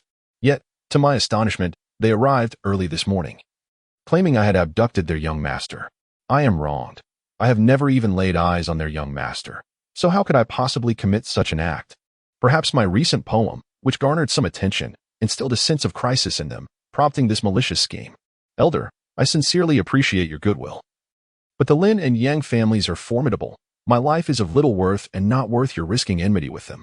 Before he could finish speaking, the air around them grew heavy, an invisible aura of menace enveloping the entire Yellow Crane Tower. Yang Qianqing and Lin Bei were left dumbfounded. Goodness! From now on, if anyone dares to label you as honest, upright, and kind-hearted, I will be the first to strike them down. You are pushing us towards our doom. As their expression shifted in alarm, Yang Tianqing suddenly realized that the seemingly innocent and righteous heir of the Northern Wang was not as simple as he had initially presumed. He was deranged, even somewhat cunning and devious, utterly despicable. This was not a scholar he was dealing with. For the past 20 years, he had scarcely read a book, spending his days in brothels or idling on the streets. Are you calling him a scholar? How absurd. Yang Tianqing wished to defend himself, but the memory of Yi Qiu's earlier poem silenced him. Who would believe him? It could even provoke Kong Yunfeng's ire further. After all, could one truly assert that a genius capable of composing such timeless verses had never studied? Would anyone take that claim seriously? Does this not amount to slapping the faces of all educated individuals across the land? After years of diligent study, they are unable to produce such work. Yet you, Yi Qiu, who have not immersed yourself in books, have managed to do so. Who are you humiliating? Yang Tianqing, rendered speechless, could only muster the courage to respond. Master Kong, it is not as it seems. Allow me to explain. Panic overtook him in an instant. Yet he had not anticipated the fiery glare of Kong Yufeng directed at him. Such brazen arrogance! Die. In a heartbeat, a hand struck forcefully. For Kong Yufeng had no desire to ascertain who was in the right. Is this not the typical conduct of the aristocracy? Regardless of the truth, they refrain from delving deeper. Once suspicion is cast upon you, whether you are guilty or not, the verdict is already rendered. He was merely employing the methods of the aristocracy to deal with them. What fault lies therein? Moreover, given the unwavering righteousness emanating from Yi Qiu, he firmly believed that Yi Qiu was not a person prone to deceit. The sacred texts he has studied would not permit him to speak falsehoods. Since he has not lied, it must then be Yang Tianqing and his companions who are conspiring against him, attempting to leverage the authority of the aristocracy to coerce such an exceptional scholar. Could one truly endure this? No. In Kong Yunfeng's eyes, he could tolerate anything, except for this particular matter. The plight of scholars is inherently dismal. Among various paths, be it the sword path, the celestial path, the Buddhist path, or the demonic path, theirs is the most arduous journey. As a distinguished figure of Confucianism, if he does not step forward to uphold justice for the younger generation, whom can they rely upon? Who shall invigorate the Confucian doctrine? Scholars across the realm possess a certain integrity, one that dictates their spines must remain unbent, especially in the presence of noble families. Consequently, many signs of humble origins frequently endure persecution and oppression, ultimately meeting tragic fates. Upon reflecting on this, a surge of fury erupted within him, and an overwhelming aura of murderous intent surged forth. A fierce wave of palm energy was instantaneously directed towards Yang Tianqing and Lin Bei. The two men's expressions changed drastically. They dared not confront the attack directly, and were thus compelled to retreat from the Yellow Crane Tower, though the grand edifice behind them met a dire fate, obliterated by Kong Yunfeng's strike. Goodness, how ferocious! Upon witnessing this scene, Yi Qiu was taken aback. Is this truly a scholar? He speaks of the gentleman's principle of resolving disputes with words rather than violence. Yet, his formidable strength suggests that even a practitioner of brute force would likely find themselves at his mercy. Astonishing. This revelation has left me astounded for an entire year. Yi Qiu could even perceive the expression on the opposing landlord's face, as if he had just lost a loved one, his lips twitching involuntarily. Who would have anticipated that Kong Yufeng would extend such courtesy, not only aiding him in overcoming his troubles but also effortlessly dealing with his rivals? Nevertheless, he is not unreasonable. He casually tossed a storage bag to the other party as compensation. Before they could react, Kong Yunfeng leaped forward. A surge of formidable energy instantly contracting towards the heavens and the earth. This was perilous. The pressure exerted by an eighth realm powerhouse was beyond their capacity to withstand. In mere moments, the two were captured by Kong Yufeng, who struck with a palm, with a splatter of blood. Both were left on the brink of death from that single blow. After dispatching them, Kong Yufeng's gaze turned icy as he surveyed the surroundings. Taking a moment to compose himself. How could such an upright and kind young man be wrongfully accused by you aristocratic families? To claim he has kidnapped your young master? Is there no law? Is there no justice? Are you questioning the integrity of us scholars? Such indignation cannot be tolerated by any learned individual. Today I, Kong, declare that I shall protect this young man. Anyone who dares to trouble him is directly opposing me. If reason fails, I am well versed in martial arts. Those who are unconvinced may come forth and test their mettle. Chapter 54. Establishing integrity for heaven and earth. May blossoms again the moment Kong Yufeng uttered these words. The atmosphere erupted. The crowd was taken aback. It is well known that scholars uphold principles of honor and integrity. Moreover, coming from Kong Yufeng, who stands as a guarantor, who would dare to trouble Yi Qiu henceforth, save for the truly formidable aristocratic families and Ninth Realm Titans? It could be said that he would possess the freedom to navigate Hanjiang City with ease from this point onward. Yang Tianqing and his companion were equally astonished by Kong Yunfeng's sudden intervention, and they never imagined that Yi Qiu would receive the protection of such a Confucian master. His background was already extraordinary, and now with Kong Yunfeng emerging, what chance do they have? Given his status, they were hesitant to act. Not to mention that his father is the leader in Jubiai City. His grandfather looms as an insurmountable mountain in everyone's hearts. Cursed be it. I once thought myself shameless enough, yet here stands one even more audacious. What now? What do you mean, what now? Have you not seen how the surrounding scholars are already stirring with anticipation since this fellow has made his entrance? If they do not depart soon, none shall escape alive. This group of self-proclaimed gentlemen scholars, when provoked, could be quite merciless. Those who wish to perish may remain. Lin Bei, weary of further discourse, seized the opportunity to slip away while Kong Yufeng had yet to change his mind. A mere 1,000 in monthly payments over a month. What folly! The one imperiled was not his own son. Kong Yunfeng's utterance seemed to instill a sense of purpose in all present scholars, prompting them to emerge in unison. Sensing the shift in circumstances, Yang Tianqing hastily made his exit, having come to fear the situation. Should anyone dare to assert in the future that scholars adhere to reason, he would be the first to sever ties. How absurd it was. They had not afforded him a single moment to defend himself, but instead had delivered a resounding blow. In his centuries of existence, he had never endured such indignity. Once the Lin and Yang families had departed, Yi Qiu could not help but let a slight smile grace his lips. Why have you left? My performance has yet to commence. To whom shall I perform now? As he descended the stairs, Yi Qiu had prepared for all eventualities, knowing they possessed no evidence, for he always conducted his affairs without leaving traces. His strategy was one of sheer cunning. Should they dare to act aggressively, he had means to counter them. However, he had not anticipated the sudden appearance of Kong Yufeng, who, without warning, initiated conflict, thereby disrupting Yi Qiu's plans. It inadvertently saved him considerable effort. How delightful, truly ineffable.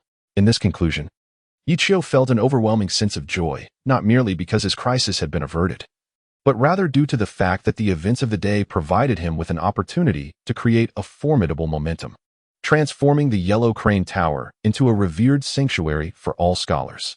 Should he succeed, the support from Kong Yunfeng would undoubtedly be credited as a pivotal contribution. At that moment, his expression shifted as he slowly approached from behind, expressing gratitude. Thank you, esteemed elder, for advocating on my behalf. Had you not been present today, I might have faced unfounded slanders. Unintentionally, an aura of righteousness emanated from him, startling all those in attendance. Yi Qiu, enough said. I believe in you. We, as scholars, would never stoop to such despicable deeds. Indeed, we stand by you. A multitude began to voice their support, for the undeniable righteousness radiating from Yi Qiu was palpable. That was the essence of the Confucian way, a virtue reserved for those truly worthy, acknowledged by the heavens themselves. How could he possibly engage in such sordid affairs?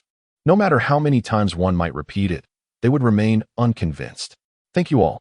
Your kindness is beyond words. As the elder mentioned earlier, we scholars have endured oppression for far too long. It is high time we rise in defiance. We cannot stand idly by as the integrity of this world is tarnished by malevolence. We must fight to the bitter end. Well said. Once Yu Qiu uttered these words, an electric fervor surged through the crowd. They had witnessed the relentless exploitation by powerful families and had long suppressed their frustrations. Now, it felt as though a long-held breath had finally been released. Kong Yufeng looked at Yu Qiu in astonishment, his conviction only deepening. He is an exceptionally upright and kind-hearted young man, whose soul remains untouched by the taint of vice. I firmly believe that as long as the scholars of the world unite, we shall surely preserve the sanctity of our inner sanctum. To establish a heart for the heavens and the earth, to determine the fate of the populace, to carry on the unbroken teachings of the sages, and to usher in peace for all generations. This is our inescapable duty as scholars. Suddenly, a thunderous roar echoed through the sky, piercing the heavens and awakening all. Beneath the terrifying cyclone, a radiant pathway descended from above, its beams of light gradually illuminating Yi Qiu.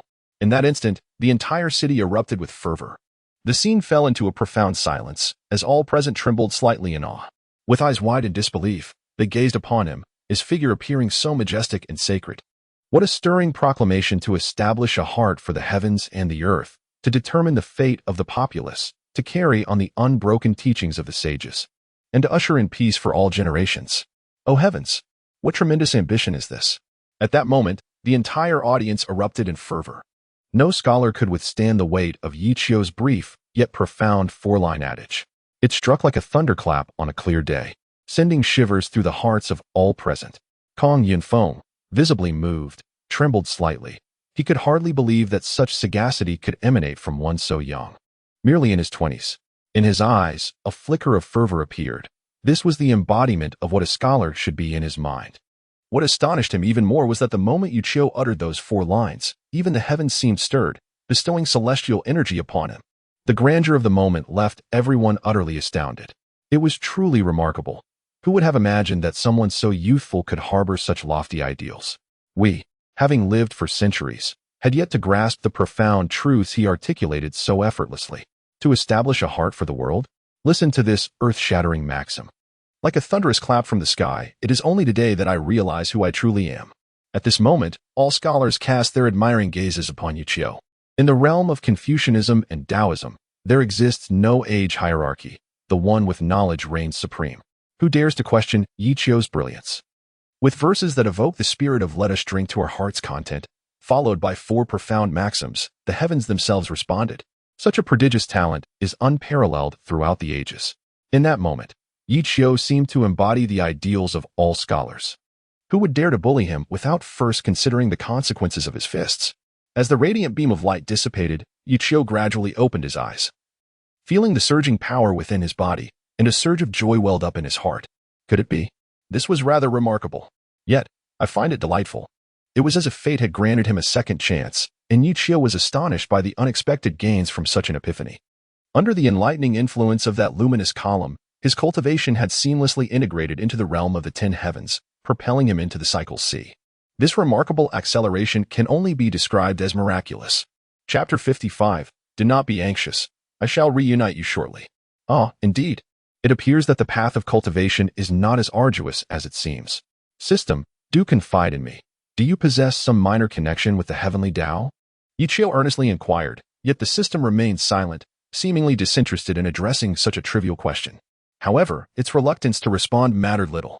To his astonishment, within a mere fortnight, he had achieved a remarkable leap from the 1st to the 5th realm. How splendid!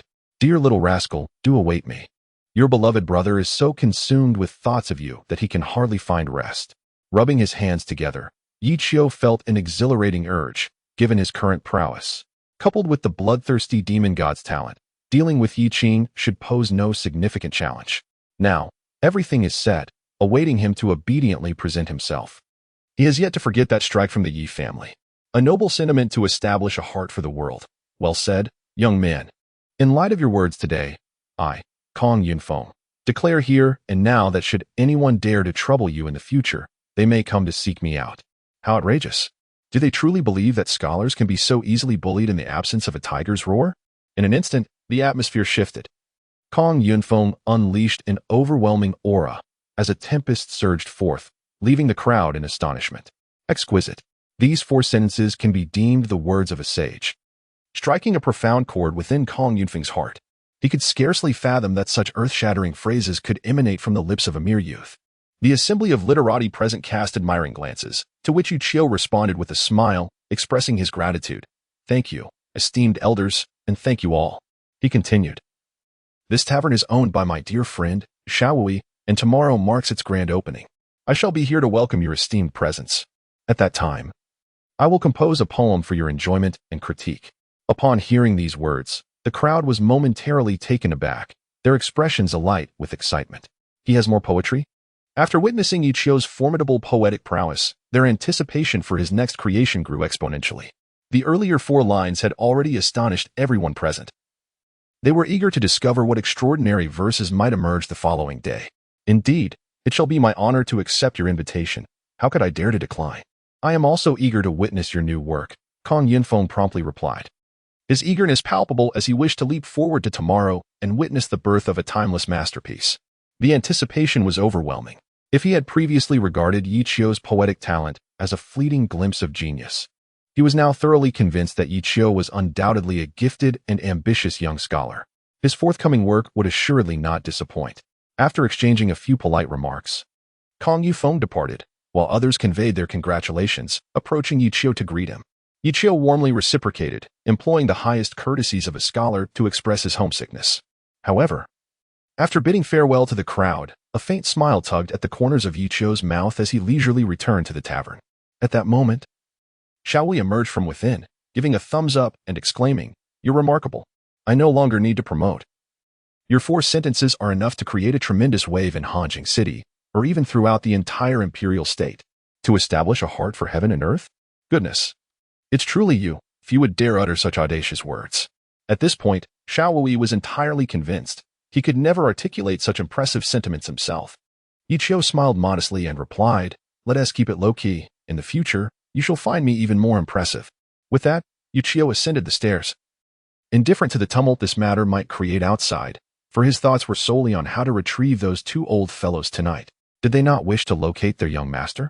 Seeing their eagerness to reunite with their master, Yichio graciously obliged, directly escorting them to their young lord, thereby sparing himself considerable trouble.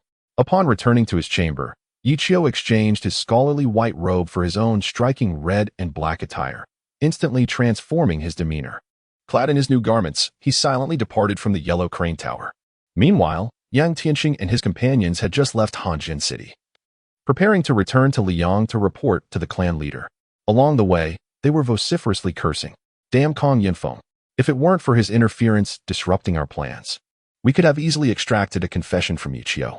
Yang Tianqing was furious. He felt apprehensive about returning to the clan, for the leader had issued a deathly order. If they failed to locate the young master, how could they return? At this moment, Lin Bei suddenly remarked, "Why are you so anxious? Even with Kong Yunfeng's protection, Yichio must have moments when he is unguarded. After all, he is not his biological father and cannot possibly be by his side all day long." As he spoke, Lin Bei's gaze swept around, and noticing Yang Tianqing's mysterious demeanor, he immediately prompted, "What do you mean by that? I have heard that the reason Yichio has been relentlessly pursued by the Zhang family and has fallen into the abyss of the dead spirits fleeing to Liyang is due to his discord with Eugene. There was a quarrel within the Yi family, which ultimately led him to sever ties with his family and leave home." Upon hearing this, Yang Tianqing was momentarily taken aback, then a surge of murderous intent welled up within him as he questioned, "Are you implying that Yi Jin will no longer concern himself with Yichio's fate? What is it that they truly fear? Is it merely Kong Yunfeng? Certainly not. What they genuinely dread is Yi Jin. Now that we hear Yichio has severed ties with Yi Jin, does that not imply that if they act with sufficient stealth, they can quietly eliminate him? Have you not noticed? Ichio is devoid of any formidable companions, not even a single ordinary guard. Which scion of a prominent family travels without any protectors? In response, Yang Tianqing inhaled sharply. Had Lin Bei not pointed it out, he would have remained oblivious to this matter. The absence of attendants meant that Yi Jin had not arranged for anyone to safeguard him, suggesting he had already disowned this son. Wait, what about the Zhang family incident? Have you forgotten? Yang Tianqing suddenly recalled something and quickly interjected. The lessons learned from the Zhang family's downfall were still fresh in their minds. How could they possibly forget? Yet, Lin Bei dismissed this concern with a slight smile, saying, "Oh, you really are quite dim-witted. Why was the Zhang family annihilated? Was it not because they made a public spectacle of their affairs, becoming the talk of the town? Yi Jin is no ordinary individual. Even if he disowns this son, he would never permit anyone to stand above him and provoke him, especially not in such a brazen manner, pursuing his son across the world. If it were you, could you endure it? The destruction of the Zhang family was an act of self-sabotage. They have no one to blame but themselves." Lin Bei continued with his astute analysis, adding, "In my estimation, as long as we handle this matter with sufficient discretion, Yi Jin will undoubtedly lack the leisure to investigate. He may not even care when his son meets his end. Furthermore, are you not aware of the grand birthday celebration Yi Jin is organizing for his younger son, complete with significant fanfare? Even our clan leader has personally gone to extend his congratulations.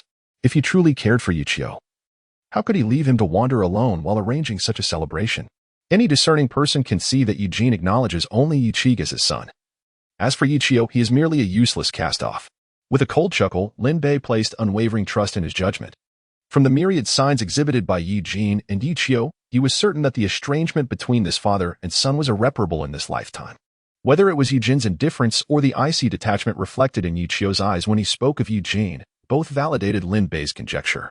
After hearing Lin Bei's analysis, Yang Tianqing smote his thigh, exclaiming, "How insightful! Why hadn't I considered that before?" I found it peculiar that, despite his eldest son being missing and presumed dead, he would orchestrate a grand birthday celebration. It seems the crux of the matter lies here. With a sardonic smile, Yang Tianqing continued, "It is truly amusing. So, the Zhang family was merely a scapegoat for Yi Jin, as he sought to preserve his fade by eliminating them? Subsequently, it appears they conveniently forgot about their other son and resumed their lives as if nothing had transpired, treating Yichio as if he were inconsequential. After putting on this charade, they merrily celebrated the birthday, as if the world were devoid of troubles. Well, Yichio, your fate is sealed. Even with Kong Yunfeng's protection, I doubt you can escape my grasp. While Kong Yufeng is indeed formidable, Lin Bei has made it abundantly clear. He is not your father and cannot be at your side 24 hours a day. There will be moments when he is absent, and in those moments, Yichio's demise shall be inevitable. Let us return and ensure his end.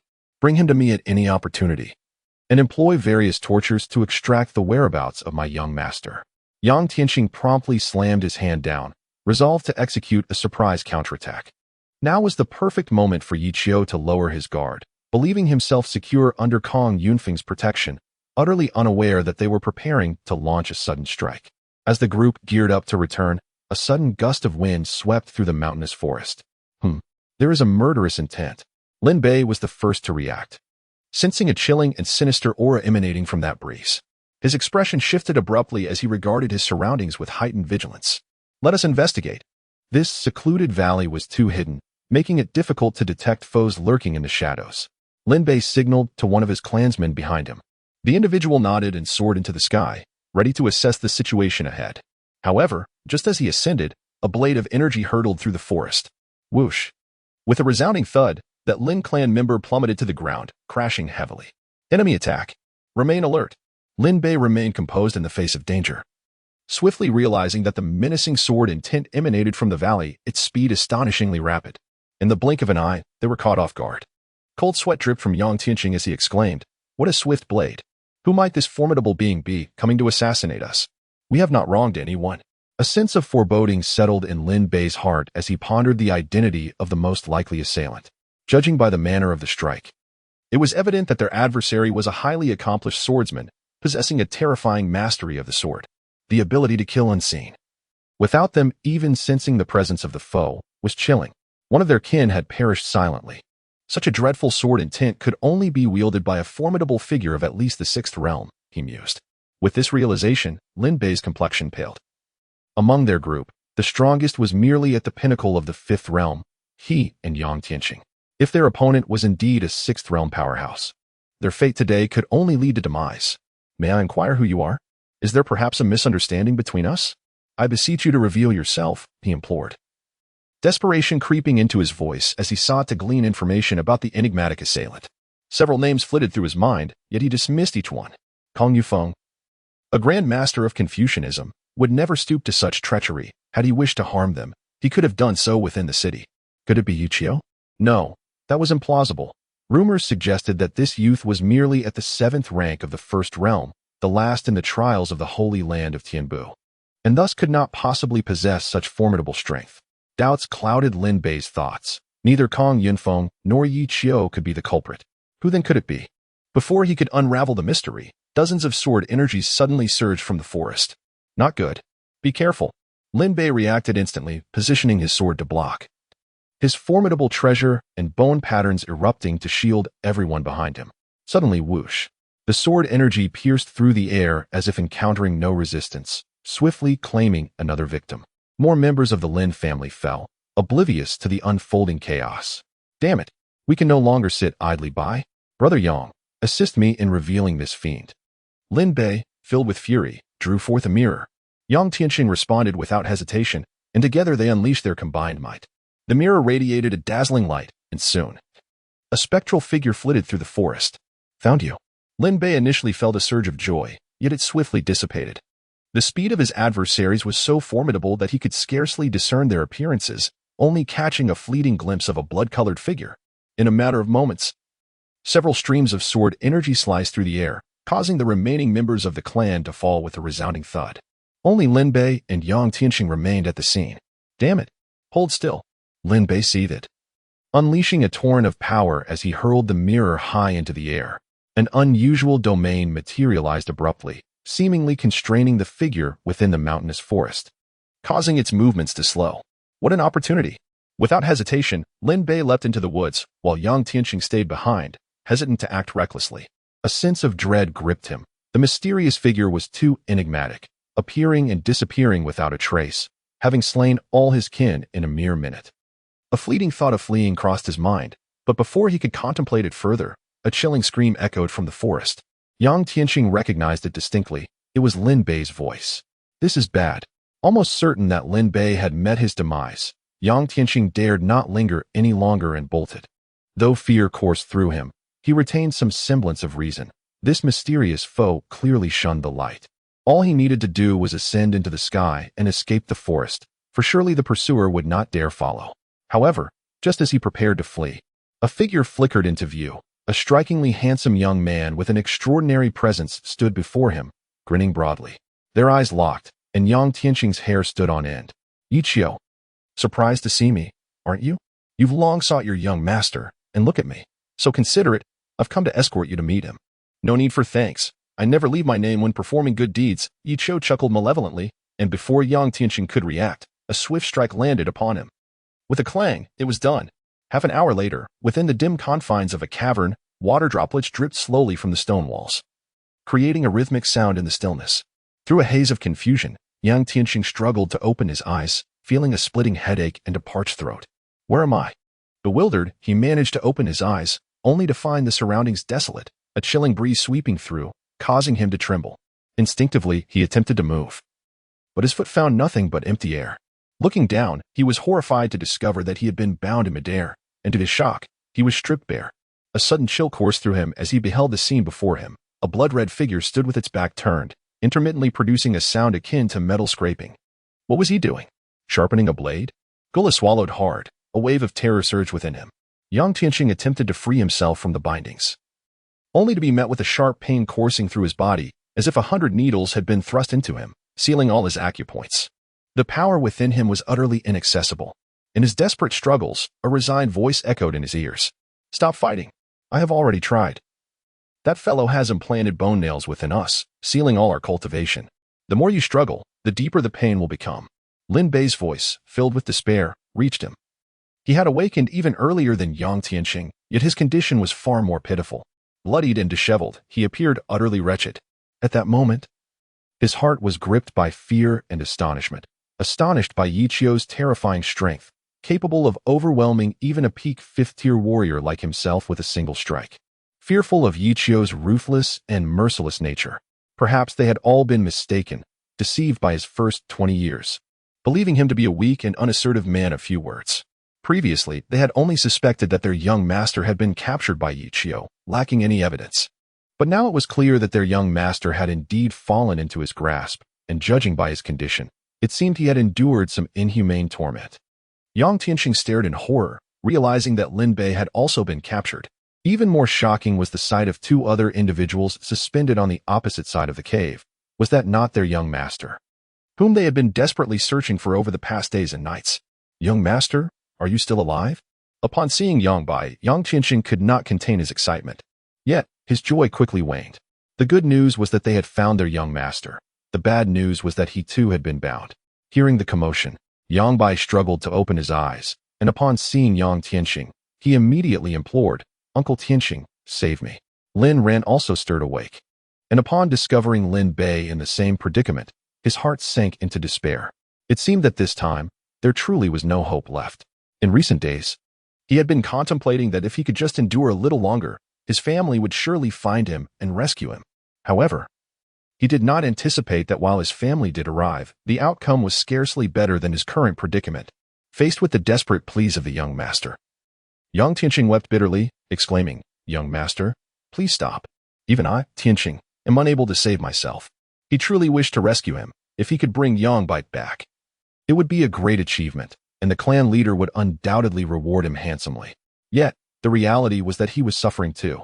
Silently observing the tearful reunion between the master and servant, Yichio felt a profound sense of sympathy. It was a rarity to witness such a moving scene in these troubled times, and it brought him a sense of solace. Yichio then approached, contemplating that since Yang Tianqing was so concerned for his young master, perhaps he should share in the same fate and lose a leg as well. Without a leg, they might behave more submissively, sparing him the trouble of having to accompany them in their escape plans. "Fear not. Your young master has just consumed several precious herbs and is in excellent condition. He is not in any mortal danger. However, your fate is less certain." With that, Yichio brandished a sharp knife he had unexpectedly obtained from Lin Bei's storage pouch and slowly approached. Upon seeing the bone knife, Lin Bei's pupils constricted in horror. "Yichio, what do you intend to do?" he demanded. "If you dare, grant me a swift end, but if you think to torment us into submission, you are gravely mistaken." The reply did not come from Yichio, but rather from the agonizing scream of Yang Tianqing. "Ah, it hurts. My leg." The wretched man continued. "You wretched scoundrel, wait for me. If I somehow survive this, I shall make you wish you were never born." Initially defiant, Yang Tianqing's cries gradually transformed into desperate pleas. "Please, I beg you, spare me further torment. I apologize for my earlier foolishness. Turn your wrath upon the one beside me. He is far more resilient and can endure longer than I." After enduring a barrage of vicious insults, Yang Tianqing's stubbornness finally waned.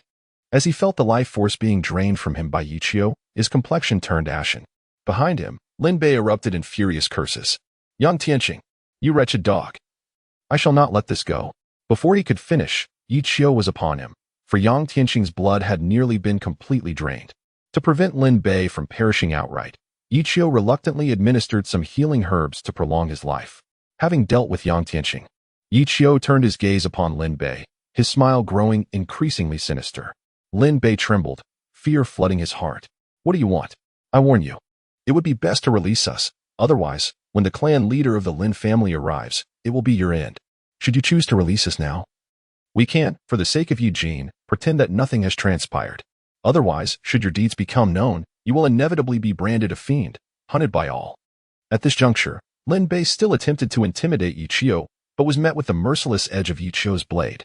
After enduring 3 hours of relentless torment and replenishing their blood repeatedly, Yichio triumphantly gathered 2 large basins of blood before the alchemical furnace.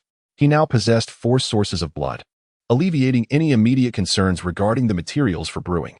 It is worth noting that Yichio's most pressing need was blood. Other materials were in ample supply, easily procured from the market.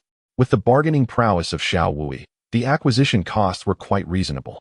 Furthermore, Yichio had commissioned him to discreetly gather materials for the crafting of the imperial banner. Once he secured the soul-devouring stone and dragon bone, The moment for the emergence of his imperial banner would arrive. Yichio, you shall face retribution. After 3 hours of torment at Yichio's hands, Lin Bei unleashed a heart-wrenching roar of fury, his eyes ablaze with unbridled hatred. He had not anticipated that this seemingly righteous young man before him could employ such merciless tactics. It was truly a manifestation of madness. Even more astonishing was Yichio's apparent use of their blood to concoct some peculiar creation. Demon, you are nothing short of a demon, engaging in such inhumane acts. Your day of reckoning will inevitably come. Listening to his anguished cries, Yichio impatiently retorted, I've heard enough. Must you repeat that phrase endlessly? Can you not conjure a new expression? I am quite weary of it. Chapter 58. The gathering of the distinguished. As the jubilant sounds of gongs and drums filled the air, the Huanghe Tower officially opened its doors. Standing at the entrance on the ground floor, Xiao Wui beamed with delight, welcoming the esteemed guests who arrived with eager anticipation. Congratulations, Xiao Wui. Today I am looking forward to savoring the exquisite wines and delicacies of your Huanghe Tower, said an elder joyfully. Haha, rest assured, my esteemed senior. While I cannot vouch for everything, the wines of Huanghe Tower will surely meet your expectations. Oh, then I am indeed eager to taste them. Should I find them lacking? Payment will be a different matter, the elder joked. After exchanging pleasantries, Xiao Wui ushered in another distinguished guest, his face radiant with smiles. On this opening day, the fervor surrounding Huanghe Tower exceeded all his expectations, encapsulated perfectly in the phrase, the gongs resounded and firecrackers erupted. Amidst fluttering banners and a sea of people, notable figures of great renown gathered in a splendid display. Had it not been for Xiao Wui's prior exposure to such grandeur, he might have found himself at a loss regarding how to navigate this occasion. From his vantage point above, Yichio observed the bustling scene below. Noting the considerable number of esteemed guests present, even some young disciples from the Bailu Academy had graced the event with their presence, a testament to the respect afforded to this gathering. Fortunately, in anticipation of the potential popularity of this establishment, Yichio had advised Xiao Wui to construct a larger venue. The first floor alone could accommodate over 1,000 patrons, with an additional 7 stories above, featuring various upscale private rooms. In terms of scale, it rivaled other high-end establishments in Hanjiang City, and in fact, surpassed some in size. If they could successfully establish their reputation today, the Yellow Crane Tower would secure its place in Hanjiang City for the future. Esteemed guests, today marks the grand opening of our Yellow Crane Tower. Firstly, I, Xiao, on behalf of the Yellow Crane Tower, extend my heartfelt gratitude to all of you for your support. Standing upon the stage, Xiao Wui gradually embraced his role and commenced his speech. We are fortunate to have so many venerable elders and literary figures in attendance today. To celebrate the opening of the Yellow Crane Tower, I have decided to host a simple impromptu poetry appreciation activity. Anyone possessing literary talent is welcome to compose a verse on this poetry board. Should your work receive unanimous acclaim, you will be rewarded with a treasured celestial brew from the Yellow Crane Tower, 1 jar of Tianxian Zui. Upon hearing this, the crowd erupted with excitement. With so many distinguished individuals present, it was an opportune moment for anyone to showcase their talents. The prospect of gaining recognition was enticing, promising to elevate one's status and transform them into a notable figure of renown. Owner, please share the topic. I can hardly contain my anticipation. Someone in the crowd eagerly implored, as the atmosphere grew increasingly fervent. Xiao Wui responded with a smile, stating, the topic shall be the Yellow Crane Tower. Since this is an impromptu event, let us impose no stringent constraints. Feel free to be spontaneous. I shall begin. Instantly, the crowd surged with enthusiasm, each eager to display their literary prowess. Just as Yichio had anticipated, the charged atmosphere ignited their desire for self-improvement. Even before the poetry event at Bailu Academy commenced, a simple poetry gathering had already begun within the Yellow Crane Tower. Among the throng, many prominent families and esteemed scholars remained resolute, choosing not to join the fray. Their reputations were already established, and their presence at the Yellow Crane Tower was primarily to witness the true star of the day, the poet who had penned the timeless masterpiece. They were curious to see if he would unveil any other extraordinary works. Elder, given your esteemed status, is it truly appropriate for you to be seated here? Shall we ascend to the elegant chamber on the 2nd floor? There, we shall have a splendid view of the scene below, and the ambience is far more delightful. An elder, exuding an air of ethereal grace, sat serenely by the window, savoring the captivating spectacle before him. Beside him, a middle-aged man, dressed as a scholar, was drenched in perspiration as he spoke. It is worth noting that the distinguished figure seated before them is none other than the Grand Elder of the White Deer Academy, one of the towering pillars of Confucianism and Taoism. His esteemed reputation and renown have graced the Yellow Crane Tower with his presence, a tremendous honor for them all. Who could have imagined that he would choose to sit in such an obscure corner? If word of this were to spread, it would surely cause a considerable stir. "Ah, no matter, look over there," replied Bai Luming, a gentle smile gracing his lips, seemingly unfazed by Li Kanglin's suggestion. Instead, he pointed toward the left corner, his face alight with mirth. Li Kanglin's gaze immediately shifted, and he felt as though his breath had momentarily ceased. "Gugu, how is he here?" The person across from him was none other than Gu Zhengyang. Who could have anticipated that the opening of such a humble tavern would attract both titans of Confucianism and Taoism? If this were to spread, it would not only cause a sensation in Hanjing City, but perhaps the entire imperial province would be set ablaze with excitement. What a remarkable honor this is. Yet, the evening is far from over. Bai Luming pointed towards a figure in the distance, exclaiming, "Look over there. Who could that be?" Li Kanglin, feeling a surge of tension, turned to gaze in that direction. Upon recognizing the individual, he was momentarily taken aback and chuckled. "Heh, I didn't expect even Kong Yunfeng to join this revelry." It must be said, the grand opening of this modest tavern has attracted an assembly of distinguished guests, each more illustrious than the last. To put it dramatically, any one of these individuals could send the entire emperor's state into a frenzy. Is this truly just a tavern's opening ceremony? As Li Kanglin remained in a daze, Bai Luming directed his attention to a solitary figure in the corner to the right. Curiosity piqued. Li Kanglin's heart raced as he remarked, "What an overwhelming aura of killing intent. Who might this person be?" In that shadowy corner stood a middle-aged man, his posture as straight as a sword, exuding an immense sense of pressure. An indistinct yet palpable sword intent surrounded him, sending chills down one's spine. Just a glance was enough for Li Kanglin to discern that this man was undoubtedly a master of the sword, likely even surpassing Su Wanqing. "The heir of the Listening Sword Pavilion." Bai Luming smiled softly and said, "From the very inception of this tavern, it has created quite a stir, drawing the attention of numerous noble families, including some of the most formidable beings in the realm. Have you not noticed that even the renowned figures, the sons and daughters of the great holy places, are present?" Following Bai Luming's gaze, Li Kanglin spotted a stunning silhouette revealed by a slightly ajar window on the second floor. Astonished, he murmured, "Is that the young lady from the radiant light Holy Land? Is she also intrigued by such events?" Li Kanglin found it perplexing. Mingwei, a paragon of celestial grace, dedicated entirely to the path of immortality. Why would she come to the Yellow Crane Tower for mere amusement? Bai Luming chuckled, responding, "Perhaps her intentions lie beyond mere revelry." Heh. After a brief observation, Li Kanglin noted that not only had Mingwei arrived, but even the illustrious He Wushuang, a son of the heavens, was present. It remains a mystery what could possibly entice them, or perhaps they simply wish to witness Yu Qiu's latest creation. Such an explanation seems rather strained, does it not? I fail to comprehend. Amidst the bustling crowd, there exists a notable presence of formidable figures from esteemed families. Their attendance is partly to lend support, yet some may very well be seeking to stir trouble. After all, the commotion surrounding the Yellow Crane Tower has begun to encroach upon their business interests. If they do not create some disturbance, how can they continue to conduct their affairs in the future? It is worth noting that, propelled by Yi Qiu's stirring rendition of Pouring the Wine, the taverns of Cold River City have seen an unprecedented surge in patronage over the past few days. The potential profits have incited envy among various noble families, prompting many to enter the fray in hopes of claiming a share of the bounty. We are here to show our support, so let us not make too much noise. Later, when young friend Yi arrives, we shall seize the opportunity to present him with the invitation. There is no need to concern ourselves with anything else. With a quiet admonition, Bai Luming began to scrutinize the works of the talented poets before him. He was keen to discover whether, apart from Yi Qiu, there were other learned individuals among the common folk who remained unrecognized. If he were to stumble upon any unexpected treasures, this journey would not be in vain.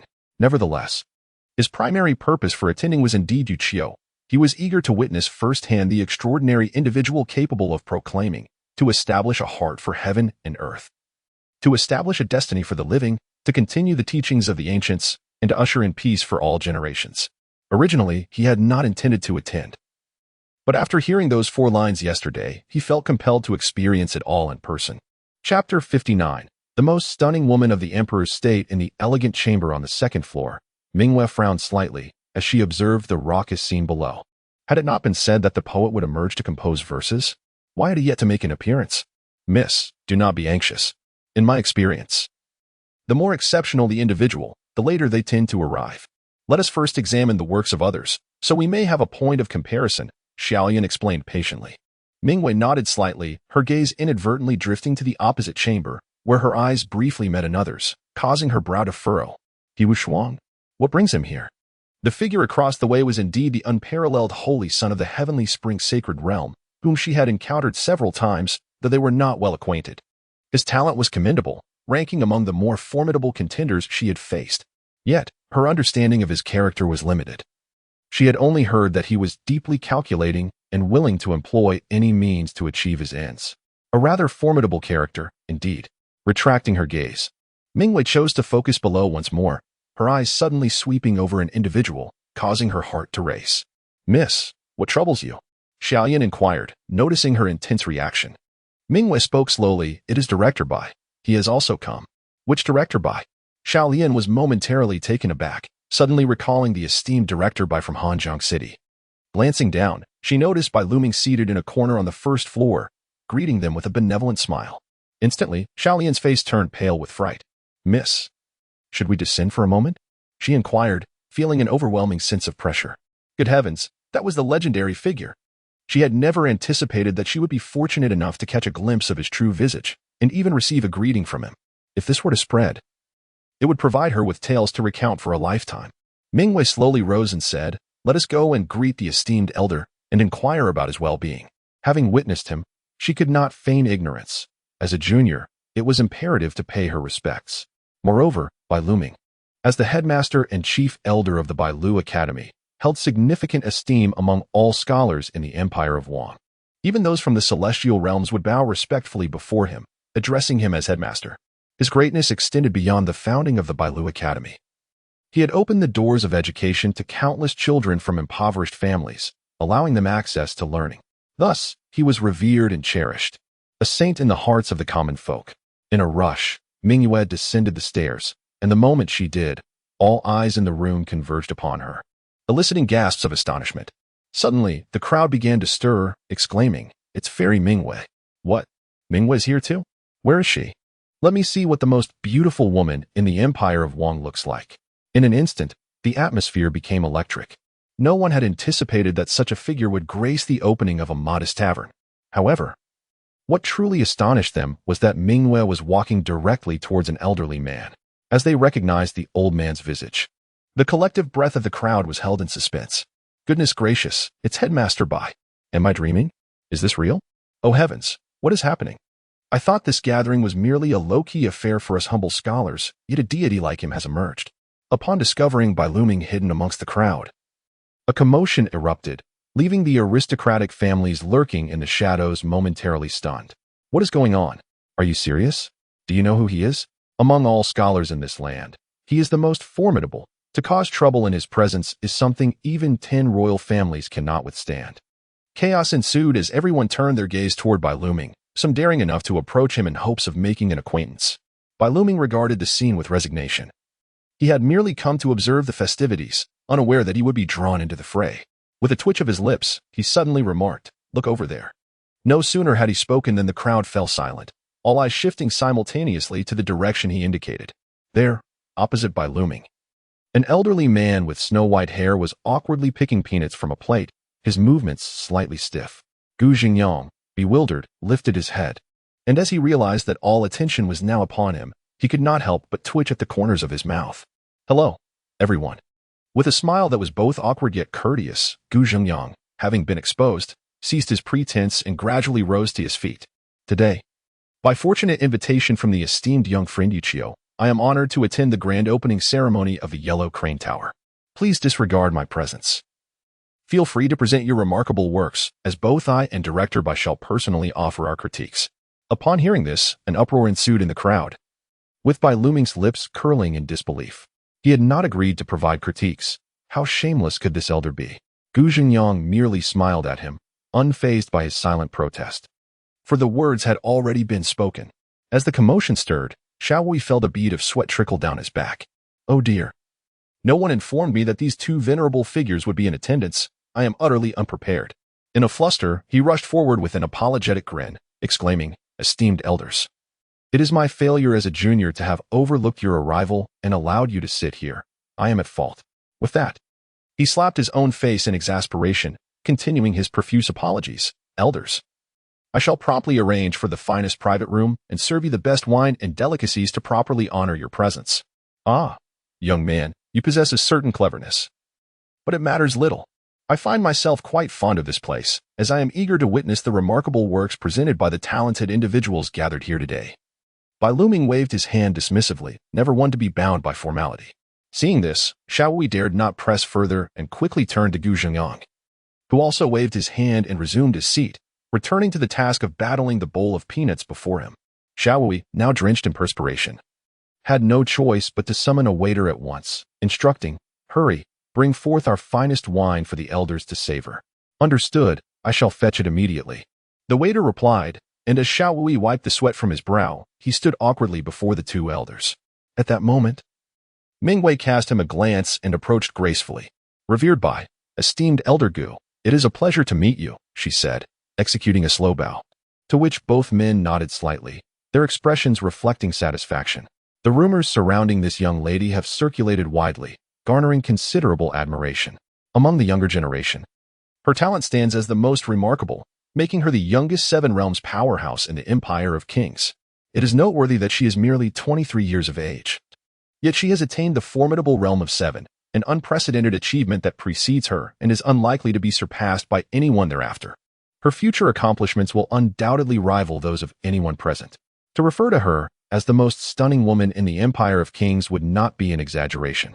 Chapter 60. The celestial fairy captivates the audience with the presence of two esteemed figures. This initially niche poetry gathering suddenly elevated in stature. Renowned literati, who had not intended to participate, now felt compelled to showcase their talents. After all, receiving even a single commendation from these venerable elders would be a source of pride for a lifetime. Step aside. I am inspired and shall take the stage first.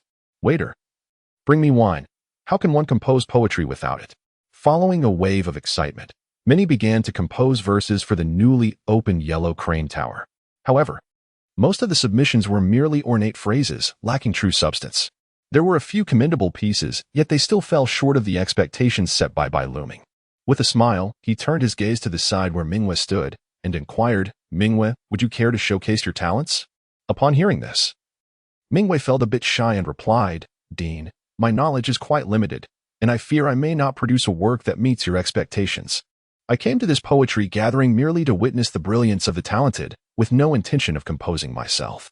Her response was humble and straightforward. She was merely there to observe, treating it as a respite. As for participating in the poetry competition, that was beyond her expertise. Should she falter, it would tarnish the image of the sacred maiden of Yaoguang. Thus, she chose to remain an onlooker, ensuring she would not face defeat. "Ah, you are quite honest." Bai Luming remarked with a slight smile, then addressed Xiaowui, saying, "That should suffice. It is time for the main event. I have grown somewhat impatient." Upon hearing this, Xiaowui nodded quickly and instructed the waiter to call Yiqiu upstairs. After much anticipation, Yiqiu finally made his entrance. "Esteemed guests, my sincerest apologies for my tardiness." As he descended, Yiqiu offered apologies while making his way directly to Bai Luming and Gu Zhengyang. "I am Yiqiu, honored to meet you both. Is this Yiqiu?" At the moment she beheld Yiqiu's countenance, Mingwei was momentarily taken aback, for she had not anticipated that he was the very individual she had encountered during her boat excursion that day. Previously, her curiosity had been piqued regarding the character capable of composing such carefree and unrestrained poetry as bringing in the wine. Now, upon closer inspection, she silently nodded in agreement. Indeed, his literary talent was resplendent, his demeanor exquisite, and he exuded an aura reminiscent of scholarly refinement, embodying humility and courtesy, free from arrogance and impatience. What astonished her most was the subtle yet palpable righteousness emanating from Yiqiu. Truly, he presented the image of an upright and benevolent scholar. A person capable of penning 4 sacred maxims could hardly be a figure of great malevolence or wickedness. This was her immediate impression, a silent assessment within her mind. Meanwhile, upon first laying eyes on Yiqiu, Bai Luming raised an eyebrow slightly. He could sense the pure and lofty energy that enveloped Yiqiu. A wave of delight surged within him, and he found it astonishing, exclaiming, "Ah, What a prodigious talent, a true pride of our scholarly community. What a remarkable Yuchio. My patience in awaiting your emergence has not been in vain. Now, pray tell, do you have any new compositions? I am eager to witness the extraordinary works you are capable of creating. These heartfelt remarks moved all those present. What an extraordinary honor this is. Envy, jealousy, resentment. Why can't this person be me? Yuchio chuckled lightly and remarked, Director, you jest. With my meager talents, how could I dare to show off in front of someone as esteemed as yourself? However, since you have a request, I shall reluctantly display my humble skills. Yuchio was weary of continuing the pleasantries. Such formalities were exhausting, especially when striving to maintain a righteous image before these learned individuals. Yet, for the sake of his twin flower, he resolved to fully embrace the role. Amidst the gazes of all present, Yuchio ascended the platform with measured steps, requesting ink, paper, and brushes. He also produced a jar of fine wine, and the moment the jar was opened, a rich aroma wafted through the air. What is this wine? The crowd was momentarily taken aback. Despite their prolonged stay, the Huanghe Tower had not served any wine, leaving them perplexed about the delay. Bai Luming and Gu Zhengyang were equally astonished, their eyes drawn to the wine just delivered to their table, filled with curiosity. Is this the unique Tianxian Zue of Huanghe Tower? Bai Luming inhaled the fragrance as he poured himself a glass, his expression shifting dramatically. What a remarkable wine.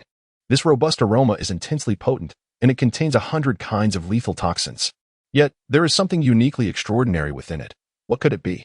Pondering this, Bai Luming took a sip and felt a surge of energy rush to his head. What a splendid Tianxian Zue. Such a rarity to encounter in this world. As a connoisseur of fine wines, Bai Luming was well aware of its powerful nature. Not only was it intensely potent, stirring a primal urge within, but drinking it also stirred the strength within one's body. If one were to engage in battle after a sip, would it not drive them to madness?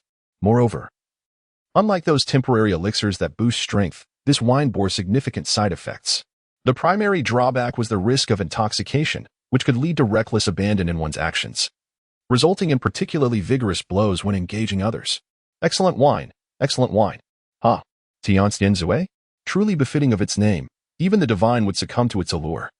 Bai Luming exclaimed in admiration, not holding back his praise. Upon hearing these words, the entire assembly was taken aback. For it was none other than Bai Luming himself who had acknowledged the wine's merit. How could it be anything less than extraordinary? Waiter, bring me a jar as well. I must taste this wondrous elixir, came the shouts from the crowd. I want some too. They clamored in excitement. Seizing the moment, Xiao Wei stood in the corner, secretly chuckling to himself. Hell, this is assured now. He had deliberately presented the purest, undiluted Tianxian Zue to Bai Luming and Gu Zhengyang, fully aware that a mere compliment from them would eclipse the impact of millions spent on advertising. Should word of this incident spread, Tianxian Zue would undoubtedly ascend to fame. Thus, he had meticulously restrained its unveiling, awaiting this pivotal moment when everyone's attention would be captivated by the wine. Once interest was piqued, fervor would naturally follow. Quickly, bring forth the wine. Without further hesitation, Xiao Wei commanded the attendants to serve everyone a jar of Tianxian Zue. However, their portions had been carefully diluted, primarily to prevent them from being overwhelmed by the wine's potency. After all, they lacked the formidable cultivation of Bai Luming and were likely to succumb after just a single cup. A jar was also presented to Mingwei, who gently opened it, only to furrow her brows at the sight of the crimson liquid. This wine of such a hue was a sight to behold for her. A first encounter that left her pondering its origins. Could it be crafted from purple spirit grapes, or perhaps another mystical fruit? Chapter 61. The past has already departed on the yellow crane. Heavens! What divine brew is this? Just a single sip nearly sent me soaring to the heavens. How astonishing! How could the proprietor of the Yellow Crane Tower possess such a treasure without presenting it sooner? We have been sipping on inferior concoctions for far too long. Esteemed guests, my poetic inspiration has surged. Allow me to recite a verse for you all. With the enchanting arrival of the celestial drunk, the atmosphere in the venue was instantly ignited, leaving everyone in awe of the extraordinary elixir. A sense of boldness surged within me. Marvelous, absolutely marvelous. Can such exquisite wine truly exist in this world? What had I been consuming in my earlier years? As excited voices filled the air, Mingwei found herself momentarily taken aback, then decided to pour herself a glass, curious to discern the unique qualities of this so-called celestial drunk. Miss, are you not averse to drinking? Little Lotus expressed her concern. Mingwei waved her hand dismissively. No matter. I shall merely sample its flavor. With that, she lifted the glass and took a small sip. In an instant, a powerful surge coursed through her. Her body shivered slightly, and a blush grazed her cheeks. Mingwei hastily set her glass down, her heart racing. This wine is truly enchanting. It evokes within her a desire for wild abandon, a yearning to liberate her very essence. This notion is utterly terrifying. She can no longer indulge, lest an unfortunate incident occur shortly thereafter. Merely a sip has already imbued her with a hint of inebriation. Fortunately, what she consumed was a diluted version of the drink. Had it been the pure celestial intoxication, she would likely be lying down by now. "How do you find this wine, my lady?" Xiaolian inquired curiously, observing the rosy hue gracing Mingwei's cheeks, which struck her as unexpectedly charming. She felt an awe akin to encountering a celestial being. Entirely unprepared for the sight of the normally frosty lady displaying such an endearing expression, Mingwei, feeling slightly embarrassed under the scrutiny, replied, "You shall know once you taste it." With a skeptical glance, Xiaolian poured herself a modest glass, believing that no amount of words could compare to her own experience. Carefully lifting the glass, she took a gentle sip. "My lady, I believe I see two roosters fighting in the sky. It's simply marvelous." Mingwei felt a flush of embarrassment, fortunately. She had not overindulged, for any indiscreet actions would surely attract numerous watchful eyes. When venturing out, one must uphold a certain decorum. Upon the elevated platform, Yuchio observed the scene with satisfaction, his heart secretly rejoicing. Events unfolded precisely as he had orchestrated. And now he merely needed to present the poem he had long prepared to impeccably conclude this grand opening ceremony. "Server, fetch me a brush." He boldly seized the wine vessel, tilting his head back to gulp a generous mouthful, his demeanor exuding the audacious spirit of a wandering hero. Once he procured the brush, he immediately inscribed upon the wooden board, "Yellow Crane Tower." At that moment, the audience's attention finally shifted from the wine, their gazes converging upon him. "Aha! Is this establishment to bear such a name?" Quite formal, though ultimately inconsequential, Bai Luming remarked with a subtle smile, his anticipation at its peak. He awaited Yichio to complete the poem so that he could personally deliver the invitation, a most extraordinary one at that. With this invitation, Yichio could bypass all prior trials and ascend directly to the final moon viewing terrace for the ultimate contest. It would be no exaggeration to say that, based solely on Yichio's earlier recitation of Bring in the Wine, he could have evaded all challenges and emerged victorious. Had it not been for the desire to witness the birth of more poetic verses, Bai Luming might have conferred the award upon him on the spot. Once the ancients rode the yellow crane away, what remains here is but the yellow crane tower. Mingwei murmured, her eyes fixated on each character as it was inscribed. Upon reaching this line, her voice suddenly faltered. The entire assembly fell silent. Once the yellow crane departs, it never returns. The white clouds drift endlessly for millennia. Clear rivers mirror the hanyang trees, fragrant grasses flourish on Paradile. As dusk descends, where lies my hometown? The misty waves of the river evoke sorrow. What exquisite verses, profound in their imagery, the concluding lines serve as a masterstroke. Beautiful. Utterly beautiful, truly deserving of the title poet immortal. At the moment the poem emerged from the yellow crane tower, an enveloping silence fell over the audience. All eyes fixated on the words inscribed above, lost in a trance. In that instant, Yichio, standing on the platform, seemed to radiate an ethereal glow, akin to a true celestial being, exuding a unique charm. What a magnificent piece the yellow crane tower has birthed. To witness such exquisite poetry is indeed worth the journey, thought the elderly gentleman. Du Jungyang rose immediately, offering the highest commendation, his gaze towards Yichio brimming with fervor. From the initial exuberance of "let us drink wine" to the present contemplative mood of the yellow crane tower, Yichio has seamlessly transitioned between two distinct styles. The former encapsulated the boldness of seizing joy in moments of triumph, while the latter conveyed a nostalgic yearning evoked by the scenery. The themes are profound, the imagery vivid, as if the very scenes materialized before the eyes of all present, inexpressible and ineffable. A multitude of words seemed to choke within, yearning for release, ultimately coalescing into a singular sorrow. Bai Luming marveled, exclaiming, "What a line! White clouds drift for 1,000 years, empty and serene. How delightful! A millennium passes like a fleeting shadow, merely a grand dream left unfulfilled. It can be said that 1,000 observers may yield 1,000 interpretations. The profound essence of the yellow crane tower resonates with each individual, allowing them to uncover their own unique interpretations." Among the crowd, numerous scholars expressed their astonishment. How remarkable! If I could compose such a poem in my lifetime, I would gladly welcome death. In that moment, the entire audience was captivated, ensnared by the allure of this poem. Observing this fervor, Xiao Wei recognized that it was his moment to take the stage. He stepped forward and proclaimed, "It is rare to witness such an exquisite work in our midst. Therefore, I, the Yellow Crane Tower, shall display this poem prominently for the world to appreciate. This position is rightfully reserved for this poem. However, should any esteemed scholar feel they possess the talent to create something even greater, they are welcome to take the stage and compose extemporaneously. If their work garners unanimous acclaim, it may replace the current piece." Upon hearing this, the audience erupted with excitement. What an extraordinary poem it would take to dethrone this one. Some were eager to showcase their talents, while others, aware of their limited abilities, chose to refrain from making a fool of themselves. As the atmosphere intensified, a smile began to escape from Yuchio's lips. This was precisely the effect he desired. Once the events of this banquet spread, the commotion it would generate was unimaginable. Before long, the Yellow Crane Tower would become the most popular tavern in the entire Cold River City, and it might even ascend to a revered sanctuary in the hearts of all scholars. After all, a masterpiece was born here. How could those fortunate enough to pass by not stop to pay homage and grasp the sentiment that inspired Yuchio's poetic creation? Perhaps, in a moment of inspiration, they too would pen a poem, giving birth to yet another monumental work. Once such an event occurs, it shall be immortalized in history, worthy of an entire genealogical record. Chapter 62. The invitation arrives, and the wine is reduced. Ha ha, young friend. You truly possess the talent to traverse the heavens and the earth. Your spontaneous creation has resulted in a timeless masterpiece. You are indeed deserving of the title Poet Immortal, and I, an old man, am in awe, Bai Luming remarked, stepping forward with heartfelt admiration. Senior, you jest. Yuchio's knowledge is but shallow. How could I possibly bear the title of Poet Immortal? It is merely a jest of the world, not to be taken seriously, Yuchio replied, feigning modesty. Do not be so humble. With these two poems alone, you could silence the multitude. Bai Luming smiled subtly, then produced a letter sealed with a golden stamp, upon which the words invitation to the poetry conference were boldly inscribed. My young friend, such talent should not go to waste by not participating in the poetry conference to showcase your abilities.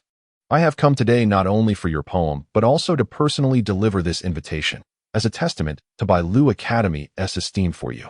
A hush fell over the crowd at this proclamation. Bai Luming personally delivering the invitation was an unparalleled honor. Everyone stood in stunned silence, disbelief evident in their eyes. It is worth noting that even prominent figures like Ming Wei received their invitations from the elders of Bai Lu Academy, and none had the privilege of having Bai Luming deliver it personally. Not only were they astonished, but even Ming Wei displayed a look of shock. This individual truly possessed extraordinary talent. Receiving such favor from the Academy's president suggested that the Confucian path was destined to ascend to new heights. In her heart, after witnessing Yuchio's poetic prowess, she felt a sense of admiration. Among the many prodigies she had encountered, none could compose poetry with such profound resonance as Yuchio. He seemed to be a born poet, effortlessly crafting verses that would endure through time. Not only Ming Wei was amazed, but Wu Shuang, seated in the elegant chamber above, cast a look of astonishment, deep in thought. Yuchio was indeed a formidable rival. It appeared that this poetry conference would present a worthy challenge. He had observed the event unfold with an indescribable sensation within him. Young master, should we dispatch a few more skilled individuals to discreetly eliminate this fellow? A subordinate suddenly suggested. Wu Shuang furrowed his brow, retorting coldly, eliminate? Are you willing to go? The subordinate's expression stiffened immediately. How could he dare? The numerous experts previously sent had all perished, including several at the 6th and even 7th realms. None had returned. He was merely a trifling 3rd realm cultivator. If he ventured forth, would he not be offering his head? Wu Shuang cast a glance at him and continued. This individual is shielded by a mysterious force. Unless we summon the Grand Elder, it would not be an easy task to bring about his demise. Let this matter rest. Despite the extraordinary talents of this young man, I am not necessarily destined to be defeated by him. After speaking, he cast a fleeting glance across the bustling hall, his gaze lingering on Ming Wei for an extended moment. In truth, his desire to conquer this woman surpassed his ambition to vanquish Yuchio. Unfortunately, this yearning had remained buried within his heart for many years, unfulfilled. Initially, he believed that his greatest adversary in Hanjing City would be Ming Wei, only to be unexpectedly confronted by Yuchio. This unforeseen challenge caught him off guard. Let us depart. Wu Shuang walked away. Yet his exit had no impact on the current fervor within the tavern. Yuchio gazed, somewhat astonished, at the invitation personally delivered by Bai Luming, quickly exclaiming, how could I decline an invitation from such a venerable elder? Haha. Bai Luming laughed heartily, clearly satisfied, and chose not to elaborate further. Today's events had exceeded his expectations. He was generous in his gestures, ensuring that Yichio received the proper accolades. It was undeniable that this incident alone would elevate Yichio's name across much of the Emperor's realm. After delivering the invitation, Bai Luming waved his hand and remarked, "I am inebriated, indeed. I must take my leave. 3 days hence, I shall await you at Bailu Academy. And I hope to witness your splendid creations then." Upon hearing this, the crowd immediately responded in unison, "We bid farewell to the esteemed academy head. By the way, young friend Yichio, may I take this wine back with me?" Just as he was about to depart, Bai Luming suddenly turned back and inquired. At his words, Yichio promptly nodded, replying, "If the elder wishes to indulge, please take it. The cost of the wine is on me." "Excellent. Good lad. You certainly know how to handle matters." Bai Luming chuckled heartily, signaling Li Kanglin to take the wine. He intended to return home and savor it properly. Having consumed a glass earlier, he already felt a hint of intoxication and refrained from further drinking to avoid delaying his responsibilities. Once home, he intended to thoroughly investigate the final ingredient that had rendered this wine so uniquely enchanting, evoking an irresistible allure. Remarkable, simply remarkable. In the past, with his cultivation, he could discern the essence of any wine with just a sip. Yet, with Tai and Suizui, he found himself utterly perplexed. After Bai Luming's departure, Gu Zhengyang approached Yichio to exchange pleasantries and left an invitation for him to visit if he found the time. Yichio nodded in agreement, though the specifics of his visit remained unspoken. Once these two towering figures had left, Kong Yufeng finally dared to approach from behind. "What a remarkable young man. I had assumed I would be the most significant presence today, yet you managed to invite these two esteemed individuals? Truly impressive."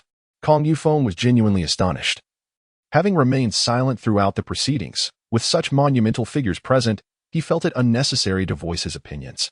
"Elder, you jest.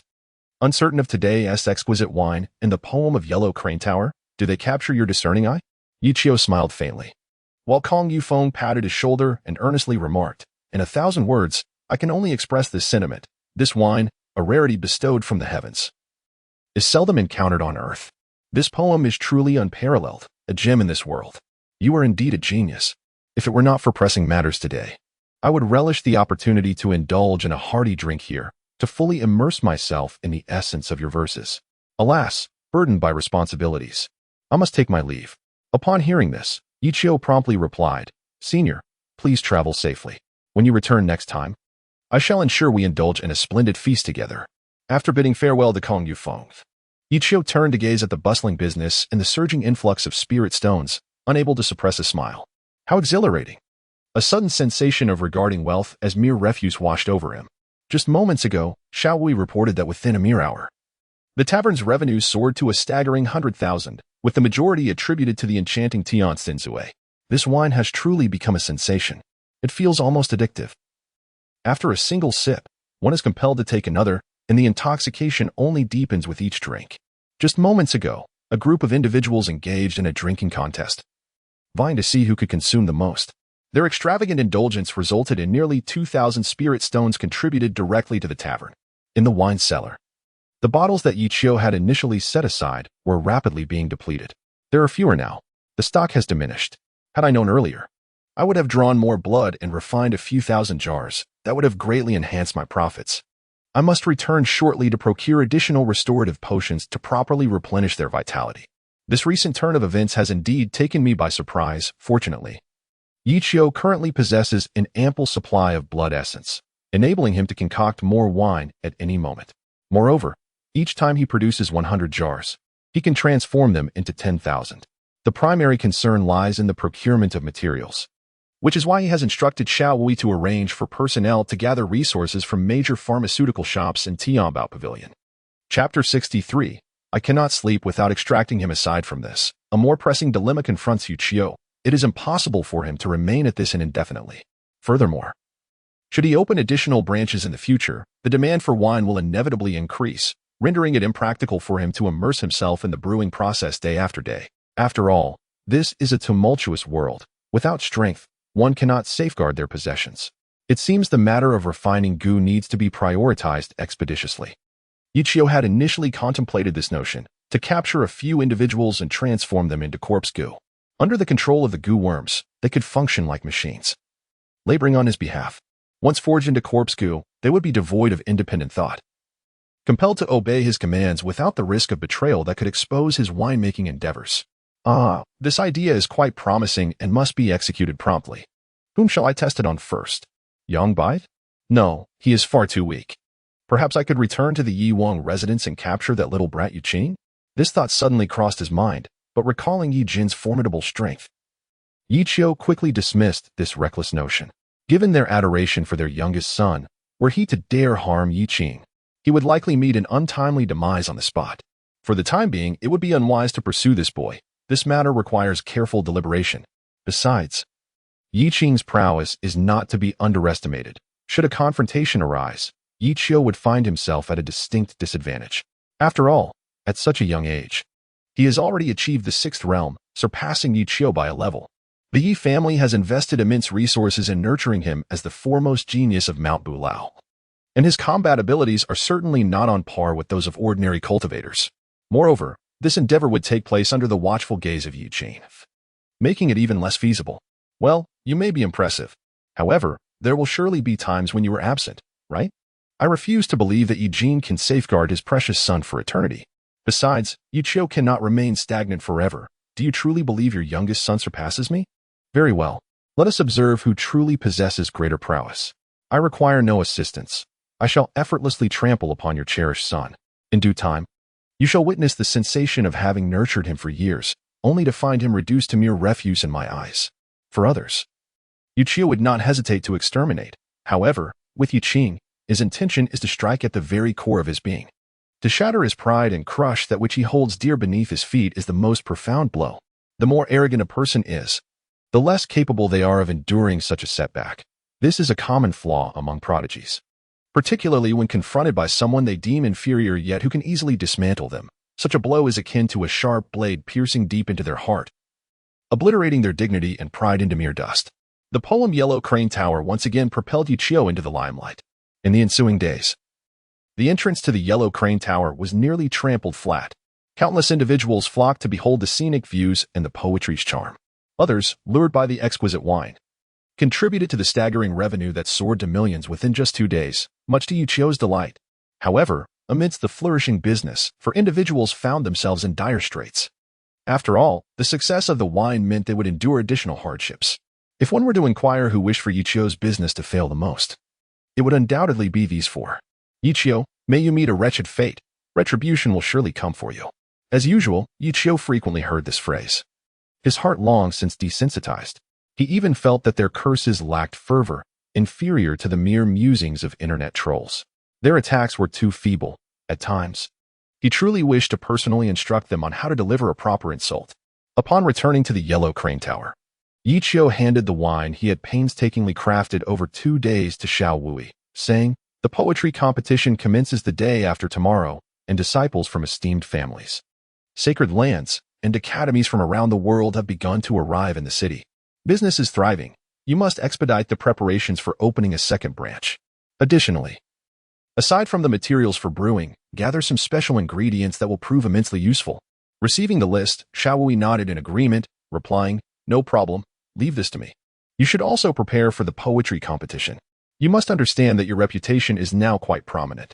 Should you perform poorly at the event, many will be eagerly awaiting your downfall. You cannot falter at such a critical moment." Yi Qiu scoffed dismissively. He cared little for reputation. His primary aim was to acquire that rare medicinal herb. He had devised a plan. If he failed to secure first place, he would have no choice but to resort to plan B, seize it. Regardless of the methods employed, he is determined to acquire whatever he desires. By the way, Xiao Lu just mentioned that the entourage from the Beiwang Manor has already entered the city, making quite the spectacle, and even Yi Jin has personally graced the occasion, presumably to support his son at the poetry conference. Upon hearing this, Yi Qiu's countenance darkened. Yi Jin is also here? A sudden sense of foreboding surged within him. How could such a busy individual find the leisure to participate in this trivial poetry gathering? However, upon further reflection, Yi Qiu came to understand. Indeed, given their evident indulgence towards Yi Qing, it was only natural for them to be present in support. When Yi Qing participated in the prestigious internal competition at the Bulao Mountain, they were there in person to cheer him on, let alone for an event of this grand scale. After all, the attendees are all esteemed prodigies from various regions, and his son is not necessarily the strongest among them. Concerned for his son's well-being, their presence is comprehensible. Nevertheless, this matter bears little significance to Yi Qiu, as long as they do not disturb him. They may do as they please. The only regret is that with their physical presence, how could Yi Qiu confront that arrogant young rascal? If he refrains from retaliation, the slap he endured back at the manor would be in vain. No, he cannot swallow this grievance. He would not find rest without retribution. You need not concern yourself with this matter. Just focus on gathering the materials for me swiftly, as I will have significant use for them later. Yi Qiu was disinclined to dwell on this topic. His foremost priority now is to collect materials for refining goo and for the Emperor's banner. Once the poetry conference concludes, he intends to enter seclusion for a period. The current landscape of prodigies is tumultuous, with foreign beings lurking menacingly across the shores. This brief respite may not last long. Moreover, within the 3,000 prefectures, there exist substantial hidden dangers, and to ensure one's own survival, strengthening one's power is imperative. As for Yi Qing, should the opportunity arise, Yi Qiu will act. If not, then it seems fate has favored him. Thus, it is settled. After hastily giving his instructions, Yi Qiu prepared to leave the Yellow Crane Tower, only to unexpectedly encounter a familiar figure upon descending the stairs. Chapter 64. The young master becomes a poetry immortal? Yi Jin's shock. In the opulent residence of Hanzhong City, Su Wanqing paced anxiously, unable to find solace for even a moment. Yi Jin, sitting nearby, remarked with a hint of exasperation, "My dear, there is no need for such distress. I have already dispatched Yi Yang and the others to ascertain the whereabouts of that rebellious son. As long as he remains in Hanzhong City, he cannot escape my grasp. How can I not be anxious? I have not seen my son for nearly half a month, and I worry about how he is faring. Has he suffered any hardships or indignities during this time?" The more Su Wanqing spoke, the more sorrowful she became. Were it not for Yi Jin's restraint, and the fact that their younger son's birthday banquet demanded her presence, she would have set off long ago. The thought of Yi Qiu wandering alone for so long weighs heavily on her heart, as any mother would feel. Upon hearing Su Wanqing's words, Yi Jin could only shake his head in resignation. Moments later, Yi Yang entered from outside. "Your Highness, we have gathered news regarding the eldest young master." As he spoke, pride illuminated Yi Yang's face, mingled with a hint of surprise. Yi Jin furrowed his brows slightly and inquired, "Where is that ungrateful son now?" "This morning, witnessing our grand entrance into the city, he did not show himself." "Is he hiding from us?"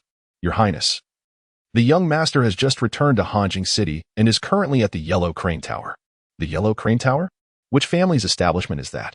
Yi Jin mused, contemplating whether this wayward son had once again indulged in such frivolous escapades. Anger surged within him, but upon recalling Su Wanqing's piercing gaze, he quickly suppressed it. He decided to bide his time. Once he found this wayward son, there would be ample opportunity for admonishment. For now, his priority was to soothe his wife's emotions, lest misfortune befall them once more. "Your Highness, the eldest young master has become quite remarkable," Yi Yang exclaimed with sudden joy, drawing the attention of both Su Wanqing and Yi Qing. The former's expression brightened, while the latter frowned. "Yi Yang, clarify your words. How has the eldest young master become remarkable?" Su Wanqing urged eagerly. With pride, Yi Yang responded, "The eldest young master is now the most renowned young genius in all of Hanjing City. With just a single poem, he has gained unanimous acclaim and is honored with the title of Poet Immortal. Furthermore, he has earned the recognition of esteemed elders Gu Zhengyang and Bai Luming. Previously, at the Yellow Crane Tower, he astonished the entire audience with a poem, igniting a fervor for wine throughout Hanjing City." Upon hearing this, the hall fell into an immediate silence. Yi Jin found it hard to believe that this was still the same son he remembered, one who had been frivolous and idle. Su Wanqing's heart leaped with joy as she exclaimed, "A poem? My son can compose poetry. Quickly, bring it to me. I wish to see what my son has written." Happily, Su Wanqing received the piece of paper from Yi Yang, which prominently displayed 2 poems written by Yi Qiu. Yi Jin also took a copy and, upon opening it, read, "Do you not see the waters of the yellow river come from the heavens, rushing to the sea never to return? Do you not see, in the bright mirror of the high hall, the sorrow of white hair, morning like black silk and evening turned to snow?" The opening line struck him with a sense of shock, prompting him to rub his eyes in disbelief.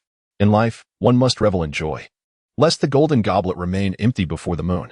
"I am destined for greatness. Wealth may scatter, yet it shall return again." Gasping, Eugene found it hard to comprehend.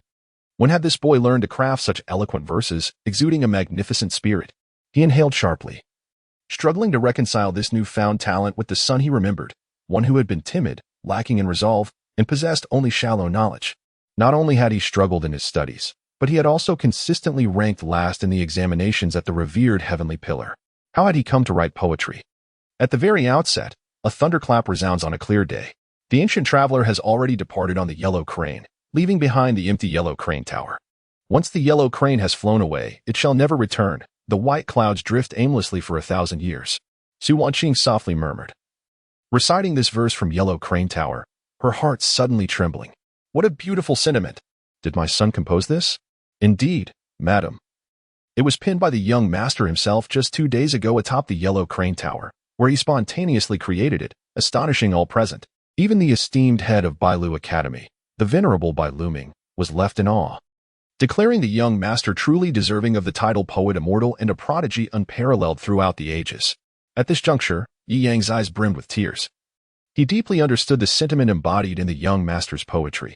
After enduring countless hardships, he emerged to compose lines worthy of eternal legacy, such as for every talent there is a purpose, and once wealth is squandered, it shall surely return. In that moment, Su Wanqing was entirely absorbed in the verses of Yellow Crane Tower, exclaiming, the clear river reflects the trees of Hanyang, while fragrant grass flourishes on Parrot Isle. As dusk falls, where's my hometown? The misty waves of the river evoke sorrow. Upon reaching this part, tears involuntarily streamed down her cheeks. My son longs for home, using the scenery to express his nostalgia. I must seek him out immediately. At this moment, she could no longer afford to ponder much and resolved to find Yuchio without delay. This poem is extraordinarily beautiful, evoking in her a nostalgic longing for the days spent listening to the sound of the tide at the Sword Pavilion. She could hardly fathom that Yuchio could compose such an exquisite piece. What was he attempting to convey? Was it an expression of his yearning for his homeland?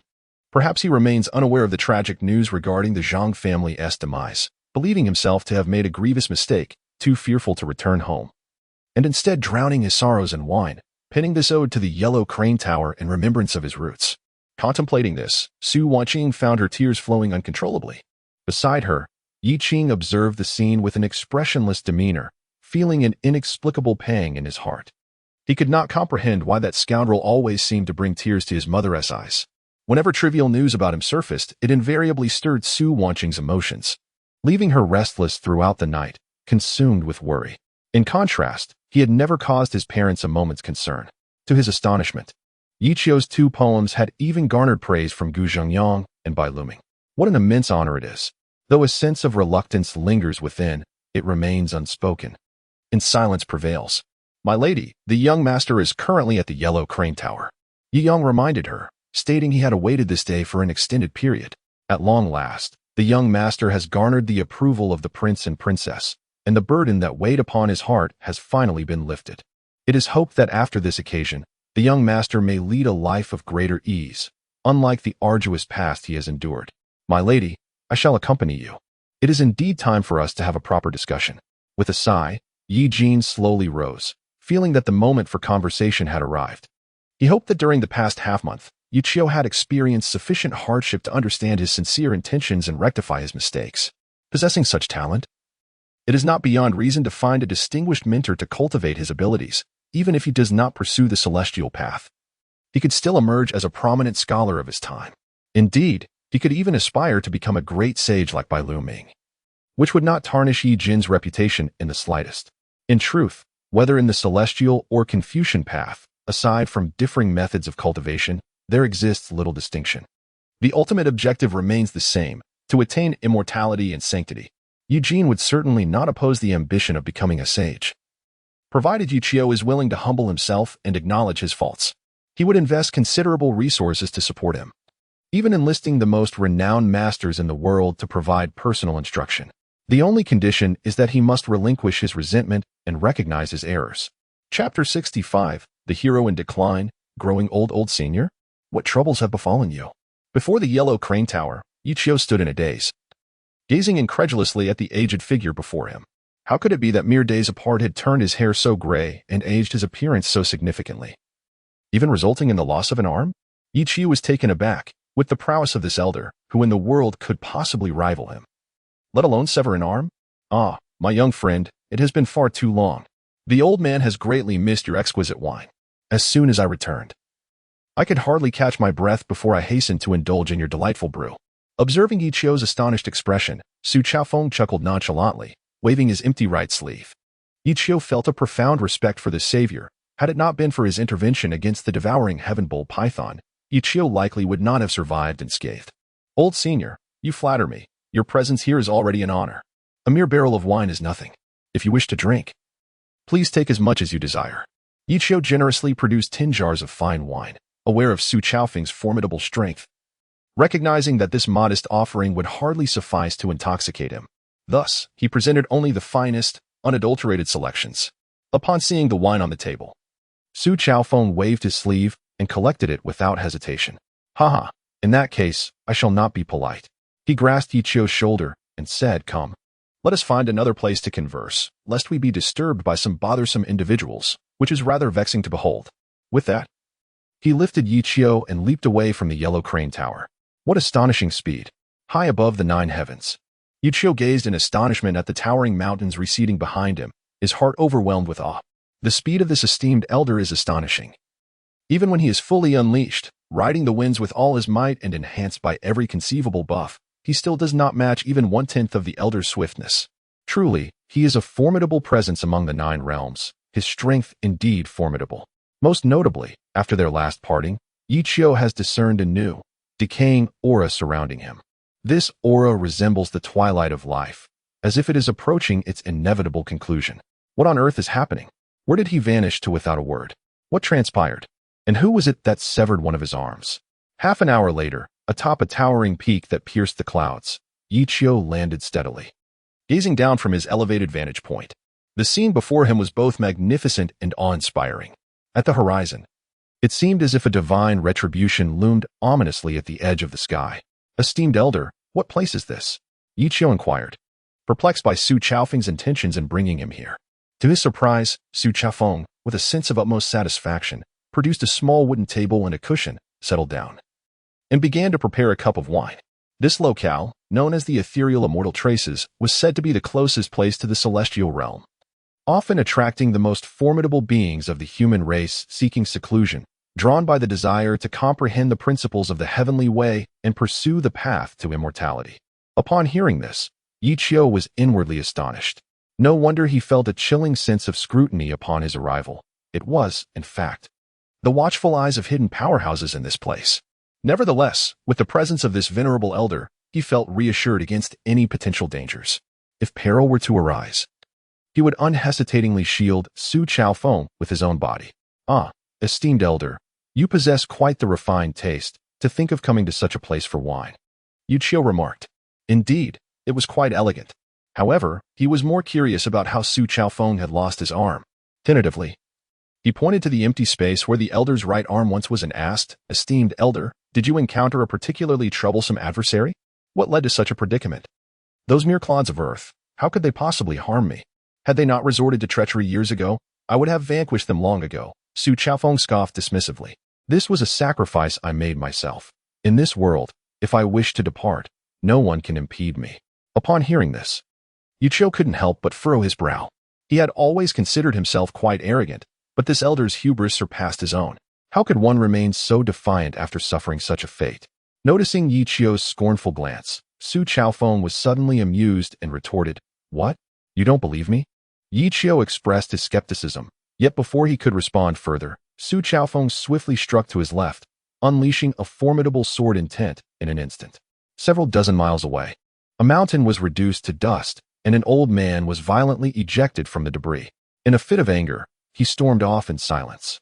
Wow, that was impressive. Yi Chio marveled, surprised by the elder's seemingly unassuming appearance, yet remarkable prowess. It was hard to imagine how many naive maidens he must have captivated in his youth. However, Yi Chio privately assessed the power of that strike. It was not quite on par with his own.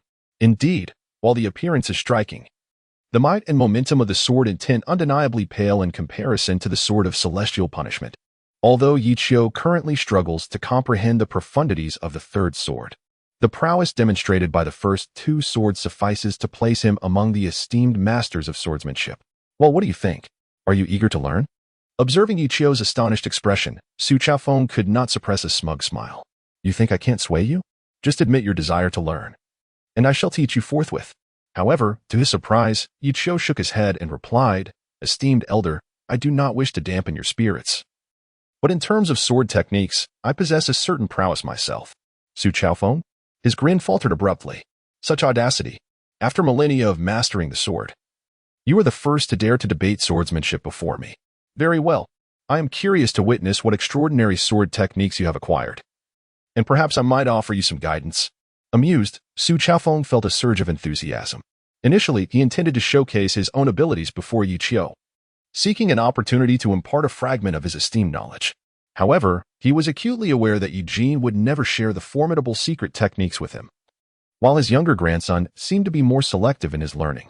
Given the abundance of teachings available, and the fact that some were beneath his notice, Su Chaofeng wished to avoid favoritism among his grandchildren. Since Eugene had personally instructed Yu Qing, it would be the most favorable outcome for Yi Qiu to inherit the legacy of the Tide Sword Pavilion, as this generation had yet to find a successor. Thus, he deliberately brought Yi Qiu out, hoping to find an excuse to impart some of his exceptional skills. Yet, he did not anticipate the young man's dismissive attitude towards what he had to offer. Seeing the elder's annoyance, Yi Qiu grinned and said, Well then, since you wish to see, I shall humbly present my skills. For reasons unknown, Yi Qiu felt a peculiar sense of relaxation in the presence of this unfamiliar elder, devoid of any wariness, which was quite pleasant. Rising slowly, Yi Qiu resolved to adopt a more formidable demeanor. Chapter 66, A Sword's Divine Retribution, a Gift? With deliberate grace, Yi Qiu ascended to the precipice, turning his back to Su Chaofeng. His gaze extended to a distant mountain peak many miles away. He playfully remarked, Elder, do you see that mountain over yonder? Su Chaofeng was taken aback, then chuckled, Ah, young lad, are you attempting to impress me? Very well. I am intrigued to see what trickery you can conjure. Yi Qiu smiled silently, perhaps due to the recent days spent refining wine and transporting ancient poetry. Some may have forgotten that he was, in fact, an exceptionally skilled swordsman. While he would not claim superiority in all matters, he would confidently assert that, in terms of the intricacies of sword techniques, his sword of celestial punishment could rightfully contend for the title of the finest. This is the source of his confidence. With fingers elegantly poised, Yi Qiu lifted a cup of wine and took a sip. Slightly raising his right hand, he declared, Old senior, behold. As he spoke, an astonishing sword aura rapidly coalesced with terrifying velocity between his two fingers.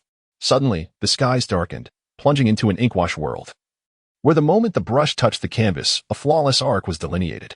Su Chaofeng's expression darkened as he found himself immersed in this peculiar realm, where the distant rumble of thunder echoed ominously. A jolt surged through his heart. Su Chaofeng regarded the ink world before him with disbelief. The brush strokes moved as if a sword aura were attacking, the edge pressing menacingly forward. This sword of mine is named Divine Punishment of the Sword. It executes celestial retribution. In his frigid tone lay an undercurrent of overwhelming murderous intent, prompting Su Chaofeng to rise abruptly. The thundering skies unleashed a torrent of lightning, as a sword aura cleaved through the void, resembling a stroke from the heavens themselves. Boom! Miles away, a mountain was cleaved in twain with ruthless precision. The astonishing sword intent continued to rampage, imbued with boundless truths of the celestial way. What a terrifying sword force! What kind of sword technique is this? A lifetime devoted to the pursuit of the sword, Su Chaofeng's countenance fell as he beheld this strike. Recognizing that none of the sword techniques he had previously encountered possessed such overwhelming impact, its destructive power and expansive reach were unparalleled. Most terrifying of all was its ability to harness the might of the heavens, using the crashing thunder to exert its dominance, delivering a singular act of punishment. How fearsome is this sword force? Could this truly be the legendary essence of the supreme sword path? At this moment, Su Chaofeng was astonished, overwhelmed by the terrifying might of that sword strike, and even more so by the fact that the young Yi Qiu could comprehend such an exalted sword technique. It was utterly inconceivable, simply astounding. This remarkable lad, after countless years of my own sword cultivation, I have yet to witness such a formidable sword art. You have indeed bestowed upon me a tremendous surprise. As he carefully sensed the piercing murderous intent within Yi Qiu's sword aura, Su Chaofeng suddenly fell into a contemplative silence. He attempted to wave his right hand, only to find it empty, his brow furrowing momentarily before relaxing. It seemed as though he had gleaned the true essence of the sword path, a truth he had not penetrated for centuries, from the might of Yi Qiu's sword. Was it heavenly retribution? He was, after all, a born prodigy of the sword, possessing an unparalleled insight in this realm. Thus, the essence of swordsmanship, in truth, converges with the path of immortality, with the ultimate mysteries rooted in the laws of existence. Whether it be sword or saber, they are merely instruments for executing these laws. Overly pursuing flamboyant techniques ultimately leads to inferiority. Murmuring to himself, Su Chaofeng suddenly broke into a broad smile, exclaiming, "Ah, marvelous indeed. Good child. It seems you have grasped the true essence of the sword path, and thus, there is no need for me to impart anything further. Come, let us share a drink." He was capable of taking up and letting go, initially hoping to seize this opportunity to pass on his teachings to Yi Qiu, yet unexpectedly, he found himself receiving a lesson instead. He sensed that after witnessing the profundity of today's sword strike, he might truly comprehend the genuine essence of the sword path, potentially reaching the legendary realm of the terrestrial immortals. This state, unique to sword cultivators, could also be referred to as the 10 realms. Only by traversing this level could he perhaps resolve his imminent calamity and accompany Yi Qiu a while longer.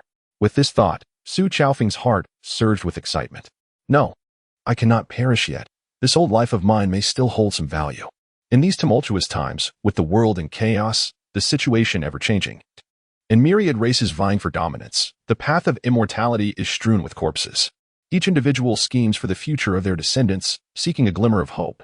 Yi Qing is well guarded by Yi Jin, allowing him to rest easy. But what of Yi Qiu? Who stands by him to shield him from the storms? In his heart, a fixation took hold. Perhaps this was the only thing he could not relinquish. Since returning from the Langia cave, he had already exhausted his final vitality and facing the onslaught of hundreds of masters from the Jiang clan. Even a strong warrior like him found it difficult to withstand, leading him to employ a self-destructive sword maneuver that ultimately decided the battle. This sword embodies the essence he has comprehended from observing the tides for centuries. Its emergence signifies a life-for-a-life conclusion. Initially, he intended to pass on his legacy to Yi Qiu before returning to the Sword Pavilion to conclude his existence. Yet, unexpectedly, perhaps fate has decreed that my life should not yet reach its end. My great-grandson has indeed bestowed upon me an extraordinary surprise.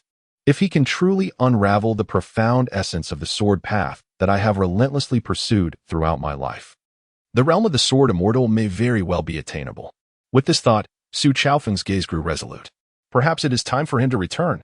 However, before doing so, he must ensure that everything is arranged for Yi Qiu. Although Lin Yi is covertly protecting him, what if he does not return? How will Yi Qiu navigate the ire of those formidable figures from the 9th realm? Relying on Yi Jin? It would be futile. He has never been dependable. Gradually retracting his sword intent, Yi Qiu was astounded. Goodness, am I truly this formidable now? He had not realized his own remarkable prowess until now. Yi Qiu was astonished to discover the terrifying might of his second sword. Previously, he had only contemplated its evolution during meditation. But this was the first time he had truly unleashed it. The power was so immense that it could only be described as cataclysmic. Moments ago, he had taken a sip of wine, coupled with the enhancement from the realm of wielding the pen to paint the heavens. With this duality, a single strike could invoke divine retribution. The sheer intensity of the force left even him in awe. What a splendid sensation! I knew this book was worth reading, as a few poems had endowed me with a plethora of buffs. I can only imagine the dreadful elevation that awaits once the body of the demon god is refined. A sudden anticipation surged within him. With his current strength, anyone below the 6th realm should think twice before challenging him. However, upon reaching the 7th realm, things might become considerably more challenging. Thus far, the only peers who could instill a sense of pressure in Yi Qiu, aside from Mingwei, seemed to be He Wushuang. This individual possesses considerable strength. I have previously sensed his formidable aura. By the way, my dear child, having indulged in such copious amounts of your wine, I happen to have a gift for you today, which shall serve as my payment for the libations. Just as he took his seat, Su Chaofeng suddenly declared, leaving Yi Qiu momentarily taken aback. A gift? Moreover, such a thing exists? Ever since his arrival in this world, Yi Qiu had yet to receive a single present.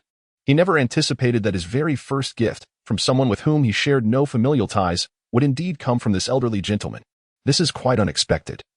It vanished so abruptly on the first attempt. Chapter 67. A leaf? A celestial object? Senior, what kind of gift is this? The fly rubbed its hands together. A gift from a formidable being of the 9th realm must surely be extraordinary. Yi Qiu felt a surge of anticipation in his heart, After all, this was his first gift in life. For most men, receiving gifts throughout their lives is a rarity, regardless of their value. Even a single flower can seem like a luxury. There is even a saying online that for many men, the first flower they ever receive is at their funeral on the day of their death. Haha, just a jest. Certainly not everyone shares this experience. But it rings true for Yichio. Throughout his past and present, the first gift he ever received was from Su Chaofeng. Therefore, regardless of the gift's worth, its significance is profound. With Yichio's eager gaze upon him, Su Chaofeng slowly produced a vibrant crimson leaf. It resembled a maple leaf, yet was distinctly different. Imbued with a peculiar force of law, akin to heavenly fire, truly remarkable. Child, come, this is something I labored greatly to obtain. You must treasure it. Su Chaofeng said with a beaming smile. Yichio was momentarily taken aback. How could a mere leaf be so laborious to acquire? It sounded as though he had faced life and death for it. Nevertheless, he did not retort and, with great curiosity, accepted the leaf. How intriguing. What kind of leaf is this? I have never seen anything like it before. Holding the leaf in his hand, he felt an intense, searing heat emanating from it, infused with an extraordinary force of law, undeniably domineering. After toying with it for a while, Yichio suddenly had a whimsical thought. Surely, this would make a splendid tea infusion? At this remark, Su Chaofeng, who had just taken a sip of wine, immediately sputtered it out and exclaimed, "This is a leaf from the fire mulberry divine tree, a celestial object. It may take millions of years for even a single leaf to descend. Carrying it with you guarantees lifelong safety. How could you possibly use it to brew tea? Truly marvelous?" Upon hearing this, Yichio's interest was piqued. Initially, he believed it to be merely a leaf from a spiritual ancient tree, but it truly was a divine tree. If that were the case, it would indeed be a waste to brew tea. It should be used for distilling liquor. He could hardly fathom the potency it would possess if used for such a purpose. With this thought, Yichio felt an exhilarating urge to experiment. While Su Chaofeng's mouth twitched slightly, he perceived that his exuberant grandson's ideas were quite fantastical and imaginative, often catching one off guard with a mere whimsical remark. Unlike his younger grandson, who, under years of restraint and discipline, harbored fewer flights of fancy and adhered to conventional thinking, being obedient, sensible, and academically accomplished, these were indeed commendable traits. But could one truly deem him superior? Su Chaofeng believed that true geniuses do not need to adhere to rules. Rather, they often must shatter conventions to carve out a path of longevity. Suddenly, he extended his left hand, and an overwhelming force of the supreme law erupted instantaneously. Yichio felt a sharp pain as his finger sliced through his skin, blood mingling with the mulberry leaf. Su Chaofeng raised his hand slightly, his fingers pointing towards Yichio's brow. The mulberry leaf transformed into a radiant orb, soaring into Yichio's forehead. Yichio gazed at him in astonishment, feeling a burning sting at his brow. Upon touching it, a miniature leaf-shaped mark appeared on his forehead. However, it soon vanished without a trace, as if it had never existed. Yet Yichio could sense its presence. After completing this act, Su Chaofeng gradually withdrew his hand and smiled, saying, "Do not worry, child. The existence of this mark will not hinder your cultivation, nor should you concern yourself with it.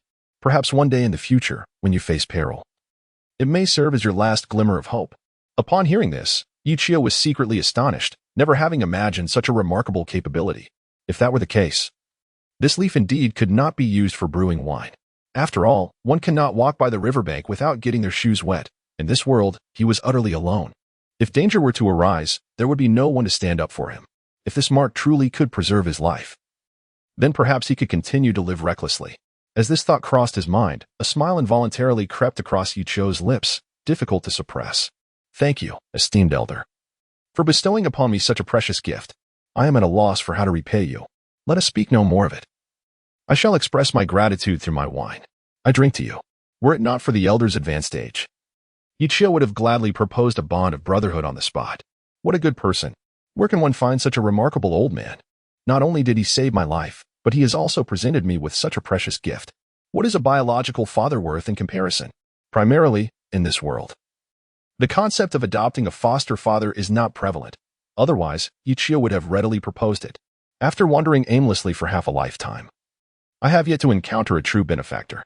If you do not reject me, I would be honored to call you my adoptive father. Just jesting. How could I, the illustrious demon lord, easily acknowledge a foster father? As Yichio and Su Chaofeng raised their glasses in joyous revelry in the heart of Hanjian City, Outside the Huanga Tower, the entourage of the North Rejection King had already arrived at the entrance. The guests within the Huanga Tower were taken aback by this unexpected scene, bewildered as to what had transpired. What is going on? Is that not the North Rejection King, Eugene? What brings him to the Huanga Tower? Who knows? Perhaps he has come to appreciate the renowned tales of Huanga Tower, bringing his son along to broaden his horizons. The crowd buzzed with speculation. Yet none dared to step forward, primarily due to the overwhelming aura exuded by Eugene. The malevolence surrounding him was so palpable that even from several dozen meters away, it induced a sense of suffocation. At that moment, the Huanga Tower was filled with scholars from various regions, alongside notable figures and aristocrats. Upon Eugene's arrival, all eyes instinctively turned toward him. Su Wanqing anxiously emerged from behind, having anticipated this moment for quite some time. Now, upon seeing the poem prominently displayed, her excitement surged as she proclaimed, "This is my son's masterpiece. Indeed, the Huanga Tower bears his signature."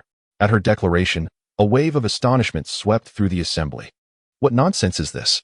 Her son's work? Surely, she jested, this is the creation of the immortal poet. No matter how overbearing the North Rejection King's household may be, they cannot possibly attribute such a timeless work to her son. The scholars present were incensed. For the Huanga Tower's poem held a sacred place in their hearts, akin to the works of sages, possessing immense significance. How could it be reduced to the work of that untalented Eugene? What inspiration could he possibly possess to craft such a piece? Does he even deserve it? The discerning eyes of the crowd were sharp, and some scholars were ready to step forward to engage in debate. However, before they could proceed, Xiao Wui was the first to rush down the stairs, soothing the agitated scholars before approaching, drenched in sweat. "I am Xiao Wui, honored to meet the North Rejection King and the princess." Eugene cast a sidelong glance at him. Having learned from Yi Yang that the proprietor of Huanga Tower was Yu Qiu's only friend in Hanjin City, he scrutinized him briefly. The merchant-like demeanor he exuded, tinged with shrewdness, seemed to resonate with his wayward son. Yet, considering the many eyes upon them, he refrained from showing anger and merely stated coolly, "Where is Yu Qiu? Have him come forth to meet me." "Yu Qiu? He has come seeking Yu Qiu?" The arrival of Eugene swiftly attracted the attention of various factions. It is worth noting that he is currently the youngest nine-realm powerhouse in the entire Empire State, as well as a prominent figure in the borderlands. With a mere stamp of his foot, he could cause the entire Hanjiang city to tremble. How could the world not recognize such a person?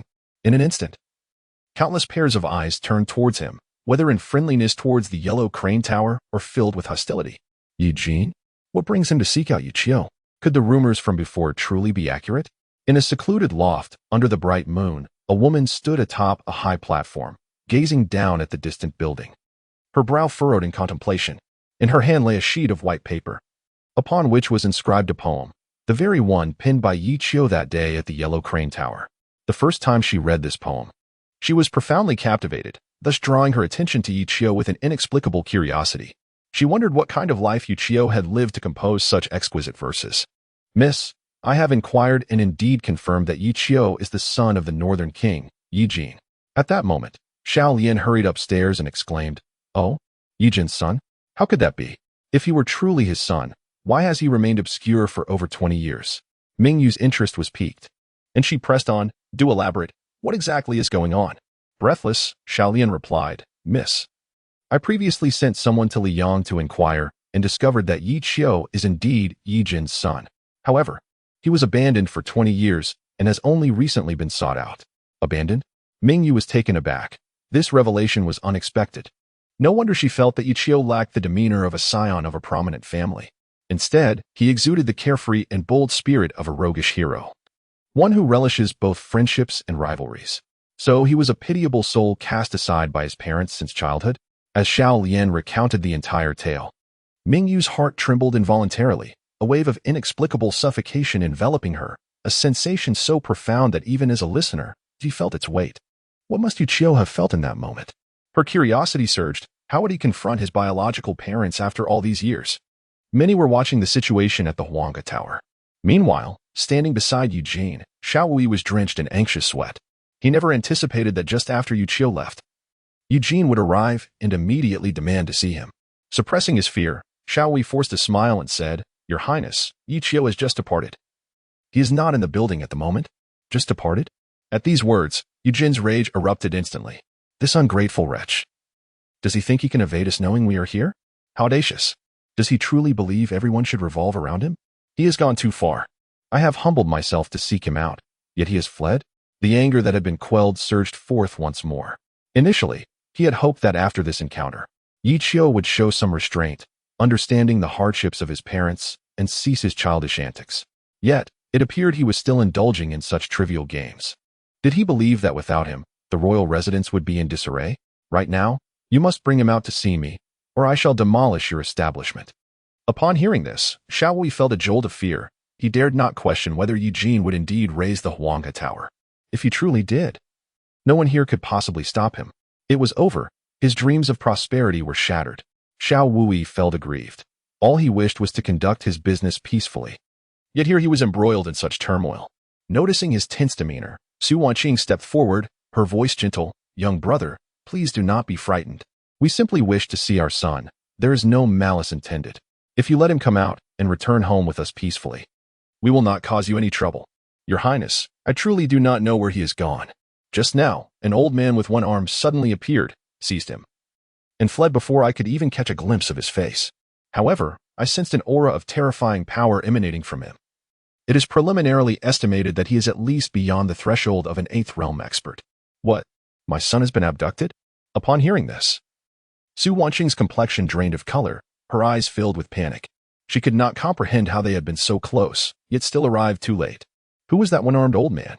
Why did he abduct her son? Had Qiu'er inadvertently offended a powerful family in Hanjing City?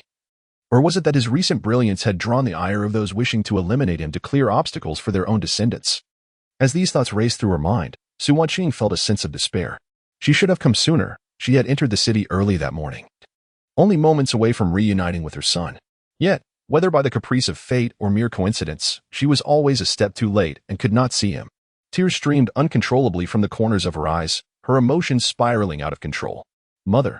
Yi Qin watched her weep, his heart aching, and he hurried to support her. A surge of resentment welled up within him. Ever since this man had returned, he had caused his mother to weep daily. Why hadn't he met an early demise? Because of his existence, the entire Yi family was now in disarray, unable to enjoy a moment of peace. Upon hearing these words, Yi Jin's expression shifted as countless images flashed through his mind. Who had taken Yi Qiu? The one-armed elder? Was he an enemy from the past? Or was it simply jealousy of Yi Qiu's talents that had led to his abduction? As he pondered this, an invisible killing intent began to radiate from him. If it were indeed the work of an enemy, he would ensure they paid a heavy price. Yi Yang, find out who dares to touch my son, Yi Jin.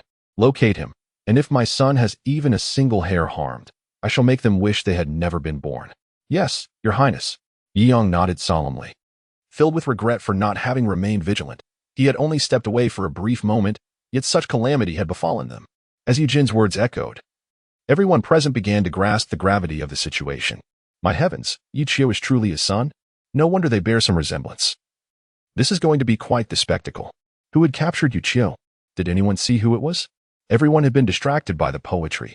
A flurry of discussions erupted, while on the building above, Mingwei silently observed it all. She knew who had taken Yi Qiu, yet she had no intention of revealing it. The loss of a son did not concern her. Was she only worried now that trouble had arisen? How genuine was her concern? And how much was tied to her own reputation? The bright moon whispered softly to herself, struggling to comprehend the situation. Perhaps it was out of concern that he entered the city early in the morning, only to wait until noon to seek someone out. It would be more accurate to describe this as a veneer of hypocrisy. Miss, I believe it would be best for Yi Qiu not to return with them. It is far too infuriating. Their eldest son is being hunted and wandering aimlessly, yet they still have the audacity to plan a birthday banquet for their youngest? If it were me, I could not accept such a situation. Mingyuan nodded silently, choosing not to speak. Chapter 69. Are the Lin and Yang families also here? A loud crash echoed through the grand hall. Yang Yinping slammed his hand on the table, rising abruptly. Search for him. I refuse to believe that a living person can simply vanish into thin air. Dispatch everyone to look for him. If you cannot find him, do not bother returning. For 5 entire days, they scoured tirelessly but found no trace of their son, Yang Bai. Yang Yinping's fury was now beyond containment. The worthless individuals he had raised were of no use in this critical moment. Those present bowed their heads, too afraid to utter a word, knowing full well that the young master had disappeared right under their noses. Should anything happen to him, none would escape the consequences, bearing the brunt of Yang Yinping's wrath. An elder stepped forward slowly and said, Patriarch, we have searched every corner of Hanjing City without any sign of the young master. Logically, he arrived in the city only to vanish without a trace. He had no time to offend anyone. Is it possible that those who abducted him had a prior grudge against him? As these words were spoken, an air of silence enveloped the room. Yang Yinping's gaze turned icy as he replied in a low voice, "Are you suggesting it was Yu Qiu?" The previous incident where Yu Qiu was pursued by the Zhang family had caused quite a stir in Li Yang, known by all. Fearing the potential wrath of Eugene, he had hastily sent his son away, only for the boy to disappear moments later. Meanwhile, Li Yang remained unscathed. He had initially considered allowing his son to enjoy a few more days in Hanjing City to broaden his horizons, but now the young man had inexplicably gone missing. The news of Yu Qiu's affairs in Hanjing City had spread widely. Following the recent events in Li Yang, many were keenly observing his whereabouts. When the song Let Us Raise a Glass was released, most families received the news, except for the Yi family. After all, Yu Qiu's safety could very well determine the fate of their clan, and thus they regarded it with utmost seriousness. Yang Yinping dared not entertain the notion that Yu Qiu had kidnapped his son. If that were the case, it would lead to serious complications. Patriarch. During the time Yu Qiu was at Batian sacred land, he often endured baseless humiliation, and among the perpetrators was the young master. What led to the demise of the Zhang family's second son? Is it not the prolonged oppression that incited Yu Qiu to rise in rebellion, ultimately leading to this catastrophic outcome? As he spoke, a flicker of concern crossed his gaze, and he continued, "Now, Yu Qiu has lost his sanity. After slaying the two scions of the Zhang family, he has fled into the abyss, unburdened by any reservations. Will he hesitated, and at this moment, Yang Yinping grasped the implication of his words. Taking a deep breath, he had indeed contemplated this possibility. His reluctance to confront Yu Qiu stemmed solely from the cautionary tale of the Zhang family. He dared not gamble with the lives of his entire clan. If Yu Qiu were truly responsible, this incident had already spiraled into the worst possible scenario. An elder then stepped forward, adding, "Not long ago, Yang Tianxing sought out Yu Qiu." The report from the clan members who returned indicated that a dispute erupted at the Yellow Crane Tower, ultimately resulting in Kong Yufeng coming to his aid. Elder Yang had no choice but to cease his interrogation, yet he mysteriously disappeared on his return journey. Could this also be the work of Yu Qiu? Upon hearing this, the assembly was taken aback, with some skeptics voicing their disbelief. Surely not. Is it not rumored that Yu Qiu possesses only the strength of a 7th grade realm? How could he possibly contend with Yang Tianxing? Moreover, accompanying them were members of the Lin family. The crowd remained unconvinced by this conjecture, while Yang Yinping fell into deep contemplation. He pondered, "Yu Qiu, if it truly is you behind this, then even at the cost of my life, you must provide an explanation for your defiance against the Northern King's estate." His tone was frigid, infused with murderous intent. At this moment, Yang Yinping sought nothing but the truth, regardless of how tyrannical Eugene might be. He could not permit his son to indiscriminately slay the innocent. After all, he was a figure of prominence in the frontier. And should he misuse his strength to indulge his son's reckless actions, how could he earn the world's respect? Currently, all clues and signs pointed towards one individual, Yu Qiu. Yet the dilemma remained. No one possessed any evidence. Not only was the Yang family in pursuit of proof, but the Lin family was equally desperate for answers. Their elite warriors had perished under mysterious circumstances, with even a pinnacle elder of the 5th realm disappearing without a trace. Let us all proceed to Hanjing City and confront him directly. It seemed a resolution had been made. Yang Yinping could no longer wait another day. Until his son was found, he would remain restless. With a command, the entire Yang family mobilized. Meanwhile, the Lin family also began to converge upon Hanjing City. For the missing individual was none other than their future heir, their sole legitimate son. The stakes were immense, leaving no room for negligence. At this moment in the Yellow Crane Tower, Su Wanqing wept inconsolably, anxiously awaiting news from those sent out. Yet, after what felt like an eternity, not a single trace of Yu Qiu was found. It was as if he had vanished into thin air. In her desperation, Su Wanqing worried aloud, "Jean Good. Who could possibly bear such a grudge against us to abduct our child? It is all my fault. I should have arrived earlier. Had I come a moment sooner, perhaps he would not have been taken away." The more I speak, the more my emotions spiral out of control. Eugene, standing nearby, felt a pang of sympathy and reassured, "Madam, do not worry. I have dispatched everyone to search, and I believe we shall soon have results." While offering comfort, he pondered the identity of the one who would abduct Yu Qiu. Was it the one-armed elder? Among his adversaries, only those of at least the 8th realm possessed the strength to do so, yet none fitting that description seemed to exist. Who could it possibly be? Or perhaps everyone here is deceiving me. Could it be that Yi Qiu has not been taken at all, but is merely evading me intentionally? After all, who would randomly abduct him? If it were an enemy, why would my brother remain unharmed while only he faces peril? Just as confusion clouded his mind, a sudden commotion erupted, and a throng of people began to surge into the Yellow Crane Tower. Witnessing such a grand spectacle, half of Hanzhong City was drawn in, eager to uncover what had transpired. Meanwhile, the tower's master, Xiao Wei, felt an unsettling numbness within. The establishment has barely been open for a few days, and already such a significant incident has transpired. How can one possibly conduct business under these circumstances? Amidst the clamor and throngs of people, Yang Yinping emerged, visibly agitated. Upon spotting Yi Jin, he momentarily paused. Yet, given the gravity of the situation, retreat was not an option. He stepped forward and inquired, "Your Highness, may I ask where your son is? I have a matter I wish to discuss with him."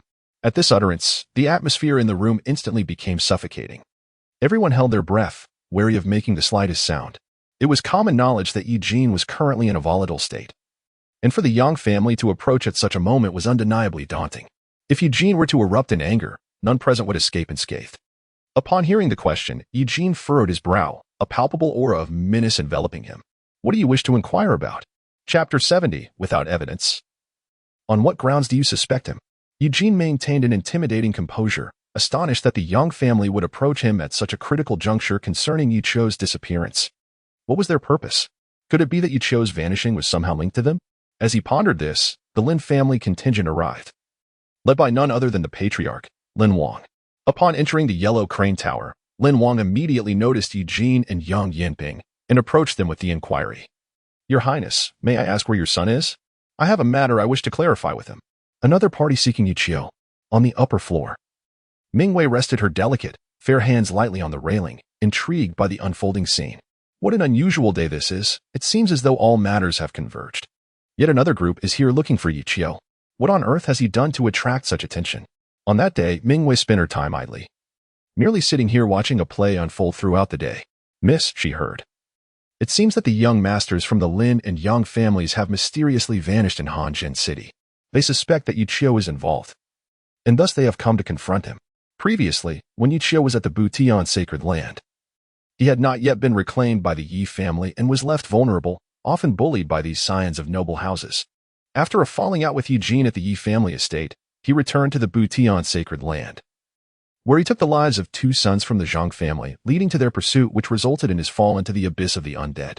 What transpired thereafter remains a mystery, as he inexplicably found himself in Hanjin City.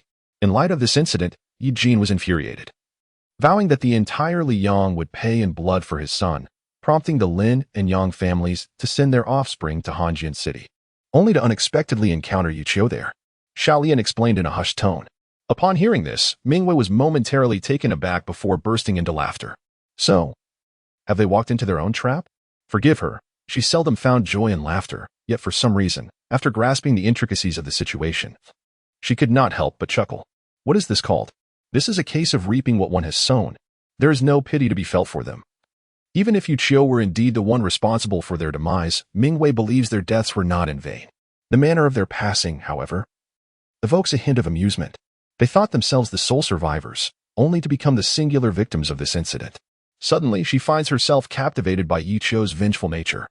Throughout her life, she has held disdain for those who regard themselves as superior, perpetually adopting a grandiose demeanor, overly cautious in all their actions. Cultivation, after all, is about following one's heart and desires. In the fleeting span of 100 years, akin to a mayfly's day, even if one were to pursue immortality, failing to transcend the realm of the divine would result in mere thousands of years. If one is to be overly concerned about this and that, what meaning is left? To genuinely embody the spirit of being unrestrained in vengeance and mercy, without reservations, is to embrace true authenticity, although the outcome may be rather dire. The question remains, would you rather live as a coward for a lifetime or as a hero for a fleeting moment? Xiaolian pursed her lips and remarked, "Miss, I truly believe he might have been involved. After all, he has a history."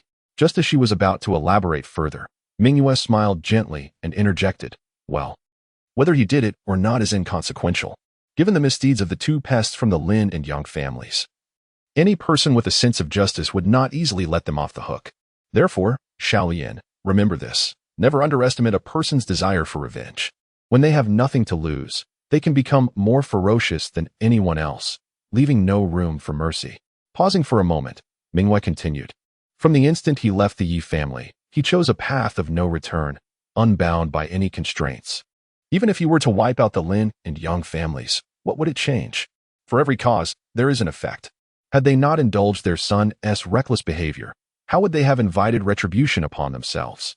The standards of good and evil cannot merely be judged by appearances. One must delve into the causality of the entire affair. Upon hearing her mistress's reflections, Xiao Lian was taken aback. For she had never heard Mingwei speak of someone in such a manner. Moreover, she typically spoke very little each day, yet today she had expressed so much. All in relation to Yichio. Curiosity tightening her heart, she asked, "Miss, you seem quite concerned about him. Could it be that you have developed feelings for him?" At this, Mingyue's expression momentarily froze, as if caught off guard by the inquiry. After a brief pause, she denied it, saying, "Not at all. Though I do look forward to his poetry. Yet, I have heard it said that a girl's affection for a man often begins with anticipation." Upon hearing this, Mingyue fell into silence. Is that truly the case? The bright moon remained oblivious, yet she was acutely aware that ever since she witnessed Yichio's poetic prowess that day, her interest in that grand building had seemingly intensified. With idle time at her disposal, she often found herself seated here, observing the happenings across the way. At this moment, within the yellow crane tower, Eugene gazed darkly at the clan leaders of the Lin and Yang families, his mind racing with speculations about what had transpired. Why had they come seeking Yichio? Had that rebellious son gotten himself into yet another predicament? A sudden recollection struck him. He had previously fled from Liyang after slaying the second son of the Zhang family. Could it be that he had repeated the same folly? As this thought crossed his mind, Eugene's gaze turned icy, and he demanded, "What business do you have with my son? Speak." "My lord," Lin Wang interjected. "I wish to inquire where your son has taken mine. If my son has offended your son in any way, I am prepared to offer my apologies here. I implore you to return my son." For the sake of his child, Lin Wang showed no hesitation and addressed the matter directly. Upon hearing these words, Eugene immediately grasped that his earlier suspicions were indeed correct. This wayward son had once again stirred trouble. What could he possibly have against the son of the Lin family? Was there not something he could confide in his father? An unwelcome surge of anger welled up within him. Now that the Lin family had come to confront him, he could not even locate his own son. As soon as Su Wanqing heard this, she stepped forward and retorted, "On what grounds do you accuse my son of abducting yours? Do you possess any evidence?" At her words, both men momentarily froze. They indeed had no tangible proof. Yet, given the current clues, it was apparent that only Yichio had the motive to commit such an act, making him the prime suspect. Yang Yinping lowered his voice, gravely stating, "Your Highness, it is well known that your son has engaged in such acts before. Previously, he ruthlessly killed the second sons of the Zhang family due to a long-standing feud. My son had a past grievance with him in the holy land of Tianbu, and now that he is coincidentally in Hanjiang City, it is difficult not to raise suspicions. Presumptuous! How dare you demand my son? Have you taken leave of your senses?" Eugene's wrath erupted. Su Wanqing coldly interjected, stepping forward to declare, "Suspicion? You dare to request my son based solely on your unfounded suspicion? I have yet to settle the score for how your son bullied mine. Now you wish to demand my child?" In that moment, the atmosphere within the yellow crane tower was charged with tension. No one expected that the spotlight stealing Yichio would attract such trouble. Amidst the crowd's agitation, Kong Yunfeng slowly emerged, his expression grave, asserting, "I firmly believe that this incident could not have been orchestrated by young friend Yichio. I have faith in his character. He would never stoop to such depths. What concern is this of yours, Kong Yunfeng? Why must you meddle in matters that do not involve you?"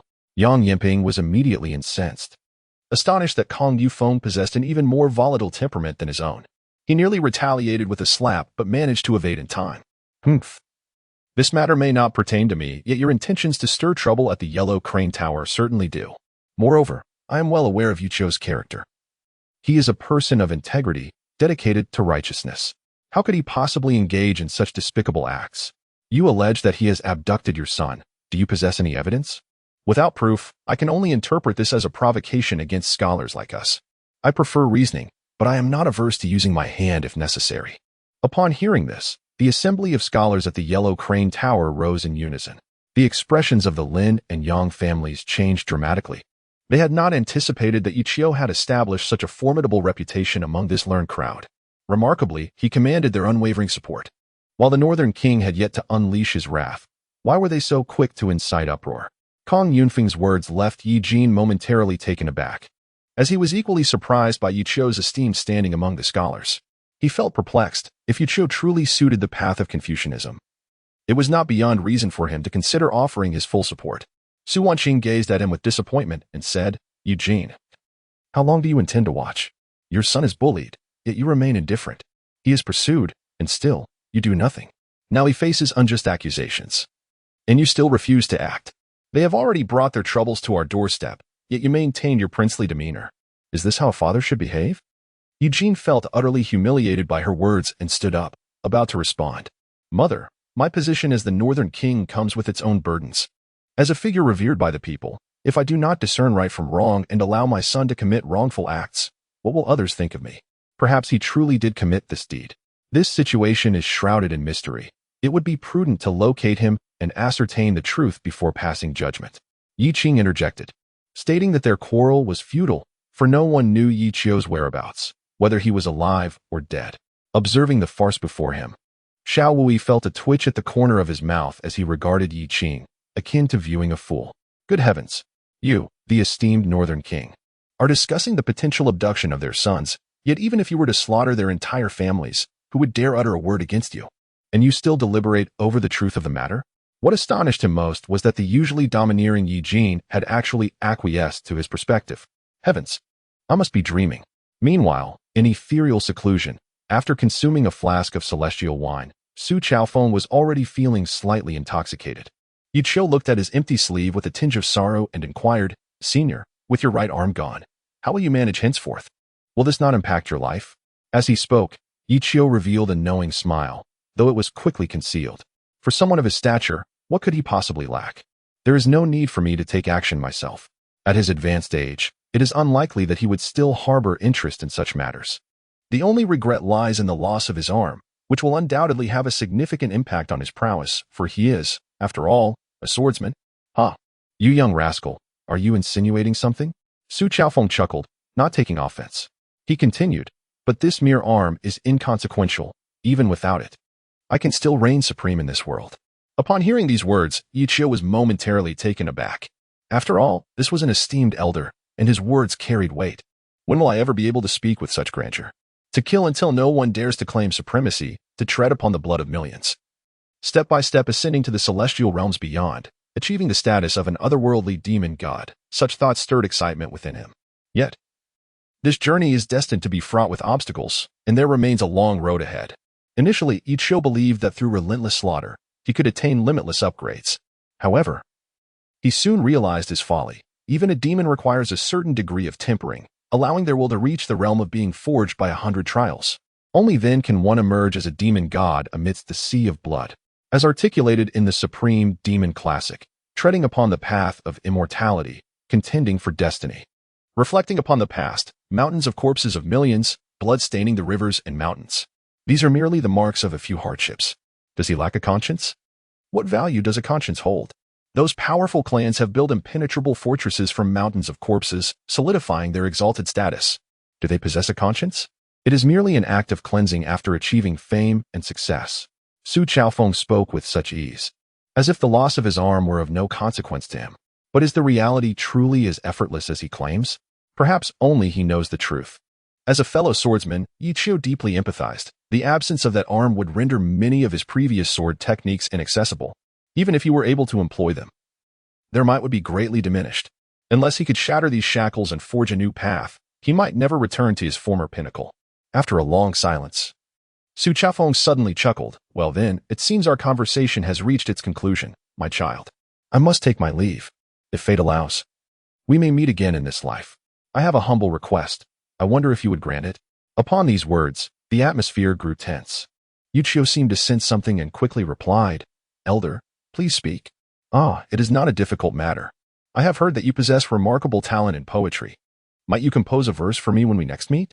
Su Chaofeng smiled, for he had learned of Yi Qiu's previous exploits through Lini on his return.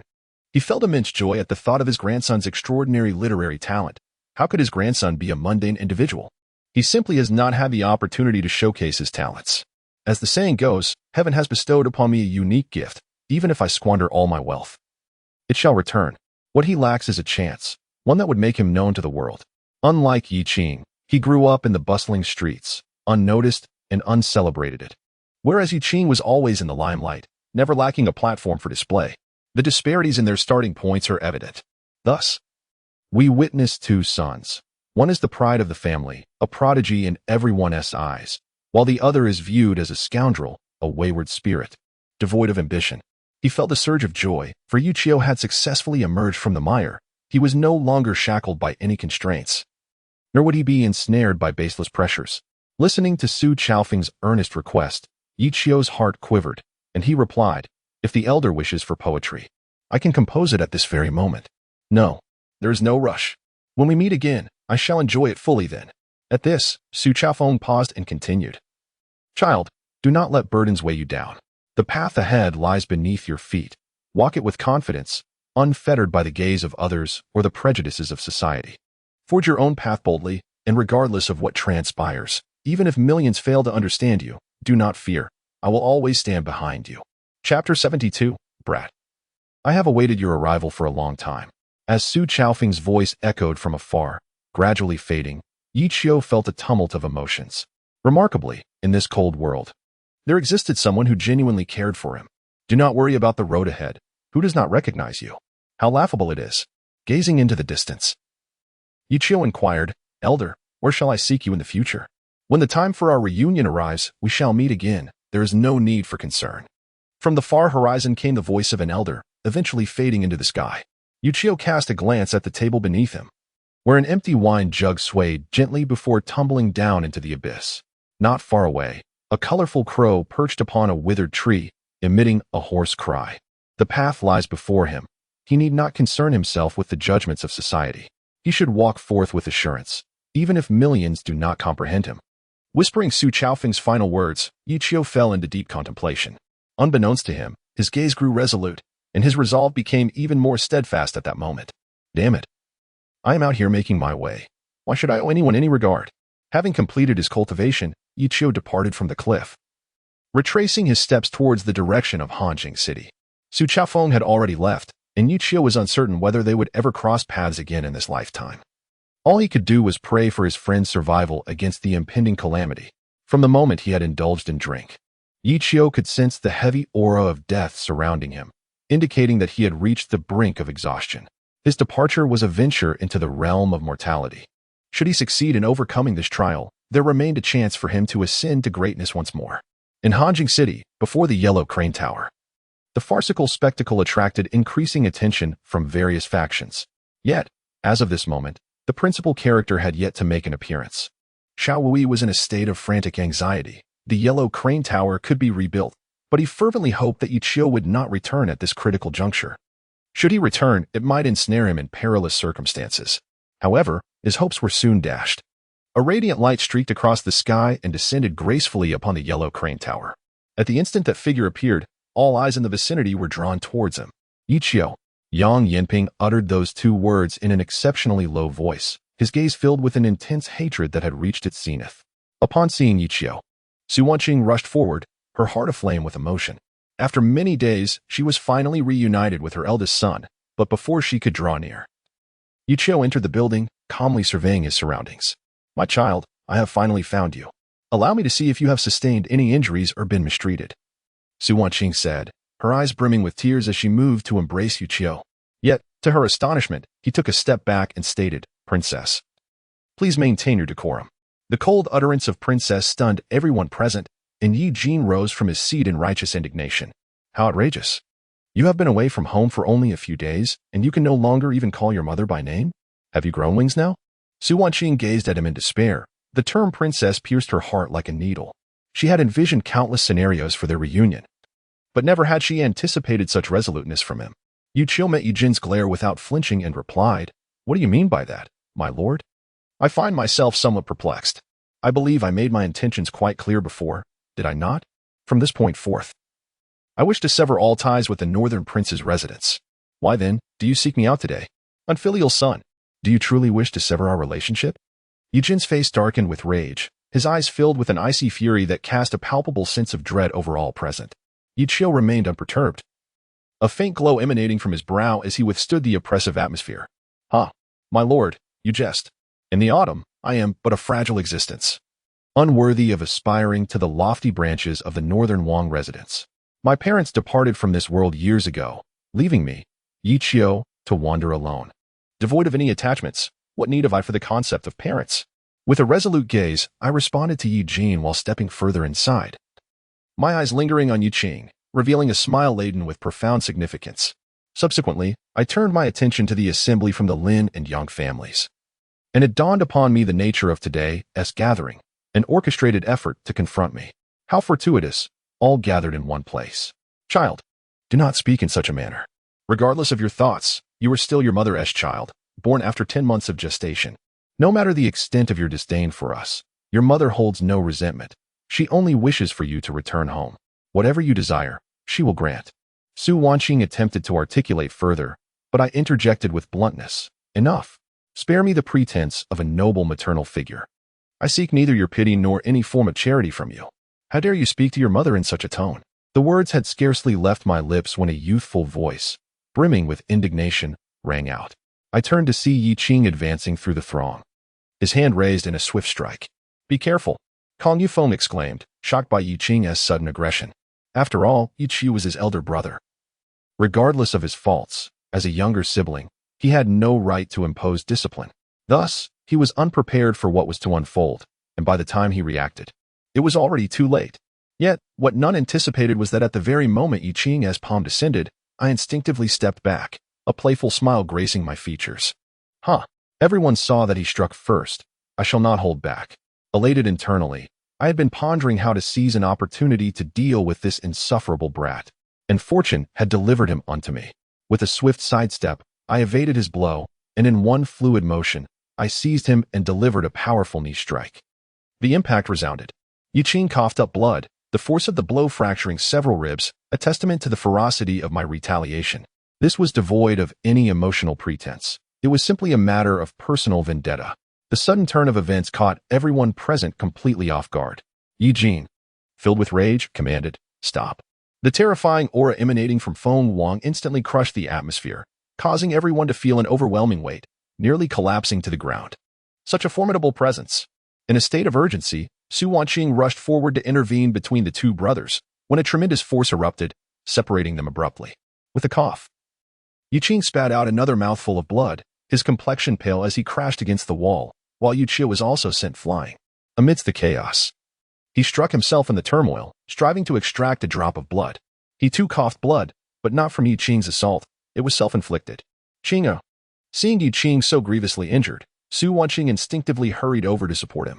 Meanwhile, Yi Jin cast a worried glance at his son before glaring furiously at Yi Qiu, exclaiming, "Unfilial son, how can your heart be so cruel as to harm your own brother?" These words left everyone present in a state of shock. Kong Yunfeng's pupils widened in astonishment. Chapter 73. How to Destroy a Genius. Wasn't Yi Qing the one who struck first? How could this be blamed on Yi Qiu? Just because he bled? Yi Qiu had bled too. Kong Yunfeng was bewildered. Initially, he could not comprehend why Yi Qiu harbored such resentment toward their parents. Now, it seemed clearer, a surge of anger swelling within him. Such tyranny! The pent-up fury seemed to explode at that moment. While others feared Eugene, he did not. Damn it. At worst, he would die. A scholar's backbone is unyielding and cannot be easily broken. Just as he was about to unleash his wrath, Yi Qiu suddenly restrained him, saying, "Senior, there is no need for that." Upon hearing this, Kong Yunfeng felt even more infuriated. Look at this young man. How considerate he is. Today, even if it costs me my life, I shall stand firm against you, Yi Jin. Yet Yi Qiu continued, "This is a matter between me and them. Let us resolve it today, to avoid an endless cycle." "Very well. You proceed as you see fit, whatever decision you make. I, Kong, shall unconditionally stand by your side. I refuse to believe that in this vast world, there is no room for a modicum of justice." Hearing these words, Yi Qiu cast a grateful glance at him and slowly emerged. Though he appeared gravely injured, in truth, he was unharmed. For Yi Qing had not touched a single hair on him. With a cold glint in his eyes, Yi Qiu fixed his gaze upon Eugene and suddenly burst into laughter, exclaiming, What a cruel heart you possess, Eugene. Have you finally revealed your hypocritical true colors? You struck first with a sneak attack, and when I countered, I am labeled as the one with a malicious heart? What does that make you? A despicable and shameless villain? As soon as those words were uttered, Yi Jin's expression darkened, and he became acutely aware of his earlier overreaction. Realizing he had spoken inappropriately, striving to articulate a defense, Su Wanqing interjected, "It is not as you think, Qiu'er. Allow me to explain. Your father merely wishes to prevent you and your brother from turning against one another. He does not intend to lay blame upon you." "Enough," Yi Qiu's voice thundered, his eyes ablaze with indignation. "You are no virtuous being either. You claim to act in my best interest, yet what have you truly done? Your only concern is for your youngest son. You see only his injuries, neglecting the fact that I too have suffered. Is this what you call caring for me? Huh? How utterly absurd." With that, Yi Qiu's words silenced Su Wanqing, leaving her speechless. There is a wise saying that often our instinctive actions reflect our most genuine thoughts. As both were momentarily stunned, their sole focus remained on the youngest son, completely overlooking Yi Qiu. They even chastised him for being heartless towards his brother. What of that strike he received at the Wang residence?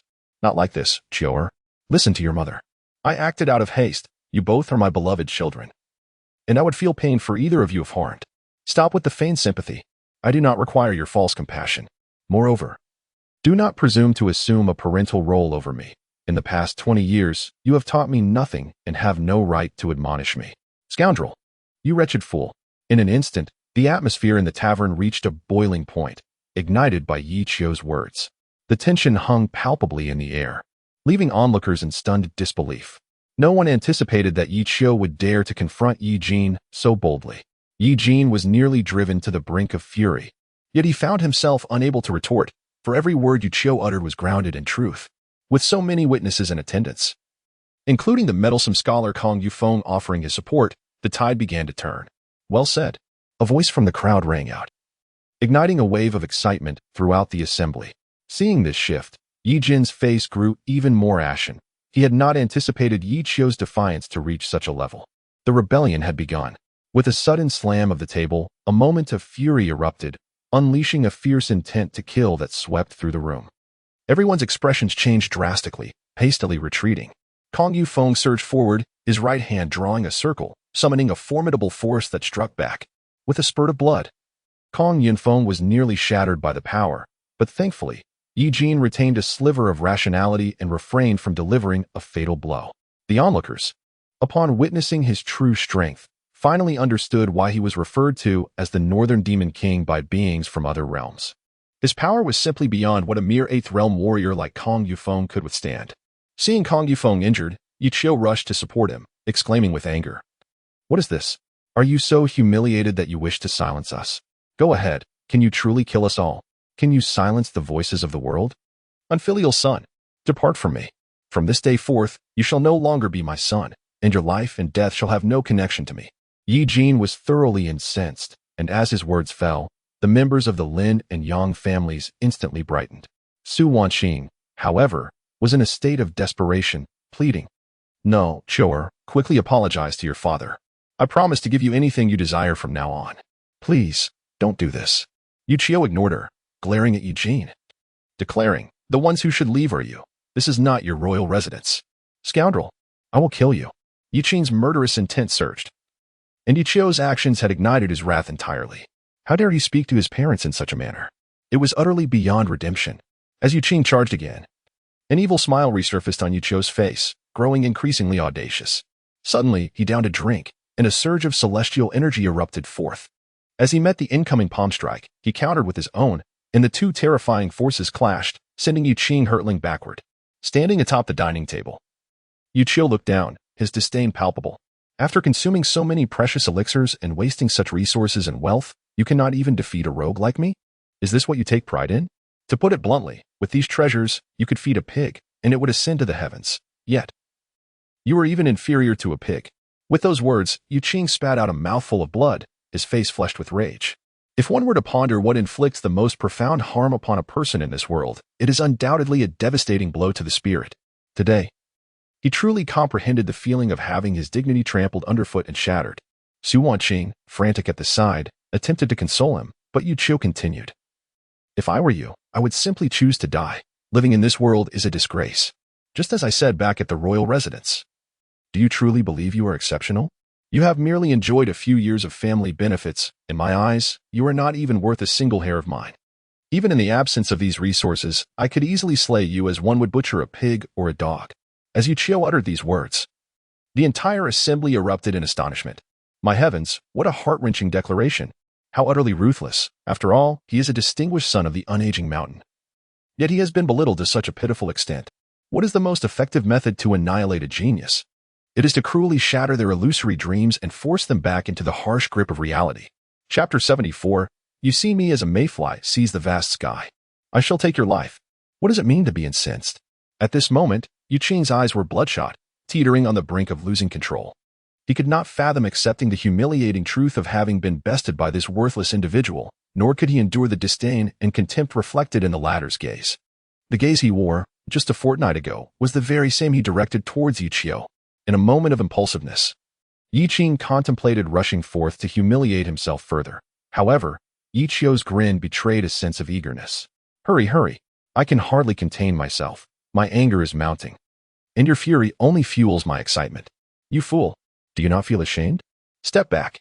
Yet, before Yuqing could advance, the icy voice of Eugene resonated through the air, penetrating his heart like a sharp blade. He stared in disbelief at his father, who had always been his proudest supporter, now revealing an expression of disappointment. Having been the pride of his parents since childhood, he struggled to accept this reality. At that moment, the youthful exuberance within him felt as though it had been abruptly severed, leaving him utterly despondent.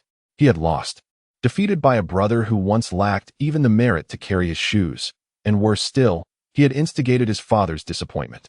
Overwhelmed by shame, Yuqing contemplated taking his own life, but Su Wanqing, in a panic, intervened. With a sharp crack, Yuqing felt the sting of a slap across his face. Astonished, he gazed at Su Wanqing, who, with tears in her eyes, implored, "What are you attempting to do? Just a minor setback, and you wish to end your life? After all these years of nurturing you, is this how you repay us? Your brother may have erred, but must you follow suit?" Her cold, piercing words shattered Yuqing's pride completely. He collapsed helplessly to the ground, realizing that even his beloved mother had struck him. The world around him seemed to plunge into chaos, as feelings of suppressed anger and disappointment surged within. Observing his distress, Su Wanqing rushed to embrace him, saying, "My son, I do not blame you. I merely wish for you to understand that your father and I will always love you. Even if you are not exceptional. Even if you become a failure, we will never abandon you." Having already endured the agony of losing a son, she could not bear to lose her last.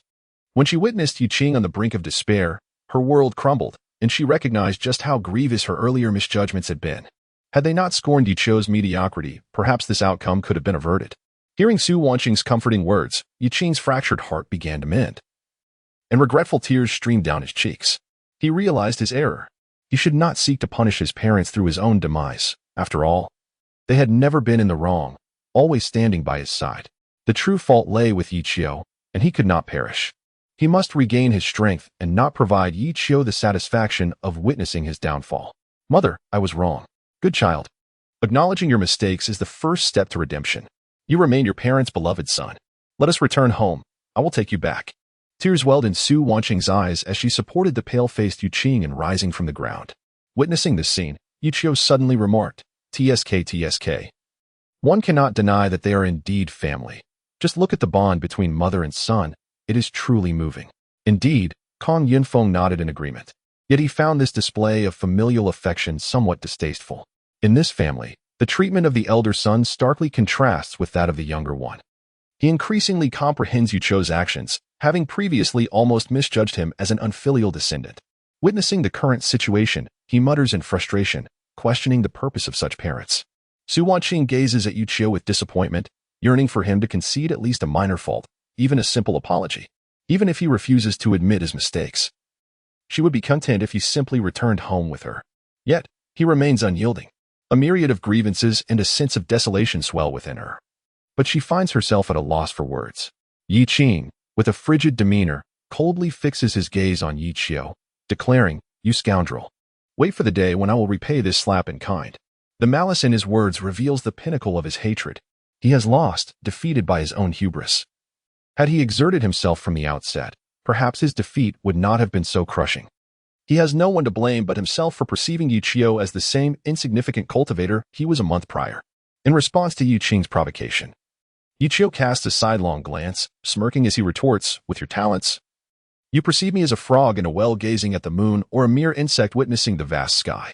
Had I not squandered 20 years, you would not even possess the qualification to meet me. As these words fell from Yi Qiu's lips, Yi Qing's countenance darkened further, serving as a retort to his earlier arrogance, inciting a wave of astonishment among the onlookers. What audacious and ruthless words these are! After all, he is the esteemed heir of the Northern King and the holy son of the unaging mountain. How dare you belittle him so? Goodness, today, I have come to realize that he is indeed a person of such arrogance. No wonder he can compose verses as proud and lofty as "Let us drink to our heart's content." What a splendid line, akin to a mayfly glimpsing the vast sky. Aha! How audacious! Yet, why do I suddenly feel an inexplicable thrill? A flurry of discussions erupted in the crowd, all marveling at Yi Qiu's haughtiness. Like a sharp sword piercing deeply into Yi Qing's heart, those present witnessed the clash between the two brothers, and at that moment, Yi Jin seemed to age significantly in an instant.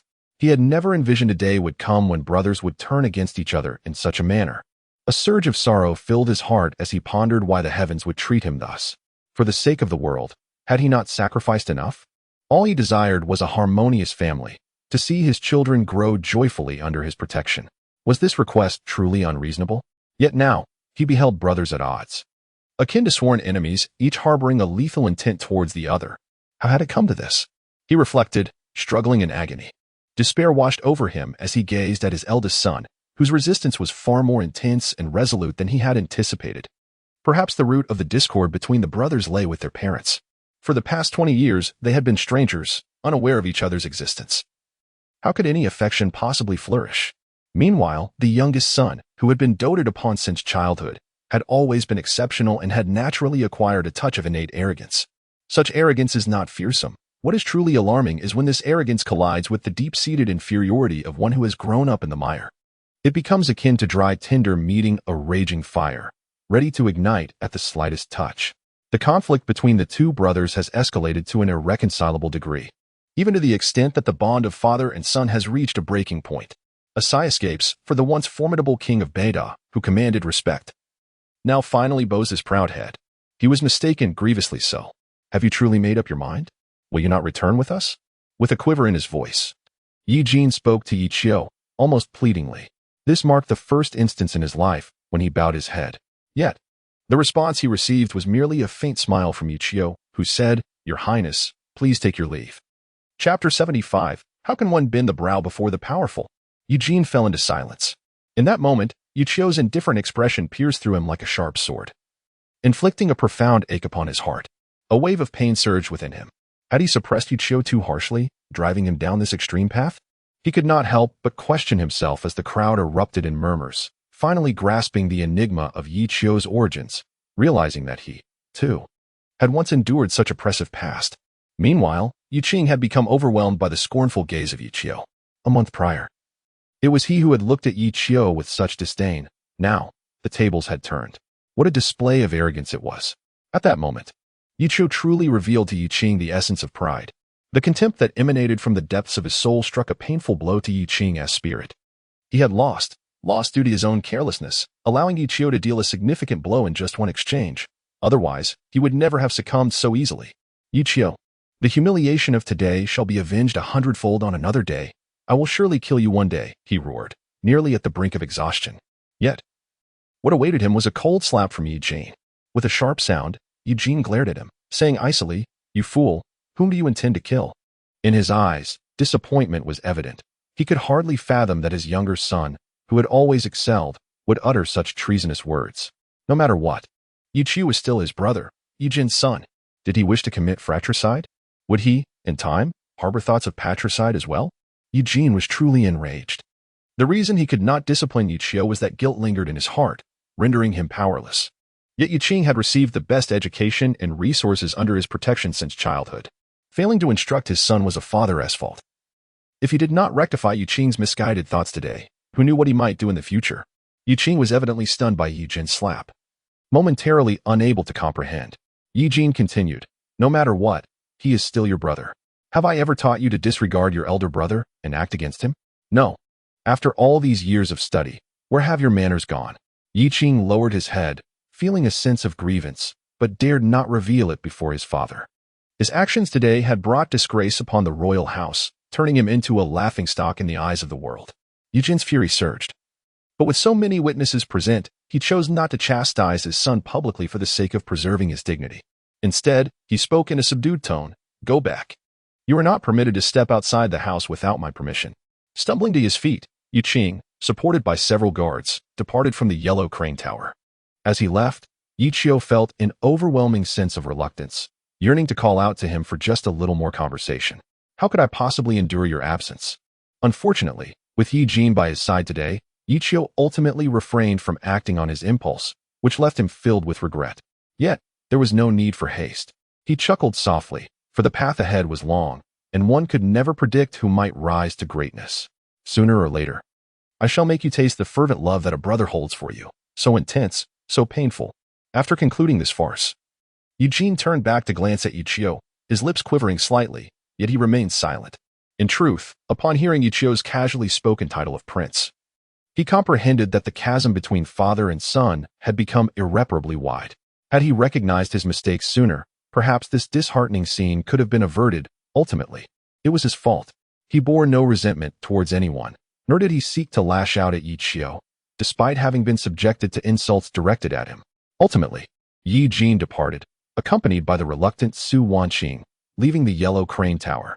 Despite her profound unwillingness, she had to accept this grim reality. "My son will truly not return," she lamented, regretting her delayed realization, and even more so, regretting having left her child in Liyang. Had she kept him by her side from a young age, even entrusting him to his grandfather, this unfortunate situation might have been avoided. After Yi Jin's departure, before anyone could catch their breath, they suddenly remembered that this farce had another protagonist. Instantly, all eyes turned towards the Lin and Yang families, who had been mere spectators until now. Lin Wang, seeing Yi Jin leave, slowly emerged from the crowd, fixing his gaze on Yi Qiu. "Young Master Yi, I did not wish to intrude upon you, but I find myself left with no choice. I must inquire about my son's whereabouts. Is he still alive? If you have indeed taken him, I implore you to return him to me. The Lin family is willing to offer significant compensation for the previous affront my son caused you." His words struck directly at the heart of the matter. And just as one storm subsided, another arose. Observing the formidable presence of the Lin family, the crowd was instantly taken aback, beginning to worry for Yi Qiu. It was well known that Yi Jin had just departed, and Yi Qiu had spoken so resolutely, leaving no room for leniency.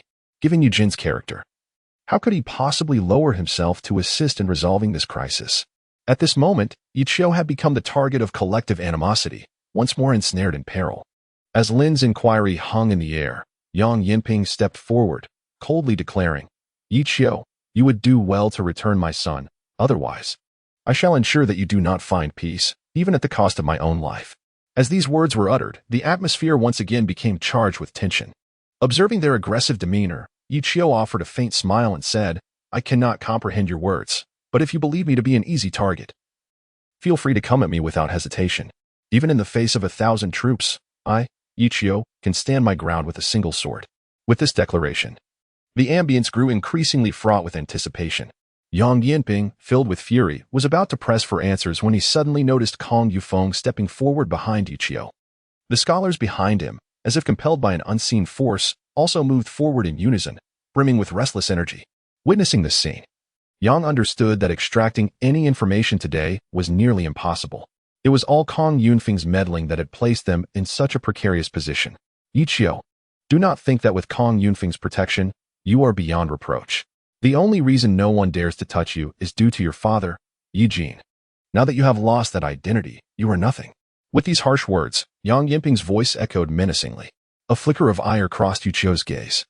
Yet he concealed it skillfully, leaving those around him oblivious. Calmly, he responded with a smile, "I, Yi Qiu, take responsibility for my actions and never drag others into my affairs. If you believe I am to blame, then come forth. As scholars, we cultivate righteousness and uphold the aspirations of heaven and earth. How can we bow to the powerful? Death is but a fleeting moment. I fear not your attempts to frame me." The air thickened with an oppressive silence in an instant. Suddenly, with a crash, a table collapsed, awakening the indignation within many scholars. How can we bow to the powerful? What a powerful statement. As scholars, we must uphold our dignity. If we have done something, we will own it. If not, not even the highest authority can tarnish our names. These damned aristocratic families have oppressed our scholarly pursuits for far too long. It is time to settle the score. Damn it, let us rise. From this day forth, the world shall have a place for us scholars. Chapter 76. The Thoughts of Mingwei. I advise you all to refrain from reckless actions. As the scene descended into chaos, the Lin and Yang families were utterly bewildered, unable to fathom how a single statement from Yi Qiu could incite so many scholars. Lin Wang's countenance darkened as he observed the scholars charging towards them, forcing him to retreat a few steps. That wretched boy! I hope it is not you behind this. If I find out you have taken my son, I will ensure you have no place to rest in peace. Die. Before he could finish his sentence, a powerful and domineering force surged toward him, compelling Lin Wang to retreat hastily. Within the entirety of the Yellow Crane Tower, there were at least 100 scholars, among whom were a dozen formidable figures of the 6th realm and beyond. The most fearsome of them, Kong Yufeng, was reputed to be the foremost among those below the 9th realm. Should they truly harbor murderous intent, none would escape this place alive. Retreat. As the scholars had yet to descend upon them, Lin Wang furiously issued the order to withdraw. In but a moment, the members of the Lin and Yang families arrived in haste and departed just as swiftly, vanishing without a trace. Curse them for their speed. How dare they wreak havoc in our scholarly domain, those wretched rogues. I have immersed myself in the teachings of sages for hundreds of years. While I may not have grasped the full essence of their wisdom, I certainly possess a modicum of skill in martial arts. If it comes to a confrontation, do they think I will allow myself to be trifled with by that group of bald monks from the Tianyin Temple? The atmosphere was charged, and upon witnessing this scene, Yi Qiu's lips curled into a barely perceptible smile. Splendid, simply splendid. With just a few straightforward words, he effortlessly defused the crisis at hand. And in his heart, he cherished this gathering of scholars. Though they often appeared pedantic, in critical moments, not one faltered. Indeed, it is on. My profound gratitude to you, esteemed elders. Were it not for your timely intervention today, I might have fallen victim to malevolent schemers. Such kindness requires no thanks, so let us speak no more of it. I shall cover all expenses for today's revelry at the Yellow Crane Tower. Waiter, bring forth the wine. In a rare display of generosity, Yi Qiu waved his hand, instructing those behind him to bring forth the wine. After all, these were merely the spoils taken from the young masters of the Lin and Yang families, who had helped him extricate himself from their troubles. Consider it a reward, then. Good lad. I have long wished for a hearty drink. Yet my purse has been light, allowing me only half a cup daily. At last, I can partake in your bounty. What are you saying, esteemed elder? It was solely your righteous aid that saved me. Today, there shall be no shortage of wine, so drink freely without hesitation. Yi Qiu declared with unwavering generosity. A mere few dozen jars of wine were but a trifle, a small sacrifice. They sought trouble with me, and ultimately, it is their own son who will bear the brunt of the repercussions. There is no blame to be placed upon Yi Qiu. Had they not approached him, he would have never wasted this fine wine. As the saying goes, every cause has its effect. Your retribution is my fortune. Rich feasts and fine delicacies pale in comparison. But may we indulge in drink until we no longer awaken. Today, let us celebrate with unrestrained joy, amidst the joyous laughter. The poem Bring in the Wine was once again penned by Yi Qiu, gracefully inscribed upon the poetry board of the Yellow Crane Tower. Everyone was enraptured by this free-spirited ambience, and several individuals, moved by the moment, composed exquisite verses that elicited continuous admiration from the crowd. Yi Qiu also expressed his appreciation. Although he could not fully comprehend their meaning, it did not hinder his enthusiasm. How delightful! My fondness for these literary souls grows ever stronger. They are remarkably sincere. Nearby, on a distant pavilion, the moon, having observed this splendid spectacle from the beginning, could not suppress a burst of laughter. As the saying goes, a single glance can bewitch 100 beauties. The powdered faces of the 6 palaces pale in comparison. Perhaps, at this moment, such a line alone could encapsulate her beauty. Xiao Yan, watching from the side, was secretly astonished, inwardly exclaiming, "Alas, the young lady may have truly fallen for him. What shall we do now? If the master learns of this, he will surely be infuriated." She had never witnessed the young lady show such keen interest in anyone, especially not a roguish wanderer steeped in the ways of the world. How can one describe such a phenomenon? For instance, a wealthy heiress suddenly finds herself intrigued by a young man with golden hair. This is truly terrifying. If the master, a devoted father, were to discover this, he would likely be so enraged that he might spit up 2 pounds of blood, his blood pressure soaring. Mingyue smiled faintly, glancing back at her. She understood what this girl was thinking. However, she paid it no mind and offered no defense, merely murmuring, "This fellow is quite amusing." In her past experiences, those peers who exhibited any semblance of excellence were predominantly from noble families. These scions of well-established lineages, instilled with proper moral education from a young age, often behaved as though they were cast from the same mold. They lacked any distinctly remarkable traits, embodying excellence, grace, and the dignified demeanor of the aristocracy. These were their common characteristics. Yet Yichio was an anomaly. He bore none of these traits, instead exuding a unique nonchalance. No.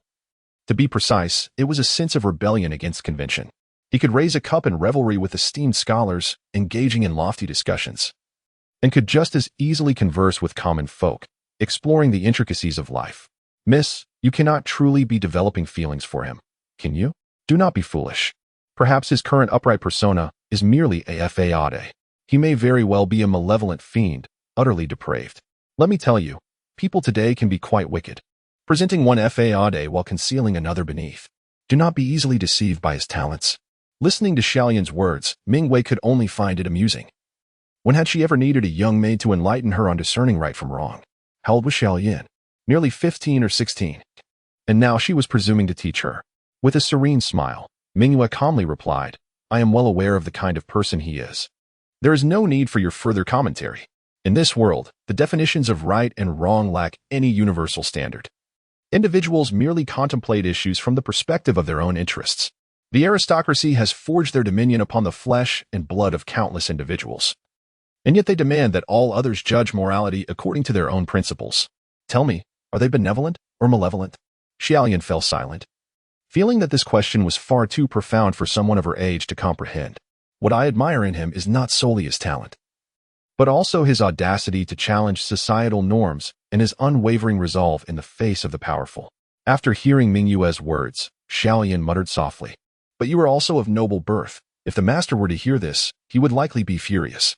Mingyue naturally caught her words. Yet she chose not to correct her, for Xiaoyan was still young, merely a maid, and she could not fathom the harsh realities of societal constraints. Nor did she understand the tragic reality that lay behind the glamorous facade of being a noble lady. They had no control over their own destinies, not even the agency to choose whom they would marry.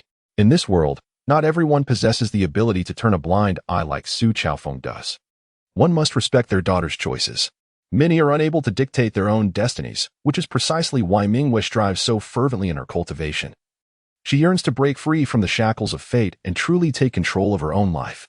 The reality is stark. The affluent are confined to their own kind, while the impoverished remain with their own. Su Wanqing is fortunate. She can embark on a reckless adventure with the one she loves, traversing the world without a care. This fortune primarily stems from having an enlightened father.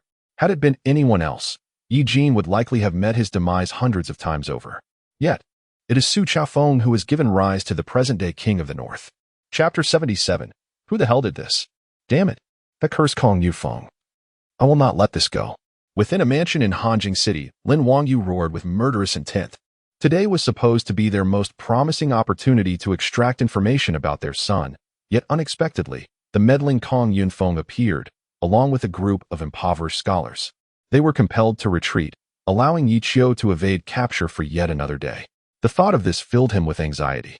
With each passing day without news of his son, the danger only intensified. At this moment, the two families had also convened. "Brother Lin, speak up. What shall we do next?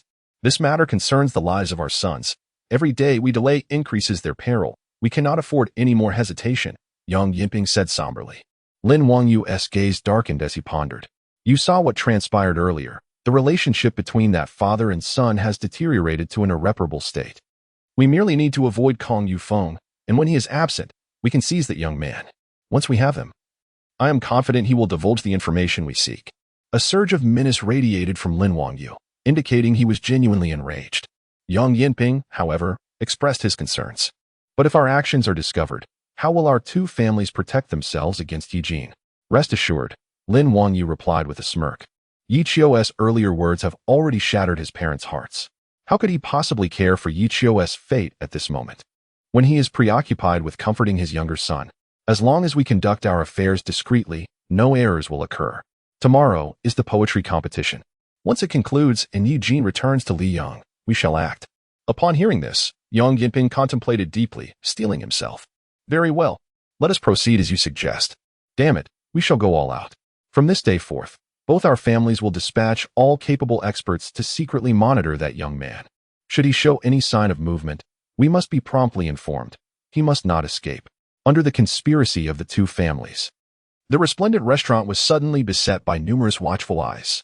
Yet, these vigilant observers were oblivious to the fact that deeper within the shadows, another pair of eyes was observing them. How impatient they are. It seems I have become quite busy of late. In a dimly lit room atop a tall building, a middle-aged man with sharp eyebrows and bright eyes quietly observed the unfolding events. This man was Lin. A glimmer of amusement flickered in his gaze as he silently melded into the darkness.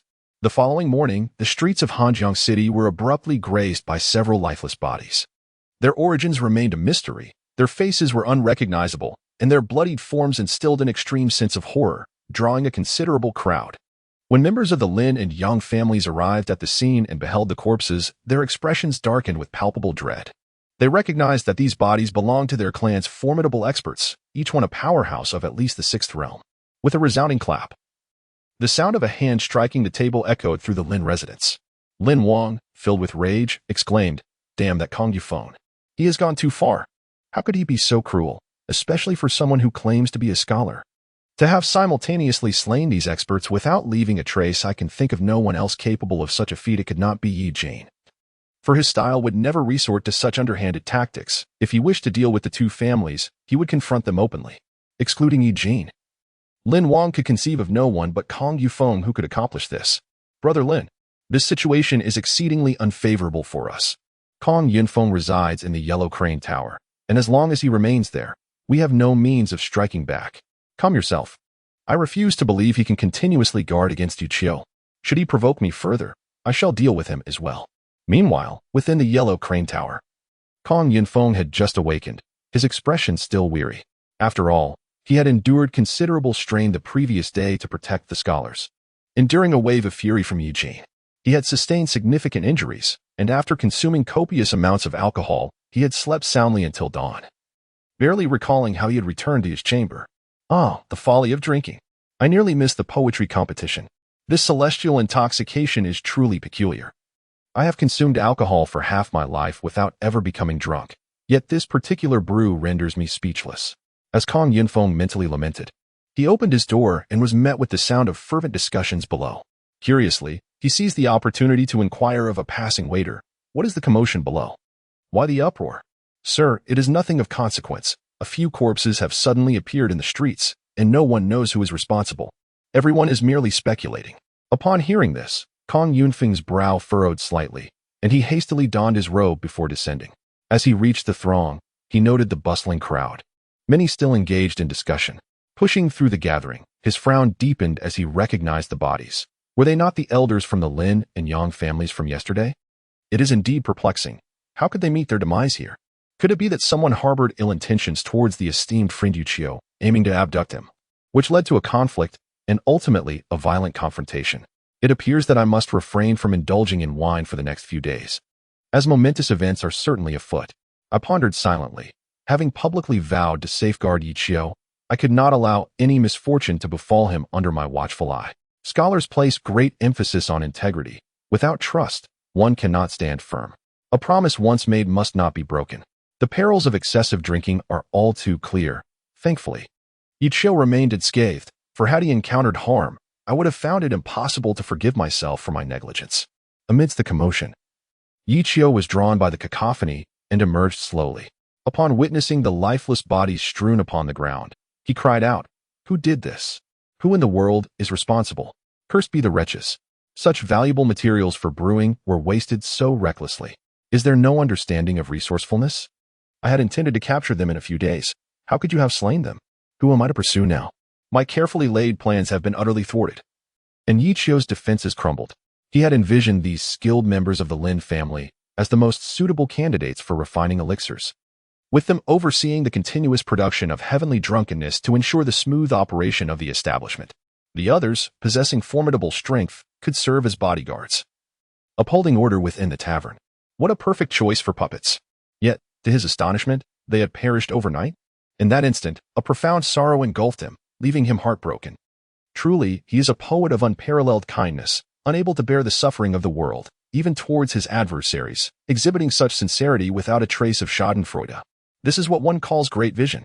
The onlookers, witnessing his grief-stricken expression, could not help but gaze at him with admiration. Remarkable, were it them. They could never possess such magnanimity. Merely feeling sorrow would be considered a sign of conscience. How could they, unlike Ichio, be on the verge of tears from such pain? Chapter 78. The Poetry Conference. A calm reunion, the clouds churned, in celestial crane's sword. Atop the majestic Bailu Mountain, an expansive platform was filled with throngs of people. As Yi Qiu and Kong Yunfeng gently descended, they instantly attracted considerable attention. Given Yi Qiu's current renown, he was indeed deserving of such focus, for he now bore the title of the young poet immortal. Casting his gaze around, Yi Qiu maintained a composed demeanor. Donning an inkwash robe that lent him an air of scholarly elegance, an aura of righteousness emanated from him, unmistakably marking him as a remarkably upright and aspiring youth. What do you think? Is this spectacle not awe-inspiring? Standing atop the majestic Bailu Mountain, Kong Yufeng, calm and composed, continued. Today's gathering is graced by the elite of the world, renowned figures and influential personalities. Observe my demeanor, and I shall introduce you to several esteemed predecessors. Such connections may prove beneficial for your future endeavors. Yi Qiu, taken aback, cast a glance at him, a slight smile gracing his lips as he replied. I am grateful for your kind intentions, esteemed senior. Just as Yi Qiu was about to elaborate on his thoughts, a clamor erupted behind him. Turning around, he beheld a magnificent airship gracefully descending upon the summit, from which emerged a strikingly handsome young man, exuding an extraordinary aura, reminiscent of celestial beings. Lu Qifeng, the holy son of the floating light cave. It was unexpected that he too would be present. It was said that he was well-versed in poetry and literature, with a profound understanding of Buddhist philosophy, excelling in various academic fields. Even when faced with the prodigious heavenly saint He Wushuang, he had never been overshadowed. Moreover, whispers claimed he possessed a divine physique, unparalleled in this era, a true child of the Qilin, whose birth had heralded celestial phenomena, an existence without equal in millennia. The atmosphere grew lively. The gathering indeed featured the Army de la Army of talents, the most illustrious figures of the Empire's domain. Conversations buzzed around him, and even Kong Yunfeng could not help but exclaim in admiration, recognizing him as a true prodigy destined to become a formidable leader in the future. While listening to the praises, Yi Qiu's attention shifted to another intriguing aspect they had mentioned. Divine physique? Instantly, his gaze intensified, fixating on Lu Qifeng with a newfound longing. A treasure indeed. If one could excavate it, crush it into powder, and then combine it with that miraculous herb, the body of the demon god could be elevated to an entirely new level. Should one directly absorb the power of the divine bone S inscriptions, it might even allow the cultivation of the demon god's physique to its utmost potential. Hiss. At this thought, Yi Qiu inhaled sharply, astonished to encounter such an extraordinary talent so soon upon entering the cloud summit. What does Yi Qiu lack most? It is precisely his innate condition that hinders him. He possesses neither the so-called sacred body nor the divine bones of a prodigy. He relies solely on his integrity, perseverance, and diligence. Competing on the same stage as these true geniuses indeed places him at a disadvantage. If he had access to as many precious herbs and elixirs as Yi Qing in the early stages, even without these resources, he would not fall significantly behind them. Yet, he possesses none of these advantages. Indeed, upon hearing about the divine bones, Yi Qiu felt an immense curiosity towards Lu Qifeng.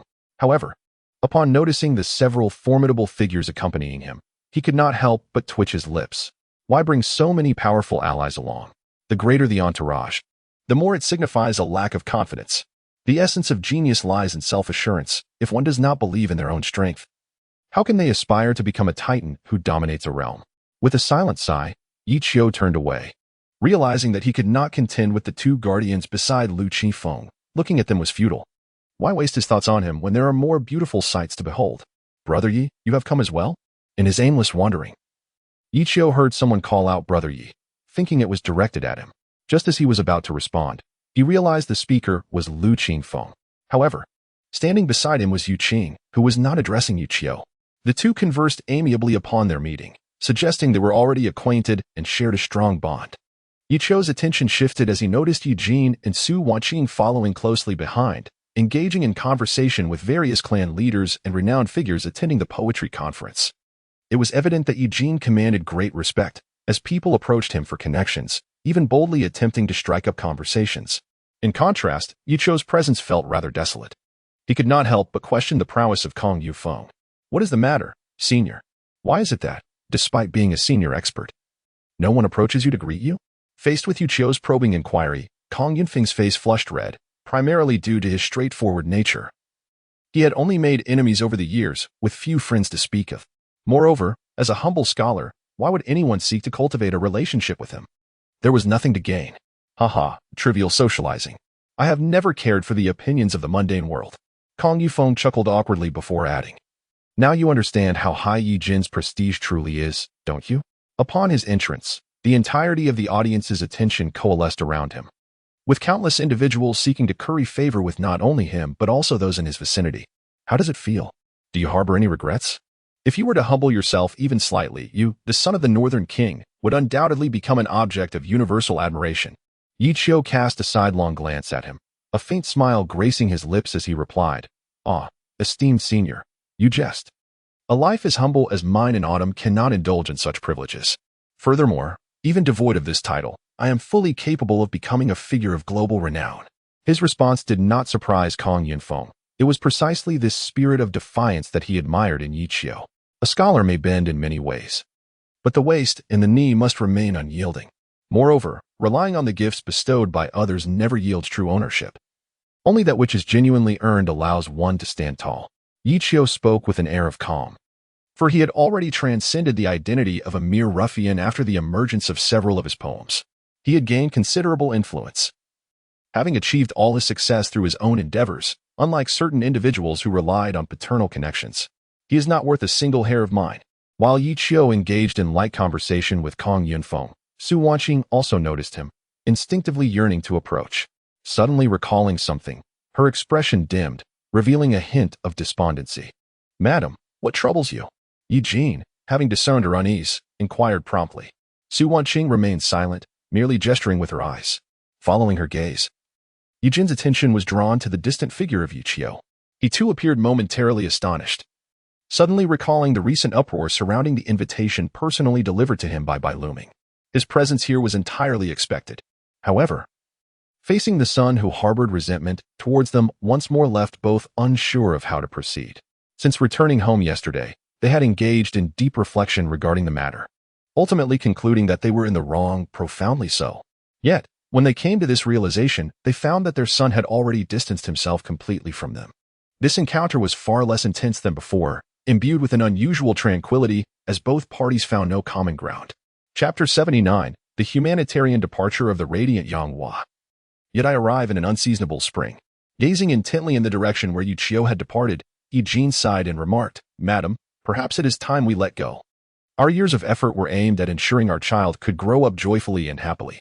Now, with peace reigning across the land, favorable weather gracing the seasons, and the populace living in contentment, there are no rampant disputes or wars. As long as he can find happiness, what does it matter if he is not by our side? Let him be. Fearing that Su Wanqing might struggle to comprehend this sentiment, Eugene urged once more. Having pondered deeply the previous night, this conclusion emerged after much reflection. Su Wanqing understood this truth as well, yet standing before her son, she could not acknowledge him. She longed to hear him call her mother, a simple wish that remained unfulfilled. How she wished for her child to return to her side, willing to sacrifice everything for his sake. Such a seemingly straightforward desire, yet perpetually elusive.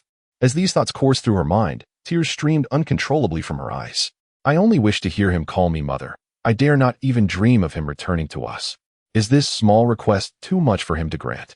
Hearing Su Wanqing's heart-wrenching cries, Yi Jin's heart softened, and he felt the urge to call out to Yi Qiu, but he lacked the courage to voice that thought. He was acutely aware that uttering such words would inevitably lead to a quarrel.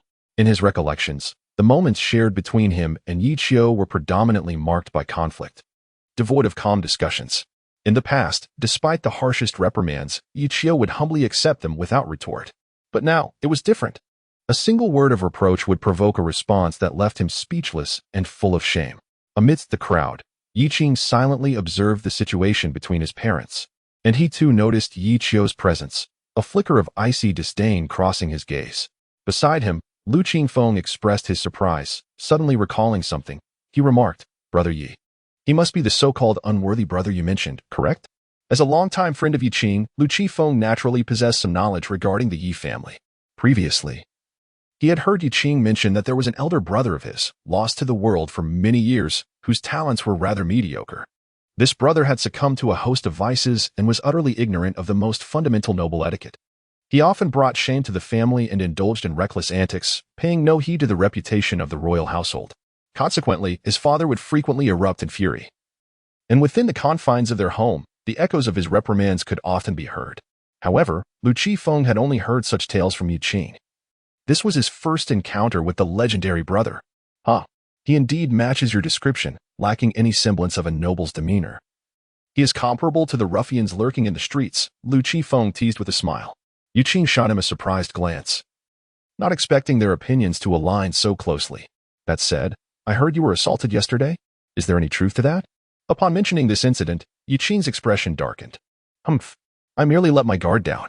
I did not anticipate that after only half a month away from home, he would progress in strength so rapidly, catching me unprepared. If I were to face him now, I could fell him with a single strike.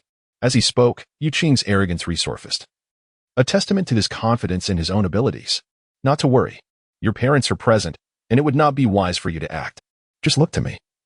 As your good brother, I shall ensure you have a chance to vent your frustrations. Lu Qifeng patted his chest with utmost confidence.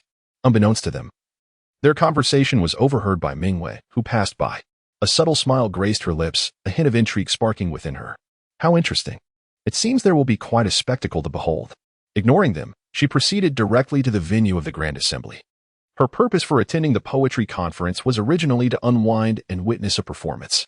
The prospect of witnessing a grand drama, especially one featuring Yi Qiu's formidable prowess, filled her with delight. With her discerning eye, she had accurately assessed that during the earlier confrontation between the brothers, Yi Qiu's strength undoubtedly surpassed that of Yi Qing's. Lu Qingfeng was foolish to seek trouble with Yi Qiu. At best, he was evenly matched with Yi Qing, which would only amount to courting disaster. Based on her observations, Yi Qiu would either refrain from engaging or, should he choose to act, it would surely spell doom for his adversaries. The Lu family ought to prepare a coffin in advance, she thought, a sense of anticipation stirring within her. How would Yi Qiu confront these oblivious challengers? The prospect was simply exhilarating. No, I must orchestrate something. A surge of inspiration struck Mingyue, her eyes glimmering with mischief. Atop the cloud platform, Yi Qiu produced an invitation. Successfully entering the final assembly, he strolled forward, bowing respectfully to Bai Luming, and said, I, Yi Qiu, pay my respects to the esteemed elder. Young friend Yi Qiu. You have finally arrived. Upon the arrival of Yi Qiu, Bai Luming's anxious heart finally found solace. It could be said that throughout the entire poetry conference, he remained indifferent to the absence of anyone, save for Yi Qiu. Should Yi Qiu fail to appear, it would indeed pose a significant issue. After all, he had already prepared his award speech. To whom would he present it if the principal figure was absent, with the dean personally inviting him? How could Yi Qiu dare to decline? Yi Qiu responded with a cheerful laugh, when suddenly, a graceful figure clad in white emerged beside him. Turning around, he was taken aback to see Mingyu. Junior Mingyu, paying respects to Senior Dean, she declared, respectfully performing a bow. After exchanging a few pleasantries with Bai Luming, she turned her gaze toward Yi Qiu. Yi Qiu, I believe this is not our first meeting, is it? Allow me to formally introduce myself. I am Mingyu of the Shaking Light Sacred Land. Yi Qiu replied, momentarily surprised that she would greet him so directly. Could it be that she harbors feelings for me? Well, it is quite natural. A man of my caliber is bound to attract the admiration of many women, an inevitability, really. However, on my path of demonic cultivation, I require no woman. What I do desire are exquisite wines. With this thought, a subtle, sinister smile crept across Yi Qiu's face. How fortuitous that she has come forward. It saves me a great deal of trouble. Common folk, Yi Qiu, what a pleasure it is to meet you. The mention of common folk caused Mingyu to momentarily freeze, before bursting into laughter. Her enchanting smile drew the attention of countless men, captivating all who beheld it. You possess quite the humor. I suspect you delight in charming young ladies on a regular basis. The fairy jesteth, Yi Qiu replied. As a mere scholar with a fragile existence, merely striving to survive, How could I possibly possess the energy to disrupt the hearts of beautiful maidens? He outright denied it. Do not inquire. The truth is I have no past relationships, only you. Mingyu smiled knowingly, her gaze lingering on a distant figure clad in white. Evidently having noticed Lien Feng long before, her approach and laughter seemed deliberate. After a pause, she continued, I have heard that you once had a fiancée. What happened? Did the relationship falter? Haha, the fairy truly knows how to jest. Matters of the heart are governed by mutual affection. One cannot compel it, Yi Qiu replied, maintaining a facade of lightheartedness, while internally devising a plan to ensnare this woman and instill some discipline within her. Let her taste a bit of the sacred maiden's essence. How dare she rub salt into his wounds? She has crossed a line. However, it seems that in terms of strength, he is currently at a disadvantage. The woman exuded an air of sophistication and charisma, a force so formidable that even 10 individuals like Yi Qin would likely succumb to her single slap. Not to mention, Yi Qiu was currently only at the modest level of 5 realms. Thus, it was clear that he must rely on wit to navigate this encounter. At this moment, quite unexpectedly and without intention, Yi Qiu was struck by an artistic inspiration, as if he had been graced with profound insights. The phrase, "The beauty of the world is resplendent like the flowers of Liyang, yet I find myself arriving when spring has eluded me," emerged from his lips, plunging the surroundings into an immediate silence. What does this mean? Has this begun? Chapter 80. The Subtle Thoughts of Mingwei, The Suffering of Lin Feng. These 2 brief lines of poetry stirred a commotion among the audience. After all, Yi Qiu had become quite the celebrity, and most were familiar with his background and the trials he had faced. In light of his past, the poetic lines now resonated with a deeper significance. The imagery of Li Yang's scenery seemed to reflect the helplessness and regrets of life itself, echoing his own tragic experiences in love. In a world where those devoted often find themselves tormented by indifference, those who offer their hearts sincerely frequently emerge scarred and battered. Perhaps he had once poured his heart into a relationship, striving to warm another with his fervent affection. The crowd murmured softly, each person reflecting on the poignant lines. Their hearts profoundly moved. They had not anticipated that the charming and carefree poet would bear such sorrowful memories, now that he had achieved success.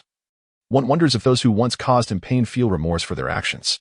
Even Bai Luming displayed a look of astonishment. Upon deeper contemplation, varying interpretations arose.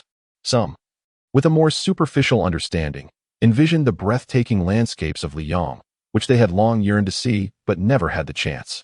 When they finally had the opportunity to behold its beauty, it was not at its most splendid moment. Mingwei, on the other hand, pondered the age-old adage that a parent's love surpasses mountains, envying Yi Qing's idyllic life, nurtured in the warmth of parental affection while growing up carefree and joyful. With no worries to burden him, any problems he faced were effortlessly resolved by his parents, even a birthday celebration that stirred the entire town. Yet, when Yi Qiu approached with hopes of receiving similar affection, he was met with disarray and wounds. Delving into deeper layers of thought, he seemed to lament his own failed romance. Perhaps he had once endeavored to honor the betrothal, but ultimately he never found a place in her heart. As these reflections swirled within Mingwei, an inexplicable twinge of sympathy arose, prompting her to quip, "What a poignant line! The beauty of the world is resplendent like the flowers of Liyang. Yet I find myself arriving when spring has eluded me. I wonder if you still harbor lingering feelings for your betrothed?" Indeed, it is not the case. Yi Qiu smiled indifferently, a subtle curve appearing at the corner of his mouth. To speak candidly, he harbored no improper thoughts towards his fiancée. Yet he found himself quite intrigued by the sacred maiden of radiance before him. He chuckled softly. With this thought, Yi Qiu's poetic inspiration surged forth. Having arrived in this place, he had no intention of playing the part of a fool. Such antics are the domain of the petty pretentious. And if he were to engage, it would be with the most explosive flair. After all, poetry is but a spontaneous creation. He slowly approached the high platform. Gazing down upon the mountains, and with a serene smile, he proclaimed, "To speak the truth, I once yearned for a heart that would remain steadfast, never depart until old age. Yet, I ultimately discovered that all my endeavors were but a jest in the eyes of others. It was only through a belated epiphany that I came to understand." At this juncture, Yi Qiu's poetic fervor surged once more. Truly, it was sudden. "I once set my heart towards the bright moon, yet alas, the moon shines upon the gutter." With a sigh, a note of sorrow accompanied his words. At the moment these lines fell, silence enveloped the crowd. The moon maiden wore an expression of peculiar intrigue, sensing that these verses bore a deeper significance. What did he mean? Surely, he referred to the moon in the heavens. And who, pray tell, is the gutter? My heavens, how effortlessly he conjures such eloquence.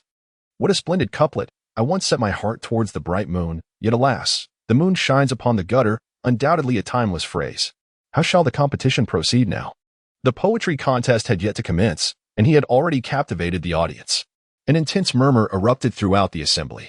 Among the throng, a figure clad in white observed silently, a flicker of sorrow crossing her eyes. Darling, are you all right? Luji gazed at her dear friend with concern. Yearning to approach Yi Qiu to share the pain she had endured of late. However, upon seeing the moon maiden beside him, her courage faltered. I am fine, Lian Feng murmured, her spirit in disarray, as the verses Yi Qiu had just recited echoed in her mind. Whether it was the line, people say the flowers bloom brightly in the sun, yet I arrive when spring has eluded me, or I once set my heart towards the bright moon, yet alas. The moon shines upon the gutter, each seemed to speak to her, revealing her past failure to cherish him and the repeated hurts she had inflicted, leading to this present outcome. As she beheld the moon maiden standing beside him, a figure even more remarkable than herself, she lacked the courage to admit that she was Yi Qiu's fiancée. The thought struck her as comical. The current Yi Qiu radiated brilliance, as though imbued with the wisdom of sages, embodying the image of the husband she had always envisioned. Yet he was no longer that self-effacing youth who had once trailed behind her, eager to please. He no longer belonged to her.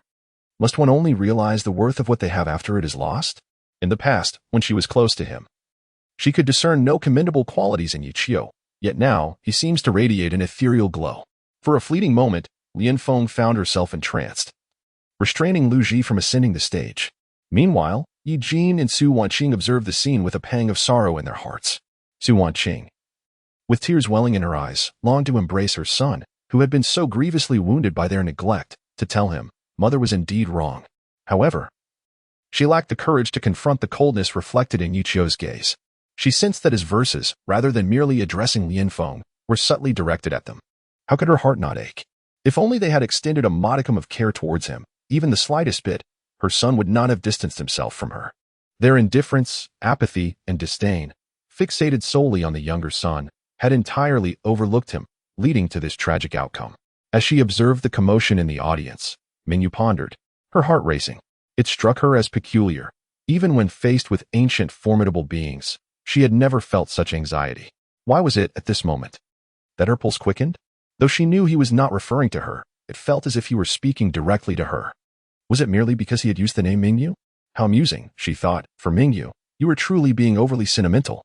Internally scolding herself, she refrained from further introspection and briefly felt a twinge of sympathy for Yi Qiu. Unexpectedly, he exhibited a depth of emotion. Alas, his fervor had not garnered the appreciation it deserved. But what of it? Yi Qiu smiled serenely, suddenly inspired once more. After all, a few truly become dear without knowing they dream of being fish. What is destined to be will inevitably come to pass. What is not meant to be cannot be forced. Gains and losses are simply part of life. Boom. As Yi Qiu's words resonated once more, the atmosphere erupted in fervor. Incredible! Here it comes again, another timeless line. How does he conjure these words so effortlessly? Has he lost his mind? If he continues like this, why not turn the poetry competition into his personal showcase? We are all here to witness his performance. The venue was instantly engulfed in a tumultuous wave of spirited discussion. In just a few words, Yi Qiu had elevated the ambience of the poetry gathering to its zenith. Such is the eloquence of a true scholar, effortlessly articulating profound thoughts. In this moment, even those aristocratic youths, who consider themselves above others and regard the world with disdain, cast astonished glances. This individual indeed possesses remarkable talent. No wonder he can compose timeless masterpieces like the Drunken Song and the Yellow Crane Tower. What is this? One might wonder. His 4 famous lines resonate powerfully across the ages, deserving of divine reverence. Cursed be you, Yi Qiu, what exactly are you aiming to achieve? Will you not allow us to enjoy ourselves? Amidst the clamor surrounding him, Mingwei realized that his objectives had been accomplished. This is precisely the outcome she desired. And Yi Qiu did not disappoint her. As the foremost figure of the younger generation in the imperial state, in its most exquisite beauty, Mingyuan naturally commanded considerable attention. Wherever she appeared, she invariably became the focal point of the gathering. Her motivation for this was simple. She wished to leverage her influence to elevate Yi Qiu, propelling him into the public eye. You claimed, Yi Jin, that he was inferior to your younger son. I am most curious to see how he fares now. With this thought, A smile crept onto Mingyue's lips, and she quickly apologized to Bai Luming before discreetly withdrawing. Chapter 81. Let the awards be presented directly. There is no need for comparison, boom. As anticipated, Yichou's brief remarks instantly captivated the attention of all present. With just a few lines of poetry, he astonished the audience, revealing his true talent. Everyone cast incredulous glances, eager to witness their conversation continue, hoping for even more exquisite verses. Haha, you clever lad. I knew you must possess something remarkable, such fine poetry, yet you didn't unveil it sooner. A hearty laugh shattered the silence as Bai Luming, brimming with excitement, patted Yichou on the shoulder. Incredible! It seems there is no need for competition at this gathering. Let us announce the results directly. Upon hearing this, the elders, including Li Kanglin, rushed forward in a flurry. Elder, think carefully, think carefully. Bai Luming's proclamation left the group of elders utterly bewildered. Such an occurrence is utterly inadmissible. They acknowledge Yichou's literary talent, which, when paired with this leader, is more than sufficient. However, if the awards were to be presented at this moment, would it not render the poetry competition a farce? With the champion predetermined even before the commencement, how could the next edition be conducted? Haha. Why are you all so anxious? I am merely jesting, attempting to lighten the atmosphere. Do you truly consider me to be senile? Bai Luming chuckled heartily, waving his hand to signal them to withdraw. The crowd could not help but feel embarrassed. They had not anticipated this facet of him. Observing the students below, drenched in perspiration, Bai Luming could not help but smile broadly. He certainly would not tarnish his own reputation. This poetry competition was not solely to crown a champion, but primarily to discern whether anyone could produce a masterpiece akin to Yichou's. It is essential to recognize that Confucianism and Taoism have perpetually occupied a marginalized position in this world. This is largely due to the fact that most literary works are controlled by the aristocracy, leaving students from humble backgrounds with scant access to literature. Consequently, it is nearly impossible for them to compose any enduring works. This gathering, orchestrated after the establishment of the Academy to enlighten the world, is a poetry competition specifically designed to assess the abilities of scholars. The intent is to identify those with considerable potential and nurture them, thus contributing to the advancement of Confucianism and Taoism. For this purpose, he has meticulously planned for several millennia, pouring his heart and soul into it, yearning to witness, within his lifetime, the emergence of scholars who can truly find their footing in society. Now, esteemed guests, please take your seats, he announced, with a graceful gesture. Bai Luming called out, and the students below gradually settled into their places. Yi Jin and his companions occupied the VIP section, patiently awaiting the forthcoming performances of their children. It is indeed a privilege for Bai Lu Academy to host such talented individuals from across the realm for this poetry competition. The essence of this event is solely to witness. The sound of Bai Luming's lengthy discourse filled the air, while Yichou sat quietly below, feeling a touch of drowsiness. However, the presence of a woman beside him, whom he dreamed of taking away, diminished his fatigue. He pondered the method he might employ to accomplish such a feat. Indeed, it was perplexing. Yichou had likely discerned the intentions of Mingwei earlier. What he could not comprehend was why she had chosen to assist him despite their fleeting acquaintance. Did she not fear that the proximity to him might lead to unfavorable rumors for her family? After all, her status is that of the most breathtaking woman in the empire, adorned with unparalleled grace, basking in the adoration of the masses. Wherever she goes, she becomes the center of attention. It is rare to see her engage in conversation, let alone form close relationships. She is often labeled as a fairy, aloof and indifferent, following her own path without concern for others. Or perhaps she simply wished to vex Lian Feng. While conversing, Yichou had sensed the subtle shifts in Lian Feng's expression. Yet, he did not believe for a moment that this woman would harbor any regret, for he had witnessed her cold-heartedness. Attempting to move her with feigned affection was akin to trying to warm a stone that refused to heat up, an exercise in futility. Moreover, Yichou had never contemplated having any further entanglements with her. The world is vast, and choices are abundant. Since it is a case of unreciprocated feelings, let them each walk their own paths, free from entanglement. This is the finest. As for desiring a woman, it solely depends on his willingness to do so. Such matters are exceedingly simple for Yichou. Just a moment ago, as he subtly revealed a glimpse of the grandeur reminiscent of the Tang dynasty, he ensnared the hearts of numerous young ladies from noble families, their eyes shimmering with longing as if they yearned to plunge into the embrace of their elder brother. Ha ha ha. This sensation is truly exquisite. This is the essence of pretentiousness. Countless times, the iconic scenes of protagonists from novels have surfaced in Yuchio's dreams. From the moment he traversed into this world, Yuchio vowed to strive and toil, believing that one day he would cultivate an aura that would astonish the world. Presently, this is merely the initial step. The journey ahead is long, and the future remains uncertain as to who will shine the brightest.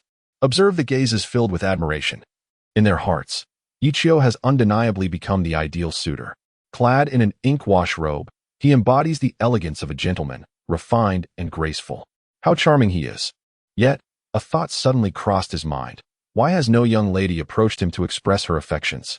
Just as he was lost in his reverie, Yuchio became acutely aware of this predicament. These enchanting young ladies, emboldened only to send him furtive glances from a distance, lacked the courage to engage him in deeper conversation. Could it be that his charm was insufficient? A fleeting glance at the radiant moon beside him brought a sudden revelation. How careless of him. With such a woman present, who would dare approach him? Any woman in the world would feel so inferior in her presence that they would not even lift their gaze, let alone compete for a man's affection. This woman has led me astray. I had originally planned to entice a few Navi young maidens to warm my bed, with the less fortunate ones serving to distill spirits. It appears, however, that my scheme has already unraveled before it could even unfold. Yet, there is no need for concern. This matter is not urgent, and opportunities will surely arise in the future. What is most pressing at this moment is to prepare for the forthcoming grand examination. According to the rules of the poetry contest, all participating scholars must undergo 3 rounds of assessments before entering the final competition. Yuchio, having already triumphed in the preliminary rounds with his works With a Cup of Wine and Yellow Crane Tower, was exempt from the initial selections and could await the final questions directly. Besides him, several other illustrious young gentlemen and scholars had also earned the privilege of skipping the first 3 rounds, though they were few in number. So, feeling anxious? Inquired Mingwei, her beautiful eyes curving with a hint of amusement. Since taking her seat, her thoughts had lingered on Yuchio's recent words. I originally intended my heart to be directed toward the bright moon, yet alas, the moon merely illuminates the ditches. This sentence is laden with implications. She harbors suspicions that Yuchio may be toying with her, yet lacks any evidence. Tension? Merely a trivial affair. Yuchio chuckled lightly, retrieving a jar of heavenly immortal wine from his storage bag and savoring a delightful sip. The innate bloodthirsty demon power surged within him, igniting a fervent rush of vitality. Your fiancé appears to be observing you, Mingwei remarked cryptically. Yuchio turned, puzzled, and indeed found Lianfeng gazing at him with a complex expression. Following her comment, Mingwei audaciously inched closer to Yuchio, feigning an affectionate demeanor. The sound of shattering glass echoed, as Lianfeng remained stoic while Lu Ji clenched her teeth in fury. Chapter 82. What the hell? In love with my sister-in-law. This infuriates me. The rightful consort is still present. What does it signify for her to flirt with another man? Enraged, Lu Ji crushed the debris underfoot into powder. Seeing Yuchio and Mingwei engaged in light-hearted banter only deepened her inexplicable discontent. They had tirelessly traveled for several days without rest, solely to find him first. Yet upon discovery, they were met with his dismissive remark about meddling in affairs that did not concern them. Such words are profoundly disheartening, even in the absence of gratitude. He ought not to utter such sentiments. What is even more chilling is that upon our reunion, he did not offer so much as a greeting. Instead, he laughed and conversed with another woman in the presence of his fiancée. Listening silently to Lu Ji's complaints, Lianfeng's mind was a tumult of thoughts. His expression intricate, yet he refrained from intervening. In recent days, she has been reflecting deeply on her mistakes. Yet she has come to the realization that it is too late. The man who once followed her devotedly and obeyed her every command will no longer return. Enough said. Her emotions are unraveling, and she finds herself at a loss, uncertain of what is afflicting her. She has long believed that her affections were directed toward Yuching. Since embarking on her journey of cultivation in the immortal mountain, they have traversed these years hand in hand. She has always taken great care of him. And each time she witnessed him breaking a record or achieving something remarkable, her heart swelled with joy. She had always perceived this feeling as love. But after experiencing this incident, she has come to a profound understanding. This is not love. It resembles a form of familial affection. She has consistently regarded Yuching as her younger brother throughout the years, mistakenly interpreting this bond as romantic feeling towards him. Consequently, she is now at a loss on how to confront Yuching and the Yi family. Even during the recent poetry conference, she chose not to accompany the Yi family. Why remain silent? One ought not to conceal their innermost thoughts. It is evidently his fault, yet he feigns such a deep emotional faade. leaving her to appear as the unfeeling and disloyal one. Lu Ji stands up for her, unwilling to witness her close friend in such a despondent state, hoping instead to see her regain her spirit. Yet, to her surprise, Lian Feng retorts, "You do not understand. You are entirely unaware of the truth. Viewing the situation from my perspective, it is clear that I have been the one inflicting pain upon him. I am indeed a heartless and unworthy woman, unworthy of his present self." At this juncture, her eyes inexplicably brim with sorrow. After hearing her words, Lu Ji fell silent, opening her mouth to speak, but ultimately refraining. The atmosphere is stifling. She is now engulfed in profound guilt, facing the scornful jest of society, yet unable to utter a single word in her defense. Among the noble families present, who was unaware of her betrothal to the Yi family, with Yuchio casually mentioning it, coupled with the poetic verses, the matter swiftly transforms into the focus of gossip for all in attendance. In the crowd, many engage in speculative analysis of Yuchio's verses, seemingly unraveling an entire narrative. "I intended my heart towards the bright moon, yet the moon illuminates the gutter. Who is the moon?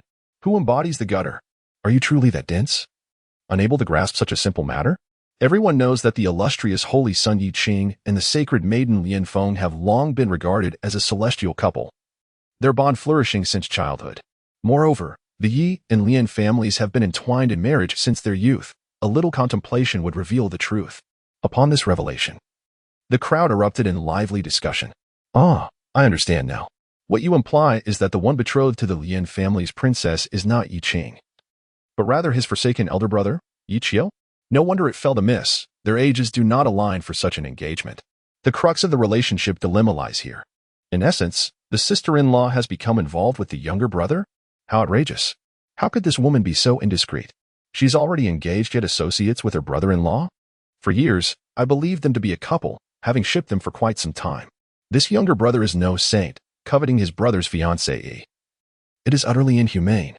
As the crowd buzzed with fervent discussions, an eerie atmosphere began to envelop the scene.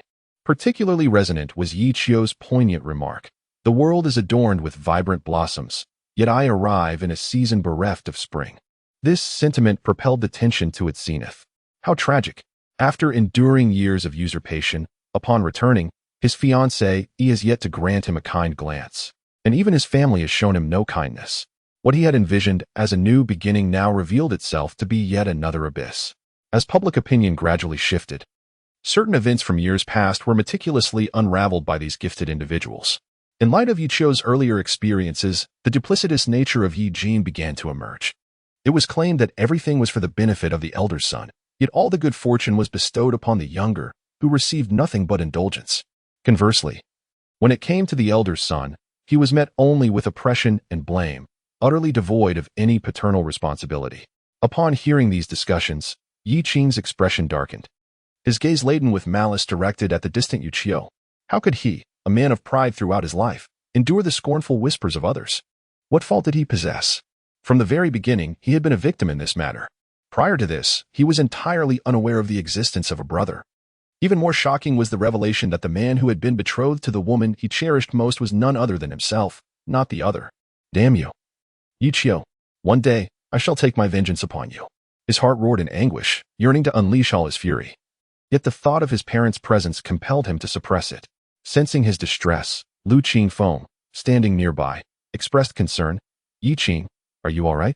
"I am fine," he replied in a flat tone, but to the discerning eye, it was evident that he was far from well. The young man could not conceal his intentions, and with a mere glance, Lu Qingfeng discerned the murderous intent in his eyes. His gaze then shifted to Yi Qiu in the distance, inquiring, "Shall I assist you in teaching him a lesson? Are you confident in your abilities?" Yi Qing replied with a hint of skepticism. Lu Qifeng, feeling slighted, retorted, "Who do you underestimate? I am the esteemed son of the floating light cave. It would be a disgrace to be unable to defeat a mere discarded pawn. What would people think of me?" Yi Qing's lips twitched in recognition of the irony, as he had entertained similar thoughts before, only to receive a resounding slap to the face. "Just wait and see. I shall make him embarrass himself thoroughly." Lu Qingfeng smiled with confidence, viewing Yi Qiu as nothing more than an inconsequential country bumpkin. His very essence radiated a sense of inferiority, unworthy of sharing the same table as true aristocrats like themselves. The mere fact that he was present in such a gathering struck Lu Qingfeng as absurd, degrading the overall status of the event. Sensing the disdainful gaze directed at him, Yi Qiu momentarily paused, Yet soon a subtle smile crept across his face, a smile laden with profound meaning, growing increasingly audacious. "What are you laughing at?" Mingwei asked, puzzled. To which Ichio simply replied, "It is not for you to know." Chapter 83. With your talent, meeting me is a great honor for you. What could Ichio possibly be thinking? Perhaps Mingwei would never grasp it, for it was beyond the comprehension of an ordinary mind, unless she, too, was not ordinary. How amusing. This is becoming ever more entertaining. Could it be that this lad is aware of my need for a divine bone and intends to offer his assistance? A noble gesture indeed.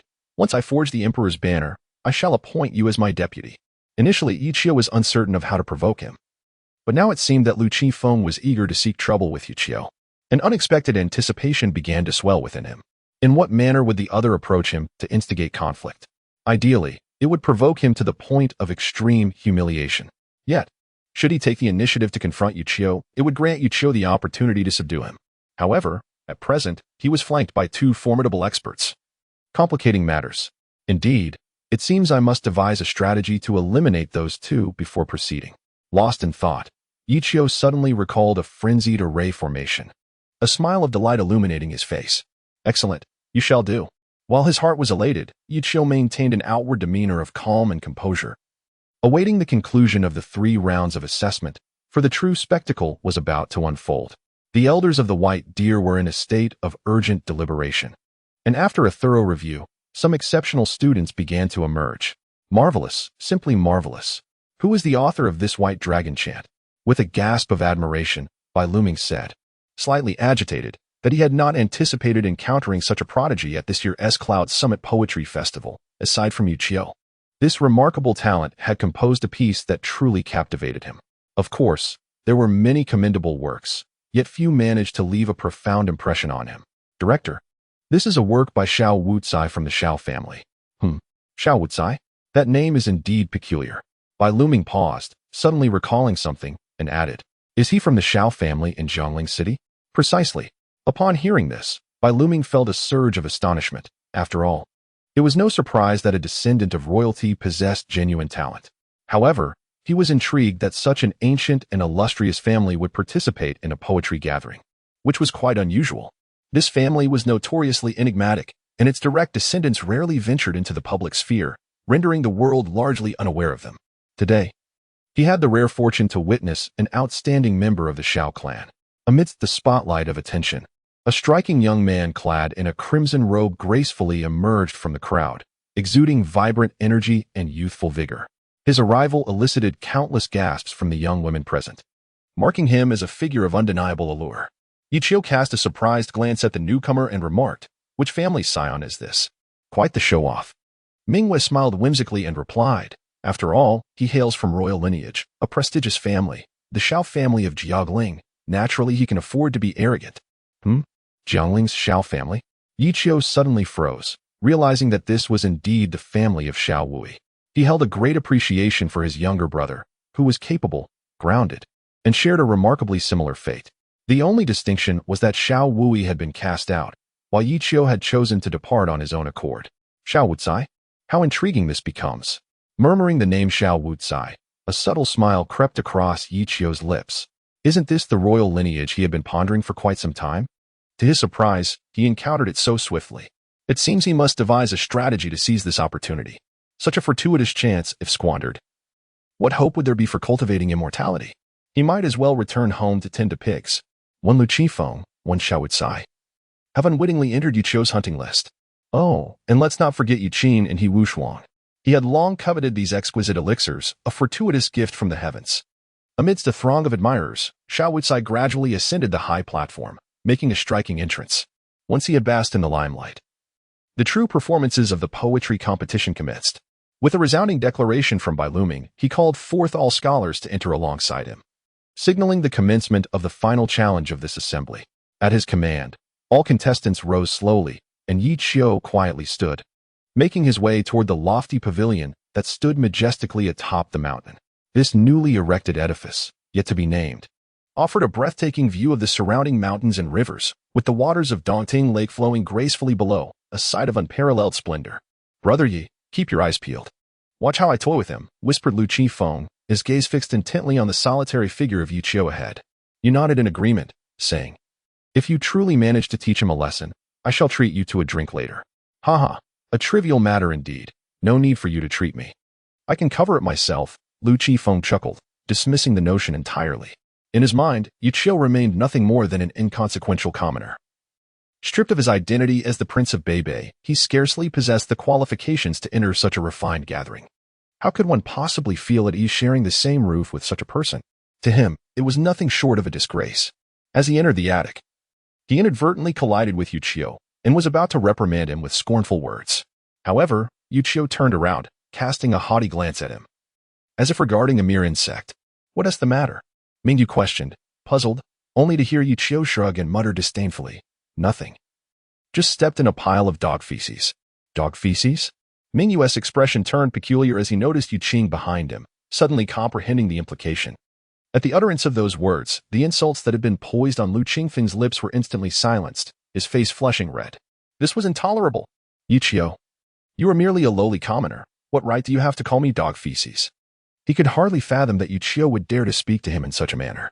After all, he was the saint's son of floating light, a figure of prominence in the entire imperial state. When he rose to fame, Yu Qiu was still scavenging for scraps in some obscure corner. How could such an ignorant peasant presume to insult him? This was a classic case of indignation stemming from humiliation, typically. Such prodigies possess a common flaw. They cannot bear to hear those of inferior status or lesser strength speak against them. It is a violation of their dignity, an affront. This was precisely what Yu Qiu had anticipated. Seeking to disgust me? Let us see who truly repulses whom. The commotion at the entrance of the loft swiftly attracted considerable attention. Yu Qiu cast a sidelong glance at him, a playful smile gracing his lips as he remarked. In my eyes, you are no different from refuse. I am aware of your anger, but I implore you to contain it, for what I speak is the unvarnished truth. With your qualifications, to behold my presence is already an immense privilege. Sharing the same roof with me is a boon beyond your wildest dreams. You should count yourself fortunate. For my ability to converse with you in such a composed manner is the highest form of respect I can bestow upon you. Contempt? No. It felt more like a form of pity, each word piercing to the core. With these words, the atmosphere erupted. Good heavens! He is indeed audacious to utter such words. Let us not forget, he is the saint of floating light, a paragon of excellence. In his eyes, he has been denigrated to the status of an inconsequential being. Chapter 84. Only the weak seek solace, and you happen to be one of them. At the moment Yu Qiu's words fell, the crowd was set ablaze. All gazes shifted toward him, including those of several noble young ladies and gentlemen. Lu Qingfeng was incensed, struggling to suppress the fury boiling within him. He had not anticipated Yu Qiu's formidable aggression. Before he could retaliate, his adversary had already launched the first strike, usurping the lines that were rightfully his. This was intolerable. Lu, do not fall for his trickery. He is deliberately provoking you, urged Lu Qing, hastily attempting to dissuade him. It is often said that those in the thick of the matter are blinded by it. Lu Qingfeng was evidently incensed, nearly losing his composure. Should he resort to violence, he might forfeit his chance to participate in the upcoming grand assessment. How could I be unaware of his intent to humiliate me? Yet, I cannot endure this affront. Lu Qifeng seethed, his anger fueled by humiliation. He could accept insults from someone superior to him, but he could never tolerate the derision of one inferior, especially a mere commoner. This constitutes a provocation directed at him and his family. With a gaze filled with animosity, he stared at Yu Qiu, as if he had already carved him into 1,000 pieces. Upon witnessing this, a faint smile graced Yu Qiu's lips. Is this all? Such a feeble display of aggression. And you seek to challenge me? I have yet to unleash my full potential, yet you have already faltered. Such a meager capacity for psychological endurance. If confronted by those gamers, one would likely fail to uphold even their lineage. What makes you think you can contend with me, Yu Qiu? Cease your pretentious posturing. Should a confrontation arise, I shall not be the lesser. Yi Qing, witnessing his good friend's humiliation, could not restrain himself from speaking out. However, the response he received was Yi Qiu's gaze, imbued with utmost arrogance, as he declared, You, a mere wretch, daring to prattle before me, barking like a cursive dog. Opposing me is akin to an ant attempting to shake a tree, utterly laughable and self-deluded. You are nothing but a lowly creature. I can dispatch you as easily as one slaughters chickens or dogs. What defines arrogance? What epitomizes supreme hubris? Standing on the steps, Yu Qiu looked down upon them as if regarding two insignificant ants, his eyes filled with sorrow. In an instant, Yu Qing's blood surged. flames seeming to ignite within his gaze, his teeth chattering as he struggled to suppress the murderous intent brewing within him. Such brazen oppression, such excessive tyranny. How dare this arrogant and disrespectful individual humiliate him in such a manner? He is nothing more than a petty thug, foolishly believing that donning the title of a poetic immortal elevates him to nobility. Observing the two individuals before him, Ichio felt that their suffering was still insufficient. After all, what he endured was far greater. He had not forgotten the disdainful glances and haughty attitudes directed at him. What? Do you not believe it? If so, why not confront me together? I shall offer you one hand. With that, Ichio casually placed one hand behind his back, truly showcasing to the world what it means to embody arrogance. At this moment, everyone was astounded. Amidst the crowd, He Wuxuang silently observed the unfolding scene. A twitch at the corner of his mouth as he remarked, "This fellow is truly infuriating. Even I feel compelled to give him a good thrashing. Who can withstand such a spectacle?" Not only the individuals involved, but even the onlookers were nearly overwhelmed. Yi Qin and Lu Qifeng, both formidable figures of the sixth realm and paragons of excellence, were they truly so insignificant in his eyes? If it were merely an affront to an ordinary cultivator, it could be overlooked, yet he chose to demean a genius in such a manner? This was akin to plunging a sharp sword deep into their hearts, ruthlessly trampling upon their dignity. Lu Qifeng felt a surge of warmth, yet he quickly regained his composure, gradually realizing the terrifying nature of Yi Chio's verbal assault.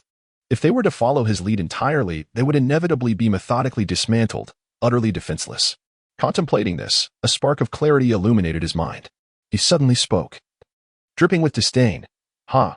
You are nothing more than a discarded pawn abandoned by your family, unworthy of even conversing with me.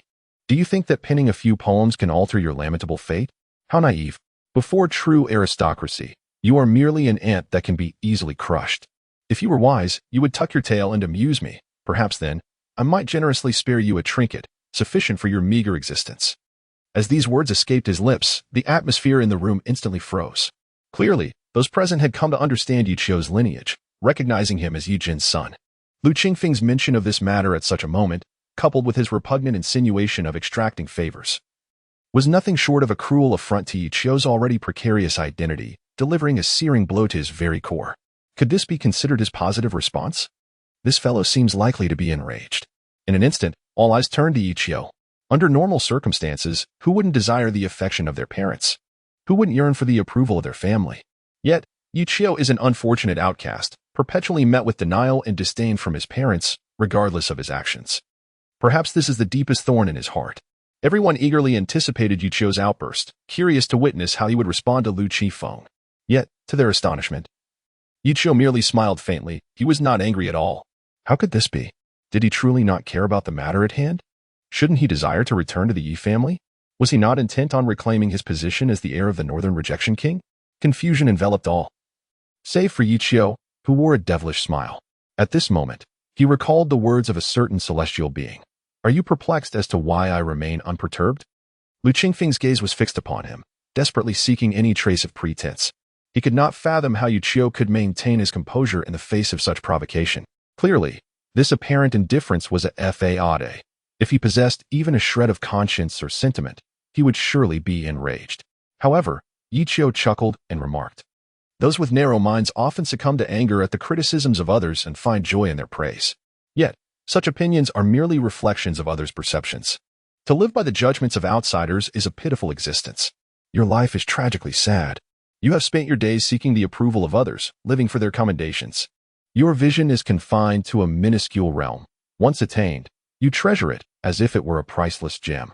Yet, you remain oblivious to the fact that what you cherish is regarded as mere refuse by others. Ultimately, you are but a frog trapped at the bottom of a well, confined to your narrow world." As Yi Chio's words cascaded forth, the atmosphere in the room grew increasingly oppressive. It was unclear whether he was criticizing Lu Qifeng or condemning everyone present. The tirade was far from over. Disregarding Lu Qingfeng's increasingly flushed face, Yi Chio continued, "I have stated more than once that you are nothing but an inconsequential figure, lacking in vision, breadth, and strength. You attempt to assail me using my lineage, considering me a pitiful creature unrecognized by my family? Only the weak crave validation from others, seeking solace in the face of adversity. You, my friend, are precisely that weakling." Upon finishing, Yi Chio cast a glance of pity towards Lu Qifeng and then towards Yi Qing. Do not misunderstand. This rebuke is not solely directed at Lu Qifeng, but at you, Yi Qing, as well. Feel your anger rise, young man. Allow your impulsiveness to guide you. Come seek retribution. I await your challenge. Chapter 85. Arrogance. His audacity knows no bounds. With Yu Qiu's declaration, the atmosphere erupted like a thunderclap, leaving everyone in stunned silence. My goodness, what an audacious stance. How dare he? Such a saying, akin to an ant attempting to shake a tree, is laughably absurd. This individual is even more arrogant than I had anticipated. In this world, those capable of composing audacious verses such as "Let us drink" are undoubtedly individuals of extreme arrogance and hubris. They have truly attained a state of supreme disdain for all. Yet one cannot help but wonder whether their prowess can indeed uphold such audacity. The atmosphere was immediately charged with murmurs within the grand hall. Eugene and a host of esteemed guests were also witnesses to this farce. Upon hearing Yu Qiu's remarks, laden with the sentiments of the weak, a tremor coursed through their hearts. He had never anticipated that Yu Qiu would utter such words. In his recollections, since the day his son had been restored to him, the character and demeanor exhibited by Yu Qiu could be encapsulated in a single phrase: spineless and indecisive. He lacked the bearing befitting a true man, bowing his head in acknowledgement of even the slightest criticism, fearful of making mistakes. This was also a point he found objectionable. He believed that his son Yi Jin should embody the virtues of a steadfast man, undaunted in the face of authority and resolute in every circumstance. He should be upright, decisive, courageous, and extraordinarily intelligent. Throughout his month of observation, he found none of these qualities in Yi Qiu, leading to his profound disappointment. However, today, he was struck by the realization that he had misjudged his son all along. The perceived shortcomings he attributed to Yi Qiu were entirely absent. With a glimmer of disbelief in his eyes, Su Wanqing contemplated intervening to halt the unfolding farce, but Yi Jin suddenly restrained her. Madam, let the children resolve their matters themselves. His gaze radiated a sense of surprise. He was curious to see what further words Yu Qiu might utter. As the atmosphere grew increasingly tense and peculiar glances surrounded them, Lu Qingfeng's expression darkened progressively. At this moment, he finally realized that he had been struck down to a lower dimension. He stood atop a lofty perch, gazing down upon them as if they were mere insignificant ants.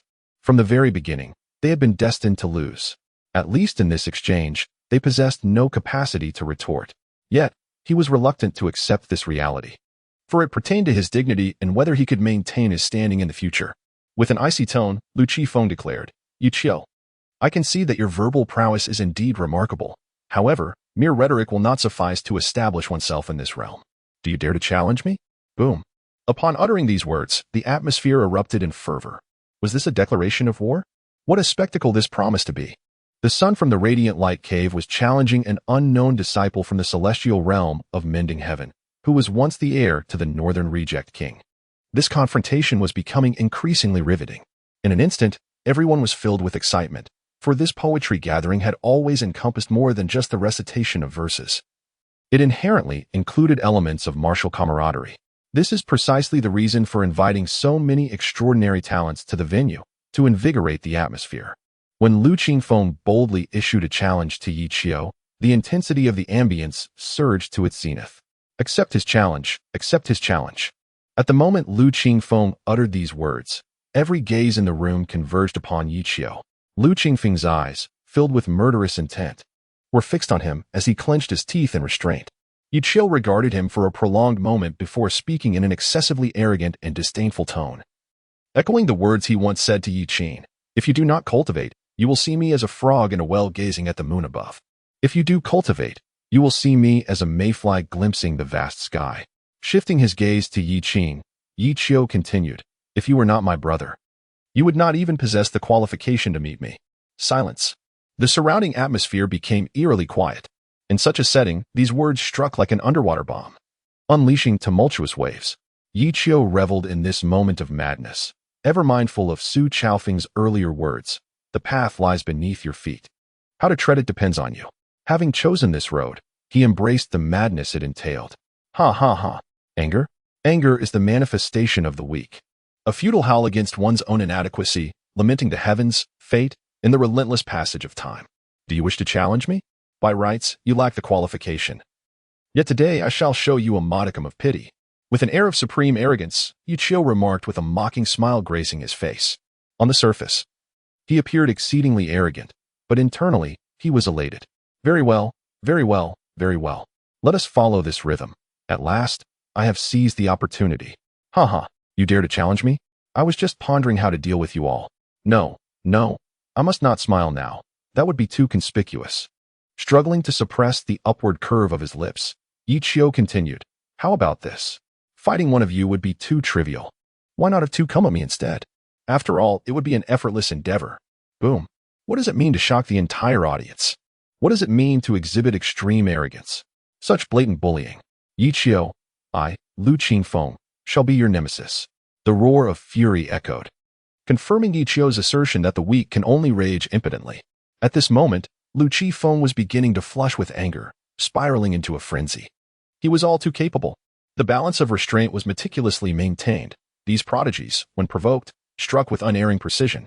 Essentially, all those so-called geniuses who achieved fame in their youth share a common flaw: arrogance, impulsiveness, and a fierce pride that values reputation and dignity above life itself. They are unable to accept failure and intolerant of ridicule or provocation from others. Yiching regarded Yichio with a murderous glare, astonished that the latter dared to dismiss him so casually. Once, in his eyes, Yichio was merely a lowly ruffian. How could he now stand before him and utter such words? A surge of murderous intent erupted, and in an instant, a tempest swept through, as both their auras clashed violently. Witnessing this scene, the onlookers instinctively retreated several steps, fearful of being caught in the crossfire. Meanwhile, Yichio maintained an air of condescension, looking down upon them all. The elders of the White Deer Academy observed this unfolding drama and turned their gazes towards Bai Lu Ming, expecting him to intervene. To their surprise, he simply smiled and remarked, "Ah, if they are not youthful and reckless, then what do we call young people? Let them set the stage." With a commanding voice, the elders of the White Deer Academy stepped forward. In that instant, the runes shimmered throughout the hall, and a solitary arena of void materialized. Yichio, Yiching, and Lu Qifeng found themselves within it. Observing this spectacle, Yichio inhaled deeply, gazing skyward with a sigh of anticipation. At last, I have awaited your arrival. Chapter 86. My dear brother, I have missed you so much. Do you know how long I have awaited this day? This scene unfolds reminiscent of the moment when the Lotus Seal is unbound and journey to the west, conquering the demons. In this poignant moment, Yichio can only express gratitude to the heavens for their favor. As the arena of void takes shape, an immediate distortion ripples through the surrounding space, leaving all present in profound astonishment. After all, this battle has been steeped in animosity from the very start. In this pure showdown of grievances, who shall emerge victorious? Can one truly stand against two? How amusing. Among the crowd, Mingyu silently observes this spectacle, refraining from uttering a word. She is eager to discern whether Yichio's boastful declarations hold any merit. She sincerely hopes he does not disappoint, after all. Should he find himself on the receiving end of a beating, it would be quite the embarrassment. The spectators are equally captivated by the impending clash, particularly Yi Jin, Su Wanqing, and Lian Feng, who regard it with utmost seriousness.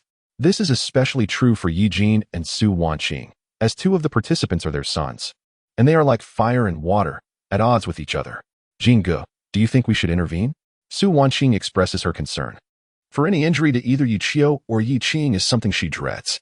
Yet, the brothers cannot help but engage in conflict upon meeting, rendering any attempts at reconciliation futile. It is uncertain whether they bear grudges from a past life, or if their sibling bond is simply fraught with misunderstandings, making harmony impossible.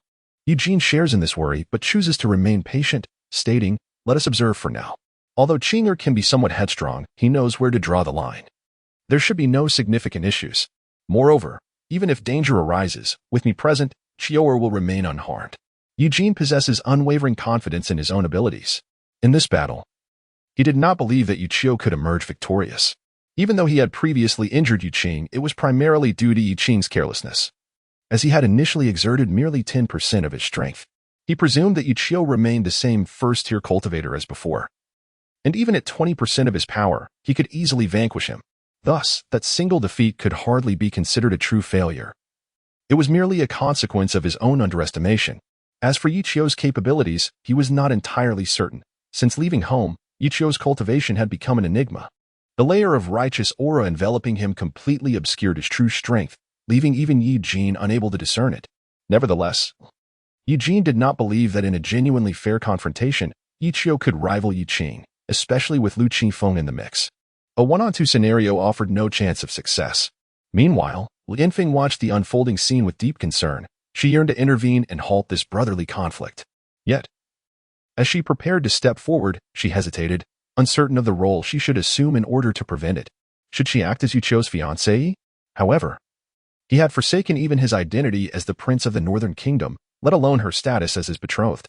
Realizing this, Lianfeng came to a standstill. Acknowledging that she had lost the right to mediate the dispute, the thought pierced her heart sharply. It dawned on her that the seemingly insignificant identity she had once disregarded now filled her with profound regret upon its loss. What could possibly be the reason behind this? Is it because he has gradually evolved into the embodiment of the ideal partner he had always envisioned? However, should emotions be merely assessed through such superficial metrics? More significantly, should it not hinge upon the interaction and mutual understanding between two individuals? With a pained expression, Lianfeng dared not harbor any further aspirations. Resigning himself to silently observe the unfolding events. In the arena, Yi Qiu stood with his hands clasped behind his back, gazing intently at the two figures in the distance. A disdainful smile gracing his lips. He leisurely retrieved a jar of wine, uncorked it, and tilted his head back to indulge in its contents. How audacious! To engage in combat while daring to drink? Little did he know, this very act incensed Lu Qingfeng to a boiling point. He had never fathomed that one could be so arrogantly dismissive, to disregard their presence entirely, perceiving them not as adversaries, but as inconsequential ants. Damn it, Yi Qiu. Today you shall pay dearly for your arrogance. Lu Qing was furious, and with a mere gesture, a magnificent spirit sword descended from the heavens. Yi Qiu had witnessed this move before. It bore a striking resemblance to Su Chaofeng's technique. However, he had merely grasped the form, lacking the profound essence that Su Chaofeng embodied. With a subtle smile, Yi Qiu gently waved his right hand, and in an instant, an ethereal realm of colorlessness was unleashed. What? Within the ink-washed expanse, the space transcended into a wondrous state, as a terrifying force of law materialized amidst the falling ink. Eugene was taken aback, utterly astonished that Yi Qiu possessed such a formidable domain technique. To wield the brush and paint the universe. This was a pinnacle skill of Confucianism. How could he possibly have it? His heart swelled with disbelief, for this move had truly shocked him. At Yi Qiu's tender age, to master such a divine ability foretold that he could one day ascend to the status of a Confucian supreme, perhaps even aspire to sainthood. It was simply inconceivable. This individual was far more formidable than he had anticipated. If allowed to grow unfettered, he might very well become the next Mingwei. Amidst the crowd, He Wuxuang silently observed everything, her heart filled with astonishment. Yet, as this thought crossed her mind, her gaze turned cold, revealing a hint of murderous intent. Her eyes flickered between Yi Qiu and Yi Qing, perhaps having reached a resolute decision. As the ink-washed realm took form, a stroke of ink descended from the heavens, outlining a brilliant mark. Lu Qifeng and Yi Qing's expressions changed dramatically, sensing a tremendous sword intent sweeping in from all directions. This is bad. This fellow has been concealing his strength all along. We have been deceived. Lu Qingfeng's expression shifted in alarm, and he summoned a brush into his hand, attempting to unravel the domain. But in the next moment, a sword chi cleaved down from the sky. Damn it! With a resounding crash, Lu Qifeng was sent reeling, while Yi Qiu remained utterly motionless throughout. This is what is meant by a dimensional strike. There were no flamboyant techniques, only an overwhelming force of absolute dominance. In this battle, Yi Qiu sought precisely this effect. You fancy yourselves as youthful geniuses, do you not? I reiterate, in my eyes, you are but insignificant creatures. Have you ever endured the depths of darkness? As the two desperately resisted the frenzied onslaught of countless sword intents, a chilling voice echoed in their ears. Suddenly turning around, they beheld a figure materializing behind them, nearly whispering into their ears. How is this possible? When did he arrive behind us? Yi Qing's pupils widened in shock. Such speed could not possibly belong to a mere fifth realm cultivator. Even a seventh realm practitioner would likely be unable to achieve it. Yet Yi Qiu accomplished it, as if he were the sovereign of this realm. Another sip of wine slid down his throat, and Yi Qiu sighed towards the heavens. Ah, this is the feeling I have long awaited. I can hardly contain myself. Hehehe, my dear little brother, your elder brother has missed you dearly. Chapter 87. Is that arrogance? No, that is absolute confidence. Yi Qiu, prepare to meet your demise. Under this extreme pressure, Yi Qing finally chose to erupt. He drew his sword and slashed forward, The terrifying sword intent instantly tore apart the fabric of reality, as if the heavens themselves had been cleaved open. Supreme treasure technique. As the golden bone inscriptions enveloped the cosmos, the crowd erupted in fervor. After all, the Northern King's manor is immensely wealthy. Even bestowing such a supreme technique upon him. What a joke. With his status, wouldn't such techniques be readily available to him? Consequently, Yichio might find himself at a disadvantage, having already squandered 20 years without the backing of such a formidable lineage. Defeating his brother relying solely on the domain of Confucianism and Taoism would surely be a daunting challenge. The crowd buzzed with conversation, lamenting Yichio's plight. From this battle, it was evident that Yichio's displayed talent was by no means inferior to that of his brother, who had been hailed as a genius since childhood. Yet paradoxically, the trajectories of their lives were starkly divergent. High above in the heavens, the explosive bone inscriptions crackled and sparked, elevating Yiching's sword intent to unprecedented heights. The overwhelming aura he exuded was truly awe-inspiring. Suddenly, a thunderous sound reverberated for miles, as dark clouds swept across the sky, enveloped in a world painted with ink. Yichio stood with his hands clasped behind his back. With a swift gesture to the right, a massive sword forged from ink began to materialize in the skies above. The crowd gasped in astonishment. What kind of sword technique is this? Even Yin Yu couldn't help but marvel at this moment. The unparalleled sword intent exhibited by Yichio left him in awe. Its might was not in the slightest inferior to any supreme sword technique in existence, perhaps even surpassing Su Chaofeng's Peach Blossom sword technique. As the successor of the listening Tide Sword Pavilion, Su Wanqing perceived the situation more acutely. Her heart filled with profound shock.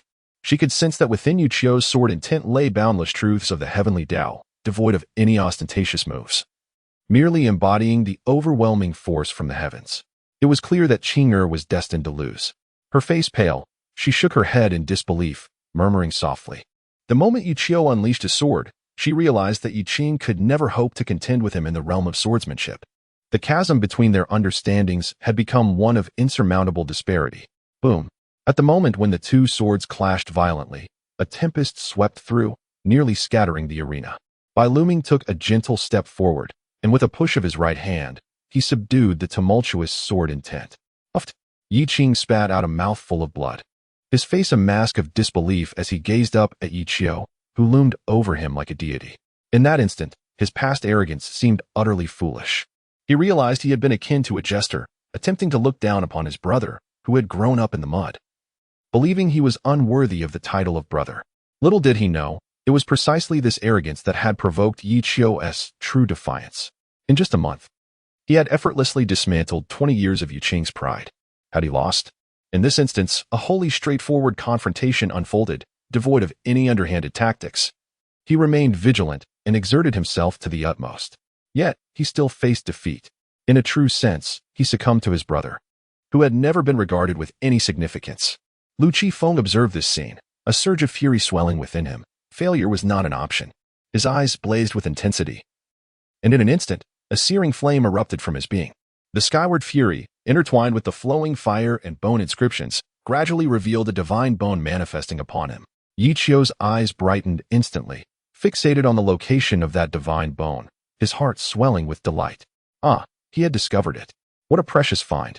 Regrettably, the presence of numerous onlookers rendered intervention impractical. Otherwise, Yichio would have endeavored to extract it immediately. However, this posed little concern, for that which he coveted could never escape from beneath his watchful gaze. Survive the first day of the lunar month, and one could never endure the 15th. Everyone witnessed that he had no intention of entangling with them. It was they who insisted on provoking him, forcing him to retaliate in a moment of unbearable provocation. Alas, the excessively kind-hearted are oftentimes easily victimized. Yet, I am precisely too benevolent. Troubles of various sorts perpetually seek me out, inescapable as they are.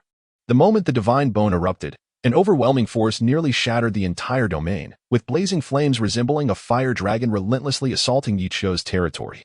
Lu Qifeng struck, launching a devastating punch towards Yichio. Dodging to the side, Yichio evaded the brunt of the blow. The carefree wind control technique unfolded, his form as elusive as the wind itself. In that fleeting moment, two figures, soaring above and below, engaged in a relentless pursuit, the battle intensifying with each passing second. Yiching, why are you dawdling? Get in there and block him. After a barrage of punches failed to land even a single hit on Yichio, Lu Qingfeng's fury ignited, resembling a dog that had been deftly eluded. How can one endure such humiliation? It was only upon his reminder that Yi Qing finally emerged from her stupor, her gaze suddenly igniting with murderous intent. No, I have not yet been completely defeated. With eyes ablaze, Yi Qing unleashed her full power, charging forward with the force of a cannonball. Yet, unexpectedly, her sword struck nothing but air. Yi Qiu's movements were exceedingly elusive, his speed astonishing. In the blink of an eye, he appeared to teleport, tearing through the void to reach the other side. Throughout the intense and fierce battle among the three, Yi Qiu consistently toyed with them, leaving the onlookers in utter shock. Heaven above. It is inconceivable. Where did this fellow learn such supreme divine arts? Could it be that he is indeed an unparalleled prodigy of cultivation, capable of comprehending these techniques independently? Such innate talent, even after 2 decades of neglect, allows him to play with 2 genius supremes as if they were mere pawns. I can hardly fathom the terrifying form he would assume had he not squandered those 20 years. Everyone was astounded. Perhaps his current achievements were all born from desperation. The experience of fleeing from the abyss of the undead, where a single misstep could lead to irreparable doom, had forced him to reveal his true self. My heavens! It seems he was not exaggerating when he proclaimed that if he were to cultivate, Yi Qing and the others would find him as unfathomable as a frog in a well gazing at the moon, or a mayfly trying to comprehend the vast sky. How ruthless! Is that arrogance? No, it is absolute confidence, unquestionable confidence. Even those closest to Yi Qiu, his parents and fiancé, now wore expressions of astonishment. Impossible. How could this be? With a pale face, Yanfeng struggled to believe the scene before her. Is this man still the fiancé she once knew? The more exceptional he becomes, does it not highlight her past blindness? A pang of anguish struck her heart. At this moment, not only could he defeat Yi Qing, but even if she joined forces with him, she would likely not stand a chance against Yi Qiu. At this moment, his state of mind was invincible. Unless faced with an absolute realm of oppression, no matter who confronted him, they would not be his match. Chapter 88. From beginning to end. You are unworthy to be my opponents today. Yi Qiu truly showcased to the world what it means to embody invincibility. He effortlessly countered the duo's relentless assaults, creating chaos within the Inkwash realm. Following the initial wave of overwhelming strikes, he even refrained from employing any treasures, instead choosing to toy with them playfully. Is this all you are capable of? Drawing from the blood of your kin, expending such resources, and this is the result? At times, I truly wish not to diminish your spirits, but today, I must speak a harsh truth. The resources wasted on you, if merely a fraction were bestowed upon a pig, it would surpass you in strength. A piercing mockery echoed through the air, leaving Lu Qifeng and Yi Qing utterly embarrassed. They yearned to retort, yet the undeniable truth rendered them speechless. Yi Qiu, I shall slay you. A furious roar erupted as Lu Qifeng, forsaking all restraint, brandished an ornate fan. In the moment it unfurled, a formidable force converged, aiming to ensnare Yi Qiu. A slight furrow formed on Yi Qiu's brow. He had not anticipated such a maneuver, and in an instant, he found himself trapped. Suddenly, Yi Qing lunged forth from the side, a chilling blade slicing through the air. Just as onlookers believed the tide had turned, an overwhelming aura surged from Yi Qiu, enveloping him in an impenetrable shield of righteous energy. The clash of the sword against the protective barrier resonated with a deafening sound, and before Yi Qing could process the astonishment, Yi Qiu swiftly advanced. Ah, my dear brother. I have arrived, he cackled, his voice tinged with madness. Do savor the fervent love I bear for you. It promises to be quite the spectacle. A wave of righteous energy surged forth, bordering on the sinister. With a powerful knee strike, he collided with Yi Qing, the magnitude of which only Yi Qiu himself could fathom. A searing pain coursed through Yi Qing, as if his very organs were shattering. Even the entirety of his spiritual power could not withstand it. His body rocketed away like a cannonball, hurtling beyond the heavens. The scene was far from over. Suddenly, Yi Qiu wielded his sword, descending from the heavens with the intent to deliver a lethal strike. No, Qinger. Upon witnessing this, Su Wanqing was immediately alarmed. She swiftly stepped onto the arena, catching the barely conscious Yi Qing. As Yi Qiu's deadly sword came slashing down once more, she merely waved her hand. Instantly, a torrent of sword intent surged forth, dismantling all of Yi Qiu's attacks and propelling him away. Damn, I knew it all along. Yi Qiu hesitated to strike because an early move would have been interrupted by them. Regret washes over me. I should have indulged a bit longer. It would have been most entertaining to witness their resolve shatter, leaving them in a state worse than death. Caught off guard by Su Wanqing's sudden assault, Yi Qiu felt the blood rush to his head and spat out a mouthful of blood. On the other side, Lu Qifeng seized what he believed to be an opportunity and immediately struck with the palm. Damn it. Just because I can't move doesn't mean you can. Yi Qiu, already seething with anger, found his fury directed at Lu Qifeng for daring to approach at such a moment. As the palm attack approached, he unleashed his righteous energy in an explosive counter. The two forces collided violently, sending Lu Qifeng flying, while Yi Qiu staggered back a few steps. Initially, he need not have retreated to absorb the impact, but he cursed Su Wanqing's earlier blow that had disrupted the concentration of his inner strength. After all, Lu Qifeng was a formidable 8th-tier expert, far beyond what he could currently contend with. Yi Qiu, you are gravely injured. Today marks your demise. Lu Qifeng, having regained his footing after being thrown back, immediately targeted the recovering Yi Qiu. Yet, to his surprise, Yi Qiu stood firm, casting a disdainful glance in his direction. Is that all you've got? As he spoke, Yi Qiu produced a flask of wine and took several hearty gulps. The onlookers were bewildered. How could he drink at such a critical moment when he was already wounded? Was he seeking death? Only those who had truly experienced the effects of celestial drunkenness could fathom Yi Qiu's motives for drinking. The potency of that wine was exhilarating, igniting one's blood with fervor. Akin to an adrenaline rush, capable of rejuvenating one's combat prowess even when on the brink of collapse. It was indeed celestial drunkenness. This young man had quite the talent. Bai Luming silently observed the unfolding battle, fully aware of the formidable power of Tianxian Zue, while discreetly stroking his beard. He cast a discontented glance at the Yi couple, for their interference had skewed an already unequal contest further in favor of their youngest son. However, it was fortunate that Yi Qiu, even when alone, had not allowed himself to be cornered. That single sip of wine became his opportunity for reversal. As the liquor coursed through him, Yi Qiu's blood surged with fervor, once again awakening the innate talent of the bloodthirsty demon god. With a raucous laugh echoing skyward, Yi Qiu resembled a frenzied demon, his pallid visage adorned with a grim smile. I have long asserted this. From beginning to end, you are unworthy to be my adversaries.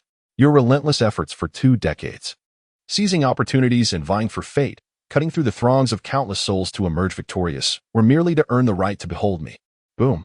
Another declaration of outrageous arrogance escaped his lips, his expression seemingly proclaiming that genius is merely the threshold to encounter him. What immense confidence, what brazen audacity. Lianfeng trembled slightly, unable to fathom how, in just a month's time, Yi Qiu had transformed into a being she could only look up to.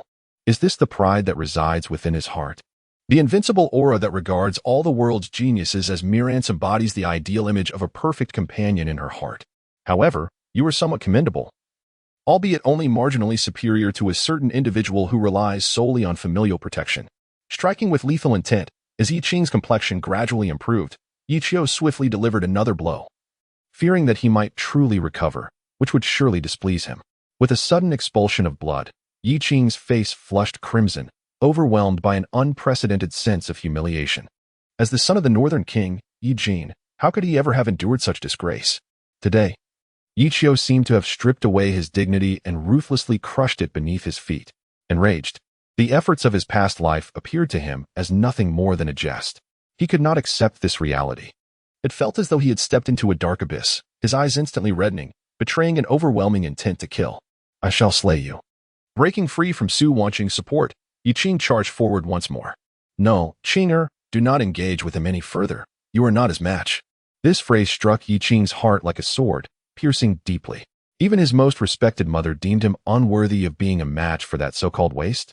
Upon hearing this, Yi Qiu's lips curled into a smile reminiscent of a blooming flower. Haha, splendid. Come on, try to end me. If even your mother believes you're incapable, what gives you the audacity to contend with me? You little rascal, how dare you defy me? Chapter 89. The hypocritical king of the north with murderous intent ignited. Yi Qing no longer hesitated, unleashing the most ruthless of attacks. As the spectators beheld the menacing aura radiating from his sword, their hearts quivered in trepidation. This was genuine fury, signaling a life-or-death duel. The rivalry between these two brothers was becoming increasingly captivating, as both sought to annihilate the other. What could have led them to this dire confrontation? Whispers among the crowd grew louder, observing the escalating ferocity of their clash. As Yi Qing's wounds multiplied, Yi Jin could no longer remain passive. He realized that Yi Qiu had not exerted his full strength and was merely toying with Yi Qing, always holding back, refusing to claim his life. In stark contrast, his younger son wielded each sword with lethal intent, creating situations where even a slight misstep from Yi Qiu would mean certain death. Witnessing this, Yi Jin's expression darkened, struggling to comprehend how his once proud son had devolved into such a state. Could he not see that his elder brother was consistently sparing him? Fool! Get down here at once! A thunderous roar echoed from outside, an overwhelming force crashing down upon them, causing Yi Qiu to feel his body grow heavy. With a swift motion, he collected the spilled blood into his storage pouch and, simultaneously repelling Yi Qing with a palm strike, was propelled backward. A mouthful of blood was coughed up, and there was no doubt that Yi Qiu had done this intentionally. Life is but a play, and it all hinges on performance. To masquerade as a formidable opponent and still retreat unscathed, one must truly showcase their skills at times. Indeed, upon witnessing his severe injuries, Kong Yufeng was consumed by rage. What a shameless display! His righteous fury erupted, and he thrust out a palm, attempting to withstand Yi Jin's oppressive presence. However, in an instant, he nearly spat blood from the force of the impact. At a critical moment, Bai Luming stepped forward, his aged hand resting on Kong Yunfeng's shoulder. In that instant, a purer, more sublime righteousness surged forth, absorbing the onslaught of power. Yi Jin's countenance darkened, but he refrained from speaking. His intention was merely to separate the two brothers, not to target anyone specifically. Kong Yufeng, that meddlesome fool, always had a penchant for interference. Yet, since he acted for Yi Qiu's sake, Yi Jin chose not to hold a grudge. After all, it was a blessing for Yi Qiu to be protected by such a formidable Confucian warrior. Seeing Yi Qiu teetering on the brink of collapse, Yi Jin hastily tempered his presence, while Yi Qing, shaken by the roar, fell to the ground, blood streaming from his orifices. No more fighting, my child. Su Wanqing helplessly observed this scene, stepping forward once more to embrace her precious son. She could no longer bear the sight of this fraternal conflict. Her heart teetered on the brink of collapse, as she had been watching anxiously, fearing that any instinctive movement on her part might inadvertently harm Yi Qiu. Yet, if she refrained from intervening, Yi Qing might very well be overwhelmed by Yi Qiu. In a situation where both the palm and the back of the hand are flesh, how shall she choose? Witnessing the chaotic clash among formidable figures, one could discern a subtle implication. It is no wonder that these two, though bound by blood as brothers, are at odds, their animosity palpable. The disparity in their parents' treatment of the two is stark. To inflict grave harm upon the elder son for the sake of the younger, can such actions be deemed appropriate for any responsible parent? Is this the distinction between favoritism and disdain? Previously, when I learned of Yi Qiu severing ties with Yi Jin, I perceived him as a wayward youth, irredeemable. Yet now, I find myself reconsidering. In the face of such unrelenting favoritism towards the younger son, the rightful heir stands little chance of survival. It is absurd that the esteemed and valiant king of the north, a paragon for all, harbors such a duplicitous nature beneath his seemingly upright facade. Is the life of the younger son valued while the elder's is deemed inconsequential? Yi Qingjian is relentless in his pursuit of lethal intent, while Yi Qiu continuously concedes to him, only to find his brother's gratitude lacking and his aggression exacerbated. Is this truly the product of their nurturing? The onlookers are bewildered. If such favoritism exists for the younger son, what was the earlier grandiose charade of searching for his son? It stirred the entire populace of Liyang into a frenzy. The eyes of the public are keenly observant. In this battle, Yi Qiu displays no faults. Conversely, his younger brother, who has benefited from a superior upbringing and is renowned across the land, reveals his own grotesqueness. It is perplexing. The elder son, possessing far greater talent, intellect, and strength exceeding his younger brother by several folds, why then is he still scorned? Is it merely because he is the eldest, expected to fulfill an ideal in their parents' eyes, while the younger son is afforded leniency? If this is the case, then this household is indeed stifling. For no matter how well the elder son performs, he will never attain the complete satisfaction of his parents. Should he improve, they will only desire more, always yearning for the best. This obsession may become the final straw that overwhelms your spirit, utterly shattering your life as convictions. This may very well be the reason for Yi Qiu's departure. He originally came from humble beginnings, yet you demand that he transform into an unparalleled genius of extraordinary caliber. Is this not an unreasonable expectation? Even if he were to achieve such greatness, you would likely not acknowledge him. You would merely perceive his success as a product of your oppression and guidance. The crowd present engaged in fervent discussions, many of whom were from esteemed families, their expressions somber. The pressure Yi Qiu faced today was not unlike their own. However, this represented only a fraction of the assembly. Another segment reveled in the situation, convinced that no parents would ever wish ill for their children. They merely desired for him to thrive and become a figure of prominence, capable of leading their families to greater heights. Were they in the wrong? The matter of right and wrong ignited a vigorous debate among the attendees. The failure of the Yi family's approach to education warranted reflection from all present. Was Yi Jin's method not akin to that of most parents? They empathized with him, yet failed to consider the potential for sibling rivalry that such pressure might engender. It was only Ichio who, under this coercion, chose to sever ties with his family. Had he possessed a more timid disposition? Might he have gradually lost his dignity as a human being, forever ensnared in the shadow? It is believed that few in this world possess the resilience of Ichio, who can thrive independently of his family. In that moment, the assembly cast admiring glances towards him, while some scholars regarded Ichio as a deity. His unwavering spirit and defiance against tyranny captivated all the intellectuals present. We, as scholars, should aspire to be like Ichio. Sensing that the public sentiment was spiraling out of control and turning against him, Yi Jin appeared to age considerably in an instant. Had he truly erred? The most distressing realization is often the one that comes too late. The whispers around him resonated clearly in his mind. When he first brought his son home, Ichio indeed embodied the image of a ruffian, a street-level delinquent. Yet he had aspired to change, diligently learning the etiquette of nobility and striving to honor his parents. However, he always felt inadequate, believing he could achieve more, without considering that he had grown in the mire. What could one reasonably expect him to become? You anticipate he would evolve into a globally renowned prodigy like Yi Wushuang, merely because he is the eldest son, the offspring of Yi Jin. Must he conform to such lofty expectations to be deemed worthy of being your son? This singular dilemma has become the sharpest thorn in Yi Jin's heart. He seems to comprehend why his eldest son's rebellion is so vehement. Unlike Yi Qing, who has been well protected since childhood, he has never reaped any benefits from the family. A child who has struggled to survive in the dark, cramped crevices of life cannot possibly have a temperament that can be easily suppressed. His extreme defiance is entirely a consequence of Yi Jin's own making. Observing the crowd's agitation, Ichio displayed no outward reaction, yet internally, he was elated. Indeed, one must possess the ability to perform. The numerous green tea novels he had perused were not in vain. They were invaluable wisdom. Yi Jin, do you not consider yourself a great hero, a formidable figure? Allow me to personally unveil your hypocritical facade. Let me see just how much your so-called reputation is truly worth. Ha ha ha. Contemplating this, Ichio nearly burst into laughter, but thankfully restrained himself, lest he ruin the performance. You called me sharp-faced and inferior in every aspect? Huh. Now, open your eyes and observe who truly falls short. Your precious son does not even possess the qualifications to carry my shoes. Is this your pride? Ichio initially refrained from being so audacious. However, after a thorough enlightenment from Su Chaofeng, he completely liberated himself.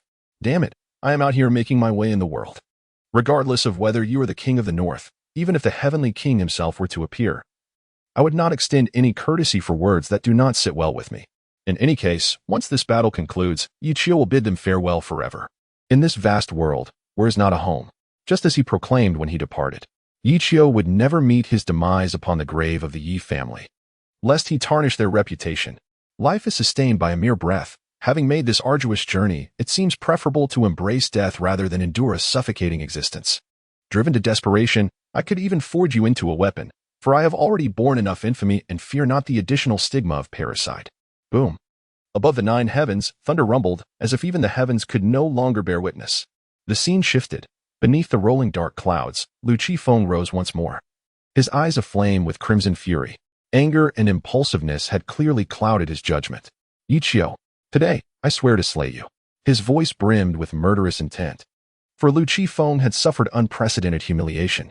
The esteemed holy son of the floating light, the legitimate heir of the Lu family, had been brought low by a discarded son. If this were to spread, he would be unable to hold his head high before his peers, destined to become a laughingstock for all. Yi Qing could afford to lose. For he was merely Ichio's younger brother. His family would surely forge excuses for him, even claiming he had intentionally thrown the match. But Lu Qifeng could not. Observing Ichio's demeanor, poised for a life-and-death confrontation, a smirk crept upon Ichio's lips as he steadied his turbulent breath. In an exceedingly arrogant tone, he declared, to kill you is as simple as slaughtering a chicken or a dog. An ant dares to shake a tree. How laughably presumptuous. Enraged by these words, Lu Qifeng disregarded all caution. Even if it meant offending the Northern Refusal King's manner, he resolved to kill Ichio today to vent his pent-up fury. He felt the divine bone within him erupt once again in resplendent flames, the terrifying might of the supreme deity descending like a cataclysm. Amidst that sea of fire, Ichio stood alone, clad in white, exuding an air of solitude. Beyond, the sound of a dragoness roar echoed from the skies, as flames enveloped the entire inkwash world, obscuring all vision. Outside the fray, Su Wanqing had just brought her younger son out when she suddenly sensed something amiss and turned her gaze back. Upon witnessing the blood at Ichio's lips and the overwhelming fire surrounding him, her heart quivered. Not my child. She wished to rush forth and intervene. But it was too late. Ichio had already been entirely engulfed by the flames. No one could see the scene within, and Yi Jin, witnessing this, contemplated intervening. Yet, the duel was not yet concluded. Should he act, how would the world perceive it? Would they think the Northern Refusal King's manner could not bear defeat? Upon this realization, he abruptly halted his steps, a look of anguish crossing his features. He deeply regretted intervening to prevent the two brothers from harming one another. For in doing so, he had inadvertently caused injury to Ichio. Yet, he felt compelled to act, for had he refrained, the outcome would have been one brother dead and the other severely wounded. As the elder brother, Ichio might have refrained from inflicting harm upon Yuqing. However, in that moment, Yuqi was blinded by rage, and no one could have restrained him. The intensity of his vengeful spirit filled Eugene with a sense of foreboding. If he could resort to such lethal measures against his own brother, would he not also employ similar tactics against his own father in the future? This child has been spoiled by them, believing that everyone in the world should accommodate him, yet he has never contemplated why others would yield to him. This mindset, if not promptly corrected, will undoubtedly lead to dire consequences when confronting those foreign beings. After all, the brutal and savage entities from beyond do not care for your lineage as the son of the Northern King. Amidst the inferno, thunderous roars echoed, obscuring the chaos within. The onlookers could only discern the ferocity of the battle as various arcane symbols surged, nearly shattering the very fabric of the void. After a protracted struggle lasting half an hour, a disheveled figure suddenly emerged from the flames. Before anyone could clearly identify him, a hand shot out from the fire, pulling him back into the blaze. Once more, the earth trembled violently. The members of the Liu family grew anxious, sensing that the figure who had just escaped and was now yanked back might indeed be their young master. Surely not? They had witnessed the formidable power of his divine bone. Within the sixth realm, few could withstand his onslaught. Although Yuqi was undeniably powerful, he could merely manage to suppress their young master, who had yet to awaken his divine bone. Once activated, it would lead to an overwhelming dominance. I too find this implausible. Several elders exchanged furtive glances, and then, once again, that figure dashed out from the inferno, calling out in desperation, "Save me." This time, they truly comprehended and perceived clearly. Goodness, he really is a young master. Why are you standing there in a daze? Go save him. This time, they were nearly terrified out of their wits. In an instant, several figures flashed and plunged into the inferno, emerging moments later with the barely conscious Lu Qifeng in their grasp. As the flames subsided, Yichio's silhouette gradually reappeared before the astonished onlookers. Young master! Lu Qifeng had succumbed to unconsciousness, his body marred with bloodstains, leaving the elders of the Lu family bewildered, unable to discern whether the blood was Yichio's or Lu Qingfeng's. Damn it, we must first escort the young master back for treatment and settle the score later. Without a moment's hesitation, the elders of the Lu family hurriedly departed. As they watched them leave, a barely perceptible smile graced Yichio's lips. For within his storage pouch lay a bone, resting quietly. Chapter 91. A genius? Impromptu? Lu Qifeng arrived brimming with confidence, yet departed being carried away. Perhaps the members of the Lu family remained oblivious to the fact that their young master's greatest reliance, that divine bone, had already found its way into Yichio's possession. Utilizing a form of illusionary magic, an ancient secret technique recorded in the Supreme Demon Canon, he rendered himself undetectable for a brief period. By the time they realized the truth, Yichio might have vanished to the ends of the earth. Haha, fortune smiles upon me. The sensation is simply exquisite. Yichio never anticipated that matters would unfold so seamlessly, a delightful surprise indeed. It is all thanks to Lu Qifeng. He understood that with so many people present, it would be difficult for Yichio to take action. Thus he ensnared himself in a predicament. What a remarkable individual. The position of Vice Banner Master of the future Human Emperor Banner is yours, as I proclaim. Who among you dares to oppose? To those in the comments. Do you dare to dissent? Should you choose to rebel, beware. In a single graceful descent, Yichio landed softly, still radiating his captivating charm and elegance. It was as if, Following this fierce battle, his aura had become even more formidable, his realm seemingly elevated by an entire level. Mingwei was secretly astonished. How could it be that Yiqiu, who should have been utterly exhausted, appeared rejuvenated after his encounter with Lu Qingfeng? What exactly had transpired? Why did Lu Qingfeng depart looking considerably frilier, as if his very essence had been drained? Something feels amiss, profoundly amiss. This fellow possesses an unsettling aura that is somewhat terrifying. To describe his actions as unconventional would be an understatement. They bear the hallmarks of a rather sinister practitioner. Yet he cultivates the vast and righteous energies of heaven and earth. Therein lies a paradox, for his righteousness seems to border on the malevolent. Ultimately, the only evaluation that Mingwei could conjure was a simple phrase that encapsulated her thoughts. Beyond that, she struggled to find any additional descriptors to encapsulate him. What a remarkable lad. I once thought you were merely a poet, yet I am astonished to discover that your martial prowess is equally formidable. Kong Yunfeng erupted into hearty laughter, his joy uncontainable, especially after witnessing Yi Qiu's resounding defeat of 2 celestial talents, which filled his heart with exuberance. Who dares to claim that scholars cannot fight? Step forward if you do. Bai Luming smiled gently, sensing the atmosphere had grown somewhat tense. He continued, ladies and gentlemen. A minor incident has occurred, but it is of little consequence. The poetry competition shall commence as planned. I invite all scholars to take their seats and prepare for the final assessment. The victor shall receive a carefully prepared gift from Bailu Academy, a rare twin flower from the other shore. As Bai Luming's voice echoed, the ultimate showdown of the poetry competition officially commenced. However, following the earlier commotion, the crowd's gaze towards Yi Qiu and Yi Qing revealed subtle shifts. Yi Qing, once exalted among them, now resembled a shattered jester, subjected to scorn. In stark contrast, Yi Qiu, who had long been dismissed, garnered the respect of all. What fault lay with him? He was merely seeking a glimmer of hope for himself. If this is deemed a transgression, then what in this world can be considered right? As he slowly approached the pavilion, he brushed past Yi Qing once more, casting a scornful glance akin to the one he had received in the past. That gaze conveyed all that was necessary. He felt no need to utter another word, for each additional syllable would be an affront to himself. Upon receiving that look, Yi Qing's anger surged, yet he helplessly lowered his hands and bowed his head. He had lost, utterly lost, in a domain where he believed himself superior. He had been bested by the brother he had long looked down upon. Lacking the courage to participate in the upcoming contest, he realized that it was precisely in that realm where Yi Qiu truly excelled. Why subject himself to further humiliation? Qinger, do not be disheartened. Your mother believes in you. You remain the most exceptional genius in this world. A momentary setback is inconsequential. What we must fear is your lack of courage to rise again. Do not allow yourself to falter. You must regain your strength, Su Wanqing gently consoled from the side. Unwilling to see her younger son lose himself completely and succumb to despair following this defeat. After all, he is their son, cultivated over 18 years, and has always been their pride. Regardless of his achievements, even if he fails to secure a commendable position, they would never blame him. Lian Feng stood silently to the side, observing everything with a sense of melancholy in her heart. She believed that if the same situation were to befall Yi Qiu, there would be no solace, only endless reproach, resentment for his lack of ambition and frustration over his lack of effort. Upon entering the loft, Yi Qiu settled himself with composure, slowly regaining his breath. While others remained oblivious to the events that had just transpired, he was acutely aware of them. In fact, he had nearly faced defeat at the last moment due to Su Wanqing's interference and Yi Jin's pressure, which almost pushed him to the brink of collapse and severe injury. Had it not been for Lu Qingfeng's timely provision of a healing potion, Yi Qiu would certainly not be sitting here unscathed.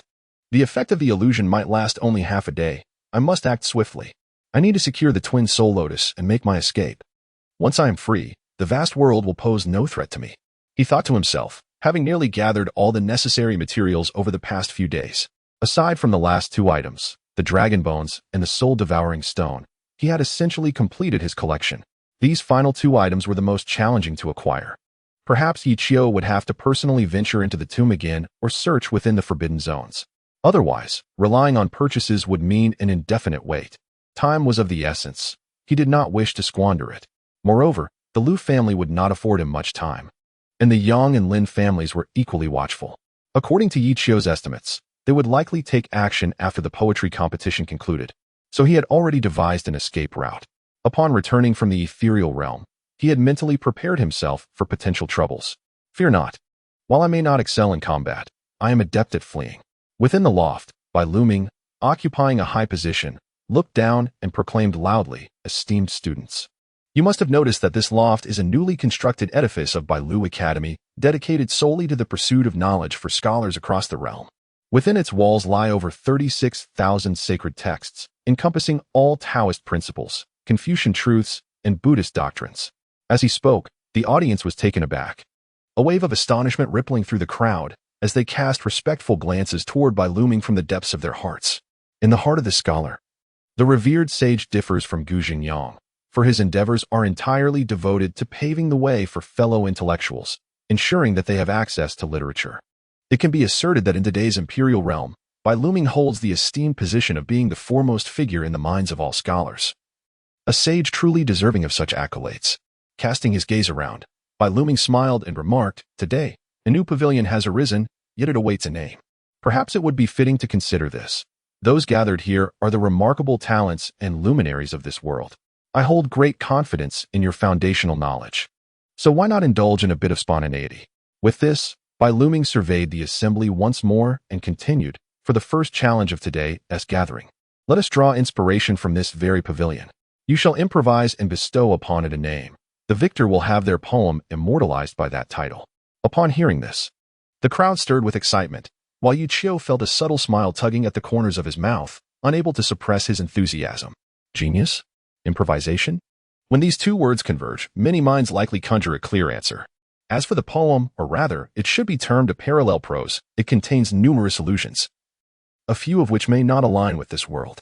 However, when viewed through the lens of historical context, Hanjian City once served as the capital of an ancient dynasty, and many of its narrative elements and geographical names bear striking similarities.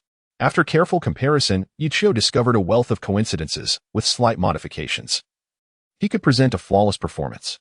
The thought caused a smile to grace his lips. Genius? Improvisation? At this moment, no poem could be more fitting for the occasion. With the introduction of this challenge, the atmosphere became charged with fervent discussion. The task of improvising a name for the pavilion was met with eager anticipation among many young talents, yet none dared to put pen to paper. First, they feared that writing too hastily would lead to a misunderstanding of Bai Luming's true intent, risking the loss of the coveted title. Secondly, without a guiding prologue, the scope for creativity felt overwhelmingly vast, leaving them in a quandary. Lastly, those accustomed to such gatherings knew well that to stand out among the works of others and achieve favorable recognition required building upon the momentum of prior entries for comparison. As the atmosphere grew tense and hesitant, none dared to take the first step, prompting Bai Luming to shake his head in disappointment. Just then, a resounding voice broke through the silence. "I shall." From the crowd emerged Yu Qiu, rising slowly with a confident smile adorning his face. His presence caught the audience off guard, leaving them puzzled. What did he intend to do? Did he not realize that in such gatherings, those who seek the limelight too early often meet their demise swiftly? Does he possess such unwavering confidence in himself? Or has he relinquished his pursuit of leadership? The crowd was perplexed. Even Yi Jin and Su Wanqing furrowed their brows in curiosity. He yearned to utter a command for Yu Qiu to withdraw. Yet his lips parted without a sound. A wave of frustration washed over him. He lamented his failure to mentor Yu Qiu over the years. For this might be his first foray into such a grand contest. He was utterly oblivious to the concealed rules and subtle nuances that governed these events. Such an eagerness to display brilliance could easily render him a stepping stone for others. The newcomers need not compose extraordinary verses. A mere overshadowing of his brilliance would suffice for their triumph. With a sigh, Yi Jin shook his head in resignation. This competition was Yu Qiu's singular chance to achieve fame and excel in his area of expertise. Despite their estrangement, he had often envisioned his son rising to prominence, achieving legendary feats. He could only blame himself. Over the years, he had not afforded Yu Qiu the opportunity to witness such grand tournaments, leading to his hubris and lack of restraint at the slightest achievement. As Yu Qiu ascended the stage, an air of confidence enveloped him. He surveyed the audience, suppressing a chuckle. A bunch of simpletons. Do they truly believe I am unaware? It is but a ruse. Should I unveil my piece? If any of you can withstand it, I shall address you as foster fathers. A surge of delight coursed through him. This was a golden opportunity bestowed by fate. In such a setting, if this poem did not emerge, it would indeed be a lamentable loss. Upon reaching the stage, Yi Qiu turned to face the crowd below, proclaiming, "Since none have taken up the quill, I, Yi, shall compose a prelude today to provide some inspiration. The ensuing verses shall be crafted by you." With a jesting demeanor, he cast a smile at all the scholars present, indicating that he would merely write the beginning, leaving the substance to them. The audience was momentarily taken aback. They had not anticipated his humility. Only a prelude? The crowd buzzed, with some expressing admiration for Yi Qiu's audacity to initiate when others hesitated. Yet, others scoffed inwardly. Merely seeking attention. He fancies that he can produce remarkable works and emerge victorious in this grand contest? Such a delusion, rife with arrogance, dismissing the talents of others. Such individuals are destined to face a profound setback due to their own hubris, leading to a life of obscurity. The crowd murmured in a cacophony of praise and derision, all eager to witness what Yi Qiu would produce. Among them, Xiao Wucai looked on disdainfully, thinking to himself, a mere buffoon. The bright moon silently observed all that transpired, feeling the piercing gazes laden with mockery surrounding her, and she couldn't help but smile inwardly. She was perplexed about this fellow's true intentions. Yet she suspected it would be quite entertaining. Reflecting on their earlier encounter, she held little belief that Yi Qiu was merely a simpleton. In fact, he seemed rather cunning. Fully aware of every twist and turn, engaging in a battle of wits with him could potentially lead to one's own downfall. Lu Qifeng and Yi Qing served as cautionary examples. Amidst the eager anticipation of the crowd, Yi Qiu bowed to Bai Luming, who nodded in acknowledgement and praised. "What grand ambition! Bring forth the brush. I shall personally prepare the ink for young friend Yi Qiu." "Thank you, esteemed elder," Yi Qiu replied, then turned his gaze toward the poetry board before him, revealing a mischievous smile that grew increasingly audacious. "What a fortuitous opportunity! Just watch. Today I must put on a show. Not even the arrival of Jesus could halt me. Mark my words." At the moment the brush touched the board, four prominent characters appeared. Tangwang Pavilion Prelude? Intriguing. Was this the name he chose for this pavilion? The crowd buzzed with discussion, all eyes fixated on Yi Qiu's writing. He inscribed, "The cold river's ancient town, the new residence of the white deer. Stars divide the wings, the earth connects Hung and Lu." Just the usual platitudes. Hardly noteworthy, they scoffed, dismissing his reference-laden approach as mere grandiloquence. However, as the subsequent lines emerged, the gathered audience suddenly fell silent, their expressions frozen. "With the 3 rivers as my collar and the 5 lakes as my belt, I control the barbarian lands while drawing in O and U. With treasures of nature and the heavens, the dragon's light pierces the void of the bull and the dipper." How intriguing, Bai Luming pondered, taken aback by Yi Qiu's profound understanding of the cold river city, as if he had grown up there. Even Yi Jin was perplexed. Did Yi Qiu not visit Hanzhong City for the first time? How could he possess such an intricate knowledge of its history and geography?